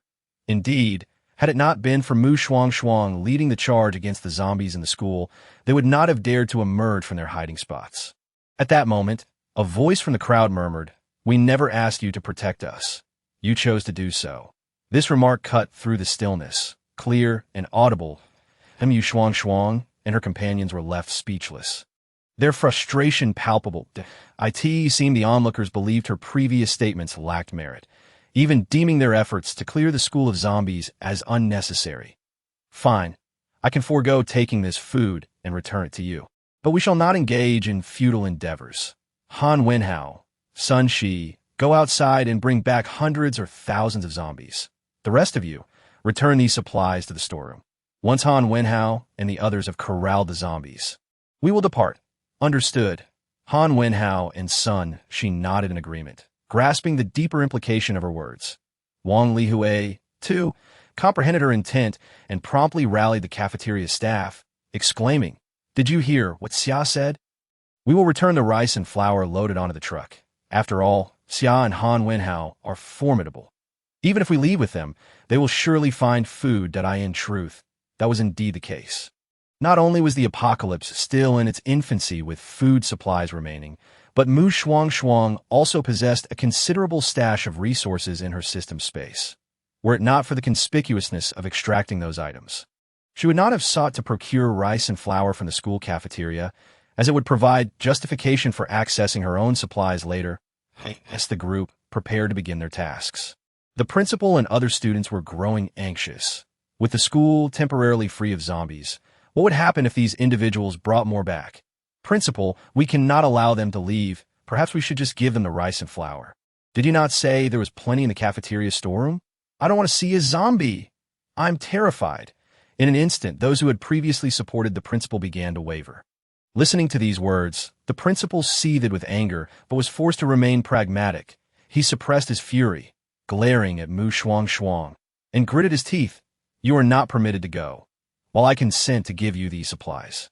You must leave the school immediately. Shuangshuang was not surprised by the principal's concession. Glancing at the provisions already packed into 2 trunks, she deemed it sufficient for her group's sustenance for quite some time, thus refrained from opposing him. Very well, everyone, let us board the vehicles. We are ready to depart. After nodding at the principal, she called for the others to prepare to leave. Moments later, all were seated in the vehicles. Although there had been some unpleasantness earlier, upon seeing their former teachers and classmates through the windows, they could not help but roll down the windows to offer encouragement. Teacher Zhang, are you really not coming with us? While the school may be somewhat safe now, the future is uncertain. Li Chong, you need not worry about your parents. Come with us, and once we find the authorities, we will surely find a way to contact them. Tian Yongli, listen to me. Following Xia is safer than remaining in the school. With each name called by Han Wenhao and his companions, those addressed revealed expressions of hesitation. One individual inquired, if we join you, will we also have to kill zombies? That is a certainty. Han Wenhao and the others responded without a second thought. Almost immediately, the student who had asked shook their head vigorously in refusal. Then forget it. I'm not brave enough to kill zombies. You all go on. The others quickly echoed this sentiment. Observing this scene, Shuangshuang felt no surprise, only disappointment. At such a critical juncture, these individuals were not focused on becoming stronger to protect themselves and others, but rather on relying on others for their safety. She shook her head inwardly, casting aside her chaotic thoughts, and spoke coldly into the radio. Let's set off.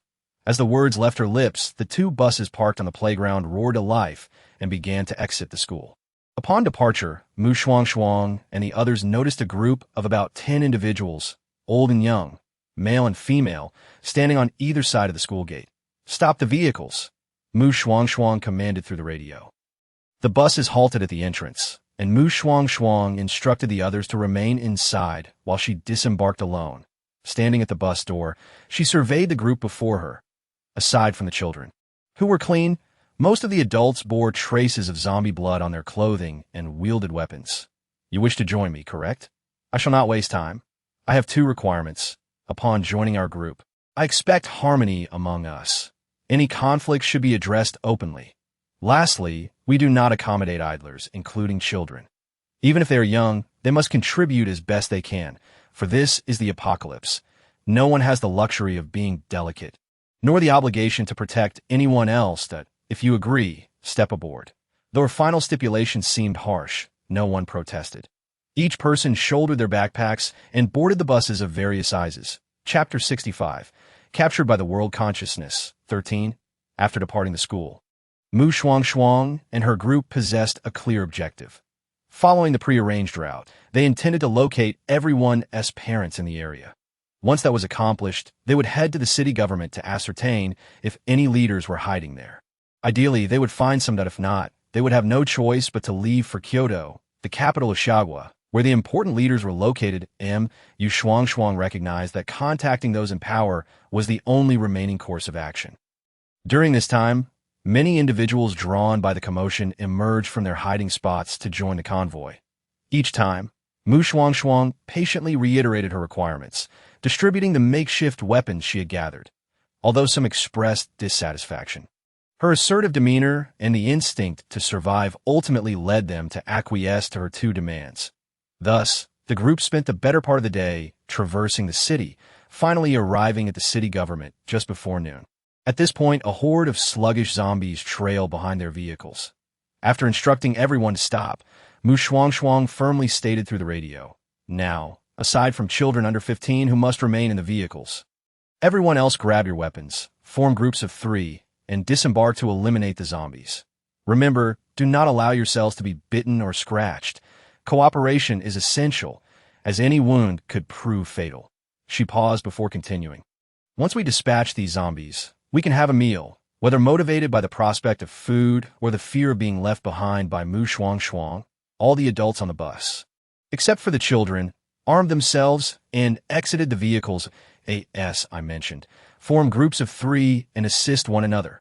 Shuangshuang observed as the crowd assembled, repeating her earlier instructions. Upon hearing her words, the individuals quickly paired with those they knew. That moment, the zombies trailing the vehicles were almost upon them. Shuangshuang shouted, seizing the initiative with her dagger in hand as she charged forward.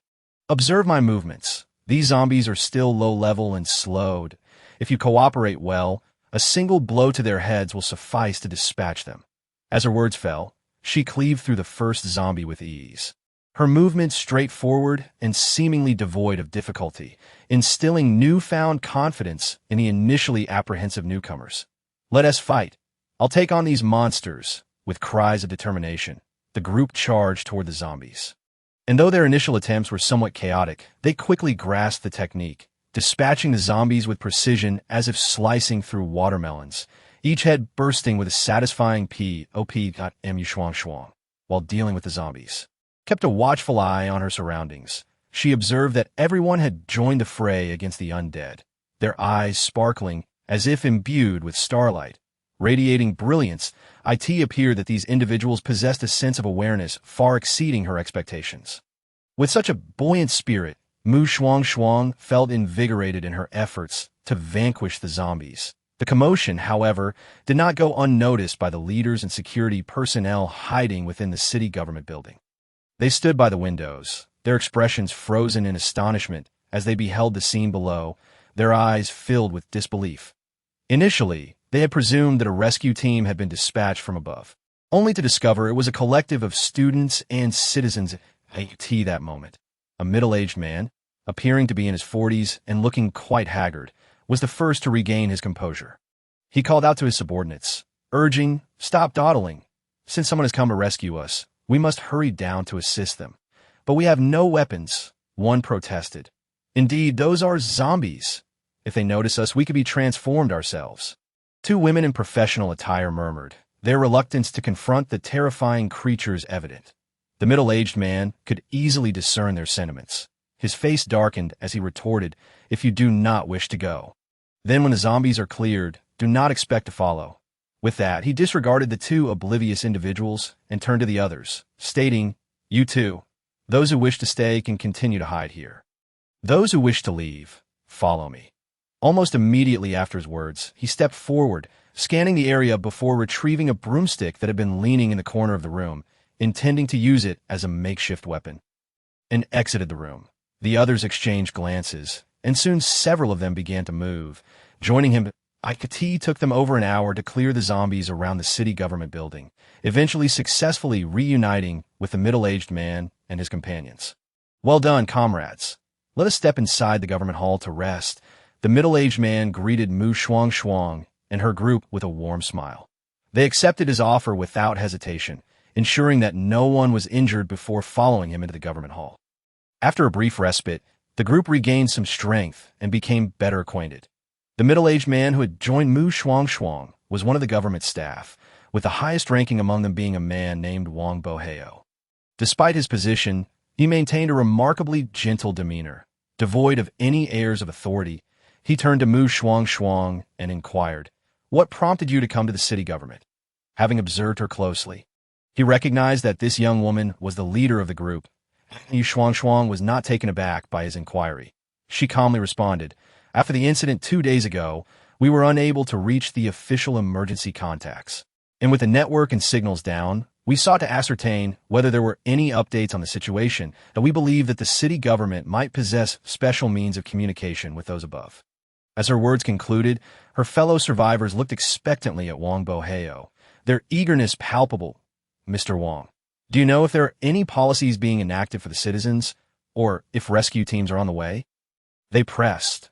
Wang Boheo's expression turned somewhat complex upon meeting their hopeful gazes. After a few moments of contemplation, he slowly replied, indeed, the government has special channels of communication with those above, but due to the sudden nature of this disaster, the nation, no, the world, has been caught off guard. Currently, those in power are preoccupied with their own challenges, directing us to collaborate closely with local forces to establish survivor bases and ensure the survival of the populace as best as we can. So, there will be troops arriving for rescue. Shuangshuang understood from his words, looking up at him. Wang Boheo solemnly nodded. That is correct, but we must wait a few days. Wonderful. There's a rescue team coming. The people around them erupted in quiet cheers upon hearing Wang Boheo's confirmation, and Shuangshuang felt a wave of relief wash over her. Xia, since Mr. Wang has mentioned the arrival of a rescue team, shall we remain with Mr. Wang and his group while we await their arrival? Wang Lihue grinned broadly, looking at Shuangshuang. The others echoed his sentiment, their expressions filled with hope, even though they had grown less fearful of the zombies. Having faced them in battle, the prospect of safely awaiting rescue was far more appealing than risking encounters with those horrific creatures. However, the staff members accompanying Wang Boheo shifted uncomfortably at this suggestion.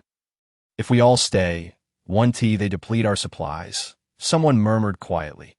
Although the voice was soft, the confined space allowed Shuangshuang and the others to catch snippets of the conversation, leading to varied expressions among them. Wang Boheo, catching on, turned to reprimand the staff member who had spoken. What kind of mentality is that? Our supplies are limited. We must ration them in a few days. The rescue team will arrive. Do you think these people are as inept as you? Given their adeptness at dispatching zombies, acquiring food should pose no challenge for them. They need not concern themselves with your meager rations. The chastised staff member's face flushed with embarrassment as he lowered his gaze. Feeling wronged, Wang Boheo, seemingly unfazed, turned apologetically to Shuangshuang and her group. I sincerely apologize for my subordinate's thoughtlessness. Shuangshuang and the others exchanged glances, then adorned their faces with polite smiles. Not at all. It is entirely understandable. We comprehend the situation. Rest assured, Mr. Wang, we have our own supplies sufficient for everyone.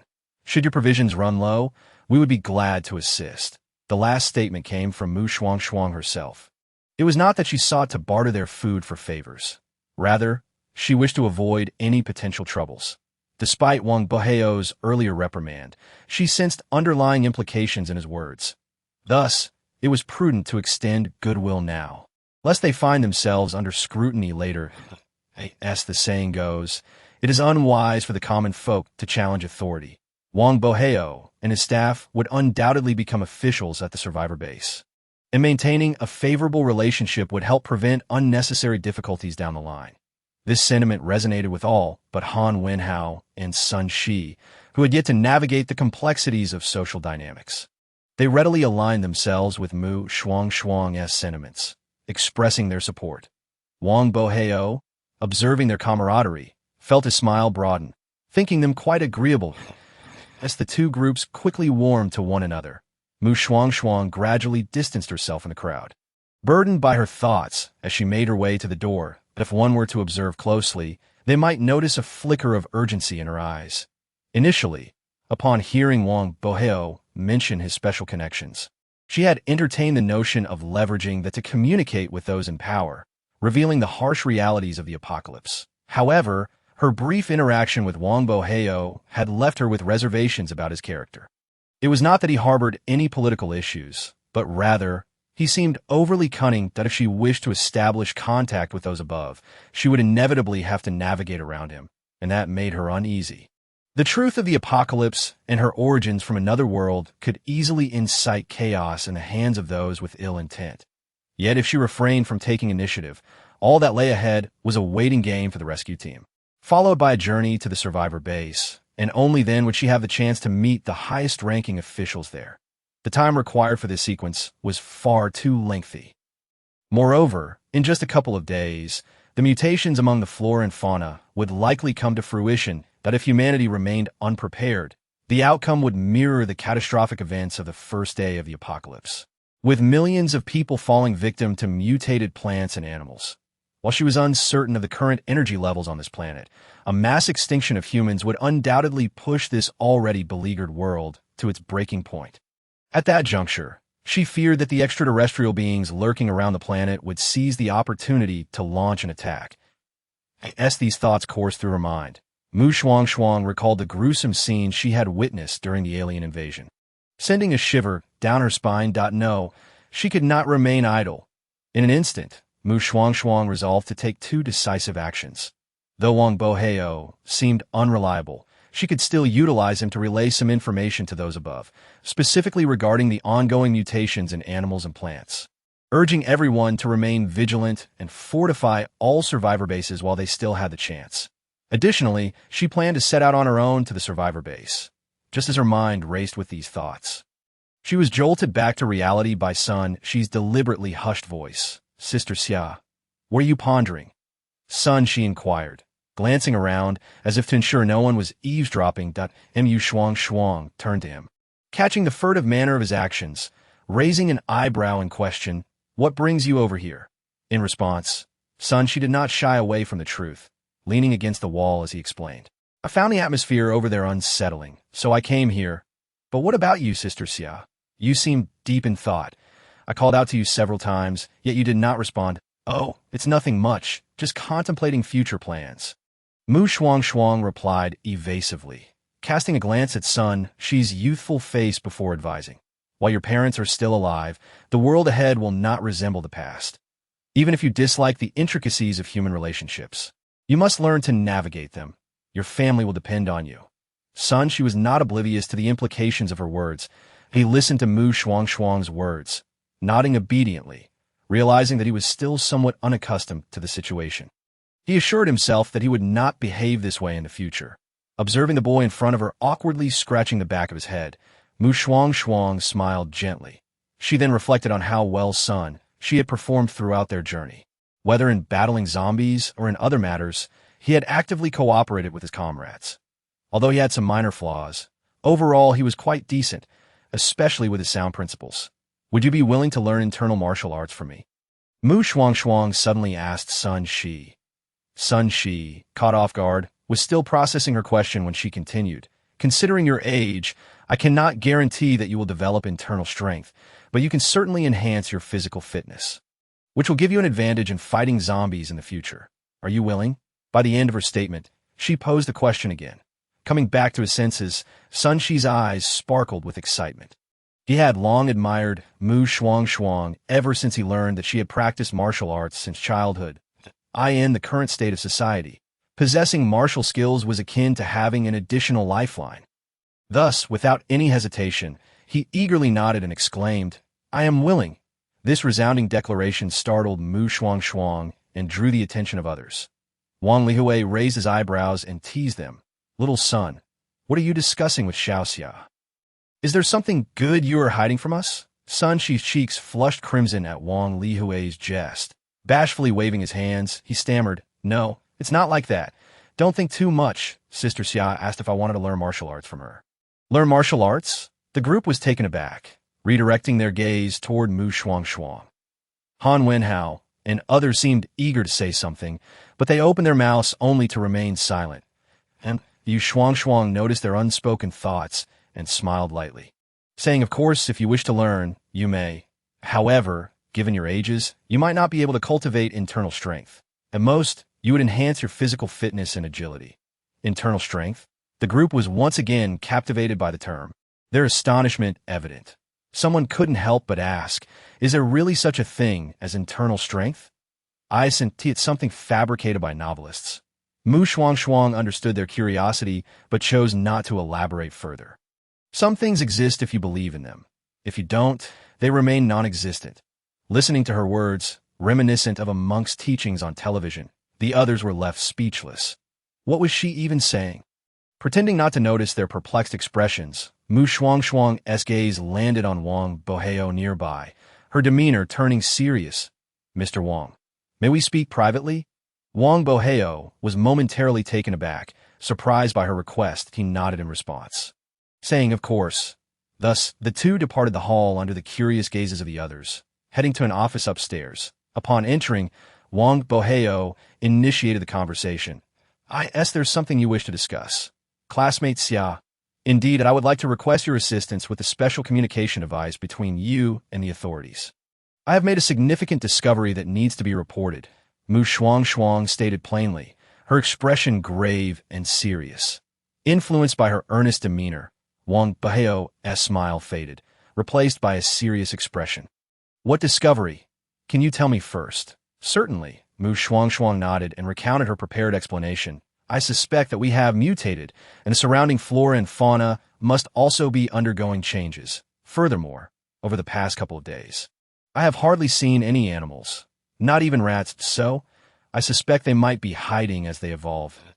As her words concluded, Wang Boheo's expression shifted dramatically. He grasped the implications of what Shuangshuang was implying and recognized the gravity of the situation. However, he did not intend to let her disclose this information.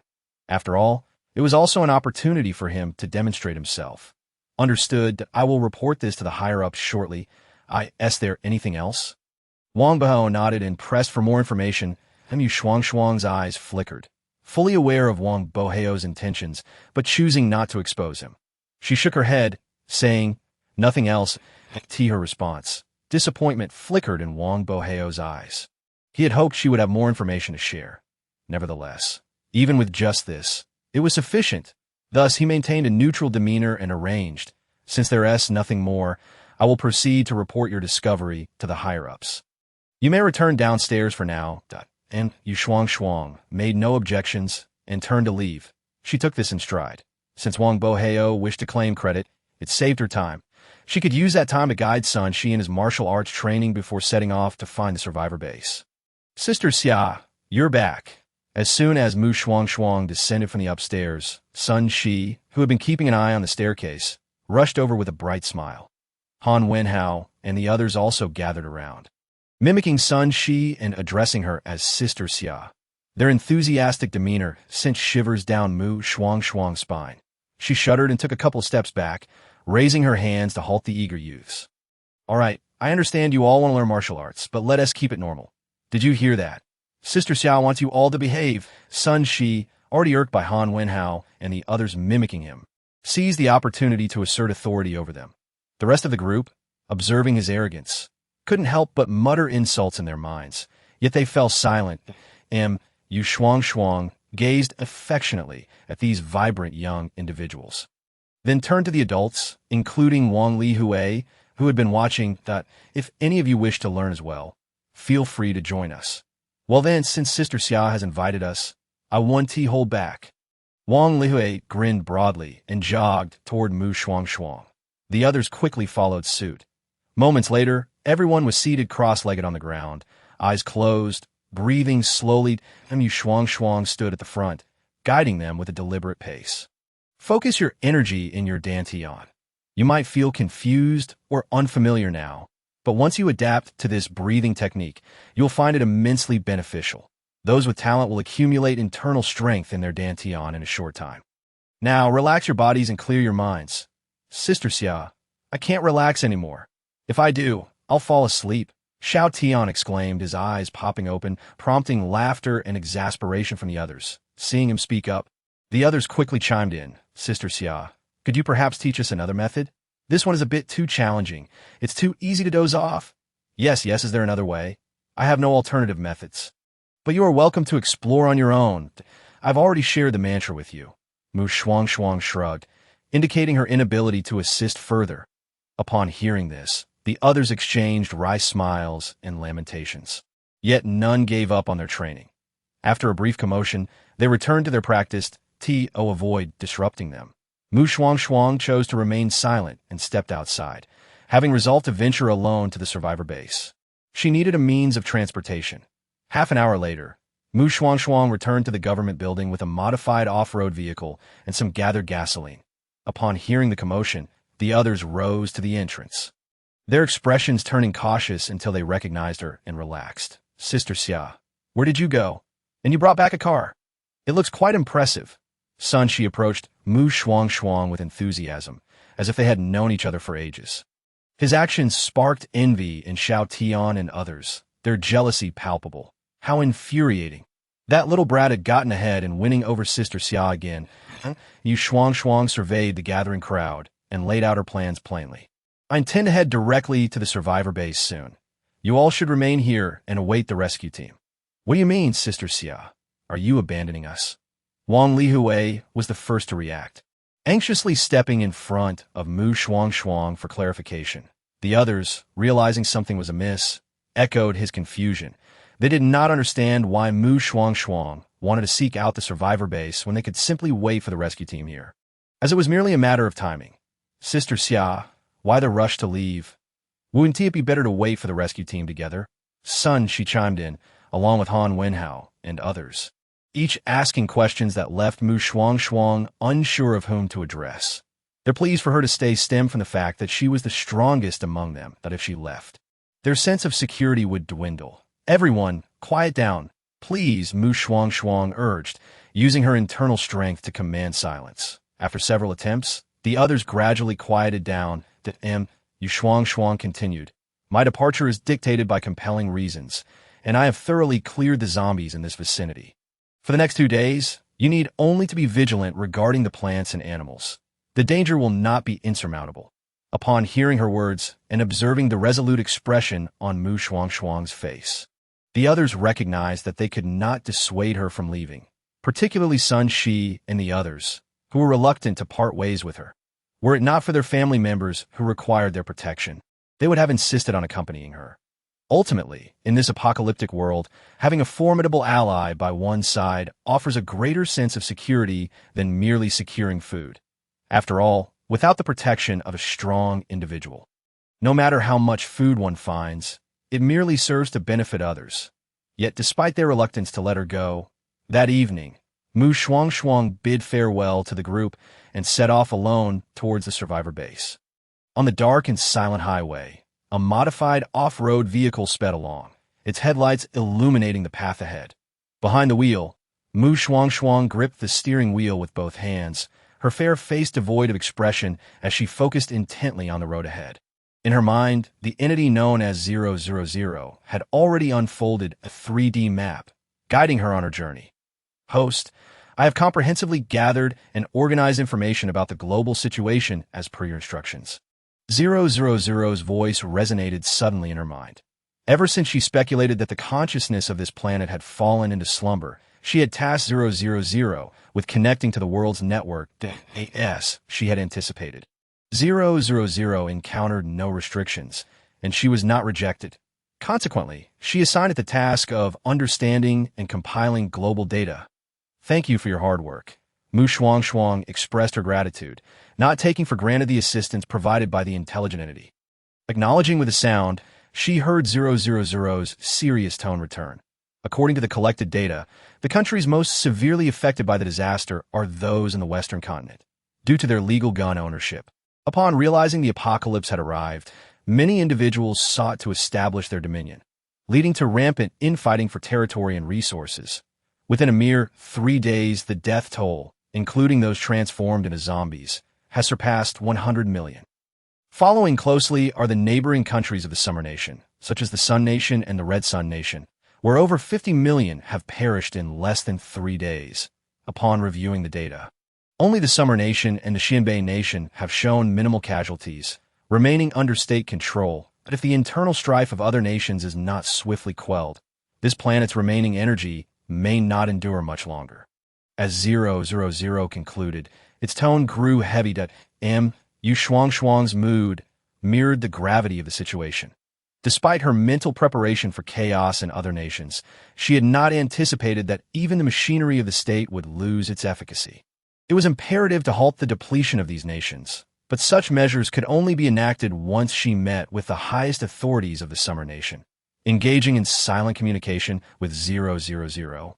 Her thoughts were abruptly interrupted when, as she passed a highway service station, she caught a glimpse of a shadow darting out from the side, standing boldly in the middle of the road with outstretched arms.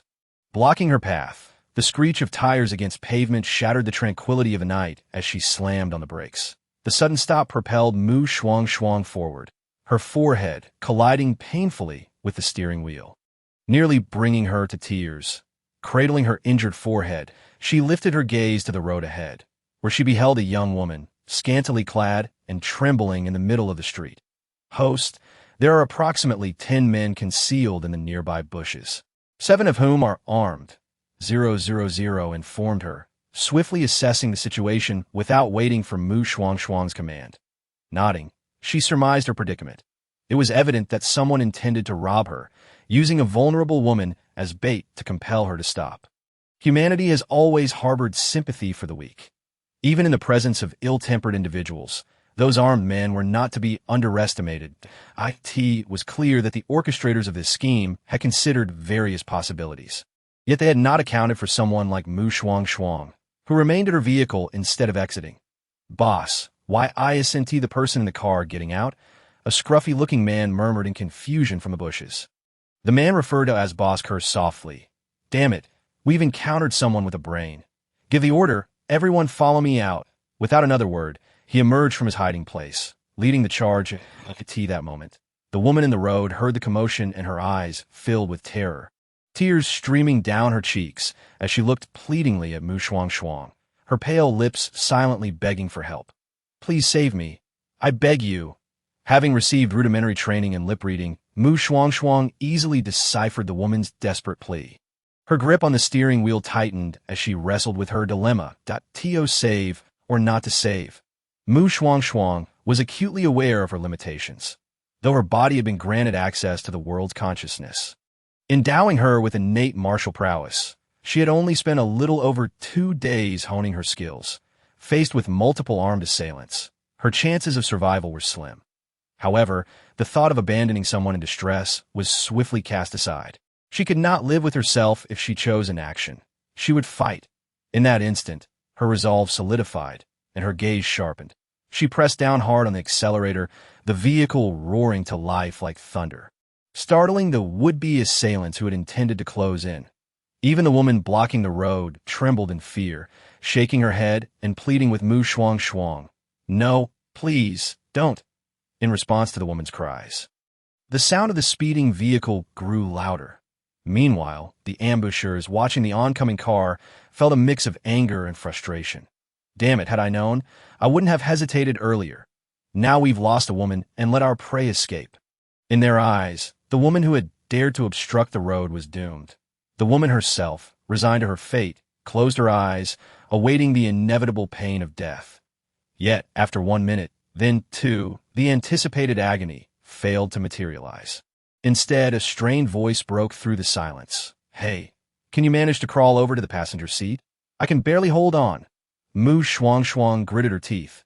One arm wrapped around the woman's waist while the other maintained control of the steering wheel. 2 minutes prior, she had pressed the gas to the floor, seemingly barreling towards the woman. But at the critical moment, she swerved sharply, swiftly opening the driver's door and, in a flash, yanked the woman into her embrace. Upon hearing the voice, the woman opened her eyes in astonishment, staring incredulously at Shuangshuang, muttering to herself, "I'm not dead." "Indeed, you are alive, but if you don't move, you might as well be dead." Shuangshuang urged. It was at this moment that the woman realized the precariousness of their position. Without time for thanks, she scrambled towards the passenger seat as directed. The difficulty of the maneuver is best left unspoken. Once seated, the woman took several deep breaths to regain her composure. After ensuring she was secure, Shuangshuang used her foot to kick the door shut, the weight of gravity causing it to thud closed with a muffled sound, snapping the woman back to reality. Turning to the focused Shuangshuang, the woman felt a wave of gratitude wash over her, her eyes glistening as she choked out, "Thank you for saving me. I thought I would be left to die. Shuangshuang." Sensing the woman's unfinished thought, interjected, "I was indeed considering that, but my conscience wouldn't allow me to do so. By the way, my name is Yin Xiaoxia, and I'm heading to the nearest survivor base.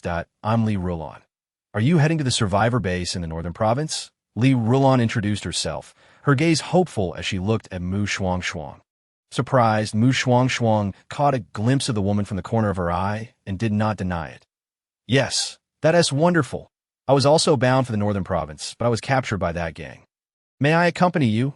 Rest assured, once we reach the northern province, I want to impose on you." That a glimmer of hope returned to Li Rulon's dirty face.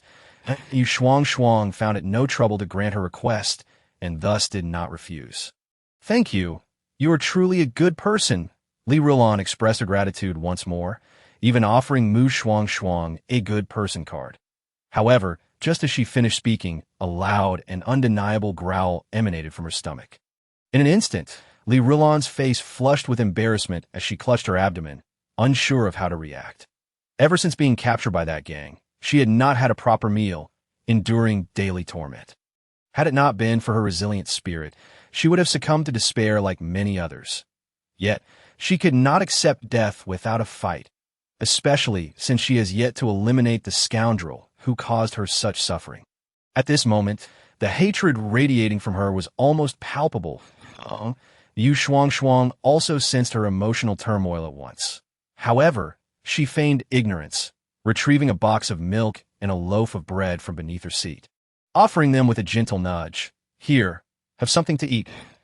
Li Rulon's thoughts were interrupted by the items presented before her.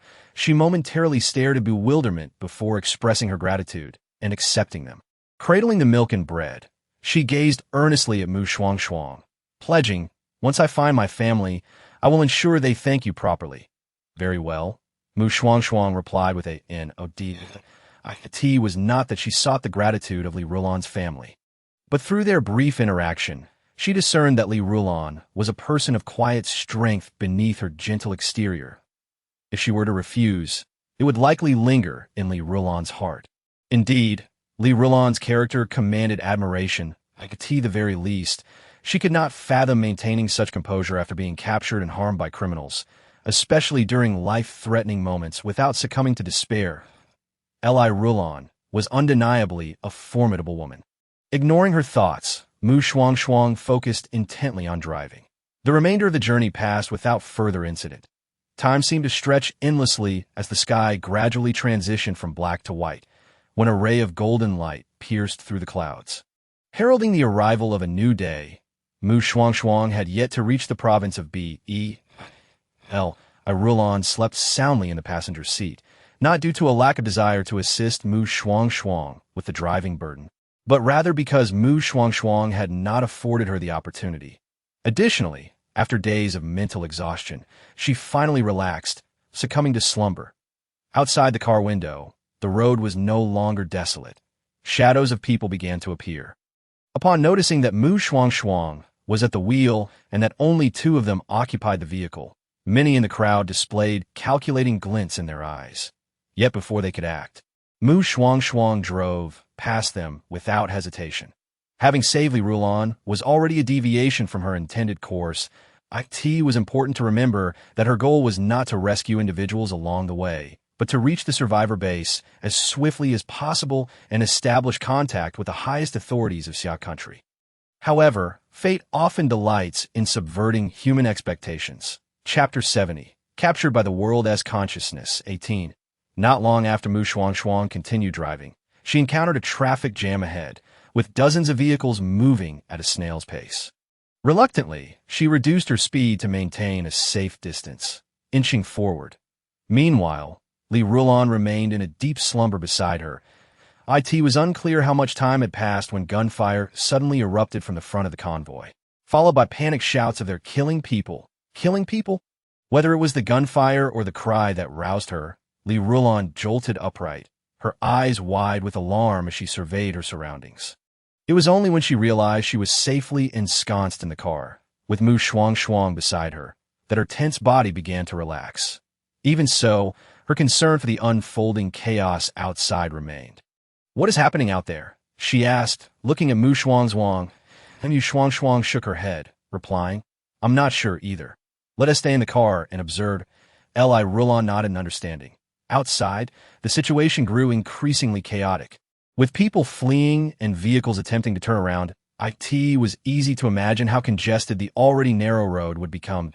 As Shuangshuang sat in the car, she witnessed numerous individuals being pushed and knocked down, their cries of agony piercing the air. She pressed her lips together tightly, her heart racked with anguish, for she felt utterly powerless to save these lives. Li Rulan, observing the scene, was gripped by both fear and relief, grateful that Shuangshuang had rescued her. The turmoil outside continued, a cacophony of screams and wails blending together. Yet, amidst the din, Shuangshuang's keen hearing detected a distinct voice of desperation. "Someone, please save my child. Don't step on my child." Upon hearing this, Shuangshuang could no longer remain seated. While she could coldly witness the deaths of others, she could not turn a blind eye to a child in peril. With a hurried word to Li Rulan, she opened the driver's door, harnessed her inner strength, and leapt into action. "Stay in the car. I'll be right back." "What?" Li Rulan, still processing the situation, stared in disbelief as Shuangshuang soared into the air, using the shoulders of several people to propel herself towards the epicenter of chaos. The air was thick with a metallic scent of blood. Without hesitation, she thrust her foot into the nearest individual, clearing a space, and immediately spotted the desperate mother she had heard earlier. The mother lay atop a mangled corpse, her lower half drenched in blood, yet she strained to drag her infant from the bundle in her arms. One must acknowledge that at times, maternal love can defy the very forces of nature. Disregarding the shouts and curses around her, Shuangshuang approached the mother with a calm demeanor and gently took the infant from her grasp. "Thank you." The mother smiled gratefully upon seeing her child saved, her expression reflecting the relief of a long-held wish fulfilled, before she peacefully closed her eyes. That it was as if the knowledge of losing her closest kin awakened the previously quiet child, who erupted into a loud wail. Holding the infant tightly, Shuangshuang felt an overwhelming sense of confusion and unnameable sorrow. She was chosen by the consciousness of this world to be a savior. Yet in the 4 days since her arrival, the lives she had saved paled in comparison to those she had witnessed perish. She believed herself insufficiently strong. Whenever she deemed herself incapable of altering a situation or a person, she forced herself to look away. So, what was the purpose of her existence in this world? Was it merely to inform its inhabitants that their planet was under siege by extraterrestrials, to assist them in fending off zombies? No, that was not right. Her purpose was to unite the people of this planet in a collective resistance against the alien conspiracy, and weakness was no excuse for her inaction. In truth, the world is devoid of inherent strong individuals. It is the weak who, step by step, continually challenge themselves until they ultimately transform into the strong. At that moment, Shuangshuang's mindset underwent a profound shift. The barriers of her internal power, which she had struggled to breach, began to crumble under the weight of her newfound understanding. 1 layer, 2 layers, 3 layers, until the 5th layer, when her surging inner strength finally subsided. That instant, Shuangshuang felt an inexhaustible energy coursing through her. Her senses sharpened to the point where she could hear the rustle of leaves falling. She abruptly opened her eyes, their piercing gaze locking onto an assailant approaching her, and she reacted without hesitation. A scream pierced the air, accompanied by the sickening sound of bones fracturing. The assailant, like a kite severed from its string, was sent flying 5 meters away, landing on the ground and gasping for breath. Blood spilling from his mouth. The onlookers were stricken pale by the sight. Some were relieved they had not approached her, lest they find themselves in the same predicament. Shuangshuang paid no heed to the fallen figure's fate or the astonished expressions of those around her. Channeling her inner strength, she declared imperiously, from this moment forth, those who wish to leave, do so one by one. Anyone who attempts to flee, push through, or shove others will meet the same fate as that man. With that, she leapt onto the nearest vehicle. The others present, momentarily stunned, stood frozen in place. The only sounds that punctuated the air were the distant gunshots echoing from the front. Noticing their inaction, Shuangshuang refrained from urging them onward. Knowing they were merely momentarily cowed by her presence, true to her expectations, after a few minutes, the crowd, observing Shuangshuang's stillness atop the vehicle, began to stir. 1 brave soul ventured to depart, adhering to her earlier stipulations and walking away obediently. Shuangshuang cast a cursory glance in his direction, but offered no further attention, focusing instead on soothing the infant in her arms. Others, witnessing that Shuangshuang had not intervened with the departing man, followed suit, departing in an orderly fashion. This time, the throng did not descend into chaos. Minutes later, the road before Shuangshuang lay completely clear, revealing the grim tableau of bodies on the ground, suppressing her inner turmoil. She stomped on the roof of the vehicle beneath her, instructing those inside, drag those corpses to the nearby thicket and dig a grave for them. The occupants of the vehicle hesitated to question her authority, but their mouths proved more obedient than their minds, responding in unison with yes, before gathering their tools and exiting the sea. Shuangshuang did not limit her orders to just the occupants of this vehicle. She also directed several others nearby. Due to her formidable presence, anyone she indicated had no choice but to comply. After arranging these tasks, Shuangshuang made her way forward. Just moments ago, the gunfire had ceased. She yearned to uncover what had transpired. Chapter 71. Captured by the world as consciousness. 19. Shuangshuang utilized the surroundings to propel herself forward, arriving at the scene where a group of well-trained individuals was methodically restoring order. These individuals, upon noticing the distinctive figure of Shuangshuang, halted their actions, their bodies tensing in readiness. Some even began to reach for their firearms. However, their movements did not escape Shuangshuang's keen observation. She regarded them with indifference. At this moment, she could confidently assert that even if they all opened fire simultaneously, she would emerge unscathed, perhaps even turn the tables on them. Her confidence stemmed from the breakthrough she had just experienced. Nevertheless, this did not imply that she sought to provoke trouble without cause. Or not misunderstand. I merely came to observe the happenings here and to ascertain when the path would be cleared. It shall be cleared shortly. A figure who appeared to be the leader addressed Shuangshuang. She nodded in acknowledgement, intending to depart, only to be called back. Wait! A man of considerable presence emerged from a modified off-road vehicle.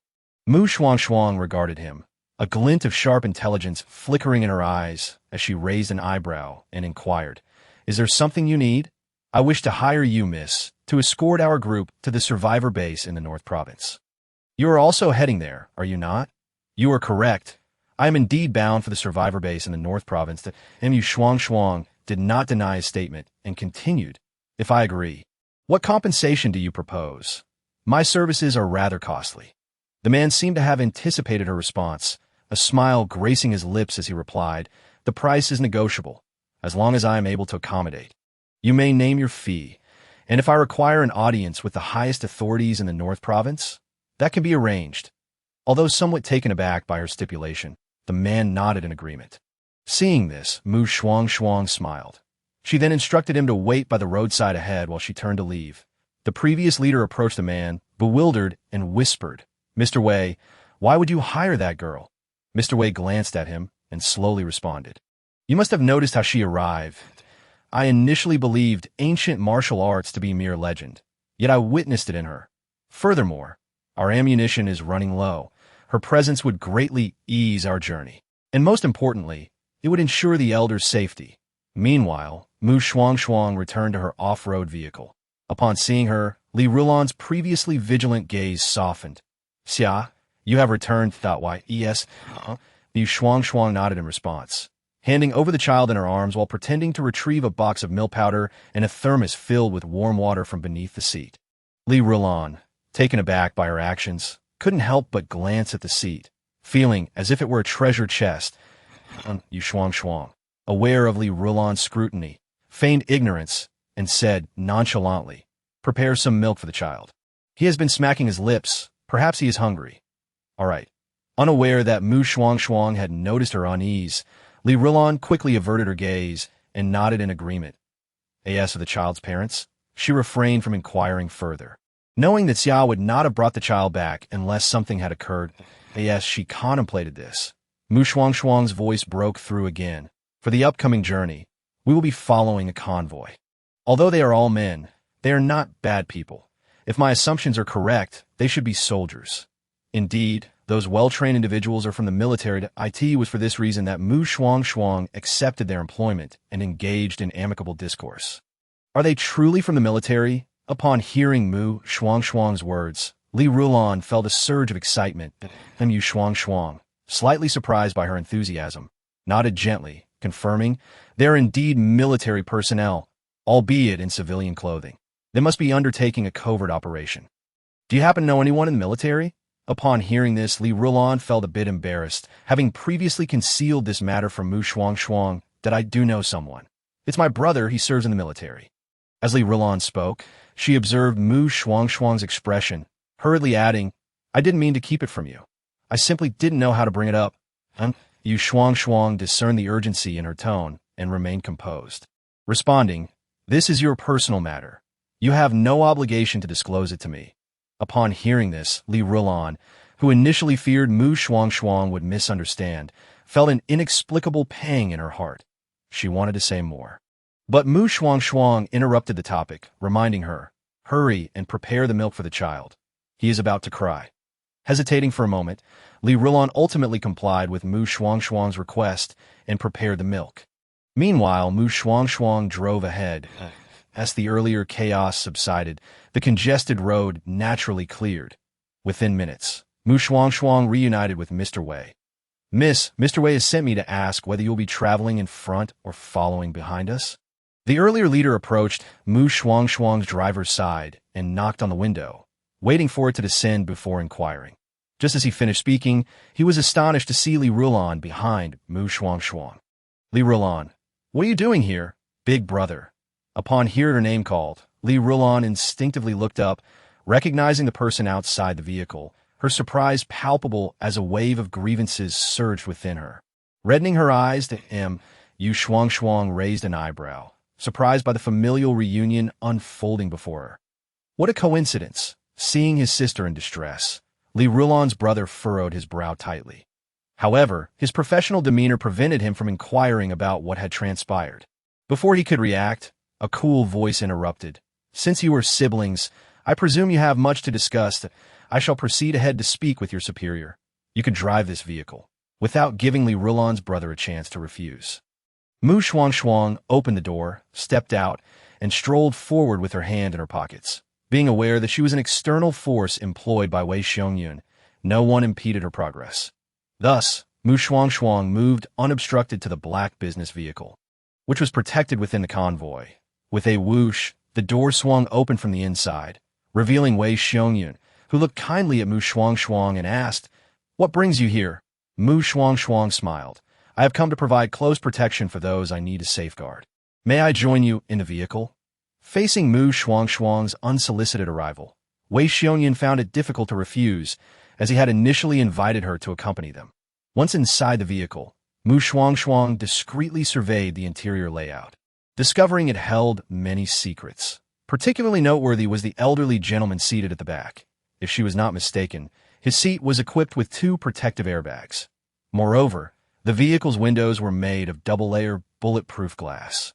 Identical to the arrangements in the vehicle she used in the real world, it was evident that this elderly gentleman was the target of the soldier's mission, while Mu Shuangshuang assessed her surroundings. The other occupants of the vehicle were secretly observing and remaining vigilant towards her, especially Wei Xiangyun, the mission commander, and the elderly gentleman. Both were curious about Mu Shuangshuang's identity and the purpose behind her request to meet the highest authorities at the North Province survivor base. A peculiar silence enveloped the vehicle. Initially, Wei Xiangyun presumed that Mu Shuangshuang would inquire about the anomalies within the vehicle. However, after a prolonged silence, she remained seated calmly, unruffled. Ultimately, he could no longer contain himself and broke the silence, jokingly remarking, "By the way, I don't believe I have inquired about your name. Mr. I am Yin Xiaoxia. You may call me Xiaoxia. Yu Shuangshuang's obedient demeanor when answering his questions deepened Wei Xiangyun's scrutiny. His instincts told him that despite her youth, this girl possessed a keen intellect, perhaps even deducing their identities, which explained her lack of prior inquiries before accepting his offer. As for her intentions, Wei Xiangyun recalled the conditions Mu Shuangshuang had previously mentioned and cautiously probed. "Miss Yin, may I ask if your surname is indeed Yin? To my knowledge, the head of the North Province survivor base does not bear that name. Is there something significant you wish to discuss with the base leader?" "Indeed, there's a matter of great importance, one that concerns the survival of humanity." Mu Shuangshuang was well aware of Wei Xiangyun's probing nature. She stared earnestly at him and dangled the bait. "As for the nature of this important matter, Mr. Wei need not pry. I shall not disclose it until I meet the base leader. Ultimately, our objectives align, so I hope for a pleasant collaboration in the journey ahead." Wei Xiangyun's gaze locked onto Mu Shuangshuang's, and after a few seconds, he nodded in agreement. "Very well. Let us collaborate harmoniously." Thus, the journey ahead unfolded with both parties cooperating, devoid of any significant peril. Particularly through several instances of collaboration, Mu Shuangshuang and Wei Xiangyun gained a deeper understanding of one another, their demeanor becoming noticeably less formal, in the blink of an eye. 3 days passed, and the group finally arrived at the survivor base in the North Province. As their convoy was officially sanctioned, they were not subjected to the standard security checks that other survivors encountered, but were allowed direct entry into the base. Once inside, Mu Shuangshuang continuously observed the external environment and the mental state of the inhabitants through the vehicle's window. She soon discerned that the base's security appeared intact. The surrounding buildings had been repaired, and the streets were clean, resembling a scene from before the apocalypse. However, upon closer inspection, distinct differences were evident.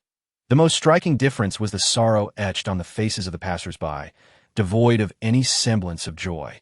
Moreover, the streets were teeming not only with adults, but also with numerous children, around 7 or 8 years of age, clutching what appeared to be maps. Upon noticing newcomers entering the base, they rushed over in a flurry, seemingly intent on fervently promoting the maps in their possession. Witnessing this scene, Mu Shuangshuang could not help but speculate. Could it be that even within the survivor base, life was more arduous than outside? Otherwise, why would such young children exert themselves so diligently in selling goods? Just as Mu Shuangshuang was lost in thought, the voice of Wei Xiangyun reached her ears. It seemed he had perceived her confusion and explained. Although this place is referred to as a survivor base, it is sorely lacking in resources. Consequently, it cannot adequately support the populace here, necessitating that they exchange labor points for food and shelter. If one finds themselves hungry, they must devise their own means of survival. With this revelation, Mu Shuangshuang nodded in understanding that it was at this moment that the vehicle halted in front of an office building. The group disembarked, instantly attracting the attention of several passers-by. Ignoring their gazes, Shuangshuang glanced at the plaques hanging from the stone pillars flanking the building and then turned to Wei Xiongyan, inquiring, "Now that you have safely arrived at your destination, when does Mr. Wei intend to dispense my remuneration?" Upon hearing this, Wei Xiongyan furrowed his brow. For reasons unknown, he sensed an urgency in Shuangshuang's desire to meet the base leader. He then recalled the information he had gleaned from her throughout their journey and quickly reached a decision. If Miss Yan was in a hurry, she could accompany them upstairs. However, matters needed to be addressed one at a time, and it might require some waiting on her part. That is acceptable. Shuangshuang understood the implication behind Wei Xiongyan's words. He was informing her that even if she could meet the base leader, it would be only after the leader had attended to pressing matters. As for those pressing matters, they likely pertain to the elderly gentleman she had accompanied thus far. Speaking of which, throughout their journey, she remained unaware of the elder's true identity, only knowing that he was referred to as the elder. Not wishing to press further, Wei Xiongyan led Shuangshuang and the elder into the office building. Once they reached the top floor, Shuangshuang was left in the corridor under the watchful eye of a staff member. The condition of this staff member appeared far from satisfactory. Their eyes lacked luster, and their lips were chapped and peeling. Shuangshuang discreetly observed, casting her gaze around to discover numerous surveillance cameras installed along the corridor. As she pondered, she faintly heard voices emanating from within the walls.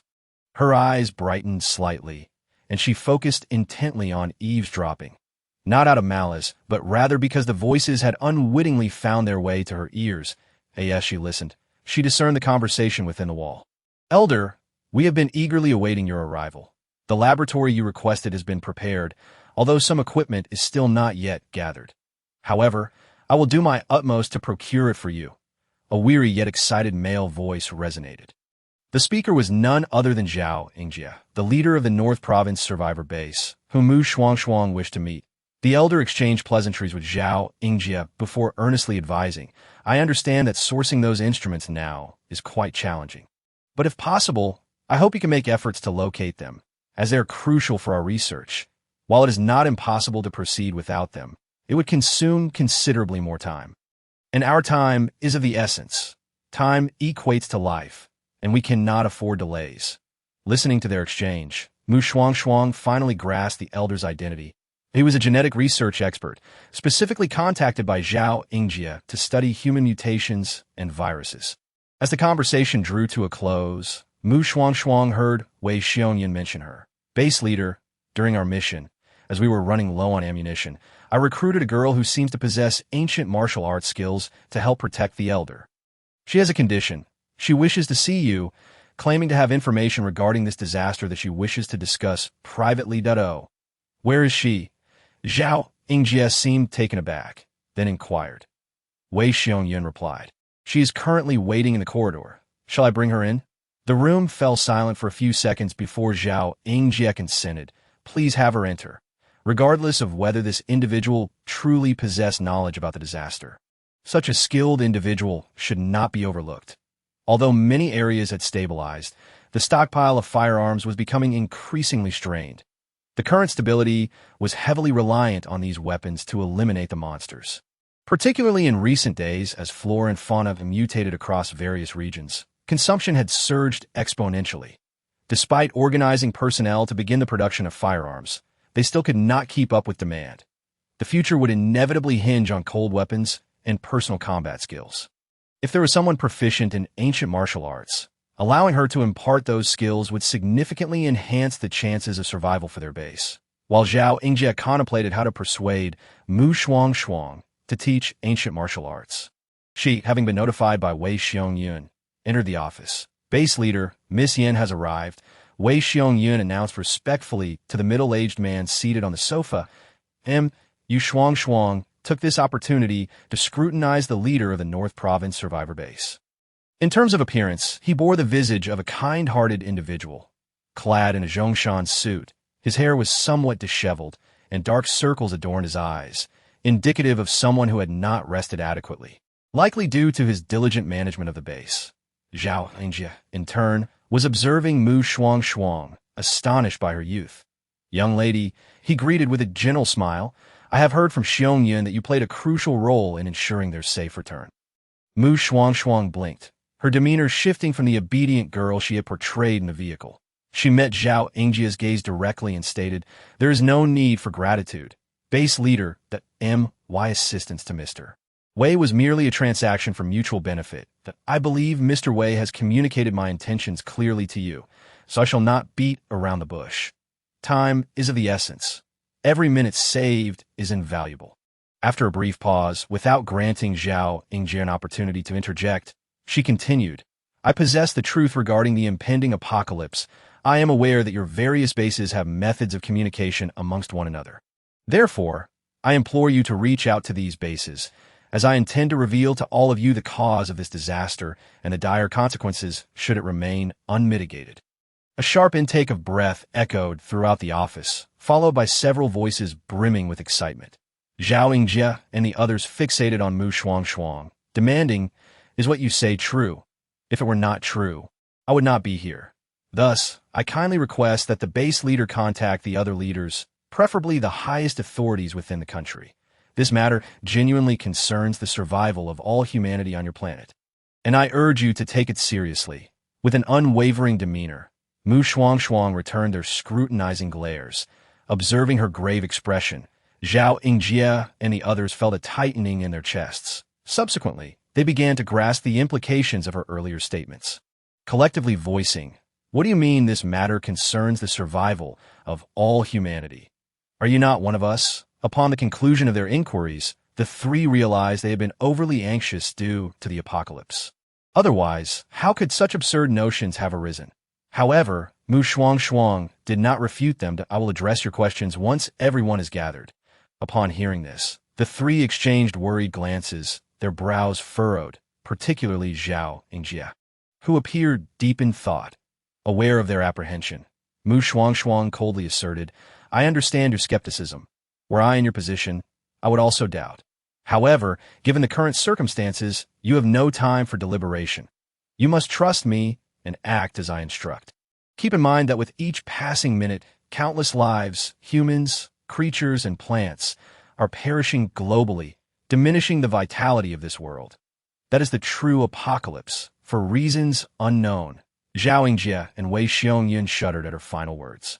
They exchanged glances with the somber Shuangshuang before ultimately consenting to follow her directives, hoping that her claims were indeed true.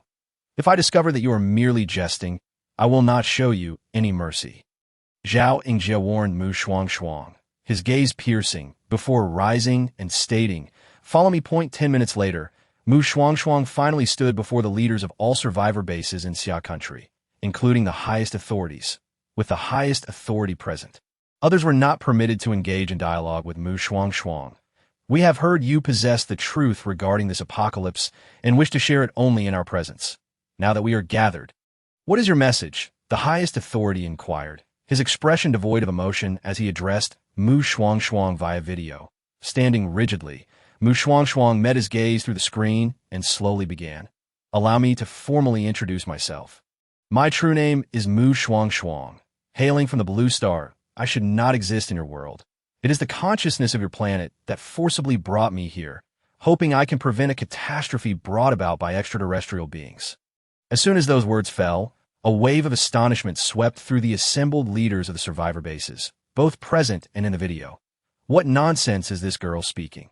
Is she referring to a novel? What is this Blue Star? It shouldn't exist in this world. How absurd! Could it be that this apocalyptic disaster was caused by extraterrestrials? Indeed, this calamity was indeed brought about by aliens. Upon hearing one of the base leaders scoff in skepticism, Shuangshuang nodded in acknowledgement, declaring, "I am aware that you may not believe my words, and might even consider them to be pure fantasy. However, I possess evidence that substantiates the veracity of my claims." After articulating this, she mentally called out to 000, instructing it to transmit the information she had received from this planet's consciousness to an external computer in data form. As she issued this command, an inexplicable sense of déjà vu washed over her. It reminded her of when she first acquired the system and learned that the apocalypse was imminent, just as the top leader and others had sought to validate their statements. Chapter 74. captured by the world's consciousness. 22. The crowd, oblivious to Shuangshuang's thoughts, was captivated by the images projected behind her. The emerald-hued planet was one they all recognized. This was the exterior of their world. The footage continued to play, and as the planet diminished in size, they observed a layer of white mist enveloping it. Beyond the mist lay an endless darkness. Just as confusion reigned, clusters of lights emerged, bringing forth astonishing visuals. Countless interstellar warships they had never seen before surrounded the mist, unleashing a barrage of fire and laser beams. Even the silent imagery left every individual present in a state of shock. The sound of gasps filled the air. Each person's heart raced as they craned their necks, anxiously watching the screen, fearing that the weapons would breach the mist and harm their emerald-hued planet. Fortunately, those attacks vanished upon entering the mist. Several rounds of assaults followed, yet no change occurred. Ultimately, the warships withdrew. It was at this juncture that all present exhaled a collective sigh of relief. However, as the visuals shifted, their briefly settled hearts once again hung in uncertainty. For warships returned, circling the mist, and it became evident that they had scattered something into it. The scene then transitioned to reveal the interior of the Emerald Planet. Countless individuals mutated into zombies, followed by plants and animals that also began to transform into two distinct forms. One type resembled zombies, driven solely by a desire to kill, while the other appeared to have evolved, becoming powerful and even altering their behaviors. The only constant was that these evolved plants and animals, like the zombies, craved blood and flesh. As time passed in the depicted world, the planet grew desolate, with human presence dwindling, until one day, the skies seemed to tear open, and innumerable warships emerged from within, abruptly cutting off the footage. Why did it stop? What transpired next? Were those warships piloted by extraterrestrials? What is happening? The various base leaders expressed their dissatisfaction at the halted footage, urging Shuangshuang to continue the playback. Even the highest leader locked eyes with her, solemnly demanding, "What do you mean by showcasing this?" Shuangshuang meticulously explained, "These images reflect the events that transpired during the previous cycle on your planet, as well as the information I received upon arriving here." Her words struck the assembly as both ludicrous and chilling. Ignoring their wide-eyed astonishment, Shuangshuang pressed on. "I surmise that after the arrival of the warships, your planet's consciousness utilized its own power to reshape time, reverting it to the first day of the impending disaster, which also marked my arrival. Based on my analysis, if you wish to alter the outcome of your previous existence, you must prevent humanity's extinction. It would be best to unite all humans to eradicate those mutated zombies. Plants and animals. Humanity is the pinnacle of intelligence on this planet and the source of its strength. The more living humans there are, the less vulnerable the planet's defenses will be to alien attacks. Conversely, should the number of human casualties increase, the planet's defenses will weaken, and the aliens will launch an assault akin to the previous cycle. At that point, the planet will lack the power to reshape time and start anew. And humanity will inevitably become fodder for the extraterrestrials, enslaved." As she concluded her statement, Shuangshuang's words grew increasingly heavy, perhaps reflecting her thoughts on her own planet, Blue Star. The expressions of the base leaders and the highest leader turned increasingly grave. The highest leader, with a somber gaze, questioned, "How can you convince me that what you say is true? I have stated before that I am a person from another world, as my homeland is on the brink of facing a fate similar to yours." Shuangshuang did not conceal her origins or the impending danger facing Blue Star. She hoped to save this planet, bolstering her confidence in rescuing Blue Star. Indeed, since the day she became a savior, she felt an indescribable sense of uncertainty within. She feared that despite exhausting the nation's resources, she would be unable to save her beloved homeland, Blue Star. After all, she was an ordinary person, so ordinary that she lacked confidence in herself. For a moment, the office fell into a silence, so profound it was unsettling that Shuangshuang remained unperturbed, patiently awaiting their final response. After a lengthy pause, she finally heard the highest leader's grave voice. "This matter is of great significance. We need to deliberate. Please step outside and wait for a moment." Very well. Shuangshuang understood they needed time to digest her earlier statements and turned to leave without hesitation. as she exited. A fervent discussion erupted in the office. Some questioned Shuangshuang's words, while others found them credible. After all, in light of the approaching apocalypse, they had been tirelessly seeking answers. Yet, whether domestically or internationally, no useful information had surfaced. Ultimately, the High Leader interjected, "This matter is better believed than not," and several key points she raised align with the information we have gathered, particularly her caution regarding the mutations of plants and animals, which has greatly reduced the mortality rates of both soldiers and civilians. "What do you imply?" someone inquired tentatively. The High Leader cast a glance and continued, "What I mean is, since she is someone summoned by our planet's consciousness to assist us, she must possess exceptional qualities. Zhao Ingjia, please bring her back in. We must consult her on our next steps." "Understood." Zhao Ingjia nodded in acknowledgement and departed to retrieve Shuangshuang.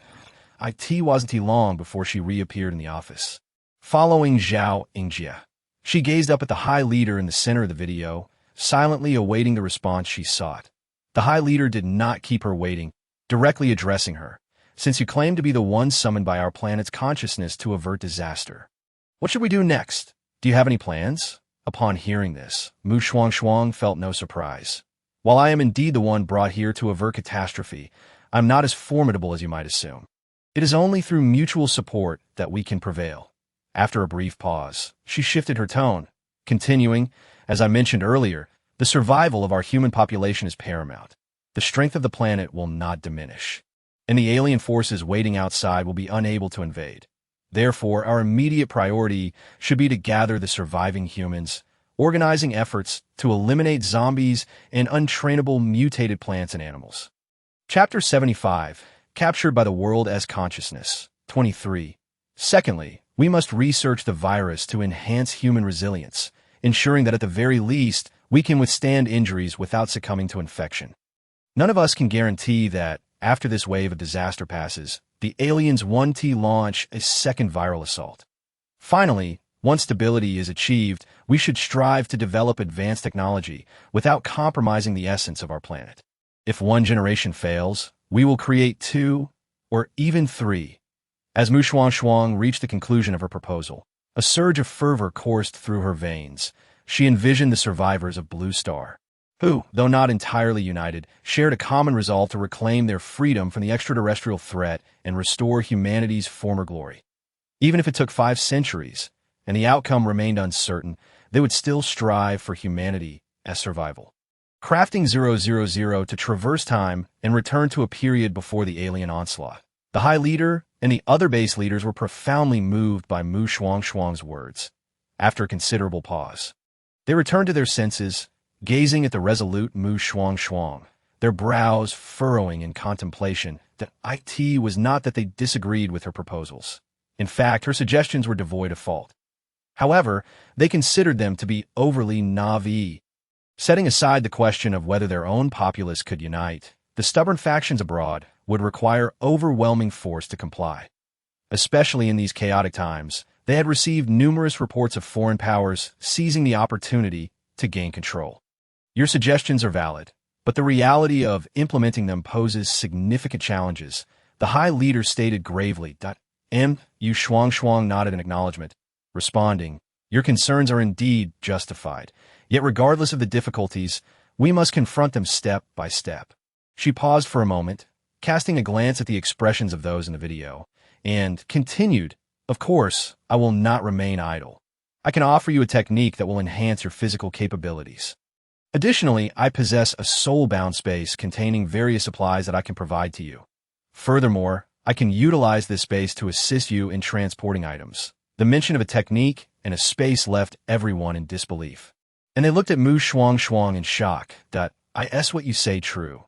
Do you really have a space?" "Indeed," Shuangshuang affirmed, nodding vigorously. "This space is a creation of the future human beings of Blue Star, designed so that when I travel to other worlds for study, I can bring back more items to Blue Star." She expressed this not out of a desire to boast, but to make it clear to everyone present that as long as one is willing to study and put in effort, a promising future awaits. The leader's eyes brightened with anticipation as he looked at Shuangshuang and inquired, "Can you demonstrate this space, or allow us to study it?" I can demonstrate, but I cannot retrieve anything from it. It is bound to my soul, so I hope you will not harbor any ulterior motives that I am merely a consciousness here. Death for me would only mean dying in this world, while my consciousness would return to my own. Shuangshuang candidly warned everyone present not to entertain any thoughts of exploiting her. The leader, observing the serious demeanor of the person before him, chuckled heartily. You are a visitor from afar, as well as our benefactor. We are grateful for your presence and have no intention of causing you harm. Though he said this, just moments before, many had contemplated using her and then eliminating her for their own gain. However, upon hearing Shuangshuang's words, they quelled those thoughts, recognizing that their immediate priority was to survive the impending apocalypse. Pretending not to notice the flicker of greed in several eyes, Shuangshuang nodded and said, Now, let us focus on how to gather the citizens of our nation and incite them to combat the zombies. Only by stabilizing our homeland can we afford to address matters abroad. Thus, following this revelation, Shuangshuang became extraordinarily busy over the next few months. After all, she alone possessed a space in the entire nation. No, in the entire planet, and the demands were immense, making transportation exceedingly inconvenient. She was relied upon. Although it was exhausting, the results were remarkable, particularly after Shuangshuang shared the internal martial arts technique she had acquired. Every base announced it, declaring it an ancient martial art that could significantly improve physical strength in a short period, making it effective against ordinary zombies. Indeed, after months of development, most zombies had evolved and became agile in their movements. While animals and plants had not undergone further evolution, they remained formidable challenges for humanity.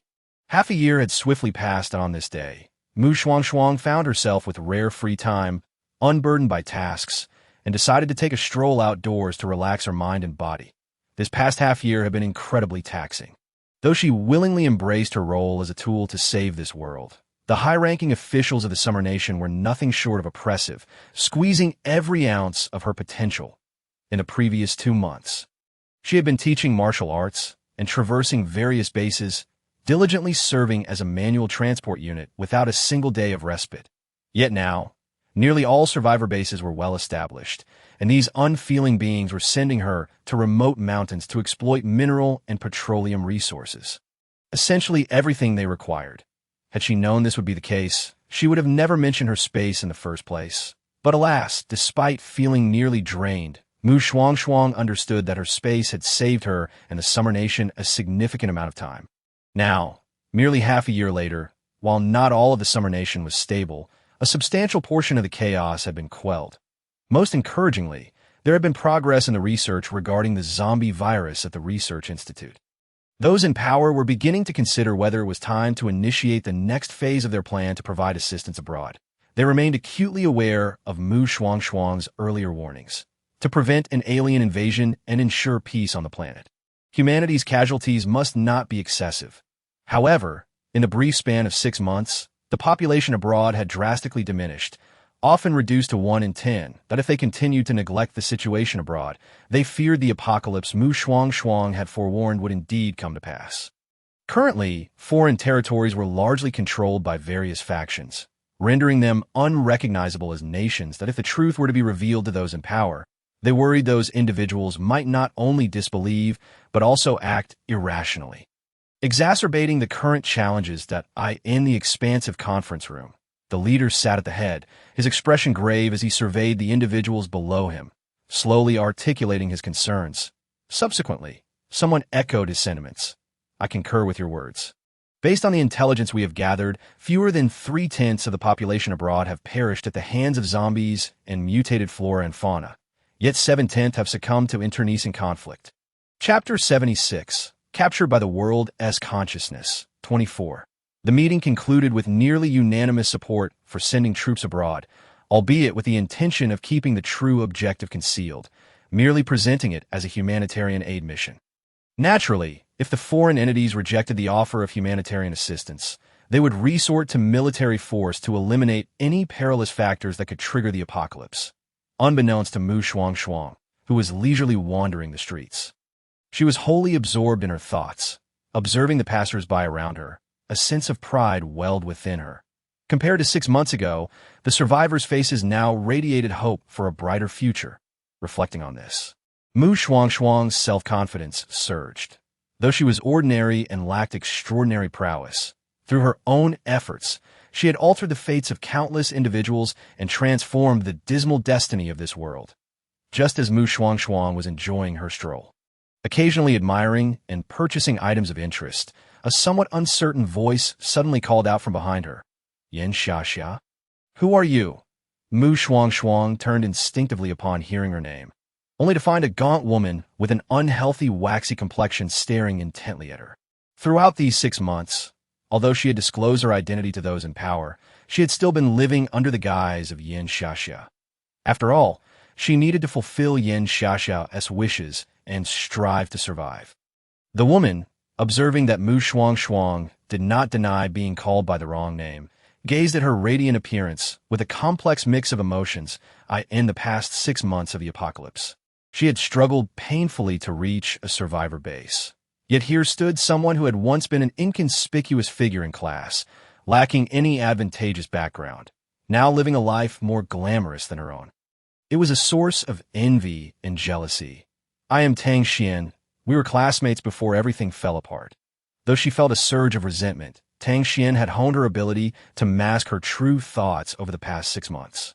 Now, as she had just arrived in the capital, alone and vulnerable, she was easily susceptible to being targeted. Yin Xiaxia, with her vibrant demeanor and attire, appeared to be more affluent than those around her, suggesting she was not lacking in provisions.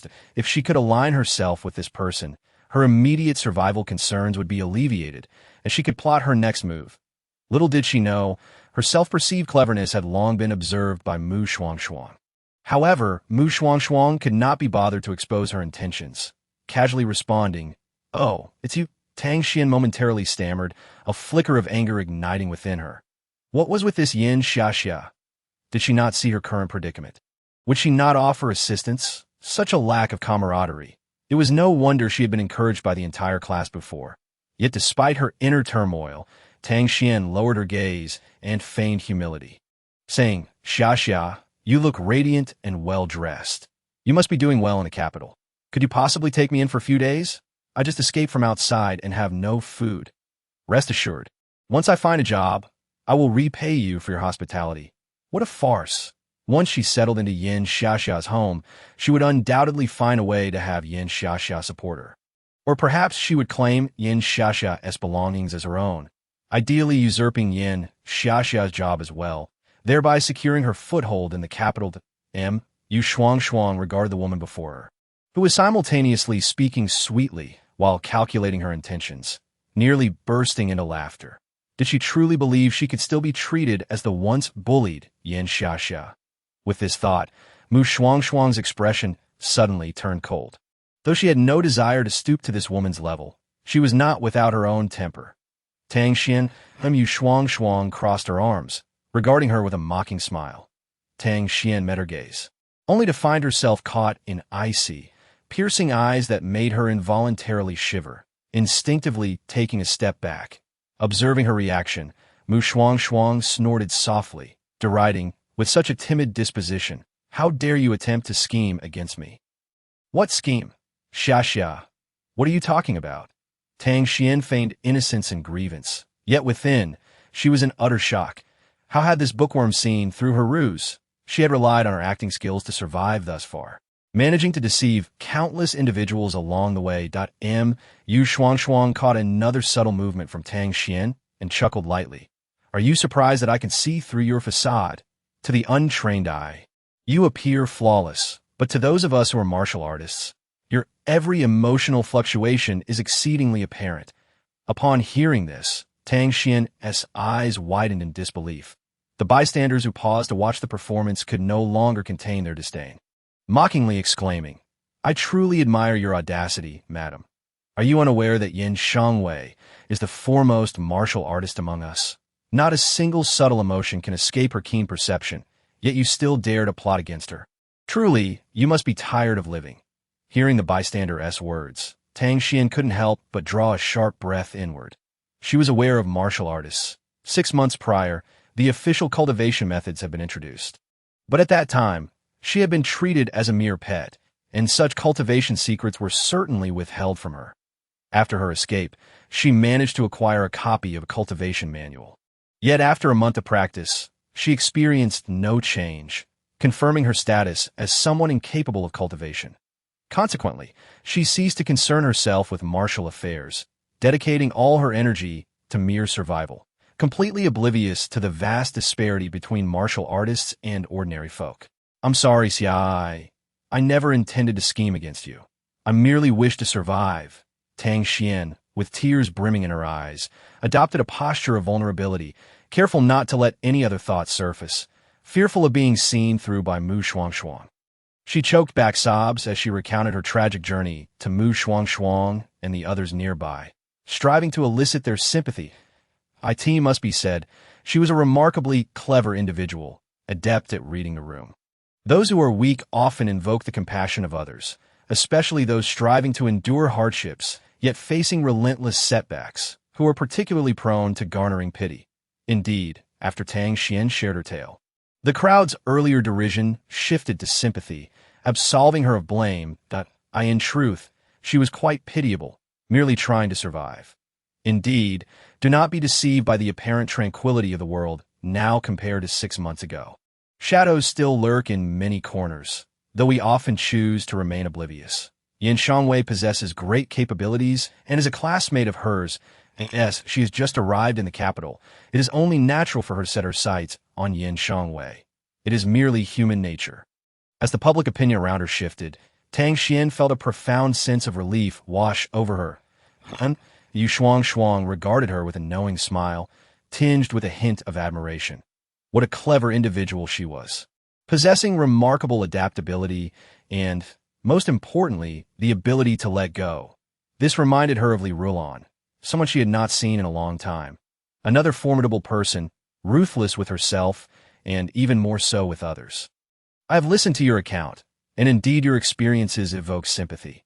However, such does not serve as an excuse for your machinations against me," Shuangshuang replied coldly, fixing her gaze upon Tang Xian. After a brief pause, she continued, "Furthermore, upon entering the base, specialized staff will inquire into the specific circumstances of each individual. Should anyone face hardships, the base provides assistance to ensure that all who seek refuge can live adequately." As soon as these words were uttered, the expressions of those present shifted subtly. They began to realize they had been manipulated. While Tang Xian's plight was undeniably tragic, as Shuangshuang pointed out, the base offered support to every newcomer, making it implausible for anyone to struggle to survive. Thus, Tang Xian's earlier actions appear to be a calculated attempt to exploit Shuangshuang's goodwill. Indeed, one must not let compassion cloud one's judgment. A woman who has survived alone in the world and made it to the base is no simpleton. You doubted me, and now you see the truth that in the future, be wary when you venture outside. You may find that those women you pity could devour you whole. In an instant, public sentiment shifted once more. Tang Xian, hearing these remarks, found it increasingly difficult to maintain her pitiful demeanor, taking a deep breath. She forcibly suppressed the tumult of emotions within her, her eyes reddening as she attempted to justify herself. "The base does provide assistance, but as a woman, how can I endure such conditions?" "Enough, Tang Xian. Do not continue to stir trouble here. Everyone is not a fool. I am aware of your thoughts. You wish to avoid hardship while seeking a more comfortable life. Yet, in this world, there are no free meals. If you truly wish to live with dignity, the base offers jobs that provide food and shelter, albeit with hard work. If you cannot endure the toil, that is your own choice, for no one is forcing you." Having stated her piece, Shuangshuang had no desire to engage further with this individual. Her purpose today was to relax, not to squander time on such matters. Frankly, there were many women in the base who had faced similar challenges as Tang Xian. Yet they were thriving. Even those who could not cultivate sought out employment to ensure their survival. Ultimately, it came down to Tang Xian's unscrupulous nature. "All right, everyone disperse. There is no need to linger here." Shuangshuang called to the onlookers, urging them to leave before turning her back on Tang Xian and departing without a glance. Tang Xian remained rooted in place, her gaze filled with resentment as she watched Shuangshuang walk away. Though she harbored hatred, Her rationality reminded her that the very person she had once looked down upon, Yin Xia, had now become a formidable figure she could not provoke. Who would have thought that the martial art cultivation method was devised by that insufferable wretch? Perhaps it was best to avoid antagonizing her, and instead seek other opportunities within the base. As for this little interlude, Shuangshuang quickly set it aside, after a leisurely stroll down the street. She received a phone call summoning her to a meeting room. Though the Xia country had not restored the internet in the past 6 months, communication signals had been repaired. Once the call ended, Shuangshuang wasted no time and promptly made her way to the meeting room.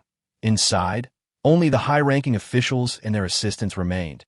Upon her entrance, the leader gestured for her to take a seat and promptly addressed the matter at hand. We have made our decision.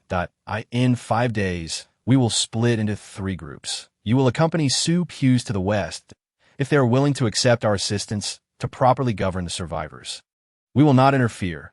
However, if they refuse to heed our counsel, we will have no choice but to resort to forced IKT that time. We hope that Yin Shangwei will provide ample protection for Su Pews.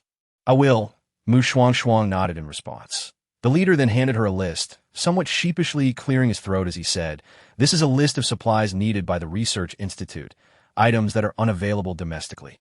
If you have time while in the West, please assist us in procuring them." Shuangshuang's lips twitched slightly, but ultimately, she accepted the list. After all, these items could enhance the efficiency of the Research Institute. 5 days later, on a bright and sunny day, Shuangshuang boarded a transport plane to the west alongside Su Pews and 1,000 elite soldiers selected from the military district. The aircraft was coated in a repellent concocted by the Research Institute, effective against mutated birds, though not against zombies. However, this posed no challenge for Shuangshuang and her team. They dispatched threats with ease. After a lengthy 15-hour flight, they finally arrived at the largest airport in the capital of the free nation. Yet before they could disembark, the airport was surrounded by a group of armed militants wielding weapons. Shuangshuang even spotted an individual in the distance shouldering a shoulder-fired missile, prompting her to swallow hard. At that moment, Su Pew's friendly voice reached her ears. "Friends of the free nation, do not be alarmed. We are here with humanitarian assistance from Xia country. I am Su Pews, a diplomat of Xia. Please allow us to land first, and we can discuss matters further."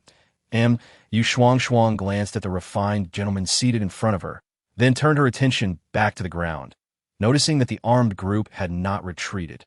Yet neither had they opened fire. Thus, a tense standoff ensued for several minutes. Suddenly, a tall man emerged from behind the armed personnel, gesturing towards the sky. Then, Shuangshuang felt the transport plane begin its descent. Su Pews set down his communicator, turned to Shuangshuang and the others, and said gently, "Prepare yourselves. We will disembark shortly." "Understood," came the unified, resolute reply, brimming with martial spirit. Shuangshuang promptly organized her belongings, ensuring that her weaponry was in order, for they might soon face fierce combat. And indeed, when they disembarked, they were met with demands to surrender their weapons. "I believe there has been a misunderstanding. We are here for humanitarian assistance in the current situation. Lacking weapons makes us nothing more than fish on a chopping board. Should you insist on disarming us, we will have no choice but to return with the supplies aboard both transport planes." Supplies from 2 transport planes. Su Pew's words elicited gasps from those surrounding them. Some gazes directed at Su Pews and his team were laced with predatory intent, hands tightening around their weapons, clearly plotting to rob them. Shuangshuang and the 1,000 soldiers sensed the rising hostility in the atmosphere, every muscle tensed and on high alert, hands resting on their weapons, ready to retaliate at a moment's notice. Just as the tension reached its peak, the sound of military boots striking the ground broke the silence of the night, unmistakably clear. Then, a tall, imposing figure emerged from behind the Western armed group. Upon seeing him, the militants lowered their heads in respect, calling out, "Commander Cecil." Cecil, that enigmatic man, paid no heed to the subordinates surrounding him. His brown eyes narrowed slightly as he regarded Su Puja, swiftly scanning the individuals behind him, including Shuangshuang, his gaze gleaming with sharp intelligence. These individuals, both in demeanor and attire, appeared to surpass him. Particularly striking was the sole woman among them, her complexion fair and rosy, unmistakably someone who had never known hardship. Could it be that the Xian nation had triumphed over those detestable zombies and mutated flora and fauna, restoring order? Despite the swirling doubts within him, Cecil maintained an impassive facade, chiding his men beside him. "Haven't you noticed our esteemed guest arrival? Hurry and put away your weapons." Having said this, he stepped forward with a beaming smile, yet maintained a prudent distance from Shuangshuang. "Oh, esteemed guest from afar. Welcome to my camp. I am Anna Cecil, but you may call me Cecil." The man spread his arms wide, warmly welcoming Shuangshuang. Shuangshuang reciprocated with a smile, introducing himself once more. "Mr. Cecil, it is a pleasure to meet you. I am Shuangshuang, a diplomat from the Xian nation. That we mean no offense. We are merely here on a humanitarian mission, and I hope you won't misunderstand." No misunderstanding whatsoever," Cecil replied with a hearty laugh, immediately speaking to Shuangshuang as though they were longtime acquaintances. "You know, Xia has always been a country I greatly admired. I had initially planned to travel there, but this damn turn of events has dashed my plans." As he concluded, his annoyance became palpable. Shuangshuang's dark eyes flickered, and with a gentle smile, he remarked, "There will be future opportunities, Mr. Cecil, so there is no need for disappointment." "You are indeed correct. There will be future opportunities," Cecil responded, as if struck by a thought, feigning vexation as he lightly slapped his forehead. He then turned to Shuangshuang with hospitality. "Look at me, chatting away while keeping you standing outside. Come, let us go inside and rest." Shuangshuang did not decline, signaling for Shuangshuang and the guards to follow, while instructing the other soldiers to set up camp nearby. After giving his orders, he deliberately turned to Cecil, asking gently, "I trust you don't mind if my soldiers camp nearby?" "Of course not, please," Cecil replied, gesturing for Shuangshuang to follow him.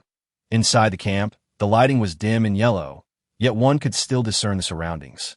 With an indescribably acrid scent permeating the air, Shuangshuang followed Shuangshuang with a stoic expression, her peripheral vision scanning the area, noting the multitude of crates piled around. She wondered what they contained. At every intersection, 2 to 3 imposing men wielding submachine guns stood guard, while ordinary civilians were conspicuously absent. Did this camp consist solely of combat personnel, devoid of regular people? Shuangshuang pondered, when suddenly, a heart-wrenching female scream pierced the air, startling her into halting her steps. Shuangshuang, too, was taken aback by the sudden sound, his brow furrowing as he glanced toward the source of the commotion, cautiously suggesting to Cecil, "It seems there is trouble over there. Should we send someone to investigate?" "Naturally, we must see what has transpired." Cecil did not contest Shuangshuang's suggestion, signaling to his subordinates with a faint smile that did not reach his eyes, instructing, "Go check what happened and tell the people inside to remain calm. That if my esteemed guest is disturbed, the consequences will be dire." "Yes," the subordinate nodded in acknowledgement before departing. Observing this, Cecil turned to Shuangshuang, apologetically saying, "I apologize for alarming our esteemed guest. Please, follow me. We shall arrive shortly." Shuangshuang smiled, remaining silent as he continued to walk. Shuangshuang, trailing behind, cast a worried glance toward the direction of the earlier scream.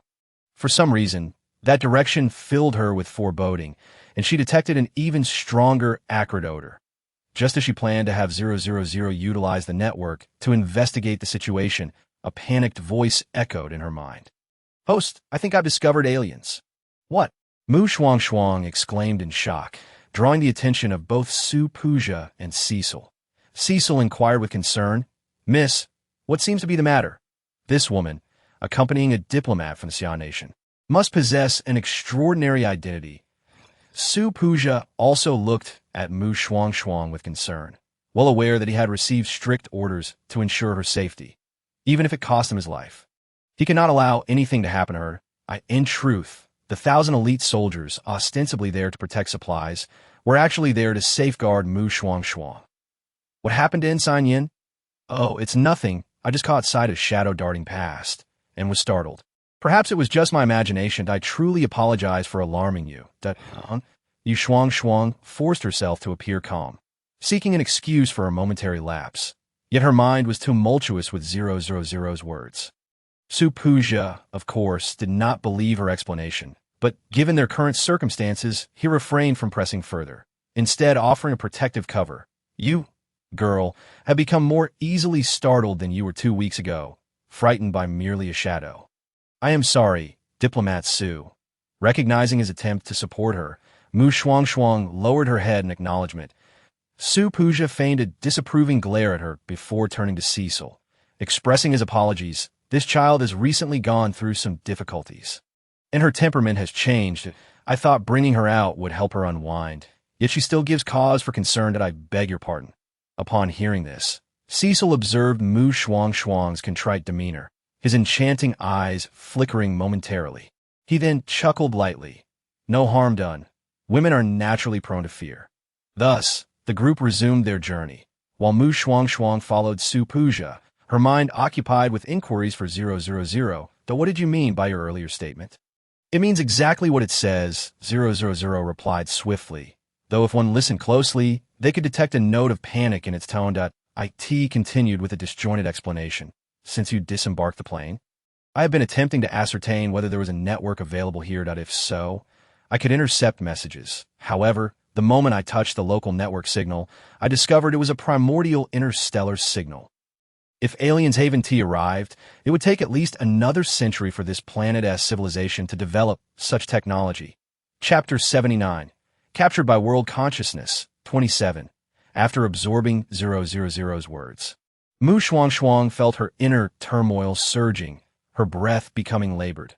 The guard beside her, Yin Jing, noticed her distress and discreetly moved closer, whispering in a tone meant only for them. Ensign Yin, are you all right? I am fine, Shuangshuang replied, regaining her composure and gently shaking her head at her concerned colleague. Moreover, even if something were amiss, she could not voice it at this moment. Everything had to wait until they were among their own people. Soon, the group arrived at what was once the airport's office building. Cecil led Su Puja and the others into a reception room he had specifically prepared, instructing for tea to be served. This tea was gifted to me by one of my subordinates. They claimed it is of fine quality, though I am no connoisseur. However, I thought, as a diplomat from Xia, you might appreciate it. So please, try some. Indeed, we Xia people have a fondness for tea. Thank you for your hospitality, Mr. Cecil, Su Puja graciously acknowledged, lifting the teacup to his lips for a gentle sip before setting it down. He did not forget to compliment the tea, which delighted Cecil immensely. Thus, the two engaged in pleasantries for several minutes before steering the conversation toward the main topic. With legs crossed and reclining languidly against the soft sofa, Cecil inquired nonchalantly. I just heard from my subordinate that diplomat Su has traveled a great distance at the behest of Xia's leadership to provide humanitarian assistance here. That is indeed the case, Su Puja responded candidly. Recently, our maritime region encountered a warship, bloodied and battered. Upon locating the survivors on board, we learned they had been escorted by military forces to flee at sea. Unfortunately, they encountered mutated plants and animals along the way, engaging in fierce battles, and their ship was ultimately damaged, leaving them adrift for over 10 days. Su Puja recounted the events truthfully. In fact, the survivors from that warship were government officials fleeing from the West. Through these individuals, the Xia nation came to understand the chaos unfolding in the Western territories. If not addressed, it could lead to a premature countdown to global catastrophe. That is how it is. Cecil nodded in realization, his eyes glinting with keen awareness. He then inquired further. I also heard that diplomat Su has brought a considerable amount of supplies. Has your country managed to stabilize the chaos? It has been somewhat stabilized. Only a few minor issues remain that can be gradually addressed at present. The priority is to assist other nations in overcoming their difficulties. Otherwise, as those anomalies evolve, the survival of humanity will become increasingly precarious. Su Puja replied with measured precision, subtly showcasing Xia's military strength to instill a sense of caution in Cecil. Cecil was not oblivious to the implications of Su Puja's words, and he feigned admiration, stating, Xia is truly a nation with a rich history. Such a sense of righteousness is beyond comparison for Shuangshuang listened to the two individuals discussing serious matters while showering each other with compliments. Finding it rather dull, She withdrew her attention and focused on communicating with 000 in her mind. She inquired, "Can you ascertain whether extraterrestrial beings truly exist? Might it be that you've misinterpreted, or perhaps someone, like me, has encountered a fortuitous event and acquired system? Or it could be that individuals from the future have reincarnated within this nation." What the host proposed was not entirely implausible. According to what the creator had once shared with her, there were indeed survivors from planets that had been invaded by aliens, and they, much like the inhabitants of Blue Star, had been resisting their extraterrestrial oppressors for generations. 000 did not dismiss Shuangshuang's conjecture. However, before she could let out a sigh of relief, it continued in a somber tone, "Host, I dare not, nor can I, ascertain this matter. Even though this network is of the lowest rank in the interstellar realm, its defenses are formidable. Should I attempt to uncover the truth through the network, it would undoubtedly alert those behind it, potentially causing a stir that could endanger US outsiders. We would inevitably be suspected immediately. If our adversaries are allies, we may be safe, but if they are indeed aliens, there would be no escape for us, unless what?" Upon hearing 000's hesitating tone, Shuangshuang felt a surge of anxiety. Could it be that 000 possessed a method to confront the aliens? 000 fell silent. After several seconds of waiting without a response, Shuangshuang urged, "Do not remain silent. You are driving me to despair." "Unless what? Are you concealing something from me? I have not hidden anything from you." "Host," it replied softly, "I remain silent merely because I am uncertain whether this method will be effective. Just tell me what the method is, and I will assist you in contemplating it." Shuangshuang coaxed 000 to hearing this. Her expression grew somber. There's a possibility that she could perish. "Host, you absolutely cannot come to harm. You bear the future of Blue Star upon your shoulders. If you were to die, Blue Star would inevitably repeat its past mistakes." The system seemed to sense some of Shuangshuang's thoughts, urgently reminding her within her mind. She pressed her lips together, remaining silent. Even so, 000 was attuned to her thoughts and continued, "Do not dwell on such matters, host. Since the consciousness of this planet is in slumber, it cannot restrain us that, if it truly is aliens behind it, I will promptly take you from this world. This realm has never truly belonged to you. You have already accomplished much for them, so do not feel burdened." Unquestionably, 000's words held some truth. This world was fundamentally unconnected to her, especially since she had been abducted here. She had done all that she could do, and Shuangshuang endeavored to accept 000's reasoning. Yet in the end, she could not overcome her own inner turmoil. If she could not save this world, how could she hope to save Blue Star? Including this world, she had traversed 3 realms, and the only truly useful technology she possessed was the laser weapon from the previous world. With that thought, Shuangshuang's eyes suddenly brightened. She still had laser weapons in her storage. 000. Can laser weapons kill aliens? No, laser weapons are the most primitive weapons of the interstellar age and may not even be able to breach the aliens' defenses. 000 answered without hesitation. Upon hearing that laser weapons could not even penetrate the aliens' defenses, Shuangshuang felt her heart sink. If the Savior were truly present, how could they stand by and watch the Western lands descend into chaos? With various factions growing ever more powerful and warring against one another, Shuangshuang was far from comforted. In fact, she had rendered 000 speechless and unsettled.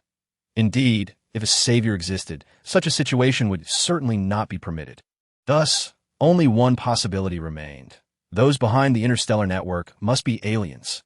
"Host, once everyone else has taken a break, I will take you away from this world," it stated. The host must not come to harm. This was the ultimate command given to it by the Creator.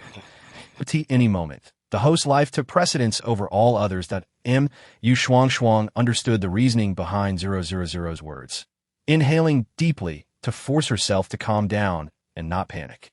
However, before she could continue her conversation with 000, Sue Hughes and Cecil concluded their discussion. The two rose from the sofa and shook hands in farewell. Shuangshuang had no choice but to pause her dialogue with 000 and follow Sue Hughes as they departed. They retraced their steps to the location where the transport ship had landed, the BY this time. Dozens of military tents had been erected in the vicinity, apart from 100 soldiers patrolling the perimeter. The rest had retreated to their tents to rest, preparing to face any potential challenges that lay ahead. Under the guidance of his assistant, Su Hughes arrived at his personal tent. "You all stay outside. Lieutenant Yin will accompany me inside," he instructed the guards. After a glance at Shuangshuang, he turned and entered the tent. Shuangshuang pursed her lips and followed closely behind. Once seated, Su Hughes directly inquired, "Did you discover something during your inappropriate behavior in front of Cecil?" Shuangshuang was about to respond, but just as she uttered a single word, she heard 000's warning in her mind. "Host, do not answer. Even this rudimentary interstellar network has listening capabilities." "What?" Shuangshuang was shocked by 000's words. Su Hughes could not hear their private conversation, so he gazed at Shuangshuang with wide eyes, a look of bewilderment crossing his face, brows furrowing in confusion, as he did not understand what had startled her. Just as he was about to speak again, a soft voice chimed in, "I didn't discover anything. I was merely startled." This was a deliberate statement from Shuangshuang, intended to mislead any potential listeners. Meanwhile, her hands were busy communicating through sign language, explaining, "Su, we are being monitored. Let us discuss confidential matters using sign language while maintaining casual conversation." "Monitored?" Su Hughes exclaimed, suddenly comprehending why Shuangshuang had behaved so unusually with him moments earlier. His expression shifted to one of realization as he feigned affection, saying, I told you not to follow me. You wouldn't listen. Do you now dare to return to the tent alone?" "Of course I wouldn't dare to return alone. Uncle Su, please let me stay here with you. I promise to be good and not disturb your work." Shuangshuang recognized that Su Hughes was seeking an excuse to keep her there, and she played along, which also explained the silence that would follow in their conversation. Seeing that Shuangshuang understood his intentions, a satisfied smile graced Su Hughes' lips.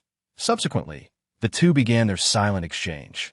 Ultimately, Shuangshuang did not conceal the possibility that aliens had already manifested, perhaps even within this very camp, that Su Hughes was taken aback. His hands trembled with anxiety as he repeatedly confirmed, "Are you certain it is aliens?" "I cannot assert it with absolute certainty, but there is an 80% likelihood. You must find a way to establish contact with the leadership in Xia country and inform them of our situation. But do not speak directly that we are within the range of their surveillance." Shuangshuang relayed her serious instructions using sign language. Su Hughes felt both speechless and anxious. He was at a loss for words regarding the difference between 100% certainty and 80% likelihood. He was anxious because the presence of aliens in Cecil's camp implied that Cecil might be collaborating with them or had even succumbed to their influence. This realization struck him. He recalled the chilling screams he had heard in the camp that night. Were the aliens located in the direction from which those screams had originated? "I do not know, but I will find a way to confirm it. In the meantime, you must devise a means to communicate with the leadership in Xia country." Shuangshuang solemnly instructed Su Hughes using sign language. Su Hughes did not object if they were indeed aliens. Then apart from Shuangshuang, no one else could confront them. Meanwhile, after parting with Su Hughes, Cecil had initially intended to grab a bite to eat and rest. However, just then, one of his confidants approached him and whispered in his ear, "That individual requests your presence." "I understand," Cecil replied. A cold glimmer flickered in his eyes, yet his face retained the ever-present, enchanting smile. He gestured for his confidant to withdraw before standing up to straighten his impeccably unwrinkled coat, then stepped away. Minutes later, he arrived at the far eastern edge of the camp, where the acrid stench in the air intensified, almost overwhelming his ability to maintain his smile. Yet, the thought of the colossal entity within filled him with both fear and ambition. Having acquired that thing, he would surely become the future ruler of this world. It seemed that this self-hypnosis was effective, as Cecil no longer found the foul air intolerable. His face returned to its natural expression as he strode into the makeshift enclosure crafted from iron sheets. The courtyard was small, yet it felt as though one had stepped into hell. Under the dim yellow light, the iron sheets around were marred with dark, mottled stains of blood, and various bones of differing lengths were scattered across the ground. Terrifyingly, these bones did not belong to animals, but to humans, some even bearing signs of having been chewed. Cecil merely cast a glance before averting his gaze and stepping towards the center of the courtyard where a high-tech structure stood. Its appearance starkly contrasting with the surrounding environment, clearly indicating it did not belong to this world. The imposing gate, towering at a height of 3 meters, automatically swung open as Cecil approached, beyond the threshold. A brightness akin to daylight illuminated a space that was even more expansive than the exterior of the house he had seen.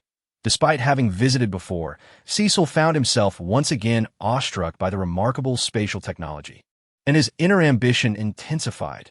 Once he unified the globe, he vowed to command that entity to transport him into the stars. Chapter 81. Captive of World Consciousness. 29. As Cecil pondered these thoughts, he had already traversed the vast corridor and arrived at the innermost chamber. Inside, nestled within a colossal bowl of an indeterminate material, lay a creature that was part beast, part human, its fierce head, resembling that of a wolf yet akin to a fox, rested against the rim of the bowl, while its body curled up tightly, covered in a layer of glossy black scales that glimmered ominously under the white light. Upon hearing Cecil's footsteps, the creature, which had been resting with its eyes shut, suddenly opened its beastly gaze, those cold, elongated pupils, unlike any ordinary eyes, fixated directly on Cecil. Despite having prepared himself for this encounter, the primal intensity of the creature's stare caused a shiver to run down Cecil's spine. However, he quickly regained his composure, inhaling deeply and feigning nonchalance as he spoke. "I hear you were looking for me. Is there something you wish to discuss?" I sensed a delightful aroma. "Have new arrivals come to the camp? I would like you to deliver those individuals to me." The creature's deep, resonant voice rumbled in response. Cecil's heart skipped a beat. Was it coveting those individuals from the Summer Kingdom? Yet, those people were not meant to be offered to this monster. Indeed, this creature craved human flesh, not for any other purpose but to consume. According to its own words, no delicacy in this world could rival the flavor of human meat. That what's the matter? Do you hesitate to part with them? The creature waited expectantly for Cecil's reply. When no response came, its massive head lifted slightly, and its predatory gaze turned dangerously towards Cecil. In that moment, he felt as if he were under the scrutiny of death itself, causing the hairs on his body to stand on end. He clenched his fists tightly, striving to suppress his fear, and replied with feigned calmness. "When have I ever been reluctant to part with those you desire? These individuals still serve a purpose for me. They are part of the humanitarian mission sent from the Summer Kingdom, bringing supplies from 2 transport aircraft. With these provisions, I can temporarily alleviate concerns for my subordinate sustenance and focus solely on consolidating my power over other factions, expediting my efforts towards unification. This would be beneficial for you as well." The creature regarded him in silence, offering no immediate response. Cecil, undeterred, continued. "Once I achieve unification here, I can turn my attention to the Eastern nations. When that time comes, I will certainly procure double the number of individuals you seek." "Very well, but I require 20 young women by tomorrow at last." The creature acquiesced to Cecil's terms.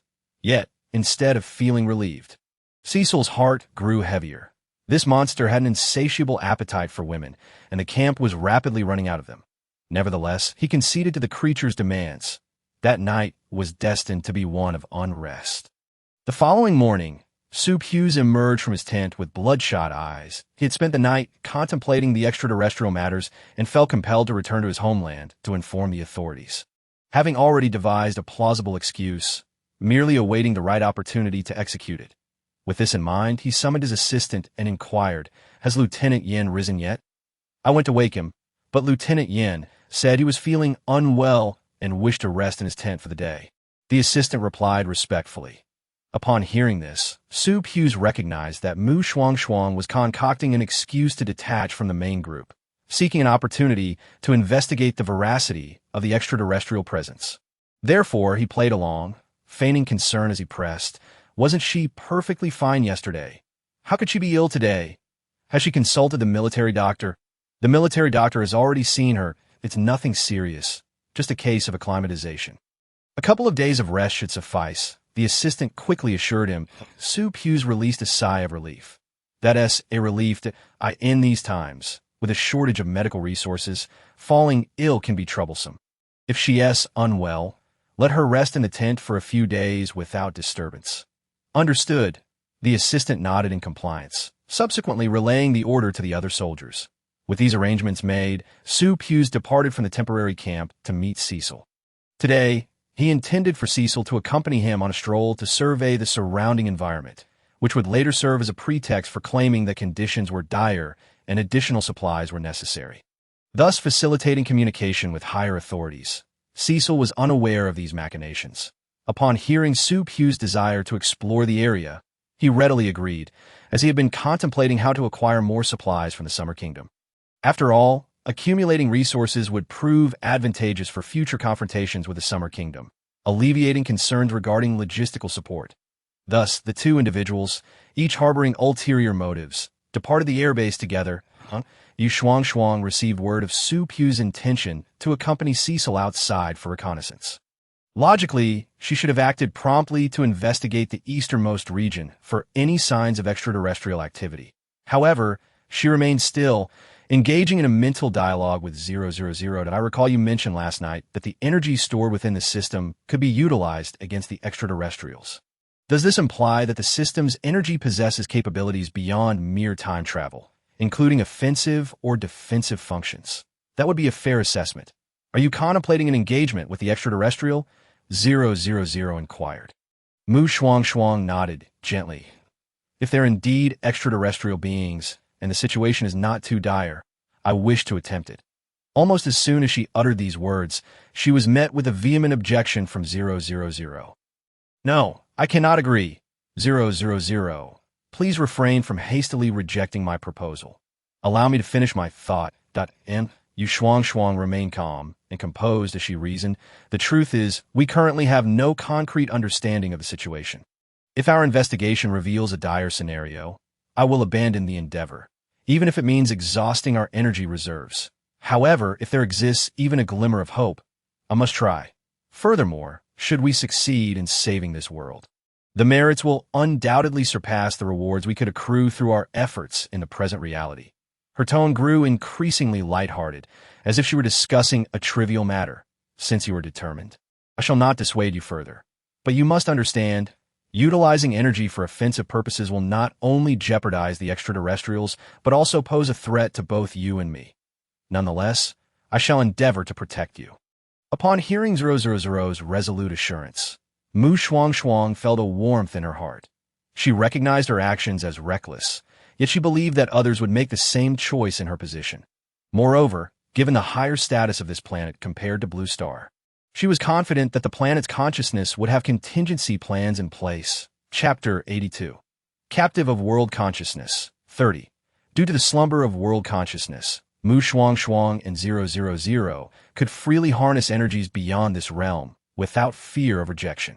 Thus, under the protective veil of 000's energy, she stealthily infiltrated the easternmost section of Cecil's camp, discovering it surrounded by towering sheet metal. Even so, she managed to glimpse a rooftop that did not belong to this world. Its design peculiar and its material unrecognizable. What is that? Shuangshuang inquired mentally, circling the perimeter of the metal enclosure in search of a potential entry point. Though 000 had concealed her presence, she could not pass through walls. Any contact with a physical entity would reveal her existence. Therefore, within those confines were either extraterrestrial soldiers or powerful high-ranking aliens.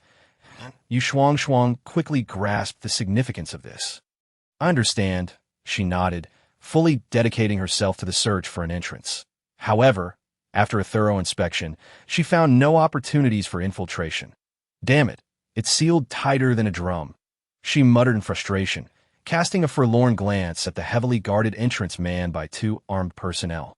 Just as she contemplated creating a distraction to lure the guards away, 000's alert voice echoed in her mind. Host, someone is approaching. Quickly move aside. And no sooner had those words left 000's lips than Shuangshuang heard the sound of hurried footsteps behind her. Judging by the noise, it was a considerable number of individuals. She promptly ducked to the side and turned to see a group of 10 foreign men, armed with submachine guns, herding over 20 women whose hands were bound. Strangely, these women appeared remarkably clean, draped only in scant fabric, their expressions vacant yet filled with terror. Witnessing this scene, Shuangshuang was engulfed in confusion, along with a hint of a disturbing thought. Surely these women aren't intended as a gift to the extraterrestrials from Cecil? How could the aliens, so formidable, manage to command so many women at once? Host, why do you harbor such an assumption? 000 responded, its tone peculiar. Shuangshuang shrugged. What other reason could there be? But what if it's for consumption? Came 000's chilling reply. Shuangshuang was left astounded, incredulously repeating, consumption? Yet 000 offered no further explanation, instead urging her, Host, if you do not follow those individuals soon, they will enter the metal enclosure, and you will have to devise another plan to gain entry. Upon hearing these words, Shuangshuang, momentarily taken aback by shock, hastily quickened her pace to catch up with the end of the procession. Entering through the iron gate, it was only after stepping inside that she began to believe the words of 000. The women who were brought here were merely fodder for that extraterrestrial being, observing the world within these iron walls. One could hardly describe it as anything less than a hell on earth. The air was thick with a nauseating blend of decay and burnt stench. Scattered across the ground were remnants of gnawed human bones, and not far off stood an enormous iron pot. Without a doubt, Shuangshuang understood the grim purpose of that pot. Her countenance twisted in fury as her fists clenched tightly. That scoundrel Cecil. How dare he feed his own kind to that alien? It was utterly despicable. Meanwhile, the pristine women, upon entering this ironclad realm, were immediately struck with terror at the sight before them, their faces paling as they screamed in unison. Silence. All of you. Quiet down, barked the foreign man leading the group. Turning sharply at the sound of chaos behind him, a keen observer would note that he was not nearly as composed as he appeared. Beneath the surface lay a depth of fear and panic. He was acutely aware that on several previous occasions, the arrival of noisy women had disturbed the tranquility of the being within, leading to the unfortunate consumption of not only the women, but also their escorts. Just as he was engulfed in worry, a deep, arrogant voice echoed from behind. Ah, how delightful! As the words fell, a 3-meter-tall beast hunched through the towering gate. The golden sunlight illuminated its form, making the black scales adorning its body glisten ominously. Its limbs, thicker than tree trunks, radiated raw power. Upon sight of this monstrous creature, the color drained from the faces of all present. Many women fainted from fright, while others could no longer contain their terror and screamed uncontrollably. The armed escorts trembled, instinctively wanting to flee, but their legs betrayed them, leaving them rooted in place. Shuangshuang, however, remained considerably more composed. Aside from her initial shock at the alien's true appearance, she quickly regained her composure and began strategizing with 000. With so many women at stake, she could not bear to witness them being devoured by the extraterrestrial. No, she mused, if the host attempts to save these women now, it will only serve to alert the beast, complicating matters further and potentially endangering the host. 000 vehemently opposed this notion in her mind. Understanding 000's concerns, Shuangshuang bit her lip in silence for several seconds before responding, I will not place myself in peril. I merely wish to test the waters. If rescue proves impossible, I shall not press on, for I am acutely aware of the gravity of the situation, before news could reach Xia country to bolster their forces. She knew that acting recklessly now would lead to complications, even if she managed to escape with the alien. The loss of 20 lives versus the potential loss of millions, she could discern the weight of such a choice. What is your intention? I shall assist you, 000 inquired. Shuangshuang felt a warmth in her heart at those words and proceeded to articulate her plan. Simultaneously, the alien began to make its next move. Its cold gaze fixed upon the women sprawled on the ground, disdain evident in its eyes. 20 women, and that imbecile Cecil dared to present him with such meager offerings. He was no glutton for bones. If his appetite was not satisfied, he would not hesitate to disregard the agreement. Chapter 83. Captured by the world's consciousness. 31. These emaciated women were scarcely sufficient to fill his teeth. Did the human commanders believe him a fool? The alien glared at the leader of the escort team, its next words sending chills down spines. Since I'm still hungry, you shall remain as my sustenance. What? The aliens erupted into chaos, some even fainting like the women on the ground. The alien seemed to revel in their panic, its beastly eyes glinting with malice. I could see that moment. The leader finally regained his wits amidst the turmoil. They could not hope to defeat this extraterrestrial, but if he could escape this place, he would not be devoured. The fate of others, should they incur the alien's wrath, was no concern of his. His own survival was paramount. With this in mind, he suddenly shouted, "Listen up, everyone! Are we truly afraid of him? Let's attack this beast together." Barely had he finished speaking when the sound of gunfire erupted like thunder. Startled awake, the others joined the leader in opening fire. In an instant, the metallic courtyard echoed with the cacophony of gunshots. Yet, the bullets merely left faint marks upon the alien scales, failing to inflict any significant harm. Hiding in a small corner, Shuangshuang watched in astonishment at the alien's seemingly impenetrable defenses. She had noted earlier that someone had been shooting at one spot, yet they had failed to breach its armor. Just then, an enraged roar from the alien reached her ears. "You filthy humans. You learn nothing." This was bad. The alien was furious. Shuangshuang communicated with 000 in her mind. "I will attempt to divert its attention. 000. Temporarily deactivate my disguise." As she spoke, she retrieved the laser gun she had intended to use as a trump card. Although 000 had warned that the gun's power could not penetrate the alien's scales, what if she aimed for a spot devoid of armor, like its eyes? Almost simultaneously with her drawing of the laser gun, 000's voice chimed in. "Energy has been withdrawn. The host must prioritize safety. Should you perish here, your consciousness will suffer greatly. I understand." Shuangshuang replied, utilizing her agility to reach a corner she had identified as an escape route. At that moment, no one noticed her sudden appearance, and she felt a surge of satisfaction. The alien's focus was entirely on Cecil's subordinates, and seizing this opportunity would enable her to launch a successful ambush. Taking a deep breath, Shuangshuang gathered her internal energy and, facing the alien, coldly declared, "I was puzzled as to why Cecil has been capturing women lately. It turns out he's been nurturing a monster that feeds on them in his lair. Now, even his own subordinates are mere food for this creature. How ironic and ludicrous. Do you really believe there's a future following such a commander?" "Who?" The alien suddenly heard a strange, resounding voice and instinctively turned its head in that direction. Now was her chance. Seizing the opportunity, Shuangshuang pressed the trigger of her laser gun. With a deafening blast, a beam of white light shot forth, so swift that the naked eye could barely register it. In the next moment, a piercing scream of the alien reverberated through the sky. "MYI." The alien had no time to evade. Its right eye was struck directly, dark green blood gushing forth. Following this, a furious roar escaped its lips. "Damn filthy humans. I shall kill you for ruining my eye." With its remaining eye still intact, the alien glared malevolently at Shuangshuang. The others, stunned by this sudden turn of events, turned their gazes toward her, yet they failed to recognize her. Shuangshuang had taken precautions, with 000 providing cover while she employed various disguises. As the alien charged toward her, Shuangshuang noticed the shocked onlookers beside her and shouted, "Stop dawdling! Run!" With that, she ignored the others, pivoting to follow her planned escape route. Just as she fled from her previous position, the alien's attack came crashing down, but it was left grasping at air. Witnessing humans leap away several meters ahead only served to fuel the alien's rage. Since its arrival in this world, it had never encountered such humiliation. Even with its powers suppressed by the energy of this world, it had faced countless assaults without sustaining injury. This damned human would not escape.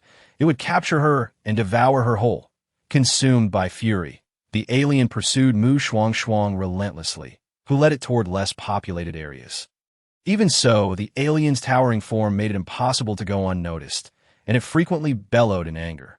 Thus the chase unfolded, with one human and one beast sprinting away, soon disappearing from sight, while the soldiers from Xia country were filled with anxiety over the monstrous being.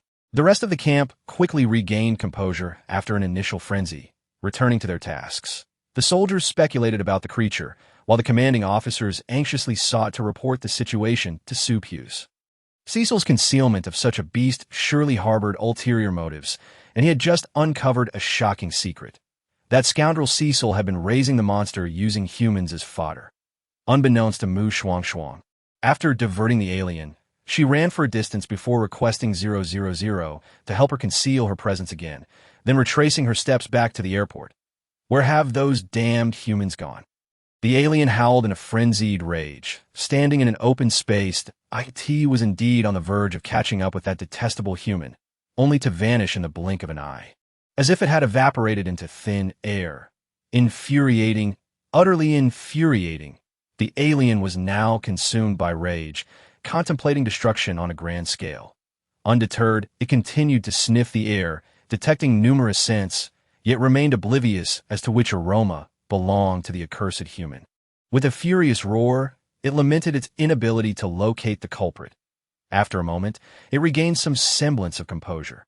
Since it had lost track of that dreadful human, it would summon Cecil to assist. Should he fail to find the individual, it would annihilate all humans in the vicinity. Chapter 84. Captured by the world's consciousness. 32. Meanwhile, Shuangshuang, having evaded the alien, hastened back to the airport camp. Almost as soon as she stepped into the tent, she was met with a message. Lieutenant Yan requests your presence, as does diplomat Su. Understood, Shuangshuang replied calmly. Once the messenger departed, she gasped for air. Utterly exhausted, several times, she had nearly been caught by that alien. However, this encounter had confirmed one crucial detail. The extraterrestrial that had arrived in this world appeared to be the sole one, alleviating some of her anxiety. After all, dealing with just one was significantly more manageable. Lost in thought, Shuangshuang quickly tidied herself before exiting the tent to meet Su Pues and his aide. Yet before she could approach, she felt the ground tremble beneath her feet, accompanied by the cacophony of terrified voices. The monster has returned. What kind of beast is this, so colossal? The soldiers of Xia country gaped in awe at the approaching alien. Many instinctively readied their weapons, prepared to strike at a moment's notice. Fortunately, the alien seemed disinterested in their presence. Veering off toward the airport's office building, Shuangshuang observed the giant figure, her eyes darkening. This alien was indeed swift in its return. It would likely instruct Cecil to seek her out. While contemplating, she heard the hushed voice of Su Pu's aide. Lieutenant Yan, this beast is reportedly a pet of Cecil's, known for its ferocity and imperviousness to weapons. Not even rockets can harm it. Yes, that's so. Yet appears injured. Did you not notice its eyes? One is shut, and there seems to be a layer of liquid on its surface. Shuangshuang feigned surprise, deliberately revealing the alien's vulnerability. Indeed, while the alien was covered in scales, its eyes and mouth were unprotected. With sufficient effort, capturing this extraterrestrial was not beyond the realm of possibility. Meanwhile, the alien had reached the office building and bellowed, "Cecil, come forth." Su Pues, who was with Cecil, gaped at the colossal creature outside, struggling to swallow his fear while his legs trembled. Turning to Cecil, he inquired, "Sir, what in the world is that?" "This is my associate. I must attend to a matter." "Diplomat Su, please wait here for a moment," Cecil briefly explained before disregarding Su Pues and exiting the office. Upon reaching the lobby, he gazed up at the imposing alien, irritation lacing his voice. "Mr. Arnold, I demand an explanation for your appearance." Arnold was the alien's surname. His full name was Jean-Lise Arnold. Cecil had an agreement with Arnold stipulating that without his consent, the alien could not appear before others. Of course, this was contingent upon Cecil fulfilling Arnold's every demand. "Are you questioning me?" Arnold, already seething with rage, found Cecil's inquiry to be the last straw. With a heavy breath, he stepped forward and grasped Cecil, lifting him effortlessly into the air, locking eyes with him. Startled, Cecil instinctively clutched Arnold's cold claw while struggling and shouting in panic, "Arnold, what are you doing? Do not forget that I am your collaborator." "Ah, you're not the only collaborator. I merely encountered you by chance. Should I choose to, I can replace you at any moment."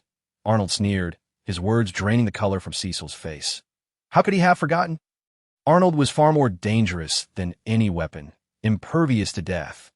Had it not been for their fortuitous encounter and Cecil's overtures for peace, he might have already perished at Arnold's claws. The alien's recent compliance had led him to make this grievous error. "I was mistaken, Mr. Arnold. I implore you, spare me." Now acutely aware of his predicament, Cecil began to plead. Arnold regarded him with his uninjured eyes for a few seconds before snorting disdainfully and flinging him aside. The sudden sensation of weightlessness left Cecil momentarily dazed. Fortunately, he reacted quickly, managing to adjust his position to avoid severe injury, though he did collide with the wall, breaking a rib. Unaware of Cecil's pain, Arnold proclaimed haughtily, "A stranger has entered the camp today. He has destroyed one of my eyes that I demand that you find him. Furthermore, double the quantity of food I requested yesterday, and bring me those subordinates responsible for the earlier attack. I shall eviscerate them and turn them into raw meat." With that, he disregarded Cecil's response and turned to leave, striding into the collapsed tin shed at the eastern edge and disappearing from view. Cecil gasped, bracing himself against the wall as he rose, wiping the blood from his lip and glaring at the direction in which Arnold had vanished, his expression darkening. Surveying the room, he noticed the expressions of his subordinates reflected a mix of anger and fear. "What are you staring at? Disperse at once," he barked, incensed, before summoning his trusted aide and re-entering the office. The aide, trailing closely behind, voiced his concern. "Sir, the beast demands double the women. We cannot find any in the vicinity. If we cannot find them, we shall seize them from elsewhere. Also, locate the team dispatched this morning to deliver women. They must report back." Cecil's tone was grim as he recalled Arnold's other command. In his view, if not for the insubordination of these individuals, provoking Arnold's wrath, he would not have faced such humiliation, losing face before his subordinates. The aide shivered at his words, but offered no counsel, merely nodding in agreement as he assisted Cecil back to the office, discreetly summoning a physician, Sue Hughes, witnessing Cecil's return in a state of distress, approached with feigned concern. "What happened? You seemed fine when you left. How is it that you return injured?" "Diplomat Sue, I am currently unable to entertain you. Please excuse yourself." Cecil curtly dismissed him, his patience worn thin. Sue Hughes, perceiving Cecil's agitation, maintained his composure, responding gently, "Very well, I shall not intrude further." Chapter 85. Captured by the World's Consciousness, 33. As Sue Hughes exited the office building, he encountered Shuangshuang and her aide, who were being held up outside, but he waved a hand to the guards, explaining, "They are with me. I intended to speak with your commander, but he is currently occupied. My apologies for the inconvenience. We shall take our leave. My sincerest apologies," Shuangshuang echoed, offering the guards an apologetic smile. The group then departed the office building, returning to the airport camp. Just then, an officer stationed at the camp approached with a grave expression. "Diplomat Sue, Lieutenant Yin, we have just received word that Cecil has dispatched a team to seek out other factions for captives. The monster that appeared earlier is said to be a creature raised by Cecil, I understand. Order the entire army to be on high alert. No one is to venture out alone, even for personal matters. Groups of 5 to 10 must accompany each other." Sue Pugh's expression was somber as he issued the command. However, the officer appeared unconvinced, suggesting, "I believe we should vacate this place. The risks here are too great. I am aware that leaving now, while we have incurred no losses, would be prudent. Yet, knowing Cecil's secrets, he will not allow us to depart." Sue Hughes replied, locking eyes with the officer. After a pause, he continued, "However, I will devise a plan to persuade Cecil to let us go. In the meantime, ensure that the soldiers remain in a constant state of readiness." Given that Cecil was collaborating with the alien named Arnold, who demanded the delivery of his kind, it was likely that any semblance of humanity had long been lost within him. Sue Pugh's primary concern was that Arnold might set his sights on the individuals within his ranks. The officer nodded in agreement and promptly left to relay the orders. Soon, only Shuangshuang and Sue Hughes remained in the tent. They exchanged banalities while communicating important matters through sign language. Feigning shock, Shuangshuang exclaimed, "Diplomat Sue, did you see that colossal beast just now? It is astonishing that it can speak human language. By the way, I heard it is also the pet of Administrator Cecil. How could Administrator Cecil harbor such a terrifying beast? In fact, her sign language conveys the circumstances she discovered during her exploration to the Far East. If I hadn't intervened at that moment, those 40 people would have been devoured by that extraterrestrial being. I apologize for ruining our plan." Shuangshuang expressed an apologetic demeanor. Sue Hughes shook his head, simultaneously uttering words to mitigate the eavesdropping, While responding to Shuangshuang, I saw what happened, but we should refrain from discussing this matter casually for now. It's all right. If the plan is ruined, so be it. Nothing is more important than human life that we may just need to put in extra effort later on. Shuangshuang observed Su Pu's sentiment and offered a faint smile. She nodded vigorously. I understand. I won't mention it again. Though the plan has changed, I now have a grasp of the information we need to investigate. I can confirm that there is only one extraterrestrial being. And it is not invincible. Its eyes and mouth can be targeted as weaknesses. I have injured one of its eyes. That's truly wonderful. Su Pu's expressed his delight while signing, his gaze sparkling with excitement as he warned. During this time, you must not wander off. Stay close to me. Shuangshuang did not refuse. Subsequently, the two engaged in trivial conversation before parting ways. Meanwhile, in the airport office building, Cecil's eyes narrowed as he listened to the recording sent by his subordinate, glinting with calculating intent. The recording contained the prior conversation between Shuangshuang and Su Pu's. The man named Su places great importance on the only woman in their team. That it seems her identity is not simple, which makes things easier. Cecil mused to himself. He had already conceived a method to control Su Pu's without jeopardizing the supply he provided. However, he still needed to negotiate with that monster, Arnold.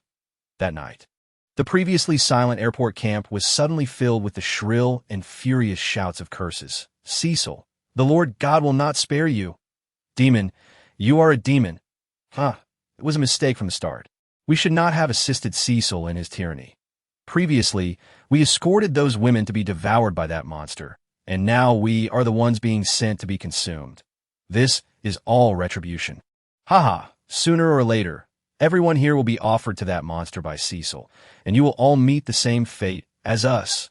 On the road to the corrugated iron yard at the easternmost part of the camp, a large group of people was being driven forward. Around them, many armed personnel maintained impassive expressions, holding guns, and one intervened to stop the curses of those being herded along, nor did anyone halt the driving action.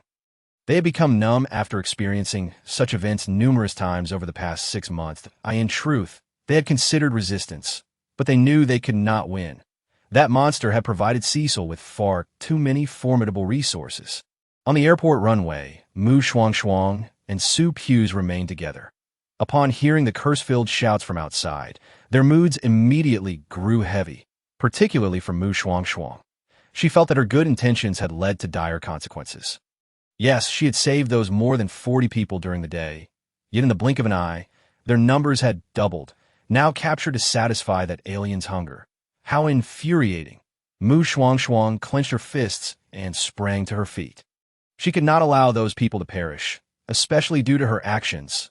Su Pu's noticed Shuangshuang's movement and immediately admonished her.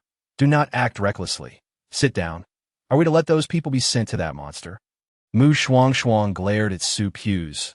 Her teeth clenched. Su Pu's returned her gaze, feeling equally distressed. Those were 80 lives. He could only imagine the energy loss it would cause in this world that in Xia country. If 10 people died in a single day, their leaders would be heartbroken. For Shuangshuang had once stated, every life is a source of energy for this world. The more lives there are, the stronger the world's energy becomes, and the extraterrestrials cannot breach the planet's defenses. Seeing Su Pu's silence, Shuangshuang grew anxious. She disregarded the eavesdropping environment, exclaiming urgently, if that monster consumes 20 people every day, and with Cecil dispatching individuals to seize territories daily, the population loss here will be at least in the thousands. That if this continues, even if your Xia country manages well, this world will inevitably face ruin. And your implication is what? To stop Cecil. Is that effective? Su Pu's remained calm, gazing steadily at Shuangshuang. Their eyes locked, and Shuangshuang paused, her rational mind acknowledging Su Pu's point. They could not stop Cecil. After all, it was his territory, unless... Chapter 86. Captured by the consciousness of the world end, a resolute thought flashed through Shuangshuang's mind. If I eliminate that extraterrestrial being, how confident are you in taking down Cecil's camp? What do you mean? Su Pu's was taken aback by Shuangshuang's words. She inhaled deeply and reiterated, I said, if I resolve the extraterrestrial threat and remove all technology that does not belong to this world, How confident are you in seizing Cecil's camp? She understood, well, that Cecil could sustain the extraterrestrial only because it provided him with some advantage or valuable resources. Upon hearing Shuangshuang's plan, Su Pu's heart trembled. He was adept with words, and while she had not explicitly stated how she would deal with that extraterrestrial named Arnold, he discerned her intent. To annihilate Arnold, a sacrifice was inevitable. If that were the cost, he would rather let those 80 people be consumed by Arnold. The existence of Shuangshuang was not something that could be compared to those 80 lives. Lieutenant Yin, I cannot allow you to, Su Pu's began, but he was interrupted by Shuangshuang. Her gaze was resolute as she stated, Diplomat Su, I know what you are worried about, but do not forget my purpose for coming to this world. Now that Xia country is stable, without the extraterrestrials, it is merely a matter of time before Xia country quells the unrest abroad, so my presence or absence is inconsequential. Su Pu's was rendered speechless. Shuangshuang observed his indecision, and as the shouts from outside grew fainter, she felt a surge of urgency. Since you cannot decide, I will make that decision for you. The people here under Cecil are merely a rabble. There are not many who can truly fight. The 10,000 soldiers we brought are all elites, and I possess some hidden weapons that could be provided to you. As she spoke, Shuangshuang revealed her ultimate survival weapon. Suddenly, from military crates appeared in the previously empty space. Su Pu's had not yet recovered from the shock of Shuangshuang's hidden arsenal when he heard what sounded like a dying declaration. These crates contain instructions for using the weapons. Once I lure the extraterrestrial out of the camp, you can take action. Shuangshuang looked deeply into Su Pu's eyes, finally adding, after everything settles, please convey my regards to the higher-ups. In the future, prioritize environmental protection and strive to develop advanced technology without harming the environment. Also, ensure that martial arts are widespread so that everyone can cultivate it as long as life persists. Your world will only grow stronger, safeguarding you from foreign species invasions. With that, she resolutely turned, employing her lightness skill to soar towards the easternmost part of the camp. Su Pu's, realizing her intention, wished to call her back, but it was already too late. With a few leaps, Shuangshuang vanished from his sight. Helpless, Su Pu suppressed the words he had wanted to say, inhaled deeply, and fixed his gaze on the nearby military weapon crates, then called his assistant to begin making arrangements. Since they could not prevent it, they must ensure that Shuangshuang's sacrifice was not in vain. Because of that night, the world witnessed a historic shift in its structure, leading to global unification. Yet the veterans who participated in this reform battle suffered from severe psychological disorders. The reason was simple. It stemmed from an explosion that could rival the devastation of the world. In the real world, at the Salvation Base's Traversal Laboratory, Shuangshuang, who had been lying on a recuperation bed, as if in slumber, suddenly began to vomit blood profusely, her body convulsing uncontrollably as she emitted painful whimpers. Before long, her clothes and the sheets beneath her became drenched in blood. Her once rosy features visibly turned ashen. The attendant, Yu Jing, present in the laboratory, was startled by this turn of events. Fortunately, she reacted swiftly, immediately pressing the call button at Shuangshuang's bedside, shouting quickly, summon the military doctor. Hurry, the Frost is in trouble. In an instant, the entire Salvation Base was thrown into commotion. The military doctor arrived at the laboratory in record time, promptly commencing examinations on Shuangshuang, attempting to halt the bleeding. However, 10 minutes passed, and Shuangshuang continued to bleed uncontrollably, her body oozing blood from beneath her skin. This is untenable. The bleeding won't stop. We must transfer her to the hospital immediately. Prepare a vehicle and have the hospital ready to take over. Upon realizing that his treatment was ineffective, the military doctor made a decisive choice, stepping out of the room to address Jing Pei with gravity. Jing Pei's expression turned equally solemn as he acknowledged the situation and swiftly departed to arrange for transport. In less than 3 minutes, Shuangshuang was escorted onto a specially designed military vehicle en route to the hospital. Throughout the journey, the hearts of all present were suspended in their throats. The gravity of Shuangshuang's condition was truly dire. On several occasions, the electrocardiogram displayed a flat line. Fortunately, her heart rhythm inexplicably resumed.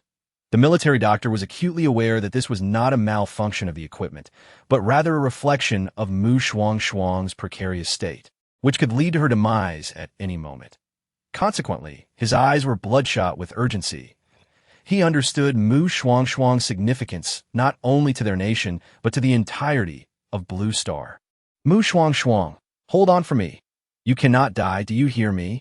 The military doctor shouted through gritted teeth, his hands working tirelessly to save her. Wang Taisheng, hearing the low roar from behind, was equally anxious. Pressing the accelerator to the floor, eager to reach the hospital as swiftly as possible, Jing Pei, meanwhile, was driving alongside Yu Jing and others in military vehicles, following the traffic police as they cleared the path ahead. Given the daytime congestion, creating an unobstructed route was a formidable challenge. After all, not everyone was willing to yield space for official purposes. In such instances, Jing Pei and his companions would drive through, physically clearing the way. Special circumstances warranted special measures. Nothing was more critical than saving Shuangshuang. Bystanders, unaware of the underlying reasons, erupted in complaints. Some even recorded videos to share online, decrying the situation. Are the soldiers so arrogant now?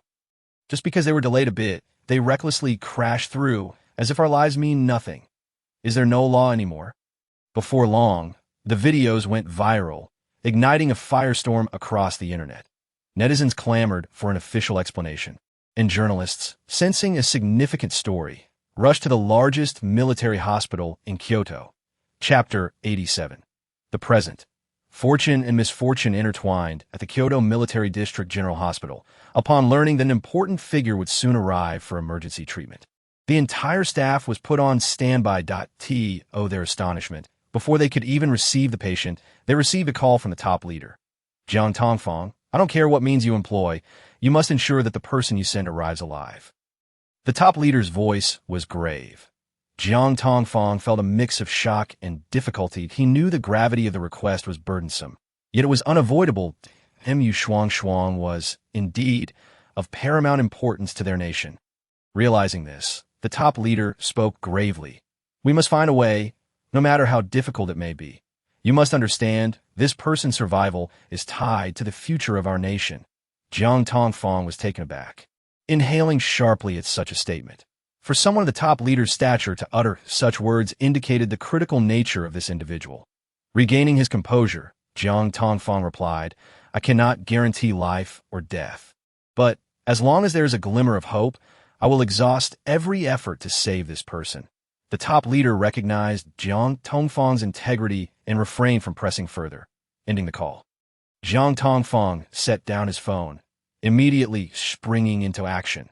Reflecting on his conversation with the top leader, he reorganized the emergency personnel assignments and summoned his assistant, instructing, notify the heads of other departments to drop everything and assemble at Building 4 to await the patient.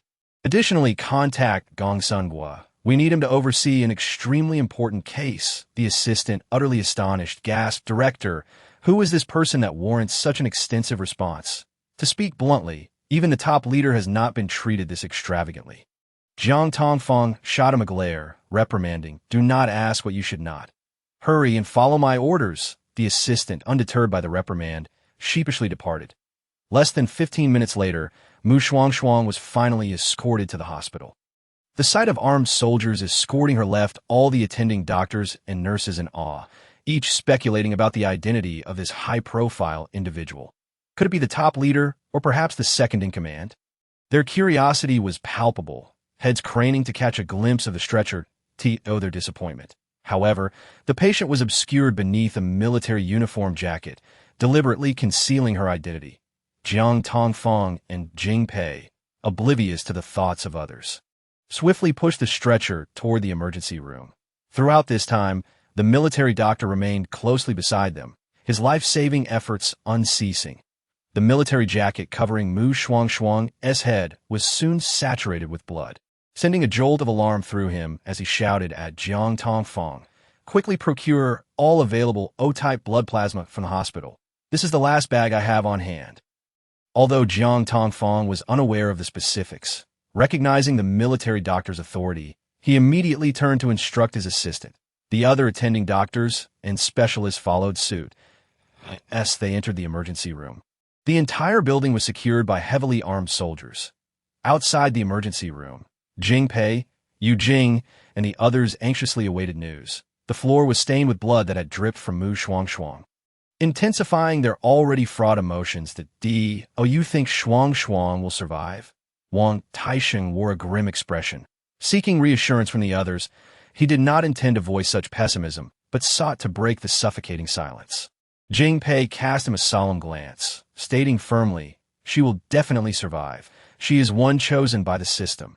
"Indeed, Shuangshuang will pull through," echoed Yu Jing and Yi Hong in agreement. Yet despite their words, none of them felt at ease. Jing Pei, in a fit of frustration, struck the wall with his fist. "Damn it," he growled through clenched teeth. "If only we could traverse with her, we could at least assist. Now all we can do is stand here and wait, powerless to help." The others fell silent, contemplating his words. Indeed, had they been able to accompany Shuangshuang, she would not have suffered such grievous injuries.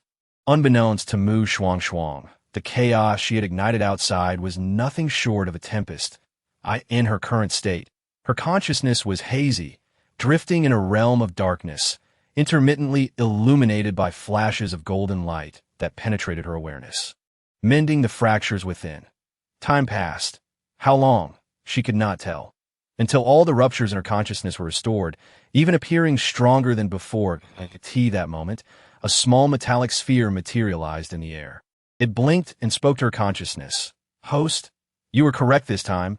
We have acquired the merit of salvation. It is due to this merit that we survived and even improved. However, 000 must now enter a dormant upgrade phase. During this time, all functions of 000 can be operated through your consciousness. While 000 is absent, do not act recklessly. Prioritize your safety above all else. Remember, your survival is intertwined with the fate of Blue Star." With those words, the metallic sphere lost all luminescence and vanished from the dark expanse. When Shuangshuang awoke again, 10 days had elapsed in the outside world. The doctors and nurses who participated in her rescue had all signed confidentiality agreements. Online discussions had also been subdued. The authorities provided an explanation. At the time of the incident, they were transporting a vital national asset to the hospital and clarified that the vehicles involved were obstructing the path intentionally, promising accountability for the owners of those vehicles. This unexpected turn of events left netizens astounded and sent the instigators of the online uproar into a panic. However, Shuangshuang was entirely unaware of these developments. Upon waking, she felt an overwhelming weakness, even finding it exhausting to swallow. Consequently, she resolved to remain still, quietly resting in her bed. 000. Shuangshuang attempted to call out for 000, but minutes passed without a response. A hint of worry flickering in her eyes. Although she had previously been merely a fragment of consciousness, she had heard the words spoken by 000 at this time. She had acted rashly, assuming that the consciousness in that world would not allow her to come to harm, unaware of the catastrophic force of the energy explosion within the 000 system. She could not determine if 000 was genuinely upgrading or feigning injury to conceal the truth from her. It seemed she could no longer afford to harbor any illusions about anything. Chapter 88. The Present. Awakening later, the infusion equipment beside Shuangshuang emitted a warning that it was nearing depletion. Shortly thereafter, a nurse entered, carrying new medications and nutrients. Upon seeing Shuangshuang awake with her eyes open, the nurse exclaimed in surprise, "Miss Mu, you're awake." Hearing the nurse's words, Jing Pei and Yu Jing, who had been waiting outside, exchanged glances and rushed into the room. Upon seeing Shuangshuang lying in bed with her eyes open, they hurried over, excitement radiating from them. "Shuangshuang, you're awake. Do you feel unwell anywhere?" they asked in unison. Shuangshuang gazed at the concern etched on their faces, attempting to reassure them that she was fine, but her throat refused to produce sound, and an overwhelming fatigue washed over her, causing her vision to darken. Shuangshuang, Jing Pei and Yu Jing, startled by her sudden silence, called out urgently as she closed her eyes once more. However, the individuals on the bed exhibited no response, regardless of their desperate cries. The two were engulfed in anxiety, and, upon noticing the nurse still standing nearby, could not help but express their impatience and dissatisfaction. "What are you doing just standing there? Can't you see the patient has lapsed into unconsciousness? Hurry and summon the doctor." The nurse, unfazed by their agitation, remained calm, for such situations were familiar to her. Understanding their distress, she replied with measured composure, "I still need to administer new medication and nutritional solutions to the patient. It is imperative that you call the doctor. Otherwise, should these medications cease, the patient's condition may deteriorate further." With that, she resumed her task, changing the nearly empty medicine bottle for Shuangshuang, that a closer look would reveal the compassion and respect reflected in her eyes. She was acquainted with Shuangshuang, not merely as the patient under her care, but as a devoted fan of her music. It dawned upon her why Shuangshuang had not attended any events since the release of her new song. It turned out that for the past 2 months, she had been engaged in a covert mission. This realization filled the nurse with a sense of pride. The two, Jing Pei and Yu Jing, were momentarily taken aback, seemingly unprepared for the nurse's refusal. However, seeing her diligently attending to Shuangshuang's needs, they found no grounds for complaint. Ultimately, Yu Jing was dispatched to call the doctor, while Jing Pei reached out to the higher authorities to inform them of Shuangshuang's awakening. Minutes later, the doctor responsible for Shuangshuang arrived in haste. Having gathered some information from Yu Jing, he promptly commenced his examination.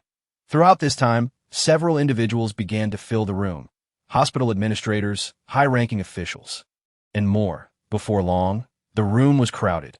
All eyes were fixed anxiously on the doctor, creating considerable pressure which compelled him to conduct an even more thorough examination. After approximately 20 minutes, the examination concluded. "How is she?" inquired the high-ranking official, his concern palpable as he approached the doctor. The doctor replied respectfully, "Miss Mu's condition is no longer critical. All indicators have stabilized. She is merely experiencing physical weakness." "When will she regain consciousness?" the official pressed again.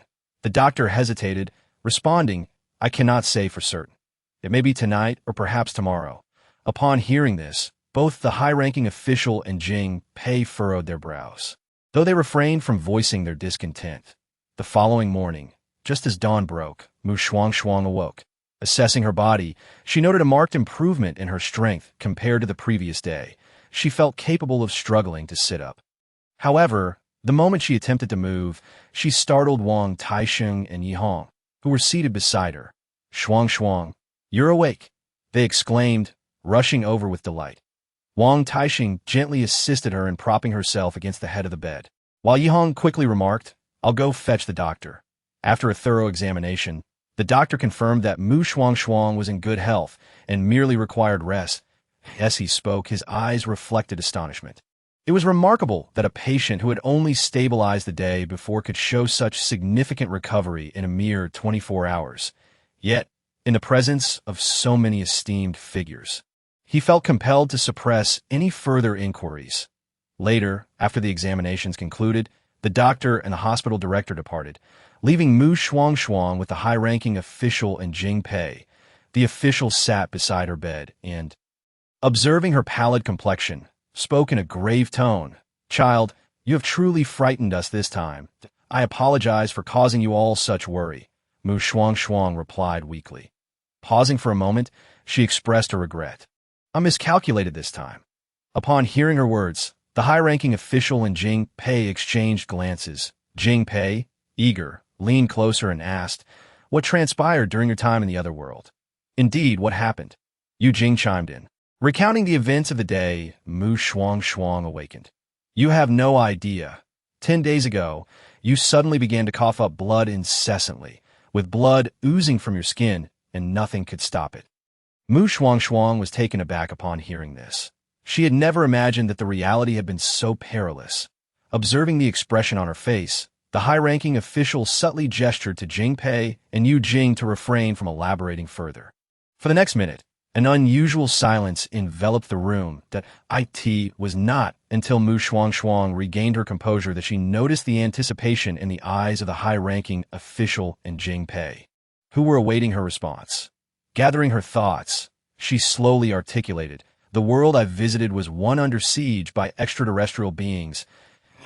Shuangshuang recounted her abduction by the planet's consciousness, detailing all the events that transpired, culminating in her return after detonating energy to vanquish the aliens. The audience was left astounded by her narrative, their brows furrowing in concern. They now comprehended the reason behind Shuangshuang's severe injuries. It was a consequence of the energy's aftereffects that a collective realization dawned upon them that her actions in the other world had been exceedingly reckless. Yes, the lives of 80 individuals were undoubtedly significant. Yet none could rival the importance of Shuangshuang herself. Moreover, those were beings from another realm, with no ties to their blue star. However, when they gazed upon Shuangshuang's pale visage, the admonitions they had prepared faltered, lodged in their throats. Ultimately, the high-ranking official instructed Shuangshuang to focus on her recovery, deferring all other matters until she regained her health. As he took his leave, he reminded Jingpei and the others to ensure Shuangshuang was undisturbed by irrelevant individuals. In the ensuing week, Shuangshuang remained in the hospital recuperating. During this time, no one inquired about her experiences in the other world. Rather, they endeavored to lighten her spirits. Initially, as Shuangshuang was immobilized, Jingpei and the others took turns accompanying her to watch comedic films. As Shuangshuang regained the strength to rise from her bed, Yihong encouraged her to play video games. Aware that they were acting out of goodwill to help her relax, she willingly participated. Before they knew it, half a month had passed, and she was finally ready to be discharged upon returning to the base. Shuangshuang surveyed the familiar, strict environment and architecture, feeling an inexplicable sense of relief. Her transformation did not go unnoticed by Jingpei and the others, who had been observing her closely. The four exchanged discreet glances. A silent sigh of relief shared among them. Though they had made efforts to ease Shuangshuang's mental strain and she appeared cheerful, they could still sense the tension emanating from her. Shuangshuang, the first high-ranking official, has arrived. After we drop off our luggage, let us head to the conference room. Jingpei suddenly announced that Shuangshuang was taken aback for a moment, but nodded in agreement. She had anticipated the first high-ranking official's visit. After such a significant incident, it would be impossible for him to refrain from inquiring as she pondered this. The vehicle halted at the base's dormitory. After unloading their luggage, they proceeded to the conference room. Upon entering, Shuangshuang was greeted by a room full of people, both high-ranking officials, the hospital director, and Xiancheng Daorun. She greeted each one in turn, receiving warm smiles in return. Once seated, the meeting commenced. The first high-ranking official regarded Shuangshuang warmly and stated, "Regarding your recent journey, the second high-ranking official has briefed me. The purpose of this meeting is primarily to analyze your actions in that world." Shuangshuang nodded in understanding. Without waiting for further prompting from the higher-ups, she proactively began her self-reflection. In fact, I have also conducted some introspection regarding this journey. With that, she articulated the concerns that had arisen during her time in the hospital. As the others listened, they exchanged glances, their faces lighting up with appreciation. Indeed, her insights aligned closely with their own. Your ability to perceive these matters signifies considerable growth, the first high-ranking official praised before shifting gears. While you may have acted impulsively this time, your intentions were commendable and deserve recognition. Upon hearing this, Shuangshuang momentarily felt a weight lift from her heart. It was gratifying to know that her positive contributions were acknowledged. The first high-ranking official then appeared to recall something, inquiring, "Earlier, you mentioned that 000 has undergone an upgrade. During this time, can you still traverse worlds?" "That is indeed possible. Additionally, although I departed the previous world in haste, I instructed 000 to gather all the items brought by the extraterrestrials. I have organized the data over the past few days and will submit it according to the required procedures shortly." "Excellent." The first and second high-ranking officials, along with Shurdei, were all smiles at the mention of Shuangshuang returning with items from extraterrestrials. After summarizing their discussions, the meeting reached its conclusion. The first high-ranking official suddenly turned to Shuangshuang and urged, "This time, do not rush into the next world. Wait until you are fully recovered. By the way, do you have enough energy? I understand. This time, I intend to wait a while longer to see if I can journey after 000 has completed its upgrade. As for energy, I still have plenty, Shuangshuang replied obediently. Shuangshuang glanced at her and then at the two high-ranking officials, tentatively asking, during this period, should we assign work for Shuangshuang? It has been quite some time since Shuangshuang last released an album. Although there remains a certain buzz online, her absence has rendered this enthusiasm rather unstable. Particularly for long-term development, a consistent effort is required as for Shuangshuang's arrangements. We shall not interfere. The esteemed figure nodded in respect. Xiaohui glanced at Shuangshuang, his gaze seemingly inquiring for her response. After a moment of contemplation, Shuangshuang replied, I can take on some work, as I intend to remain for a while. I wish to accumulate more energy to safeguard myself against potential dangers in the world. This is my final means of self-preservation. Upon hearing this, Xiaohui nodded in understanding, while Jing Pei furrowed his brow in concern. He looked toward Shuangshuang and asked, if it involves crossing over, will it be solely you? Is there enough energy to bring another person along? To this, Shuangshuang replied, I am unsure. We will need to wait for 000 to upgrade and then inquire. However, I suspect it may not be possible. Otherwise, 000 would certainly inform me. Recognizing Jing Pei's intention to alleviate her burden, Shuangshuang shared her knowledge and thoughts on the matter. Despite being somewhat prepared for such an answer, Jing Pei could not suppress his disappointment. After the meeting concluded, Shuangshuang submitted the materials she had organized during this period and followed Jing Pei and the others back to the dormitory. Intending to hold a small group meeting. Since you plan to stay for a while, I happen to have several excellent programs lined up for you. Shall I arrange them? Xiaohui initiated the conversation.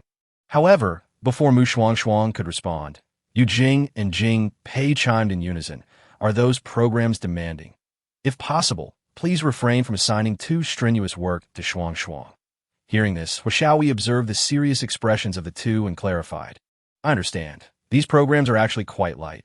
Mainly eating, drinking, and having fun.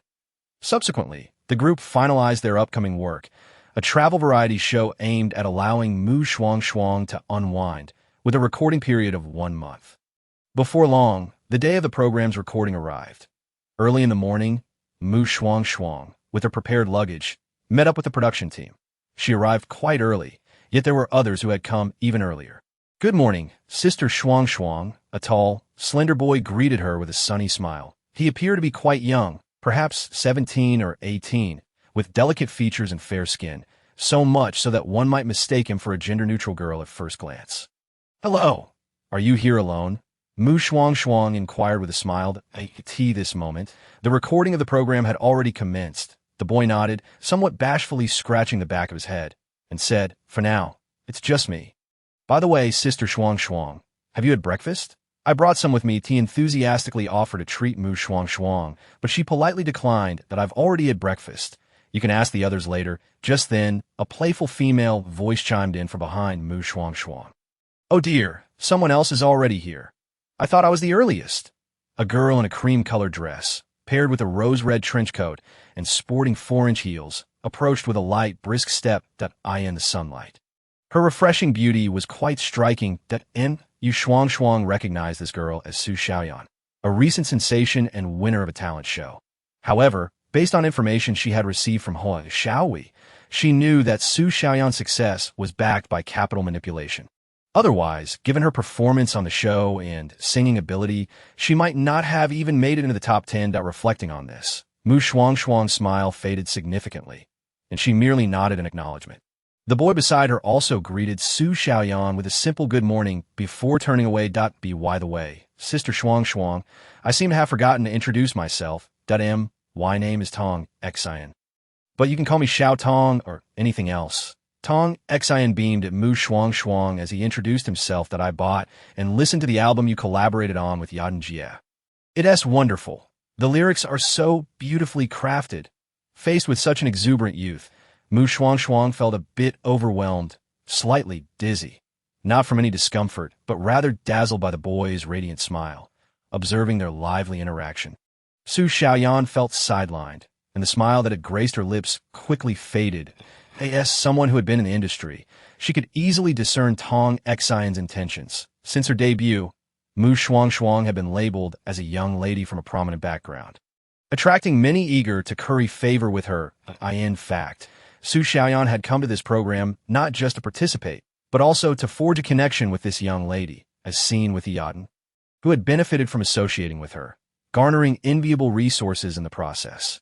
Yet, despite her dissatisfaction, Su Xiaoyan dared not approach with any sarcastic remarks, for her benefactor had explicitly warned her against engaging with the young lady.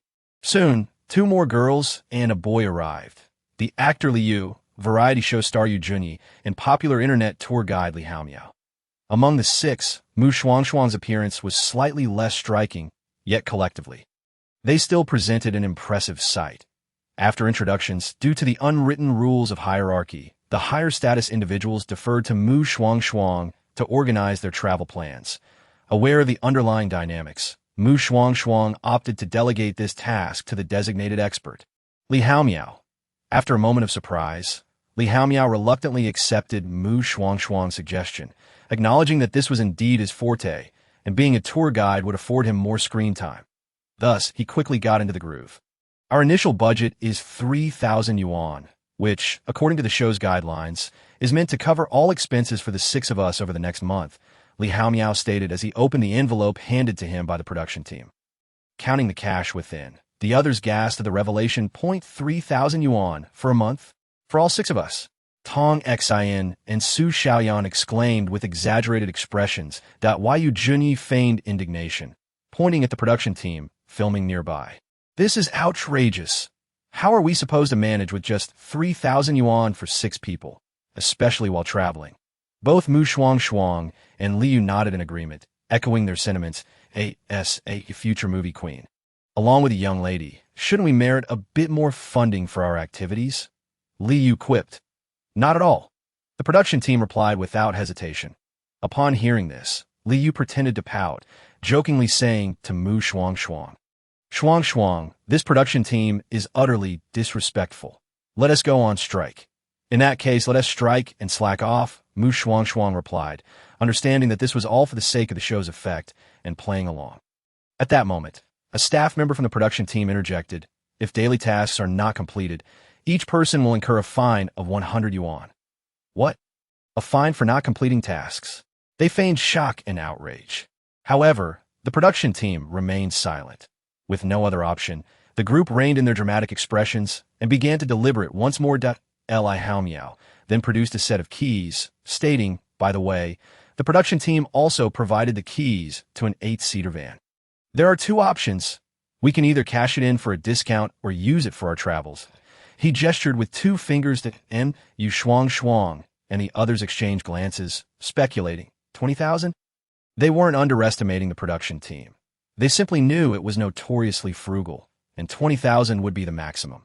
Yet, to their astonishment, the production team had no intention of being generous. Actually, it's 2,000. What? For such a great vehicle.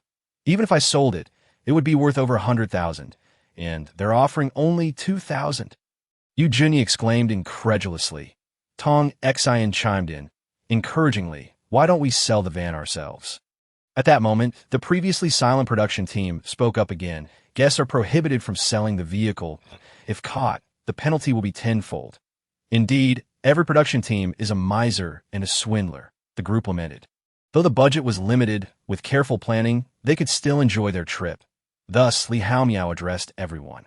If you trust me, I will guide you through a unique travel experience. Yu Junyi remarked.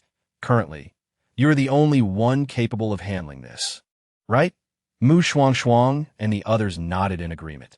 Seeing that everyone acknowledged him, Li Haomiao's handsome face broke into a sincere smile. Since we are all in accord, let me share my thoughts. Our destination is Tibet. Flying there is not an option, and considering our budget for food, lodging, and activities, 3,000 yuan is insufficient. While driving, we will surely fall short. Therefore, I propose we cash in the van and embark on a budget trip. With 5,000 yuan, we can pick up some side jobs along the way, which should suffice. This is indeed a great idea. I have heard about budget traveling. It seems quite interesting, though many say it's arduous. Su Xiaoyan interjected, hinting at her reluctance to endure hardship. The others picked up on her insinuation, but chose not to engage with it. Ultimately, they settled on the budget travel plan, and Li Haomiao approached the production team to cash in the van, securing 5,000 yuan before proceeding to purchase train tickets. Due to the difficulty of purchasing direct train tickets to Tibet without prior reservations, Li Haomiao opted for a roundabout route that necessitated a transfer. Chapter 91. The Present World. An incident. Lacking sufficient funds, the train ticket purchased by Li Haomiao was not for a first-class seat, but rather for an ordinary one. However, the surrounding environment was still quite pleasant. As Li Haomiao and his companions boarded the train, the onlookers recognized their identities, leading to palpable excitement among the crowd. In no time, the scene transformed into a star-studded meet and greet, with everyone clamoring for autographs and photographs. Fortunately, the train staff and the production crew swiftly managed the situation, dispersing the eager crowd. Later, as the train set off, Shuangshuang and her companions' journey commenced, with 3 hours until their destination, in an effort to maintain a lively atmosphere. Eugenie suggested playing a game of Who is the Undercover. After exchanging glances, the group did not refuse, recognizing that the game would foster a stronger sense of camaraderie. Thus, they began the game, with peals of laughter resonating from their midst, even drawing chuckles from nearby passengers. After roughly 2 rounds, Su Xiaoyan stood up, innocently gazing at Liu and Shuangshuang, her voice tinged with eagerness. Sister Liu. Sister Shuangshuang, would you like to accompany me to the restroom? I don't want to go right now, Shuangshuang replied, shaking her head. Liu echoed. I don't wish to go either. You can go by yourself. Rejected twice in succession, Su Xiaoyan's smile briefly faltered before she quickly regained her composure. All right then, I'll go, she said, feigning a hint of sadness as she turned to leave, glancing at the camera before departing. Her subtle actions did not escape the notice of those present. Although Shuangshuang and the 3 men disapproved of her theatrical demeanor, they chose to remain silent. Liu said nothing, though a hint of sarcasm danced in her eyes. Soon, they commenced a new round of the game. However, after about 10 minutes, Su Xiaoyan had yet to return, which piqued the concern of the others. Sister Xiaoyan has been gone for quite some time. Could she be in trouble? Li Haomiao observed, glancing at the others for input. Tong Xen dismissed the concern, stating, there are people everywhere on this train. What trouble could she possibly encounter? She is probably just surrounded by fans. Let us continue playing. Hearing this, the others frowned slightly. While Tong Xen's reasoning held some merit, they could not simply disregard the situation, as it might lead to negative repercussions for them when the show aired. We should check on her, Eugenie decided, standing up first and heading in the direction Su Xiaoyan had taken. His haste stemmed from a desire to make a good impression on the show. Among the group, he was the eldest but held second-to-last status. If he did not find a way to stand out, his career would stagnate. Following him were Liu, Shuangshuang, and Li Haomiao. Tong Xen lingered at the back, pouting slightly and muttering under her breath. Can someone really cause a fuss just by going to the restroom? That Su must be trying to attract attention. Her words, though soft, were loud enough for Shuangshuang and the others to hear. Exchanging glances, Shuangshuang and Liu silently understood each other. Meanwhile, in the crowd, Jingpei and Yujing, observing Shuangshuang's departure, promptly followed suit. In another carriage, loud cries, and Su Xiaoyan's angry voice erupted. How ridiculous! I can earn money, but it's hard-earned. Why should I give it to you, you fraud? A coarse male voice interjected. Surrounding voices chimed in. Are celebrities above the law? If you injure someone, you shouldn't have to pay? I thought Su Xiaoyan was kind, but it seems looks can be deceiving. She demands fees in the tens of thousands, yet can't spare a few thousand for an injury she caused. Hearing these comments, Shuangshuang and her companions exchanged glances, gaining a clearer understanding of Su Xiaoyan's predicament.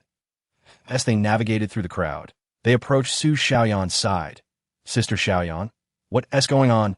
Li Haomiao, acting as the tour guide and leader of the group, was the first to inquire. Upon hearing their voices, Su Xiaoyan turned to see Shuangshuang, and everyone had arrived, her previously angry expression morphing into one of grievance. She pointed at a middle-aged woman clad in a nylon coat, indignantly asserting, I accidentally stepped on her foot, and she insists I broke her pinky and demands 5,000 yuan in compensation. Following her words, Shuangshuang and the others glanced at the woman.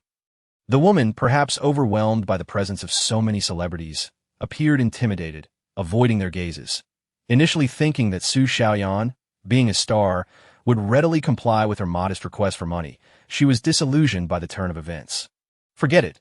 I won't ask for money anymore.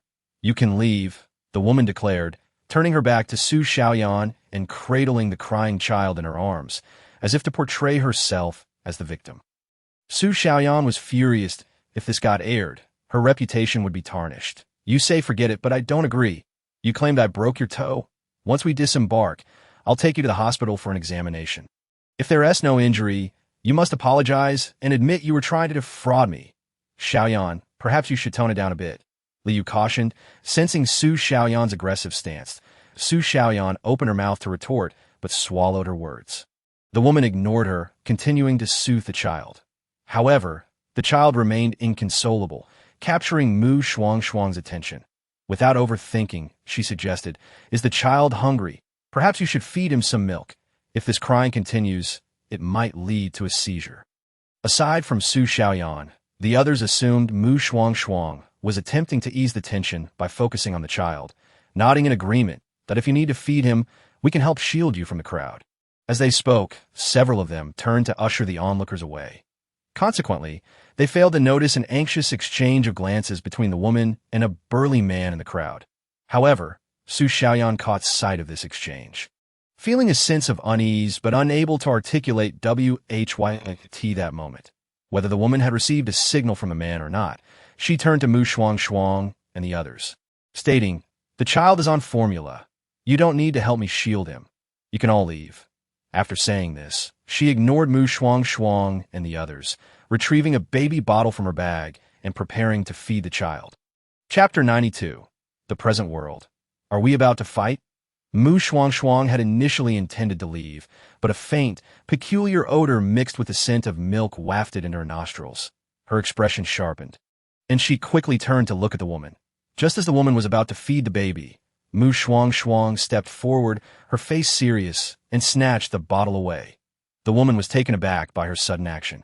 After a brief moment of shock, she frowned, displeased, and exclaimed, "What are you doing, young lady? Give me back my child's bottle." As she reached for it, Shuangshuang deftly evaded her grasp. "Shuangshuang." The others exchanged puzzled glances. Yet Shuangshuang paid them no mind, scanning the crowd until she spotted Jingpei and the others, hastily explaining, "This woman must be a human trafficker. There are sedative components in that bottle." Her words sent shockwaves through the group. "What? A human trafficker? You're talking nonsense," the woman shouted, realizing the accusation leveled against her that Shuangshuang, however, remained composed. "Whether I'm speaking nonsense or not, you know the truth in your heart, and this bottle should serve as evidence." As she spoke, Jingpei and the others squeezed their way to her side. "Miss, I've already contacted the train police and the authorities at the next station. Once the train halts, they will take her to the police station." Jingpei, posing as Shuangshuang's subordinate, informed her. Shuangshuang nodded, handing over the bottle. "This should serve as one piece of evidence. I'll leave this to you. But be cautious. She may have accomplices. Rest assured." "Miss, we'll handle this," Jingpei replied, taking the bottle. Subsequently, the group departed, returning to their original carriage, still in a state of bewilderment. Did it end so abruptly? Shuangshuang feigned ignorance to their disorientation. Asking, "Shall we continue playing cards?" "Let us play," the group responded instinctively. However, as soon as the words left their mouths, they realized their mistake. Tong Xan, unable to contain herself, pushed aside the scattered cards on the table, her eyes sparkling with excitement as she turned to Shuangshuang. "Sister Shuangshuang, please tell me how you discovered that trafficker." The others, having had their thoughts preempted, glared at Tong Xian before turning their attention to Shuangshuang. Under the curious gazes, Shuangshuang maintained her composure. "My senses are sharper than most. I detected an unusual odor from the bottle, coupled with my knowledge of sedative components, which allowed me to identify it. After all, what parent would administer a sedative to their own child?" "Shuangshuang, that skill is impressive." After listening to Shuangshuang's explanation, Liu sincerely praised her. Yu Junyi, Li Hao Miao, and Tong Xian all nodded in agreement, stating, "With such a keen nose, We need not worry about being ambushed when we go out. At it is well known that within the entertainment circle, the insidious tactic of drugging is rampant, rendering one perpetually on guard. Over the years, countless actors and singers have fallen victim to such schemes. Shuangshuang, too, secretly envied Shuangshuang's ability. However, her jealous nature caused her discomfort as she watched others shower praise upon Shuangshuang. What is so praiseworthy about having a slightly sharper sense of smell? If you ask me, such an ability is more of a curse than a blessing. Just imagine being bombarded by a cacophony of mixed scents every day. It is utterly unbearable, akin to living like a dog. The sarcastic remarks spilled forth from Shuangshuang's lips. The others were taken aback, gazing at her in disbelief. Did Shuangshuang truly wish to jeopardize her standing in the industry by daring to liken Shuangshuang to a dog?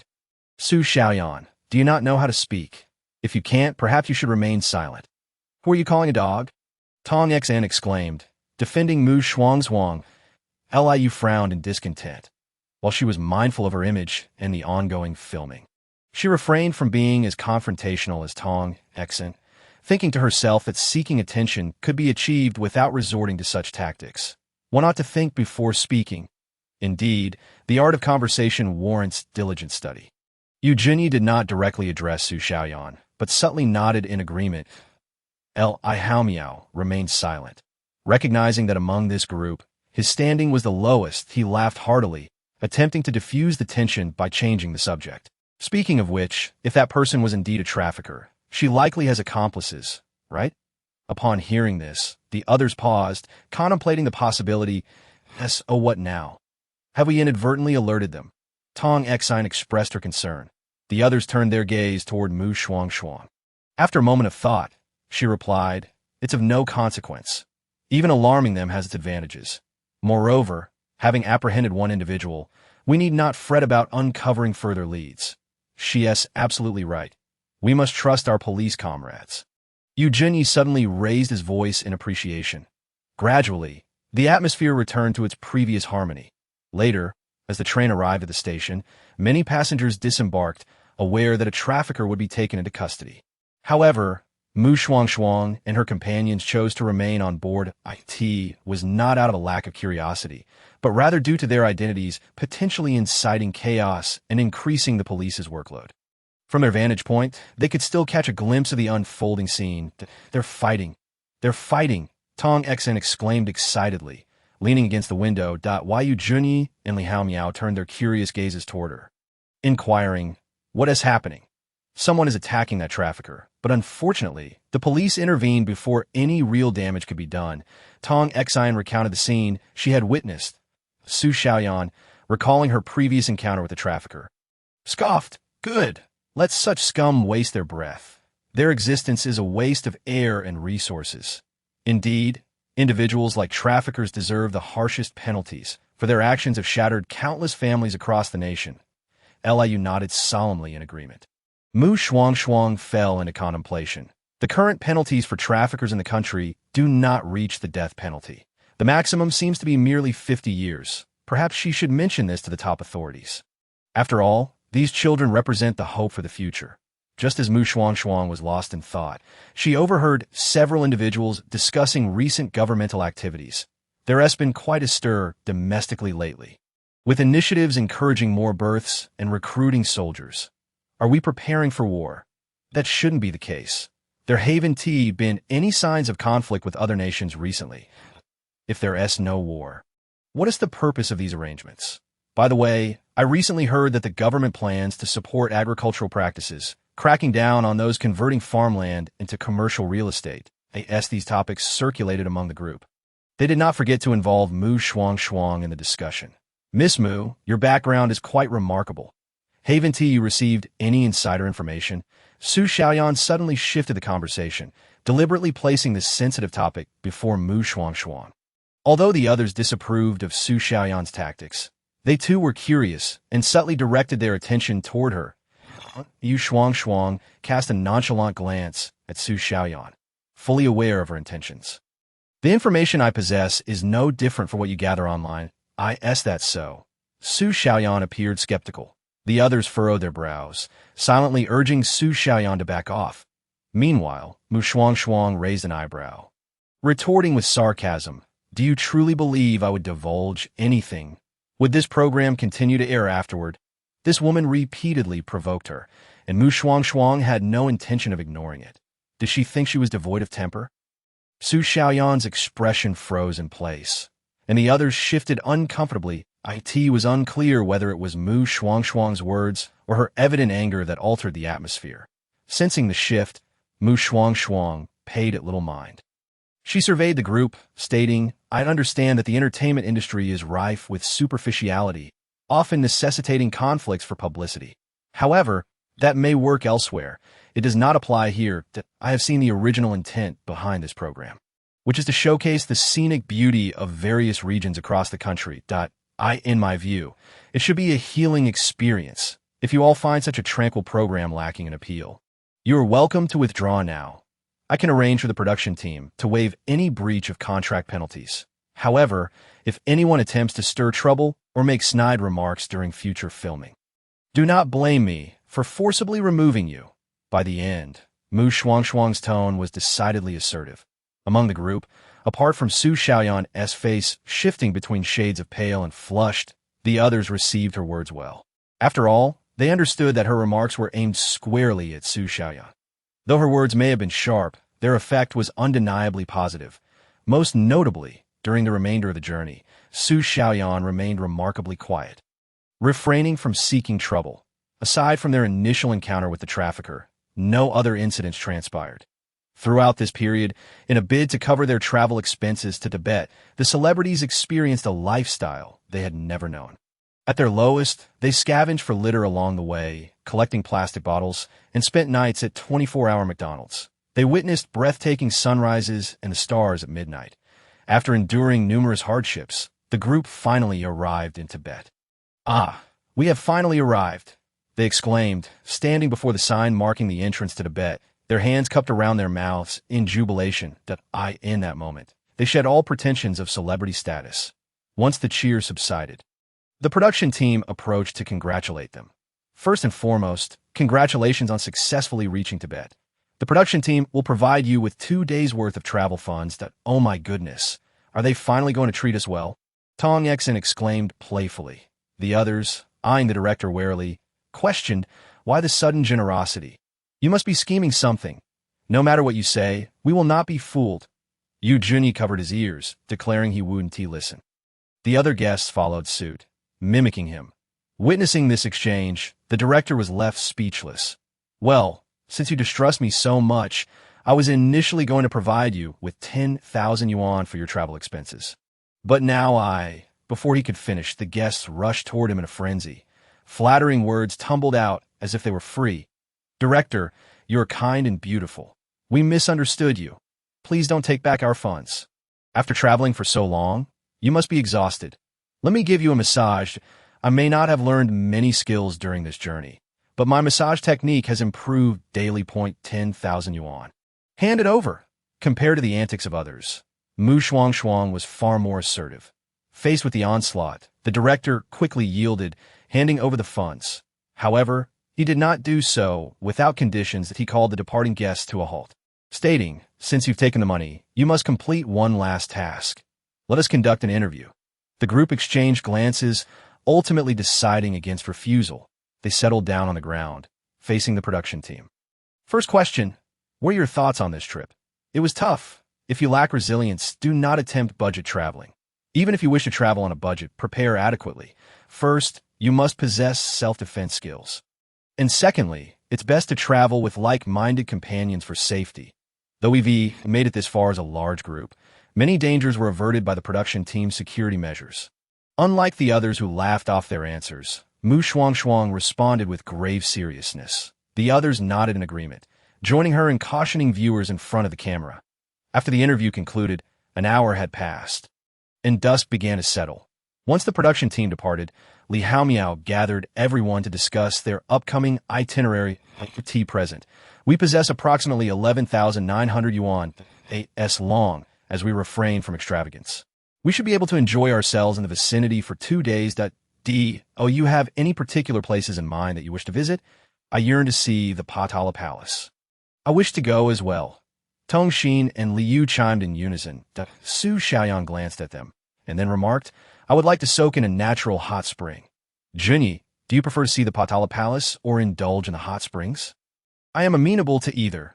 Yu Junyi replied neutrally. Su Xiaoyan felt a twinge of disappointment and turned her gaze towards Mu Shuangshuang. Without waiting for her to inquire, Mu Shuangshuang suggested, how about we first visit the Patala Palace, and then proceed to the hot springs? We have 2 days and nights, which should suffice for our explorations. Shuangshuang's words resonated with truth. Li Haomiao nodded in agreement, although Su Xiaoyan felt somewhat begrudging. She chose to remain silent, saying nothing further. Thus, the group finalized their itinerary for the following day and began to seek nearby accommodations. They planned to rest well tonight, ensuring they would be refreshed for their adventures tomorrow. However, upon waking, calamity struck. This is terrible. Liu has vanished. Su Xiaoyan rushed to the dining area and exclaimed to Mu Shuangshuang and the others. Upon hearing her words, the expressions of everyone present shifted dramatically. Chapter 94. The Present Reality. Confirmed kidnapping. What on earth happened? Mu Shuangshuang was the first to respond, her face darkening as she looked at Su Xiaoyan. The others remained silent, waiting for Su Xiaoyan to elaborate. She continued, I went upstairs to wake Liang for breakfast, but after knocking for quite some time, there was no response from her room. I tried calling her, but no one answered. Growing concerned, I asked a staff member to unlock the door, only to discover that Liang was missing from her room, and the bed showed no signs of having been slept in. Upon hearing this, everyone realized that Liang had been missing for the entire night. The production team immediately halted filming, simultaneously contacting the police and dispatching personnel to search the surrounding area, and Shuangshuang also took action, assigning Jingpei and others to investigate. Before long, the police arrived. After assessing the situation, they gathered everyone together to inquire about the events. The last time I saw Liu was when we finished dinner and were preparing to retire for the night. One person stated that I was just about to do the same. Another added. The group responded to the police's inquiries, confirming that Liu had disappeared sometime after they had gone upstairs to rest. An examination of the room indicated that Liu had not returned after heading upstairs. Moreover, surveillance footage corroborated that Liu had not re-entered her room. After going upstairs, she had headed towards the restroom on the second floor. However, just a few minutes later, she emerged from the restroom in a hurried and panicked state. Unfortunately, the surveillance ended at that point. Did something happen to Liu? She appeared frightened and anxious. Someone remarked, could there have been something terrifying in the restroom? That seems implausible, as there were no signs of disturbance within. Another countered. Tong Xin and Su Xiaoyan began to speculate based on the surveillance footage. Due to the uncertainty surrounding Liu's disappearance, the production team decided against allowing the guests to assist in the search, prioritizing their safety. Meanwhile, Mu Shuangshuang remained focused, repeatedly reviewing the footage of Liu's disappearance. Finally, after what seemed like an eternity, she noticed an anomaly. Liu must have been kidnapped. What? Kidnapped? The others were taken aback by Mu Shuangshuang's sudden declaration, their eyes widening in astonishment. Shuangshuang nodded, pointing to the anomaly she had discovered in the footage. Look here, there is a shadow. While it may not be very clear, it does appear to have a human form. Does it resemble a person? I find that hard to believe. Yu Junyi furrowed his brow, scrutinizing the image. Mu Shuangshuang had indicated, confusion evident on his face. The others shared his sentiments. Noticing their skepticism, Mu Shuangshuang opted not to press her point further and suggested, we should have the police take a look. I'll go find the police, Tongxin declared, swiftly making her way to locate them. That moment, Jingpei entered the hall with a solemn expression. He approached Mu Shuangshuang and said coldly, Miss, we've uncovered some clues. What clues?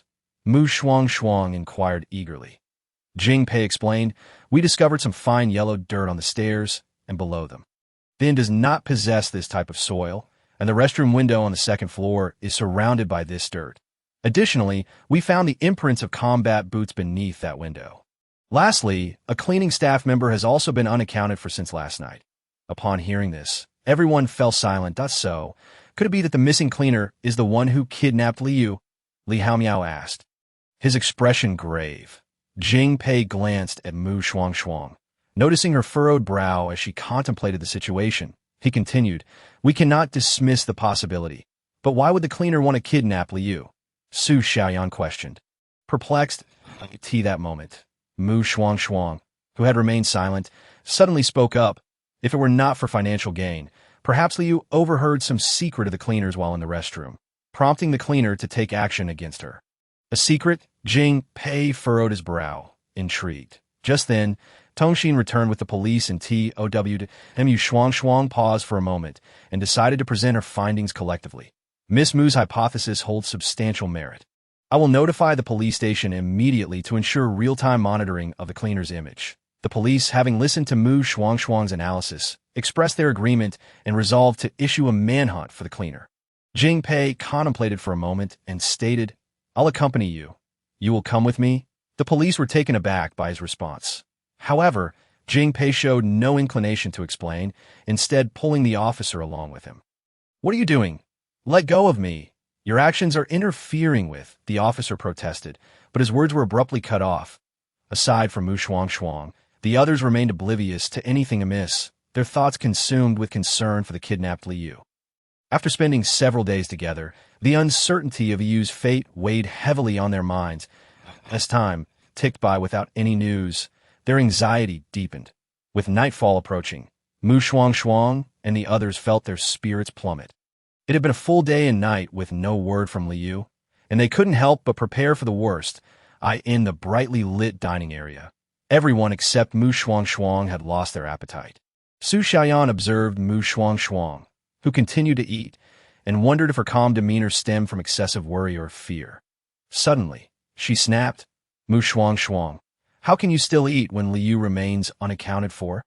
Aren't you supposed to have a strong background? Why can't you help find Liu?" Su Xiaoyan refrained from speaking carelessly. Shuangshuang is indeed helping. Her bodyguard have already been dispatched. Tongxin quickly defended Shuangshuang, that Yu Junyi and Li Haomiao also chimed in. Shuangshuang hasn't done anything wrong. Despite Liu's disappearance, we cannot neglect our own well-being. If we weaken ourselves, we won't be able to assist the police or the production team. Su Xiaoyan listened to their reasoning and reluctantly conceded. Pressing her lips together in silence, Shuangshuang ignored her, encouraging the others to eat. Regardless, we need to conserve our strength for any unforeseen circumstances that may arise. Indeed, you are correct, Yu Junyi replied gravely. Gesturing for the others to eat something, they dined with little appetite. Jing Pei suddenly returned from outside. He swiftly approached Shuangshuang and whispered, "We've tracked the cleaner's whereabouts. This morning, they passed through the toll station on National Highway 1997. According to the surveillance footage, we found clothing identical to what Liu wore when she went missing in the trunk of their vehicle. It is now confirmed that Liu has been kidnapped. And if they continue on this path, they will soon reach the border. I suspect they intend to smuggle Liu out of the country." Chapter 95. The Present Reality. Art comes from life upon hearing Jing Pei's words. Shuangshuang felt a mix of astonishment and doubt. Out of the country? Yes, that stretch of highway is flanked by desolate deserts, making it unsuitable for anyone to linger. Only at the border between country Y and our own is there any semblance of habitation. Jing Pei clarified, understanding her confusion. The others noticed the hushed conversation between the two, and, seeing Shuangshuang's changing expression, could no longer contain their concern, asking Shuangshuang, "Has her bodyguard discovered something?" "Yes, we have some leads. Liu was taken by the kidnappers from National Highway 1997 and appears to be heading towards the border of country Y." Shuangshuang candidly conveyed the information she had gathered. This revelation left everyone in a state of shock and confusion. Why would the kidnappers take Liu to country Y? Has she offended someone, leading them to plan her abduction for the black market there? Su Xiaoyan speculated quietly. Yes, soon as her words left her lips. Everyone turned their gaze towards her. Startled, she instinctively took a few steps back, hastily justifying her comment. "Why are you all looking at me like that? I was just speculating randomly. Isn't that how it's portrayed on television?" "Television is fiction." Tongxin rolled her eyes at Su Xiaoyan. Su Xiaoyan, feeling somewhat indignant, retorted, "Who says it's false? Isn't it often said that art springs from life? Moreover, such matters are not unheard of in our circle. It's just that no one has ever dared to speak out about them. Everyone is merely spouting nonsense. Suddenly, Juni admonished loudly, his peripheral gaze anxiously darting towards Shuangshuang. However, Shuangshuang, oblivious to his expression, was instead observing Su Xiaoyan with a contemplative gaze. I Hao Miao, sensing the tense atmosphere, hesitated briefly before stepping forward to mediate, saying, "The priority now is to rescue Sister Liu. Sir, might I inquire if this information has been relayed to the police?" "It has indeed been reported, and the station troops at the border have also been informed. I believe they have already commenced a thorough investigation," Jing Pei replied with a nod. This was, in fact, true to the border between Longhua and Wei country. Soldiers began to conduct meticulous inspections of vehicles. "Why is the inspection taking so long?" A middle-aged man clad in a gray t-shirt complained, his brow furrowed in irritation, as he sat in a dilapidated sedan. Beside him, a robust young man was driving. "Old Zhang, something feels off." The young man leaned forward to peer at the situation ahead, frowning. Old Zhang turned to him, inquiring, "What seems to be amiss?" "The checks are far too stringent. During my previous trips, it was never this thorough, and the number of soldiers stationed around has doubled," the young man observed. "Could it be that we have been discovered?" Old Zhang's expression shifted dramatically at the young man's words. The young man's face darkened as he replied, "I don't know. Perhaps we have been compromised, or maybe it concerns that woman in the trunk. What should we do now? Turning back is impossible. We're stuck in the middle. If we attempt to turn around, it might attract the soldiers' attention." Old Zhang fretted, visibly agitated. The young man, however, remained remarkably calm. He fixed his gaze ahead and suddenly declared, "Did you not have that self-heating pot for lunch? Pour the oil over yourself. Feign a wardrobe change. Eliminate that woman and dispose of her on the slope behind us to divert the soldiers' attention. We can then seize the opportunity to escape amidst the chaos. That I told you to kill her then, but you insisted on keeping her, claiming she would be useful later. If this jeopardizes the boss's plans, don't blame me for betraying you." Old Zhang vented his frustration, yet he complied with the young man's instructions, pouring the leftover soup from his self-heating pot over himself before exiting the vehicle to retrieve an oversized suitcase from the trunk. They had already relocated Liu shortly after passing the toll booth. Approximately 10 minutes later, a frantic voice echoed along the road. "There's a dead person. Hurry, someone has died here." An elderly man stumbled down the adjacent slope. Upon hearing his words, some people rushed up the slope to investigate and indeed discovered Liu lying in a pool of blood. "She's really dead. Someone hurry. No, quickly notify the soldiers ahead." A bystander shouted urgently down the slope. That moment, someone recognized Liu, exclaiming, "I know this woman. She's a famous actress named Liu. How could she end up dead here? Oh my heavens, it's actually Liu." Just as the crowd was in shock, the soldiers up ahead received the news and rushed over. The lead soldier knelt beside Liu, checking for a pulse. His expression shifted abruptly, and he shouted to his comrades, "Quickly clear the way. This woman is still alive." In the ensuing chaos, Liu was transported to the Border Patrol's emergency unit. Simultaneously, Shuangshuang and her companions received word that Liu had been found. "She has been located. Thank goodness. How is she? Is she all right? Where is she now? Can we go to her?" Tong Xin and the other sighed in relief upon hearing Jing Pei's report, yet they remained anxious for updates. Shuangshuang turned to Jing Pei, awaiting further news.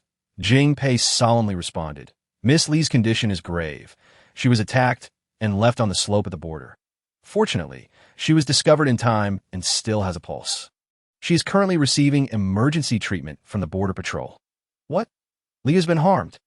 Aside from Shuangshuang, the others, who had initially been relieved to hear that she had been found, now wore expressions of disbelief. Shuangshuang glanced at the anxious group and then turned to Jing Pei, asking, "Have the assailants been apprehended?" Jing Pei shook his head. "They have not yet been captured, but the border has been sealed off, and a search is underway." Upon hearing this, Shuangshuang's eyes darkened. "Contact Dean Sher and have him send a recovery pod over." The recovery pod was a gift from the previous world, along with that specially crafted extraterrestrial material house. Jing Pei, upon hearing her request, expressed his reservations. "However, the supply of recovery pods is limited. Would it not be a bit extravagant to use one for that individual?" Shuangshuang understood the underlying meaning of his words. Recognizing that Jing Pei merely wished to maximize the utility of such a rare item, that I comprehend your point, but for some reason, I cannot shake the feeling that there is something amiss regarding Li Yu's abduction. What sort of criminal would kidnap someone only to murder them at the border?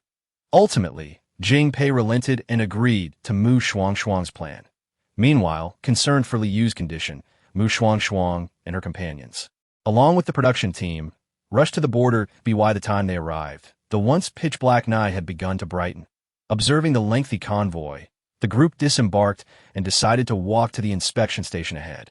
Many around them took notice, but most merely cast a glance before continuing to rest in their vehicles. Old Zhang and the young man, however, remained restless, continually seeking an opportunity to escape. Unfortunately, the area was heavily guarded by Border Patrol soldiers. There are patrol teams all over the slope. Even going to the restroom would prompt inquiries. Old Zhang lamented from the car, expressing his frustration towards the young man that I told you this was a bad idea. We should have kept her alive and smuggled her across the border, Old Zhang grumbled. The young man replied, that's not an option. Even if we can't leave, we must hide that item if it's discovered. Treason is far more serious than murder. I've planted explosives in the car. If we are found, we can disguise ourselves as antisocial elements and detonate it with these people, the young man said with a sinister expression. Old Zhang immediately dismissed this idea. No way. If you do that, all our data will be destroyed. I'm counting on that payment to ensure my wife and children live comfortably abroad. At that moment, Old Zhang suddenly caught sight of the production crew. ISNT, that the celebrity's production team. What are they doing here? He exclaimed, leaning closer to the window in disbelief. Realization struck him. I think I understand why we've been detained at the border. That celebrity, or perhaps someone significant within this production crew, could lead to our undoing. What should we do? You must think of something. They've seen my face and I don't want to get caught. Old Zhang looked at the young man in panic. Yet the young man remained remarkably composed. Given the current situation, it's impossible for you not to be caught. Our only option now is to salvage whatever we can from this dire outcome. What do you mean? You plan to betray me? Old Zhang shot a wary glance at the young man. The young man's gaze turned icy, his voice laced with menace. That celebrity has likely severed a major artery and is probably dead by now. No one will know we were working together. If you get caught, we can pretend we don't know each other. You were merely my passenger, traveling with an oversized suitcase, and I know nothing. This way, the information remains protected, and you'll still receive compensation. Your wife and children's future will surely be secured, perhaps even more so due to your sacrifice. Old Zhang found himself swayed by the young man's words. Fully aware that under such rigorous scrutiny, escape was impossible. This was the only remaining strategy to ensure that he would not suffer losses. Fine, we'll do it your way. Meanwhile, on the other side, Shuangshuang and the production team arrived at the inspection station. After navigating through the necessary procedures, they were transferred to the Border Patrol. During this time, the production team and Tongxin remained unusually quiet and compliant. Their reverence for the soldiers was heightened by a remarkable discovery. The seemingly privileged Shuangshuang held such sway that even the commanding officer of the soldiers treated her with respect. As the group disembarked, they were met by a throng of individuals, notably an elderly man with graying hair and a deeply concerned expression who approached Shuangshuang. Shuangshuang, I heard from Jing Pei that you have an uneasy feeling. What is happening? Are you sensing something? Dai grasped Shuangshuang's hand, urgently inquiring. Behind him stood a Taoist with an ethereal presence, wielding a whisk. The production team and other guests were taken aback by this scene, recognizing the two figures yet struggling to place them. Understanding Dai's worried demeanor, Shuangshuang realized he had misunderstood and quickly reassured him. It's not a matter of sensing something. I'm just a bit puzzled. This isn't the right place to discuss it. Let us step inside. Yes, let us go inside. Though Shuangshuang had provided an explanation, Dai remained unconvinced and hurriedly led her away. Shuangshuang found herself unable to resist and could only depart alongside them. However, before leaving, she did not forget to instruct Jing Pei to coordinate with the production team and the guests. Naturally, both the production crew and the guests complied, though they too were concerned about Li Yu's well-being. Excuse me, may I inquire about Li Yu's current condition? The director asked with a forced smile as he approached Jing Pei, who then explained, someone has uploaded a video of Li Yu's abduction online. And now the entire internet is fixated on this incident. Jing Pei cast a glance at him, replying nonchalantly, as for the matters online, you need not concern yourselves. It will be handled. Regarding Li Yu, if she awakens later, you will have the opportunity to see her. Then does that imply Li Yu is unharmed? The director's eyes lit up with surprise, and the others also wore expressions of joy. Jing Pei nodded and subsequently instructed the soldiers to escort these individuals to their quarters. Meanwhile, Shuangshuang had already followed Sherdei and Shuangshuang Daoist to the military office, dismissing everyone else. The officers present were left astonished. Their curiosity piqued about the identity of this actress who could elicit such amiable treatment from the director of the A-class institution. Inside the office, Sherdei eagerly resumed his previous line of questioning. Shuangshuang did not withhold her sentiments, candidly sharing her earlier feelings that I cannot quite articulate that sensation. But it was as if, without capturing the perpetrator who abducted Li Yu, we would face immense repercussions. If I had to describe it, it would be a woman's sixth sense. Is that so? I thought something grave was about to unfold, and you even urged me to prepare the recuperation chamber. Sherdei remarked, clearly relieved. However, Shuangshuang Daoist interjected, furrowing his brow, a woman's sixth sense is often astoundingly accurate. Since Shuang believes this matter to be serious, we ought to take heed. There may indeed be significant events unfolding that we have yet to uncover. That is precisely why I wish to use the recuperation chamber to save Li Yu. Only if she survives and awakens can I uncover the motivations behind her abduction and understand the entirety of this incident. Shuangshuang affirmed, resonating with Shuangshuang Daoist's words. Just as they concluded their discussion and prepared to check on Li Yu's status, they were interrupted by urgent knocks at the door. Director Sure. There has been an incident. Jing Pei's anxious voice echoed from outside. Sherdei's expression shifted dramatically as he quickly beckoned the individual inside. Jing Pei entered without closing the door and reported hastily. Li Yu has awakened. She informed the soldiers that her captors were spies who aimed to steal classified information from the A-class Research Institute to transport it to Country Y. Chapter 97. The Present World. Confidentiality breached what? Both Sherdei and Shuangshuang were taken aback by Jing Pei's revelation. They promptly rushed to meet with Li Yu. Upon entering the room, military officers were already gathering details. I was in the restroom when I overheard voices downstairs.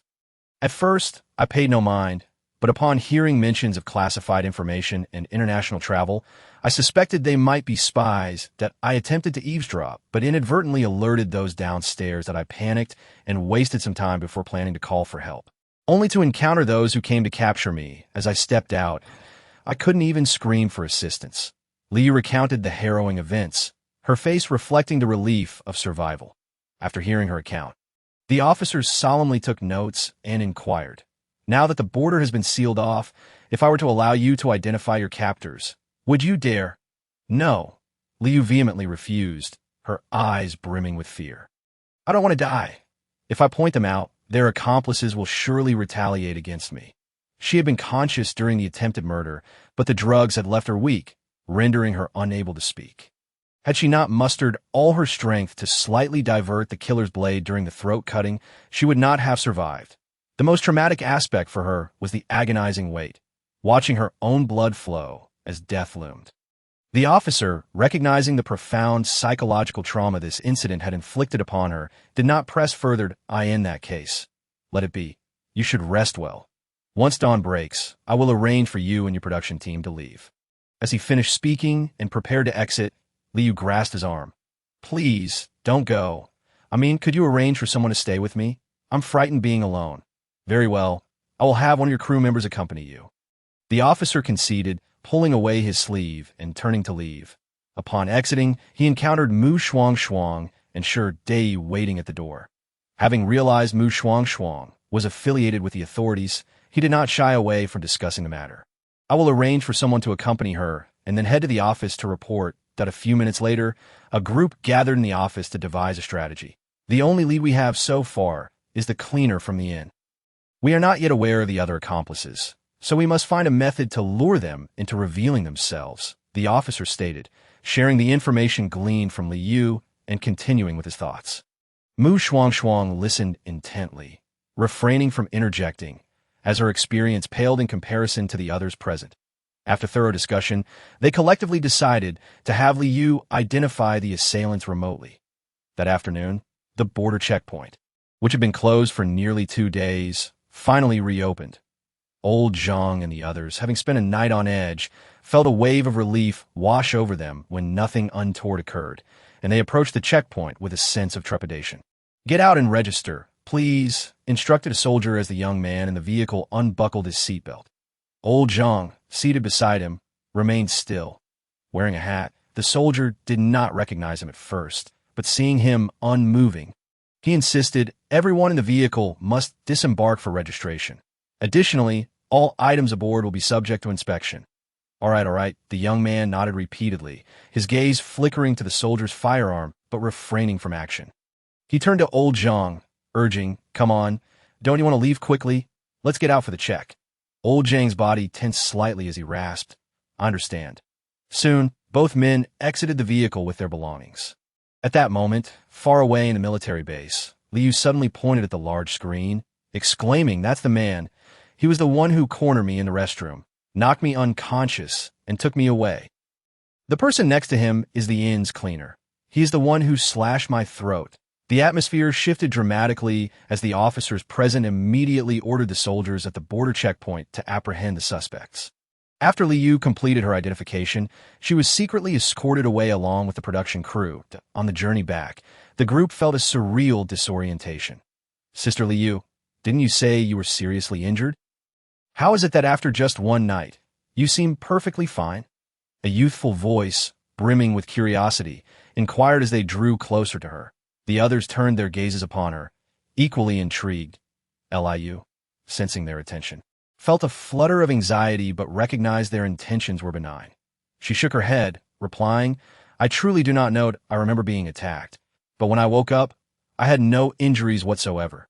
The group collectively gasped, their astonishment palpable that moment. A singular thought coursed through their minds. Their country had developed something extraordinary unbeknownst to them, and Liu had been an exceptional case in which this new advancement had been applied. When will this breakthrough be introduced to society? Then we need not fear unforeseen accidents, someone murmured. Others nodded in agreement. The conversation soon shifted back to Shuangshuang. "What do you think Shuangshuang's true identity is?" I noticed the officers in the military treated her bodyguard with great respect, and the elderly gentleman always accompanying her seemed so familiar. Yet I cannot recall where I've seen him before, Su Xiaoyan remarked. Upon hearing this, the group fell silent, contemplating. Finally, the more composed Yu Junyi spoke. "Regardless of Shuangshuang's identity, it is undoubtedly of a level we cannot reach. Once we return, we must refrain from discussing her matters." Su Xiaoyan sensed the implication behind his words and huffed in dissatisfaction. Yet she chose to remain silent. After all, Yu Junyi had a point. Shuangshuang's experiences had clearly placed her on a different tier. Even her bodyguard commanded respect from the military officers. Unbeknownst to them, Shuangshuang was already following Sherdei to interrogate the captured Old Zhang and his companion. Initially, the duo had intended to resist, but the soldiers' unexpected approach thwarted their plans, leaving them no chance to execute their backup strategies. Unsurprisingly, the classified documents they were transporting were also discovered, detailing information about laser weaponry. Upon comprehending the content of these documents, Sherdei, Shuangshuang, and the others were incensed. Even higher authorities were alerted, issuing orders for a thorough investigation. Chapter 98. The Cultivation Realm. A relentless pursuit. 1. Due to the leakage of the Research Institute's highest-level classified documents, all personnel were placed under surveillance. Fearing that Shuangshuang might be recognized as an anomaly, the top officials conferred and decided to send her back to the Salvation Base, suspending all her activities. Aware of the gravity of the situation, Shuangshuang complied wholeheartedly. As time inexorably passes, day by day, the results of the investigation remain elusive, yet numerous individuals have been found to be embroiled in controversy. However, Shuangshuang pays little heed to these matters, for she is not well versed in such affairs at present. Her primary focus lies on the upgraded version of 000. Indeed, after a week since her arrival at the base, 000 has finally completed its upgrade. The enhancements to 000 are manifold. Firstly, the system space has expanded to the size of a football field. Secondly, a mysterious force has been introduced within the 000 system. Yet 000 is unable to harness it. After considerable study, Shuangshuang could not discern its nature and ultimately decided to abandon her inquiries. She then relayed this information to Jingpei and others.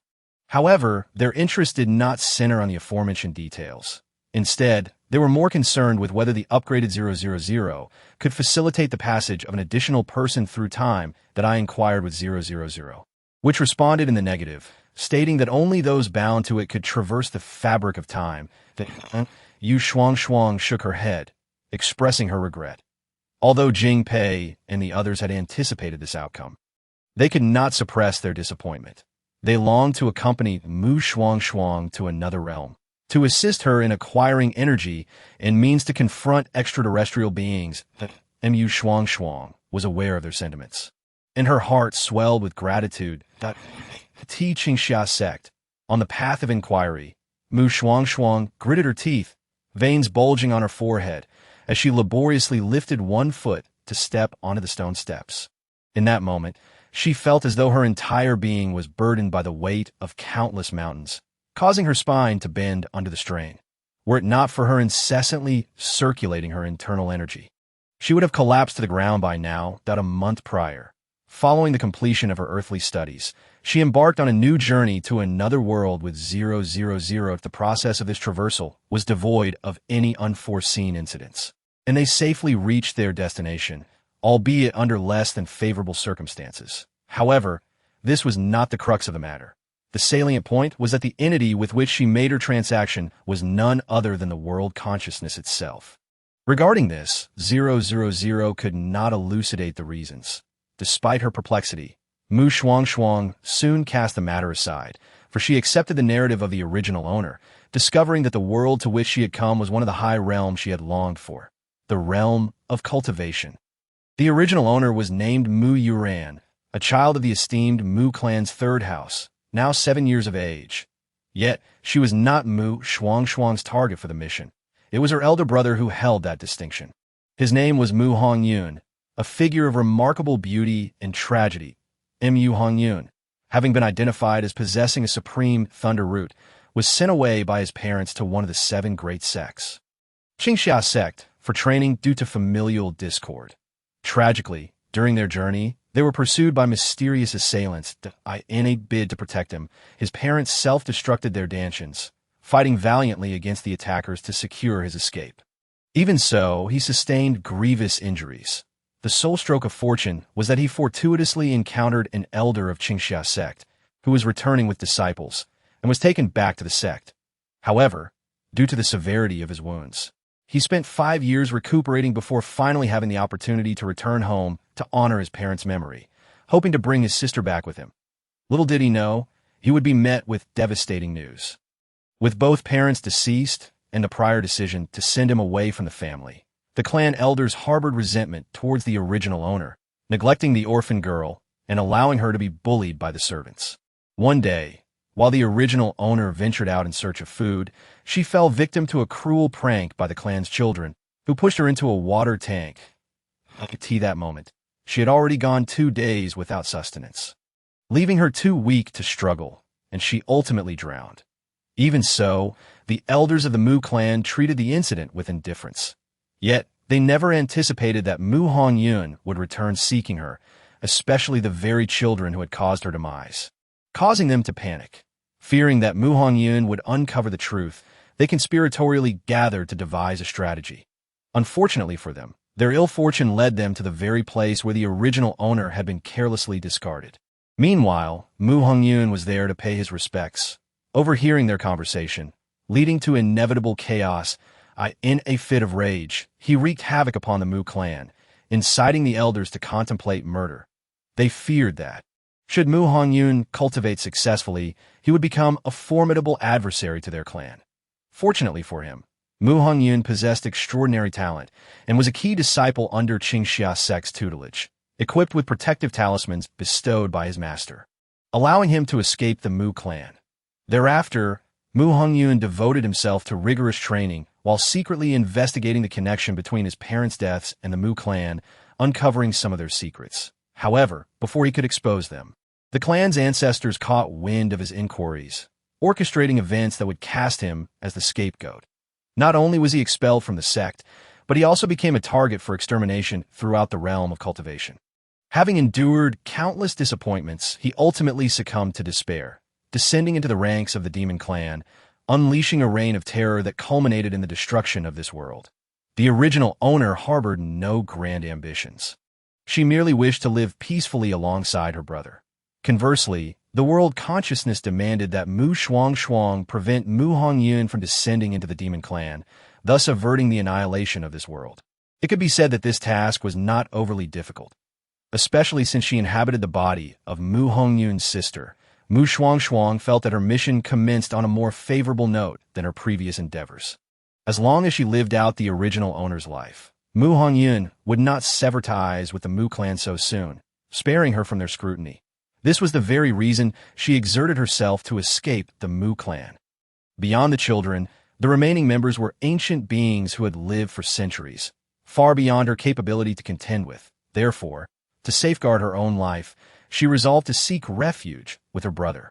Thus unfolded the preceding scene that Mu ran, at the 134th level, possessed mediocre aptitude, classified as an outer sect disciple, that a man clad in azure robes stood before the stone steps, announcing with clarity. Hearing this, Shuangshuang did not falter in her spirit. Instead, she turned and joined the ranks of the outer sect disciples. From the moment of her spiritual root assessment, she had known her aptitude to be quite poor, categorized as a waste in the cultivation realm. With 5 elemental roots, to put it plainly, while others could focus on cultivating 1 or 2 roots, she was compelled to cultivate all 5 simultaneously, lest her roots rebel, risking death or at the very least, a permanent cessation of her ability to cultivate. Of course, some stubborn individuals sought to defy fate, attempting to cultivate all 5 roots together, yet their lifelong achievements were limited to the foundation establishment stage. Chapter 99. The Realm of Cultivation. Rolling forward relentlessly. 2. These are the new disciples who have arrived today. They will henceforth reside in your courtyard. Shuangshuang followed an outer sect sister to the entrance of a courtyard. Inside, 3 young women, also clad in the outer sect disciple attire of Qingxia sect, were seated. However, they were distinguishable by the bamboo leaf insignia on the attire of the outer sect sister beside her, which was absent from Shuangshuang and the other 3 disciples. Moreover, all 3 women, including the sister, were exceptionally beautiful. In truth, one could argue that no cultivator was unbecoming in appearance. I am Mu Yuran, and I have the honor of meeting the 3 esteemed sisters. Shuangshuang clasped her hands in greeting before the 3 sisters. The trio exchanged bemused glances at her awkward salutation, and given her tender age and feigned seriousness, they could not help but stifle their laughter. "Little girl, where did you learn such manners?" inquired one of the more robust women with a high ponytail, teasingly addressing Shuangshuang. Shuangshuang blinked innocently, responding with utmost decorum. "On my way up the mountain, I noticed that others greeted in this manner." It was not her intention to feign innocence. Rather, she recognized that these individuals had arrived at Qingxia sect before her and were certainly more skilled. Her current abilities were merely those of the mundane world. Should she offend them, she might not live to tell the tale. Furthermore, having finally arrived in the realm of cultivation, she was determined to collect and assimilate the cultivation techniques available here. For who could predict when she would have the opportunity to return? It could be said that Shuangshuang had made ample preparations for this mission. Unaware of Shuangshuang's thoughts, the 3 sisters were charmed by her earnestness and expressed their goodwill, introducing themselves in turn. The robust woman who had spoken first was named Lin Yan, a body cultivator currently at the 3rd level of the body refinement stage. The other 2 were Lin Siyu and Yang Xuanjin, at the 4th level of the Qi refinement stage with 4 elemental roots, and the 2nd level with 5 elemental roots, respectively. All three had been in the sect for a decade, longer than Shuangshuang, and were considered to be at the lower end of the outer sect disciples' ranks. However, Shuangshuang did not underestimate them, for through their conversation, she gleaned valuable insights into the outer sect's rigorous training environment, which was characterized by relentless competition and a high elimination rate. Thus, even though the three were at the bottom of the ranks, their survival in such a cutthroat atmosphere spoke volumes about their capabilities. Thank you, esteemed sisters, for your enlightening explanations. Shuangshuang expressed her gratitude sincerely. Lin Yin, unable to resist, playfully pinched Shuangshuang's slender cheek, saying, "No need for thanks. We simply find you to be endearing and straightforward, hence our willingness to share this information." The other two nodded in agreement, gesturing towards Shuangshuang. "The room on the far left is yours. You must be weary from your journey. Go and rest well. After tonight, finding time to rest will become increasingly difficult. Thank you for your kind reminder. Esteemed sisters, I shall take my leave to rest now." Shuangshuang did not decline and nodded as she made her way to the far left room. Today, she needed to seize the opportunity to recuperate, for tomorrow would mark the beginning of her cultivation and duties to earn her daily sustenance. Indeed, within Qingxia sect, only the inner sect disciples were exempt from shouldering their living expenses. This, of course, served as a motivation for outer sect disciples to diligently cultivate, as well as a means of elimination. After all, without perseverance and tenacity, one could hardly expect to thrive in the world of cultivation. It was better to relinquish the path early and allow resources to be allocated to those deemed worthy. The following morning, Shuangshuang emerged from her room into the tranquil courtyard, where not a soul could be seen. She cast a glance at the three adjacent houses, all tightly shut, unable to discern whether anyone resided within. Hesitant to knock, she feared disturbing those who might be engaged in cultivation, having learned from the tales that interrupting someone during their practice could lead to enmity.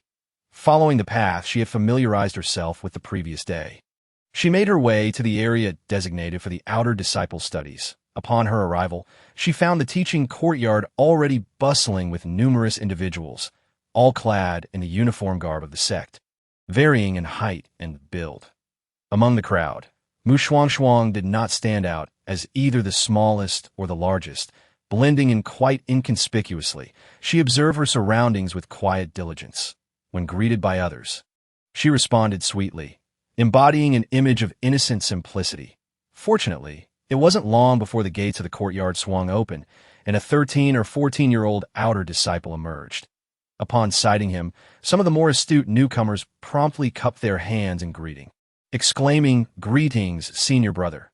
The senior brother, upon witnessing this display, could not hide his arrogance. "All right, everyone, come in," he commanded, turning back to re-enter the courtyard.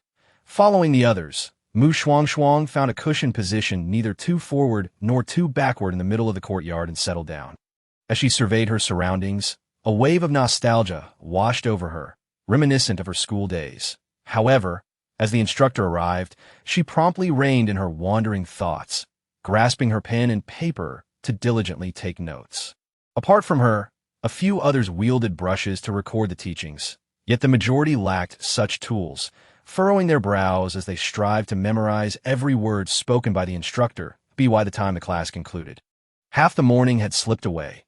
Reviewing her notes, Shuangshuang felt she had gained a deeper understanding of this realm of cultivation.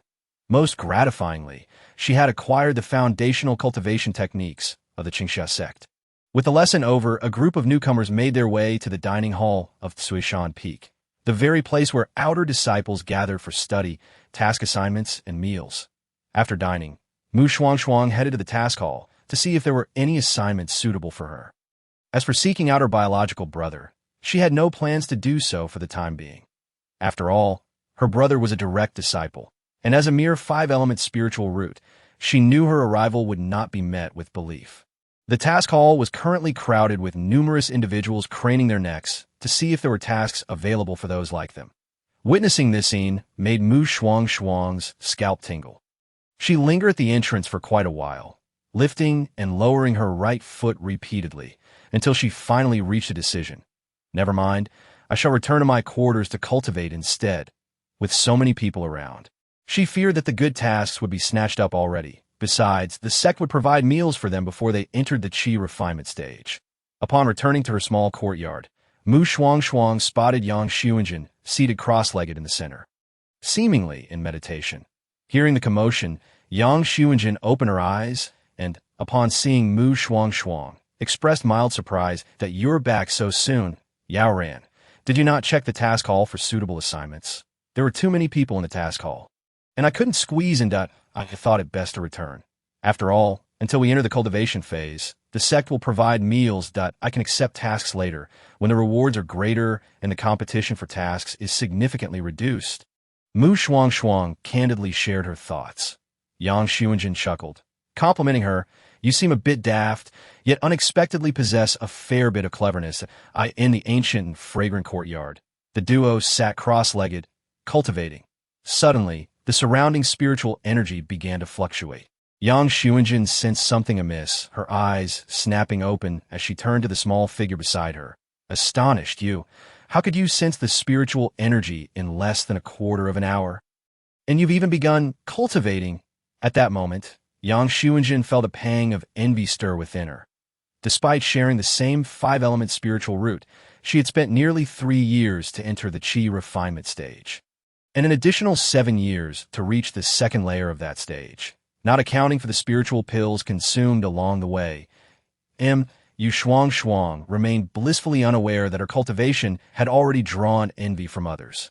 At that moment, she could not articulate the feelings coursing through her. It was simply an overwhelming sense of comfort. Time slipped by, and as the spiritual energy around her began to wane, rendering it insufficient for her absorption, she resolved to cease her cultivation. Upon opening her eyes, she was met with 3 pairs of piercing gazes, causing her to instinctively tumble backward in surprise, creating distance. Once steadied, she peered into the moonlight to recognize the 3 senior sisters residing in the courtyard. Sisters, do you not know that scaring someone can be fatal? Shuangshuang exclaimed, patting her chest in mock reproach. Just as she relaxed, a foul stench akin to canned eel assaulted her senses, prompting uncontrollable retching. Lin Yin and Lin Xiu observed the small figure retching incessantly, their expressions a complex blend of emotions. Ultimately, Lin Yin cast a cleansing spell upon Shuangshuang, purifying the atmosphere, allowing her to cease her vomiting. She collapsed onto the ground, panting for a moment before expressing her gratitude. Thank you, sisters. What was that horrid smell? You truly do not know. Yang Xuanjin inquired, her expression complicated. Shuangshuang, taken aback by the question, shook her head. I do not know. I would appreciate it if the 3 sisters could enlighten me. All right, Xuanjin, do not tease her, Lin Yin said with a smile, casting a glance at Yang Xuanjin, whose eyes bore warning. Yang Xuanjin's expression stiffened momentarily, her lips pressed together, ultimately remaining silent. Perhaps due to the distance, Shuangshuang failed to notice the subtle exchange between them. She blinked at Lin Yin, awaiting her next words. Lin Yin did not keep her waiting long, walking toward her after addressing Yang Xuanjin. Little Yao ran, congratulations on your first day of cultivation. You've even reached the late stage of the first layer of chi refinement so swiftly, almost defying the norm for someone with a 5-element spiritual root. Sister Lin Yin, are you saying I've become a cultivator? Shuangshuang's eyes widened in astonishment. Lin Yin nodded with a smile. Producing a small porcelain vial that I do not have much to offer, but here is a low-grade fasting pill. 1 pill can sustain a cultivator for 3 days without food. Once we enter cultivation, we can no longer partake in regular meals, and since spiritual food is quite costly, fasting pills become the best choice for us lower-tier cultivators. Upon hearing this, Shuangshuang understood that Lin Yin was deliberately seeking to befriend her. She accepted the offered olive branch, flashing a sweet smile at the female cultivator before her. Thank you, Sister Lin Yin. Such a good girl, Lin Yin remarked, ruffling Shuangshuang's hair affectionately. Following this, Lin Xiu and Yang Xuanjin each presented Shuangshuang with tokens of their acquaintance, low-tier defensive talismans, and, like Lin Yin, a fasting pill. After giving her the fasting pill, Yang Xuanjin regarded Shuangshuang with an expression that suggested she had something more to say, but ultimately refrained, perhaps due to her own pride. Nonetheless, Shuangshuang sensed the underlying tension. She was no longer the naive girl she once was, and had developed a keen awareness through her various experiences. Moreover, as a newcomer to the world of cultivation, lacking knowledge and unable to contact her original brother for the time being, she required guidance from those around her. The three in front of her, after a brief interaction, seemed relatively decent despite their hidden motives. Especially young Shuangshuang, who, though envious of her cultivation progress, had still offered her protection. Sister Shuangshuang, are you wondering why my cultivation progressed so swiftly? Shuangshuang met young Shuangshuang's gaze with candor and continued. I am unsure myself. After you taught me to enter meditation, I began to perceive numerous light points. Following your advice to approach them, they each dove into my body. However, when I cultivate again, I will pay close attention to see if I can uncover the reason. Yang Shuangshuang observed the earnestness in the little girl's eyes, and her previous displeasure evaporated. She had thought Shuangshuang was boasting, but it seemed she had misjudged.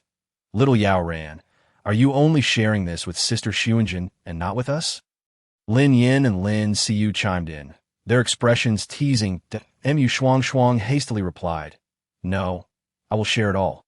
Originally, Lin Yin and Lin Xiu had only intended to playfully tease, but seeing her flustered demeanor elicited laughter from them. After a light-hearted exchange, the bond between the four seemed to strengthen significantly. It is still early. Yao ran, you should return to your room and cultivate, aiming to break through to the second layer of qi refinement. Lin Yin suddenly suggested. She then elaborated, the wooden door of your room has a formation. If you infuse it with spiritual energy, you can activate the seclusion array, unless one is at the golden core stage or above. Others cannot disturb you, which serves as a safeguard from the sect. Understood? Thank you for the reminder, Sister Lin Yin. Shuangshuang replied obediently before turning to head back to her room. Once she vanished from sight, Lin Yin exchanged a glance with the other two before retreating to her own quarters. Once inside, she activated the room's formation and seriously addressed young Shuangshuang. Sister Shuangshuang, I understand that you have been anxious about your cultivation for these past years. But one must not rush in cultivation. It can destabilize one's resolve and give rise to inner demons. I know. It's just that seeing Mu Yao Ran reach the late stage of the first layer of qi refinement in under half a day was hard for me to accept. Yang Shuangshuang responded softly. Upon hearing this, Lin Yin fell silent. Speak candidly. This is the first time I have witnessed a cultivator with 5 elemental roots advancing at such an astonishing pace after their training. Even the most diligent cultivators with ample resources typically require at least 6 months to fully absorb the spiritual energy demanded by their 5 roots. What could possibly account for Mu Yuren's remarkable speed? Is it possible that she possesses some sort of hidden treasure? Lin Xiu speculated aloud, casting a glance at the 2 individuals beside her. Lin Yin and Yang Shuangshuang exchanged a fleeting look, then replied, let us observe further. Chapter 101. The Immortal Cultivation Realm. If one doesn't die, they will struggle to the end for, meanwhile, in another room, Shuangshuang sat cross-legged on her bed, not in meditation, but engaged in a discussion with 000.UC. Despite being merely the most useless cultivator with 5 elemental roots, how is it that after half a day, I not only successfully drew energy into my body, but also advanced directly to the late stage of qi refinement? This is likely related to the merits you carry. 000's uncertain voice responded. And Shuangshuang was taken aback. Merits? She was puzzled. The original owner had only been in existence for a few years. How could there be merits? Could it be that the merits of the original owner's parents were transferred to her? My own, Shuangshuang was once again struck by confusion. Why would her merits be applicable in this world? No, hadn't her merits been converted into energy? I am not entirely certain, but it seems that the merits can assist the host in cultivation, which is a fortuitous circumstance. Upon hearing this, Shuangshuang found it reasonable and ceased her self-inflicted distress. Turning her focus to her cultivation, a night passed without incident. Shuangshuang successfully entered the second layer of qi refinement. Although the other 3 individuals in the courtyard were prepared for this outcome, they were still left in shock. Xiao Yuran, your cultivation speed is simply extraordinary, Lin Yin exclaimed as she rushed to Shuangshuang's side. Lin Xiu and Yang Shuangshuang regaining their composure, displayed expressions of complexity. Particularly, Yang Shuangshuang felt the jealousy she had suppressed for so long surge once more. The effort she had invested for 10 years was eclipsed in a single night by another. Why is there such a vast disparity among cultivators with 5 elemental roots? Where did she fall short? This relentless self-questioning caused Yang Shuangshuang's eyes to redden, hinting at a descent into inner demons. This is not good. Shuangshuang is succumbing to her inner demons. Lin Xiu and Lin Yin simultaneously sensed something amiss with Yang Shuangshuang's aura and cried out in alarm. Shuangshuang, however, was not frightened but rather momentarily stunned by the sudden turn of events. As she began to articulate a response, she was abruptly pulled away, vanishing from the courtyard in the blink of an eye. The air was filled with Lin Xiu's voice. Quickly, seek out the outer sex steward. Upon comprehending this directive, Shuangshuang offered no resistance, allowing Lin Yin to lead her onward. They soon arrived at the steward's residence. Disciple Lin Yin urgently requests an audience with Steward Li. Lin Yin set Shuangshuang down from her shoulder and performed a respectful gesture toward the courtyard's entrance. Observing this, Shuangshuang mimicked her actions. Shortly thereafter, a young boy clad in green emerged from within. He cast a haughty gaze over the two before stating flatly, "Steward Li has summoned you." Upon entering the courtyard, Shuangshuang immediately sensed that the spiritual energy here was far more abundant than that in the disciples' quarters, prompting her to inhale deeply. Yet almost instantly, she felt a dangerous aura locking onto her, causing every hair on her body to stand on end. The next moment, a deep voice resounded. "I must ask, did you truly begin your cultivation only yesterday afternoon?" It turned out that while Shuangshuang was lost in thought, Lin Yin had informed Steward Li of her rapid progress in drawing energy into her body and advancing to the second layer of qi refinement overnight. Of course, she did not conceal Yang Shuangshuang's descent into inner demons. However, upon hearing this, Steward Li showed no concern for Yang Shuangshuang and instead became exceedingly intrigued by Shuangshuang. Seeing this, Shuangshuang nodded obediently and replied, "Indeed, I began my cultivation yesterday afternoon." "How can this be?" Before Steward Li could utter another word, the young boy who had delivered the message erupted in disbelief. Steward Li cast a stern glance in his direction, and the boy quickly realized his error, hastily kneeling to admit his fault. "I was presumptuous. I shall take my leave." Once the boy departed, Steward Li, his eyes gleaming with interest, turned his attention back to Shuangshuang, stating, "Given your exceptional talent for cultivation, you shall remain by my side to serve." Without waiting for Shuangshuang's consent, he waved his hand, sending a small porcelain vial flying toward Lin Yin. "This contains a calming heart pill, which can suppress inner demons. Consider it a reward for discovering such a promising talent." "Thank you for your generosity, Steward Li." Lin Yin skillfully caught the vial, bowing once more in gratitude. After a brief acknowledgement from Steward Li, he permitted them to leave. And Shuangshuang blinked, watching Lin Yin's retreating figure, and gradually realized that she had been treated as a mere commodity in this exchange. "Host, you must be cautious of the individual before you. I sense something unsettling in the way he gazes at you." 000 suddenly warned within Shuangshuang's mind. Upon hearing this, Shuangshuang quickly collected her scattered thoughts and lifted her gaze towards the man not far ahead. At that moment, the door behind her slammed shut with a resounding thud. Almost immediately, she felt an invisible force pinning her down. "Little girl, hand over your treasures." The cold voice emanating from ahead sent chills down her spine. Steward Li's greedy eyes fixated on Shuangshuang. In that instant, Shuangshuang's heart sank. It was evident that the steward's intentions were not rooted in valuing talent, but rather in believing she possessed some secret treasure that could expedite cultivation. Before she could devise a countermeasure, she suddenly felt a crushing weight upon her back, as if a mountain had descended upon her, rendering her unable to breathe. Then, a pair of silver-black boots appeared before her, and the cold voice of Steward Li echoed ominously above her. "If you wish to avoid suffering, obediently surrender your treasures. Otherwise, I have countless ways to make your life unbearable. I will comply." Shuangshuang gritted her teeth, managing to respond with difficulty. Steward Li narrowed his eyes, issuing another warning. "You had best not attempt any tricks. With that, he waved his hand, and the oppressive weight on Shuangshuang's back vanished. She dared not hesitate, swiftly retrieving a silver-buckled orb from her bosom and offering it with both hands. This is the only treasure I possess.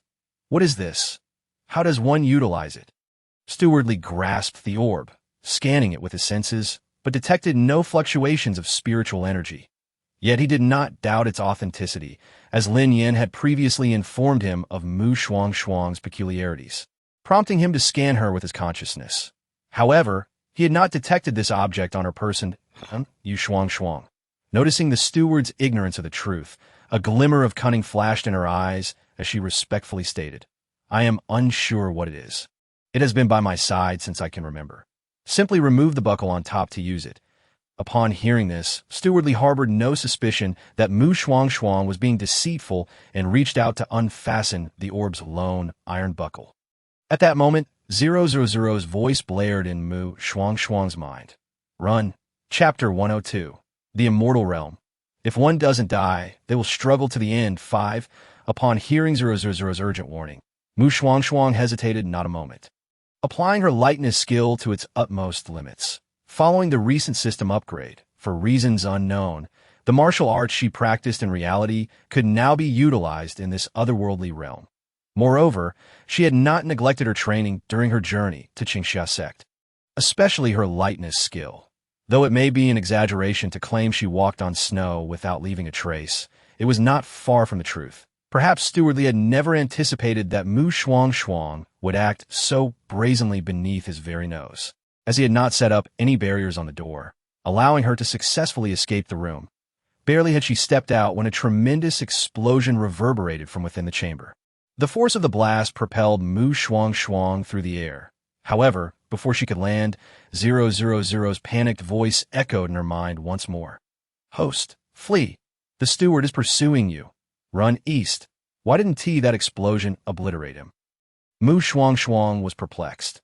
How could such a powerful explosion, detonated when he was unprepared, leave him unharmed? Without a second thought, Shuangshuang pulled out another bomb from her spatial pouch, disregarding direction, and hurled it behind her.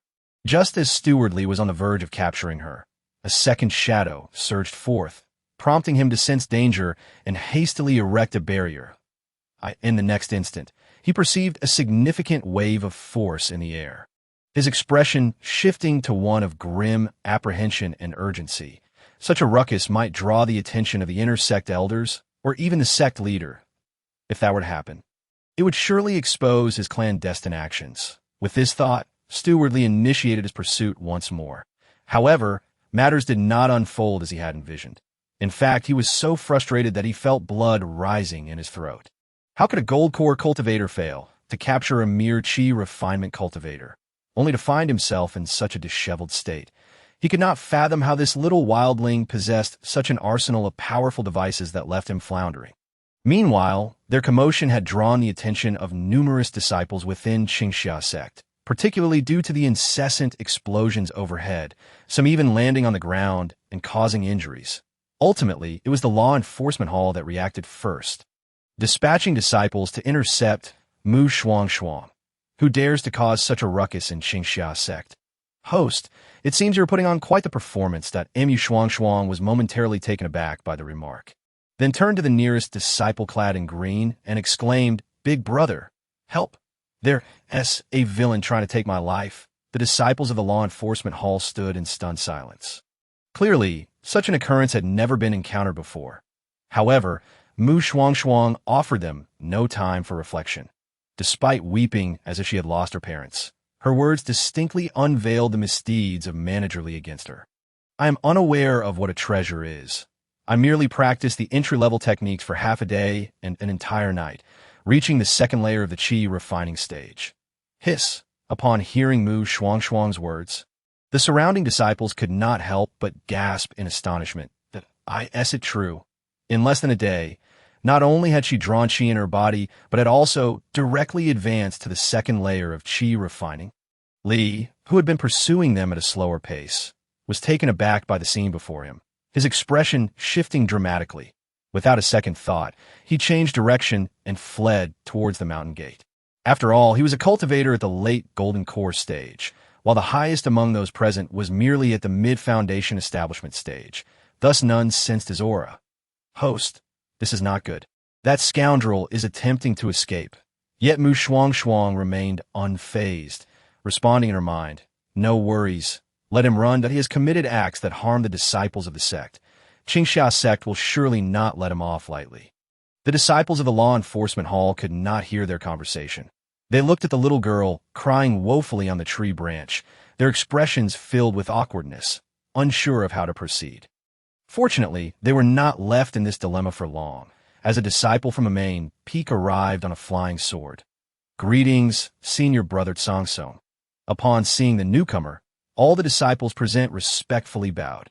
However, the youth called Song disregarded them entirely, walking straight to Shuangshuang, seizing her collar and stating, "You will return as you came out of course." Before departing, he also left a remark as a form of explanation. The sect leader wishes to see this disciple. Upon hearing this, Shuangshuang ceased her resistance. Thus, she was taken into a magnificent and resplendent palace. Inside the palace, 3 monks in robes sat on either side, alongside a middle-aged man clad in a robe that exuded an aura of moonlight.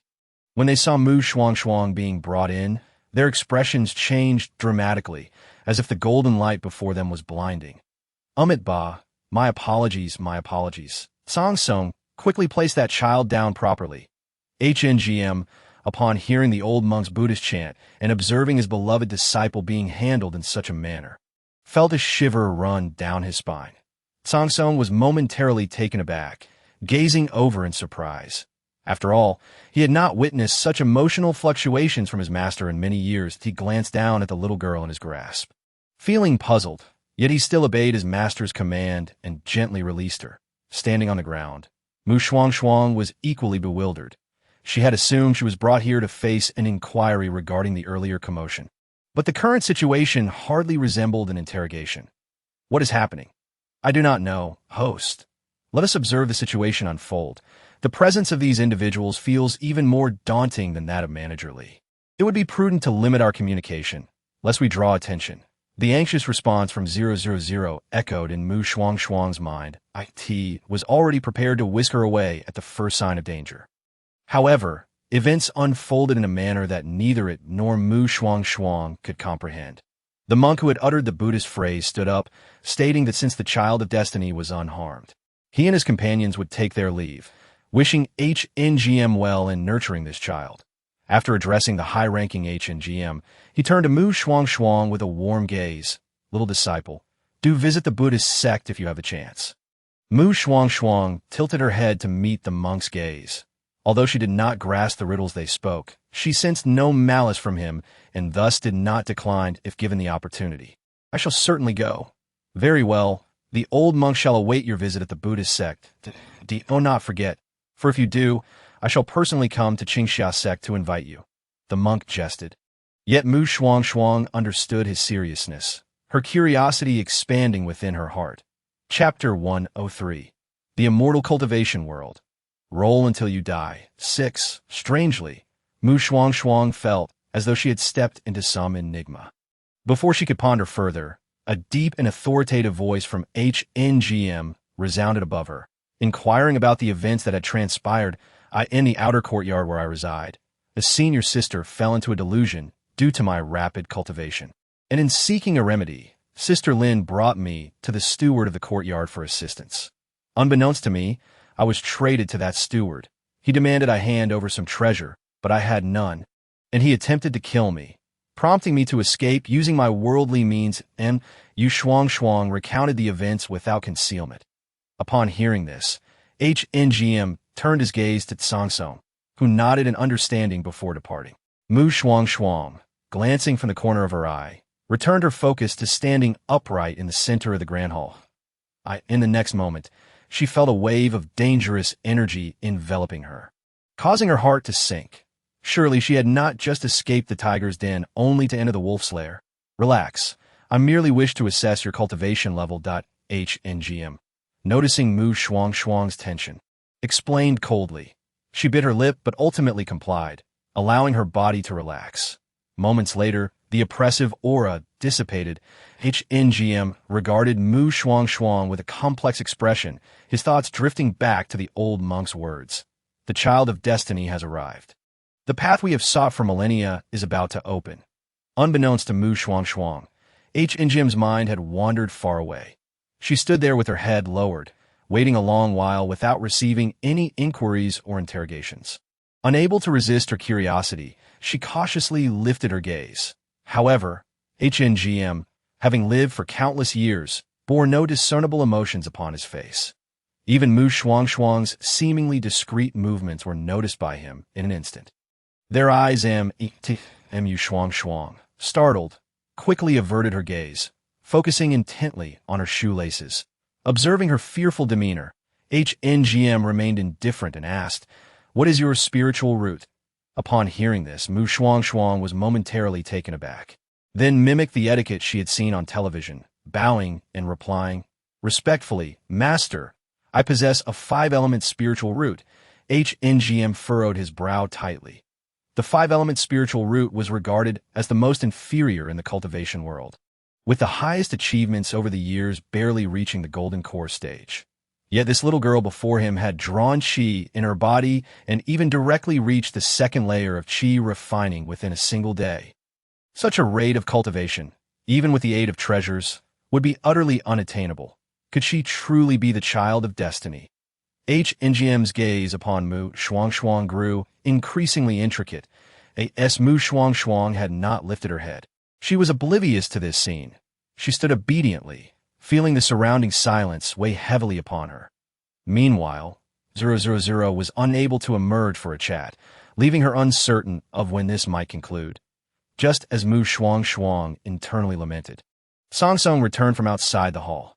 Upon seeing him, HNGM, with hands clasped behind his back, exuded an air of a celestial being, inquiring, "How did it go?" "Everything is as this young girl has described. It was that outer sect steward who harbored murderous intentions for treasure," Song reported, standing not far from Shuangshuang. Slightly bowing, HNGM acknowledged with a noncommittal sound and continued, "Where is he now?" "He has fled, but my disciples have already been dispatched to pursue him." Song replied honestly. HNGM was not surprised, gesturing toward Shuangshuang. "From now on, she shall be your junior sister. You are responsible for her." At this proclamation, both Song and Shuangshuang were taken aback, their heads snapping up in astonishment.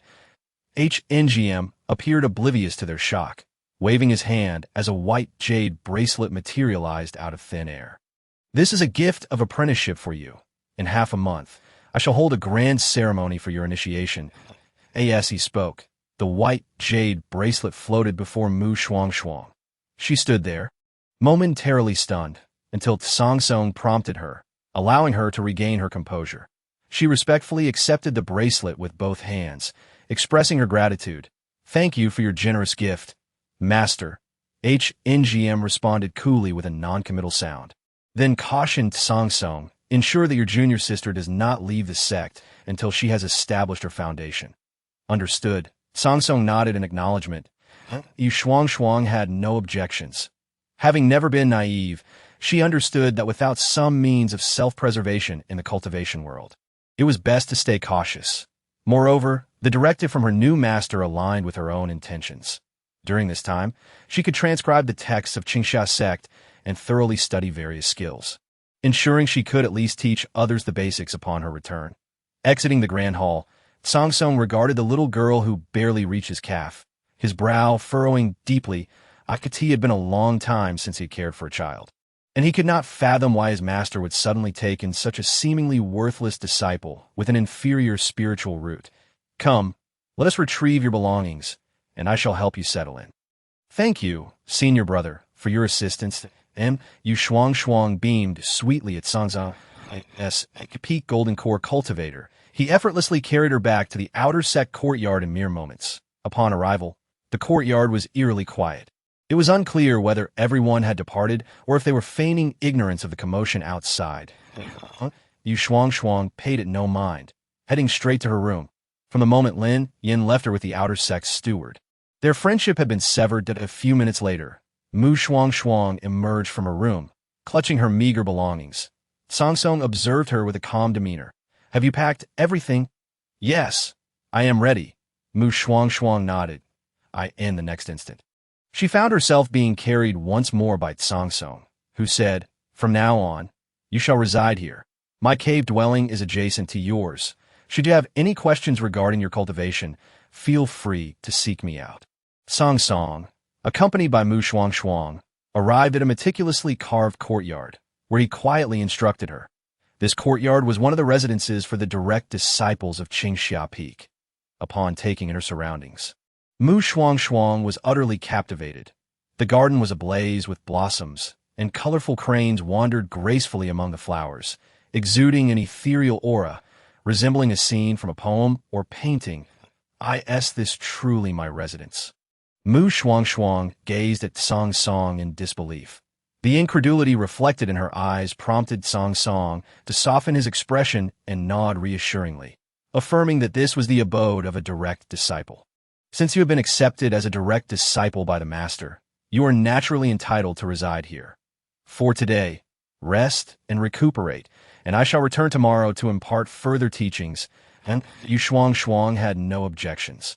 After personally seeing Song off, she eagerly returned to her new dwelling. As she beheld the dreamy, picturesque scenery, she stifled her impulse to explore and, biting her lip, retreated to her room. 000. You may come out now.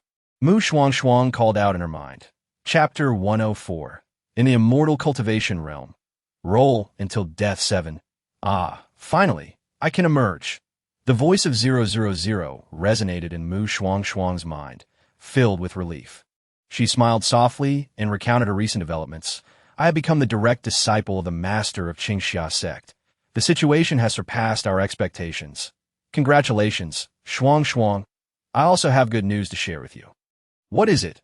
Shuangshuang's curiosity was piqued upon hearing 000's words that in our world, there is an absence of spiritual energy. Shuangshuang instantly grasped the crux of 000's statement. Darn, if that's the case.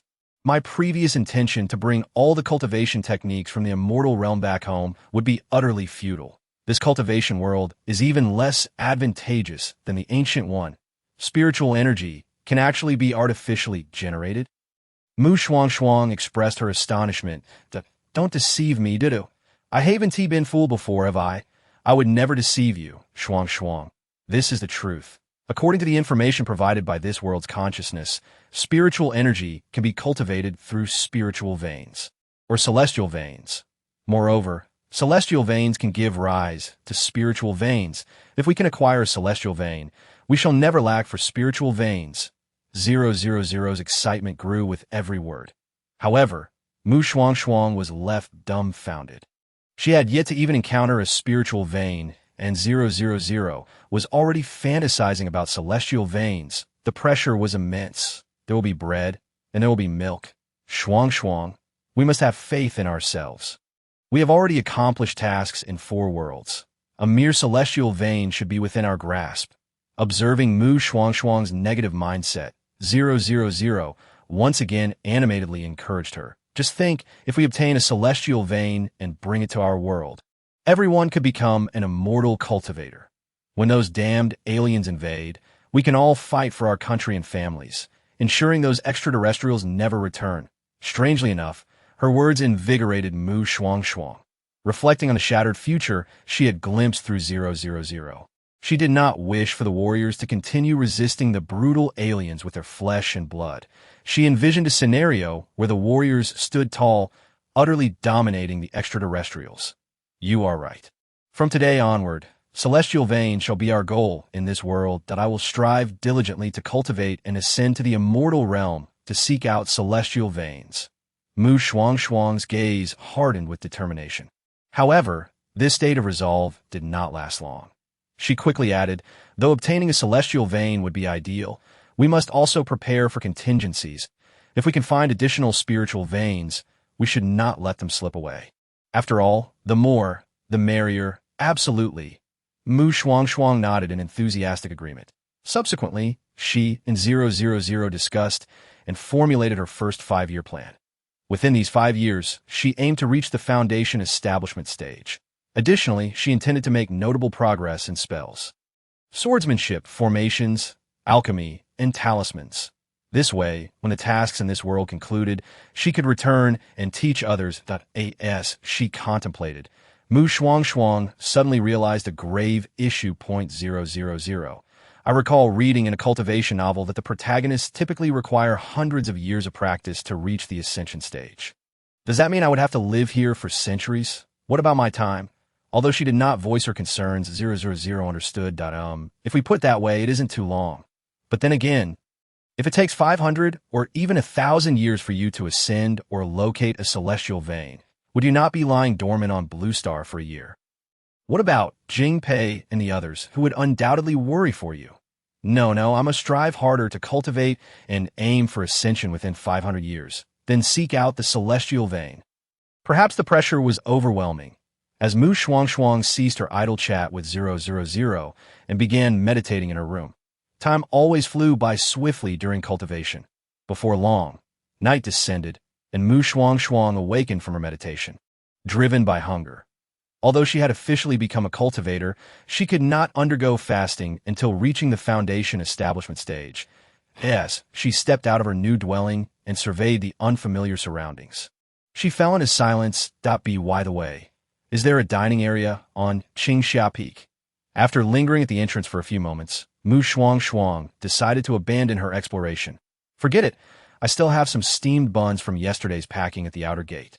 I'll make do tonight and ask my senior brother tomorrow. The next day, as dawn broke, Shuangshuang concluded her meditation with 000's guidance. After a brief wash, she made her way to the courtyard, wandering around while waiting for Song to arrive. Fortunately, Song did not keep her waiting long before he appeared. "Junior sister, are you awake?" Song's voice resonated from outside the dwelling. Upon hearing this, Shuangshuang's eyes brightened instantly. "Senior brother, I am awake."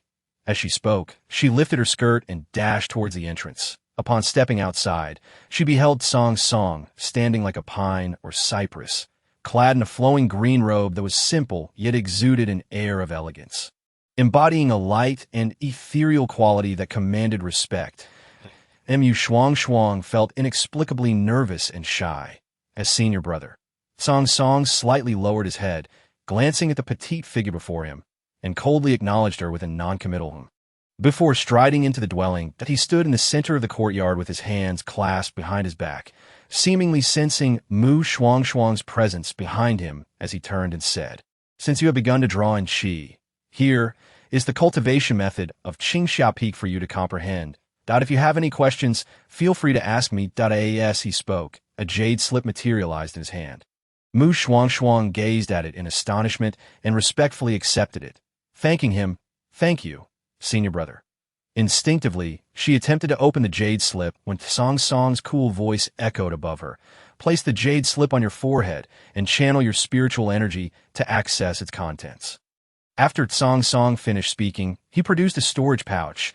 "And this is the identity token and disciple robe I receive for you today from the Deacon Hall, along with your stipend for this month. In the future, a disciple from the Deacon Hall will deliver your stipend monthly." Chapter 105. In the Immortal Cultivation Realm. Roll until death. 8. In the blink of an eye, a fortnight had passed. Except for the second day after becoming a direct disciple, when Song taught Shuangshuang for half a day, he had not shown up again. That it was not that he had forgotten about her. Rather, it was customary that in the realm of immortal cultivation, teaching generally involved the master leading the disciple to the door, while the cultivation process is a personal endeavor. If any issues arose during cultivation, the disciple would proactively seek guidance from the master or senior brother. Originally, he had assumed Shuangshuang would come to him, and he had prepared for her potentially naive inquiries, yet she had not appeared at all. One day, just as he resolved to check on Shuangshuang, he was summoned by his master the moment he stepped outside. In the main hall of Qingxia Peak, Hong Meng sat high in the master's seat, exuding an air of authority as he inquired, "How is your junior sister's cultivation progressing?" "I am unaware," Song replied respectfully, bending slightly.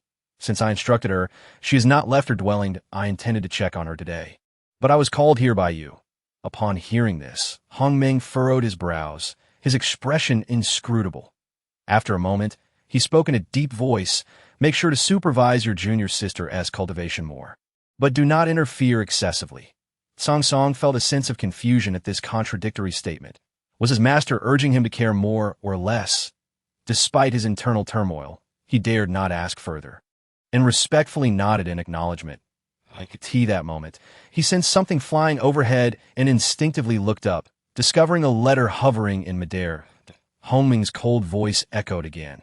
"This contains your junior sister's background. Familiarize yourself with it." Shuangshuang nodded and took the envelope, swiftly reading through its contents.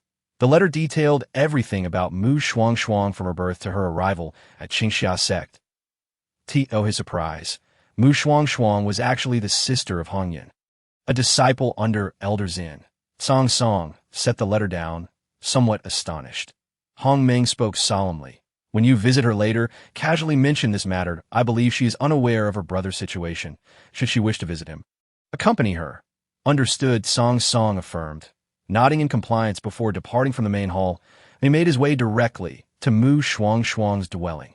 Inside the dwelling, Shuangshuang, alerted by 000, was already aware of his arrival and rose to greet him. "You have reached the 5th level of qi refinement." Upon catching his first glimpse of Shuangshuang, Shuangshuang perceived her profound cultivation at once, leaving him utterly astounded. Once he regained his composure, his expression darkened, and he confronted Shuangshuang with a piercing inquiry. "Have you consumed any elixirs?" Shuangshuang gazed at her suddenly stern senior brother. Instantly grasping the situation, he must have assumed that her cultivation was a mere result of elixir consumption. "Senior brother, I have not ingested any elixirs. My cultivation is a culmination of my own diligent practice. If you doubt me, feel free to investigate," she asserted, extending her slender fingers, reminiscent of delicate bamboo shoots. Shuangshuang cast a glance at her, but remained silent, grasping her hand to probe with his spiritual energy, and Shuangshuang felt a warm current coursing through her arm and into her body. Though initially uncomfortable, she quickly acclimated. Conversely, after examining her physique, Shuangshuang found himself in a state of bewilderment. Perceiving the solid foundation of her cultivation and the expansive meridians, he realized Shuangshuang spoke the truth. How could it be? Just a few days had passed, and she had already reached the 5th level of qi refinement. Even he, a genius of the sect, had taken nearly a year to achieve the same level. And that was with the advantage of a single spiritual root of nearly perfect quality, and oh wonder the master had accepted a disciple with 5 spiritual roots. He must have recognized her extraordinary potential long ago. Contemplating this, Shuangshuang released her wrist, a complex expression crossing his face. "That it seems I have misjudged you." As he spoke, he opened his palm and retrieved a jade vial from his storage ring, offering it to her. "This is a spirit recovery pill. When your spiritual energy wanes, it can aid in its restoration. Consider it an apology from your senior brother." "Thank you, senior brother." Shuangshuang accepted it with a radiant smile. Then feigned casualness as she inquired, "Are you an alchemist, senior brother?" Shuangshuang stood with his hand behind his back, nodding regally. "I am a 5th-tier alchemist. I did not realize my talented senior brother had such impressive skills in a secondary profession." From her understanding, the highest-ranking alchemist in the entire cultivation world barely reached the 8th tier. As thoughts of her own uninitiated 5-year plan crossed her mind, Shuangshuang beamed at Shuangshuang, playfully saying, "Senior brother, may I study alchemy under your guidance? This way, I can achieve freedom and elixirs in the future." Shuangshuang paused momentarily before consenting with a nod. "Very well. The master has instructed me to encourage your cultivation, but not to interfere with your pursuits." With that, he produced another jade slip from his storage ring and handed it to her. "This contains some of my insights into alchemy. Feel free to consult it, and should you encounter anything unclear, do not hesitate to ask me. Once you thoroughly grasp the foundational theories and hand seals of alchemy, you may venture to the alchemy peak to practice. Senior brother, you are truly kind. I will study diligently." Shuangshuang clutched the jade slip tightly, offering Shuangshuang a sweet smile. However, as soon as her words fell, she felt it insufficient. Her brilliant senior brother appeared to be quite the influential figure, and she needed to cultivate their relationship. Thus, she instructed 000 to check the warehouse for any suitable gifts for her talented senior brother, Shuangshuang. Have you forgotten? In this world, your persona is that of a pitiful soul who escaped from her family. How could you possess anything of value? Perhaps you can present something later. You make a valid point. Convinced by 000, Shuangshuang set aside her intentions and listened as her senior brother continued. By the way, I recently learned from the master that you have an older brother who has also entered our Qingxia sect. Would you like to meet him? I can take you there. An older brother? Shuangshuang blinked, recalling her mission objective in this world. Instantly, her acting skills took over as she tilted her head and asked excitedly, Senior brother, is it truly my brother? If your brother's name is Hongyun, then indeed. Yes, my brother is called Hongyun. Shuangshuang nodded vigorously, overwhelmed with joy. Yet moments later, a furrow appeared on her brow. Noticing her change in demeanor, Song inquired, What troubles you? When the news of my parents' tragic fate reached our clan, I heard the clan leader mention that my brother's whereabouts were unknown, and he might be in grave danger. Shuangshuang replied softly, biting her lip and adding, It could just be a case of sharing the same name. It may not necessarily be my brother. Upon hearing this, Song couldn't help but chuckle at her serious demeanor, resembling a little adult. Are you doubting the master? That's not the case at all. Shuangshuang quickly shook her head. In truth, her earlier words were merely a pretext for her forthcoming mission.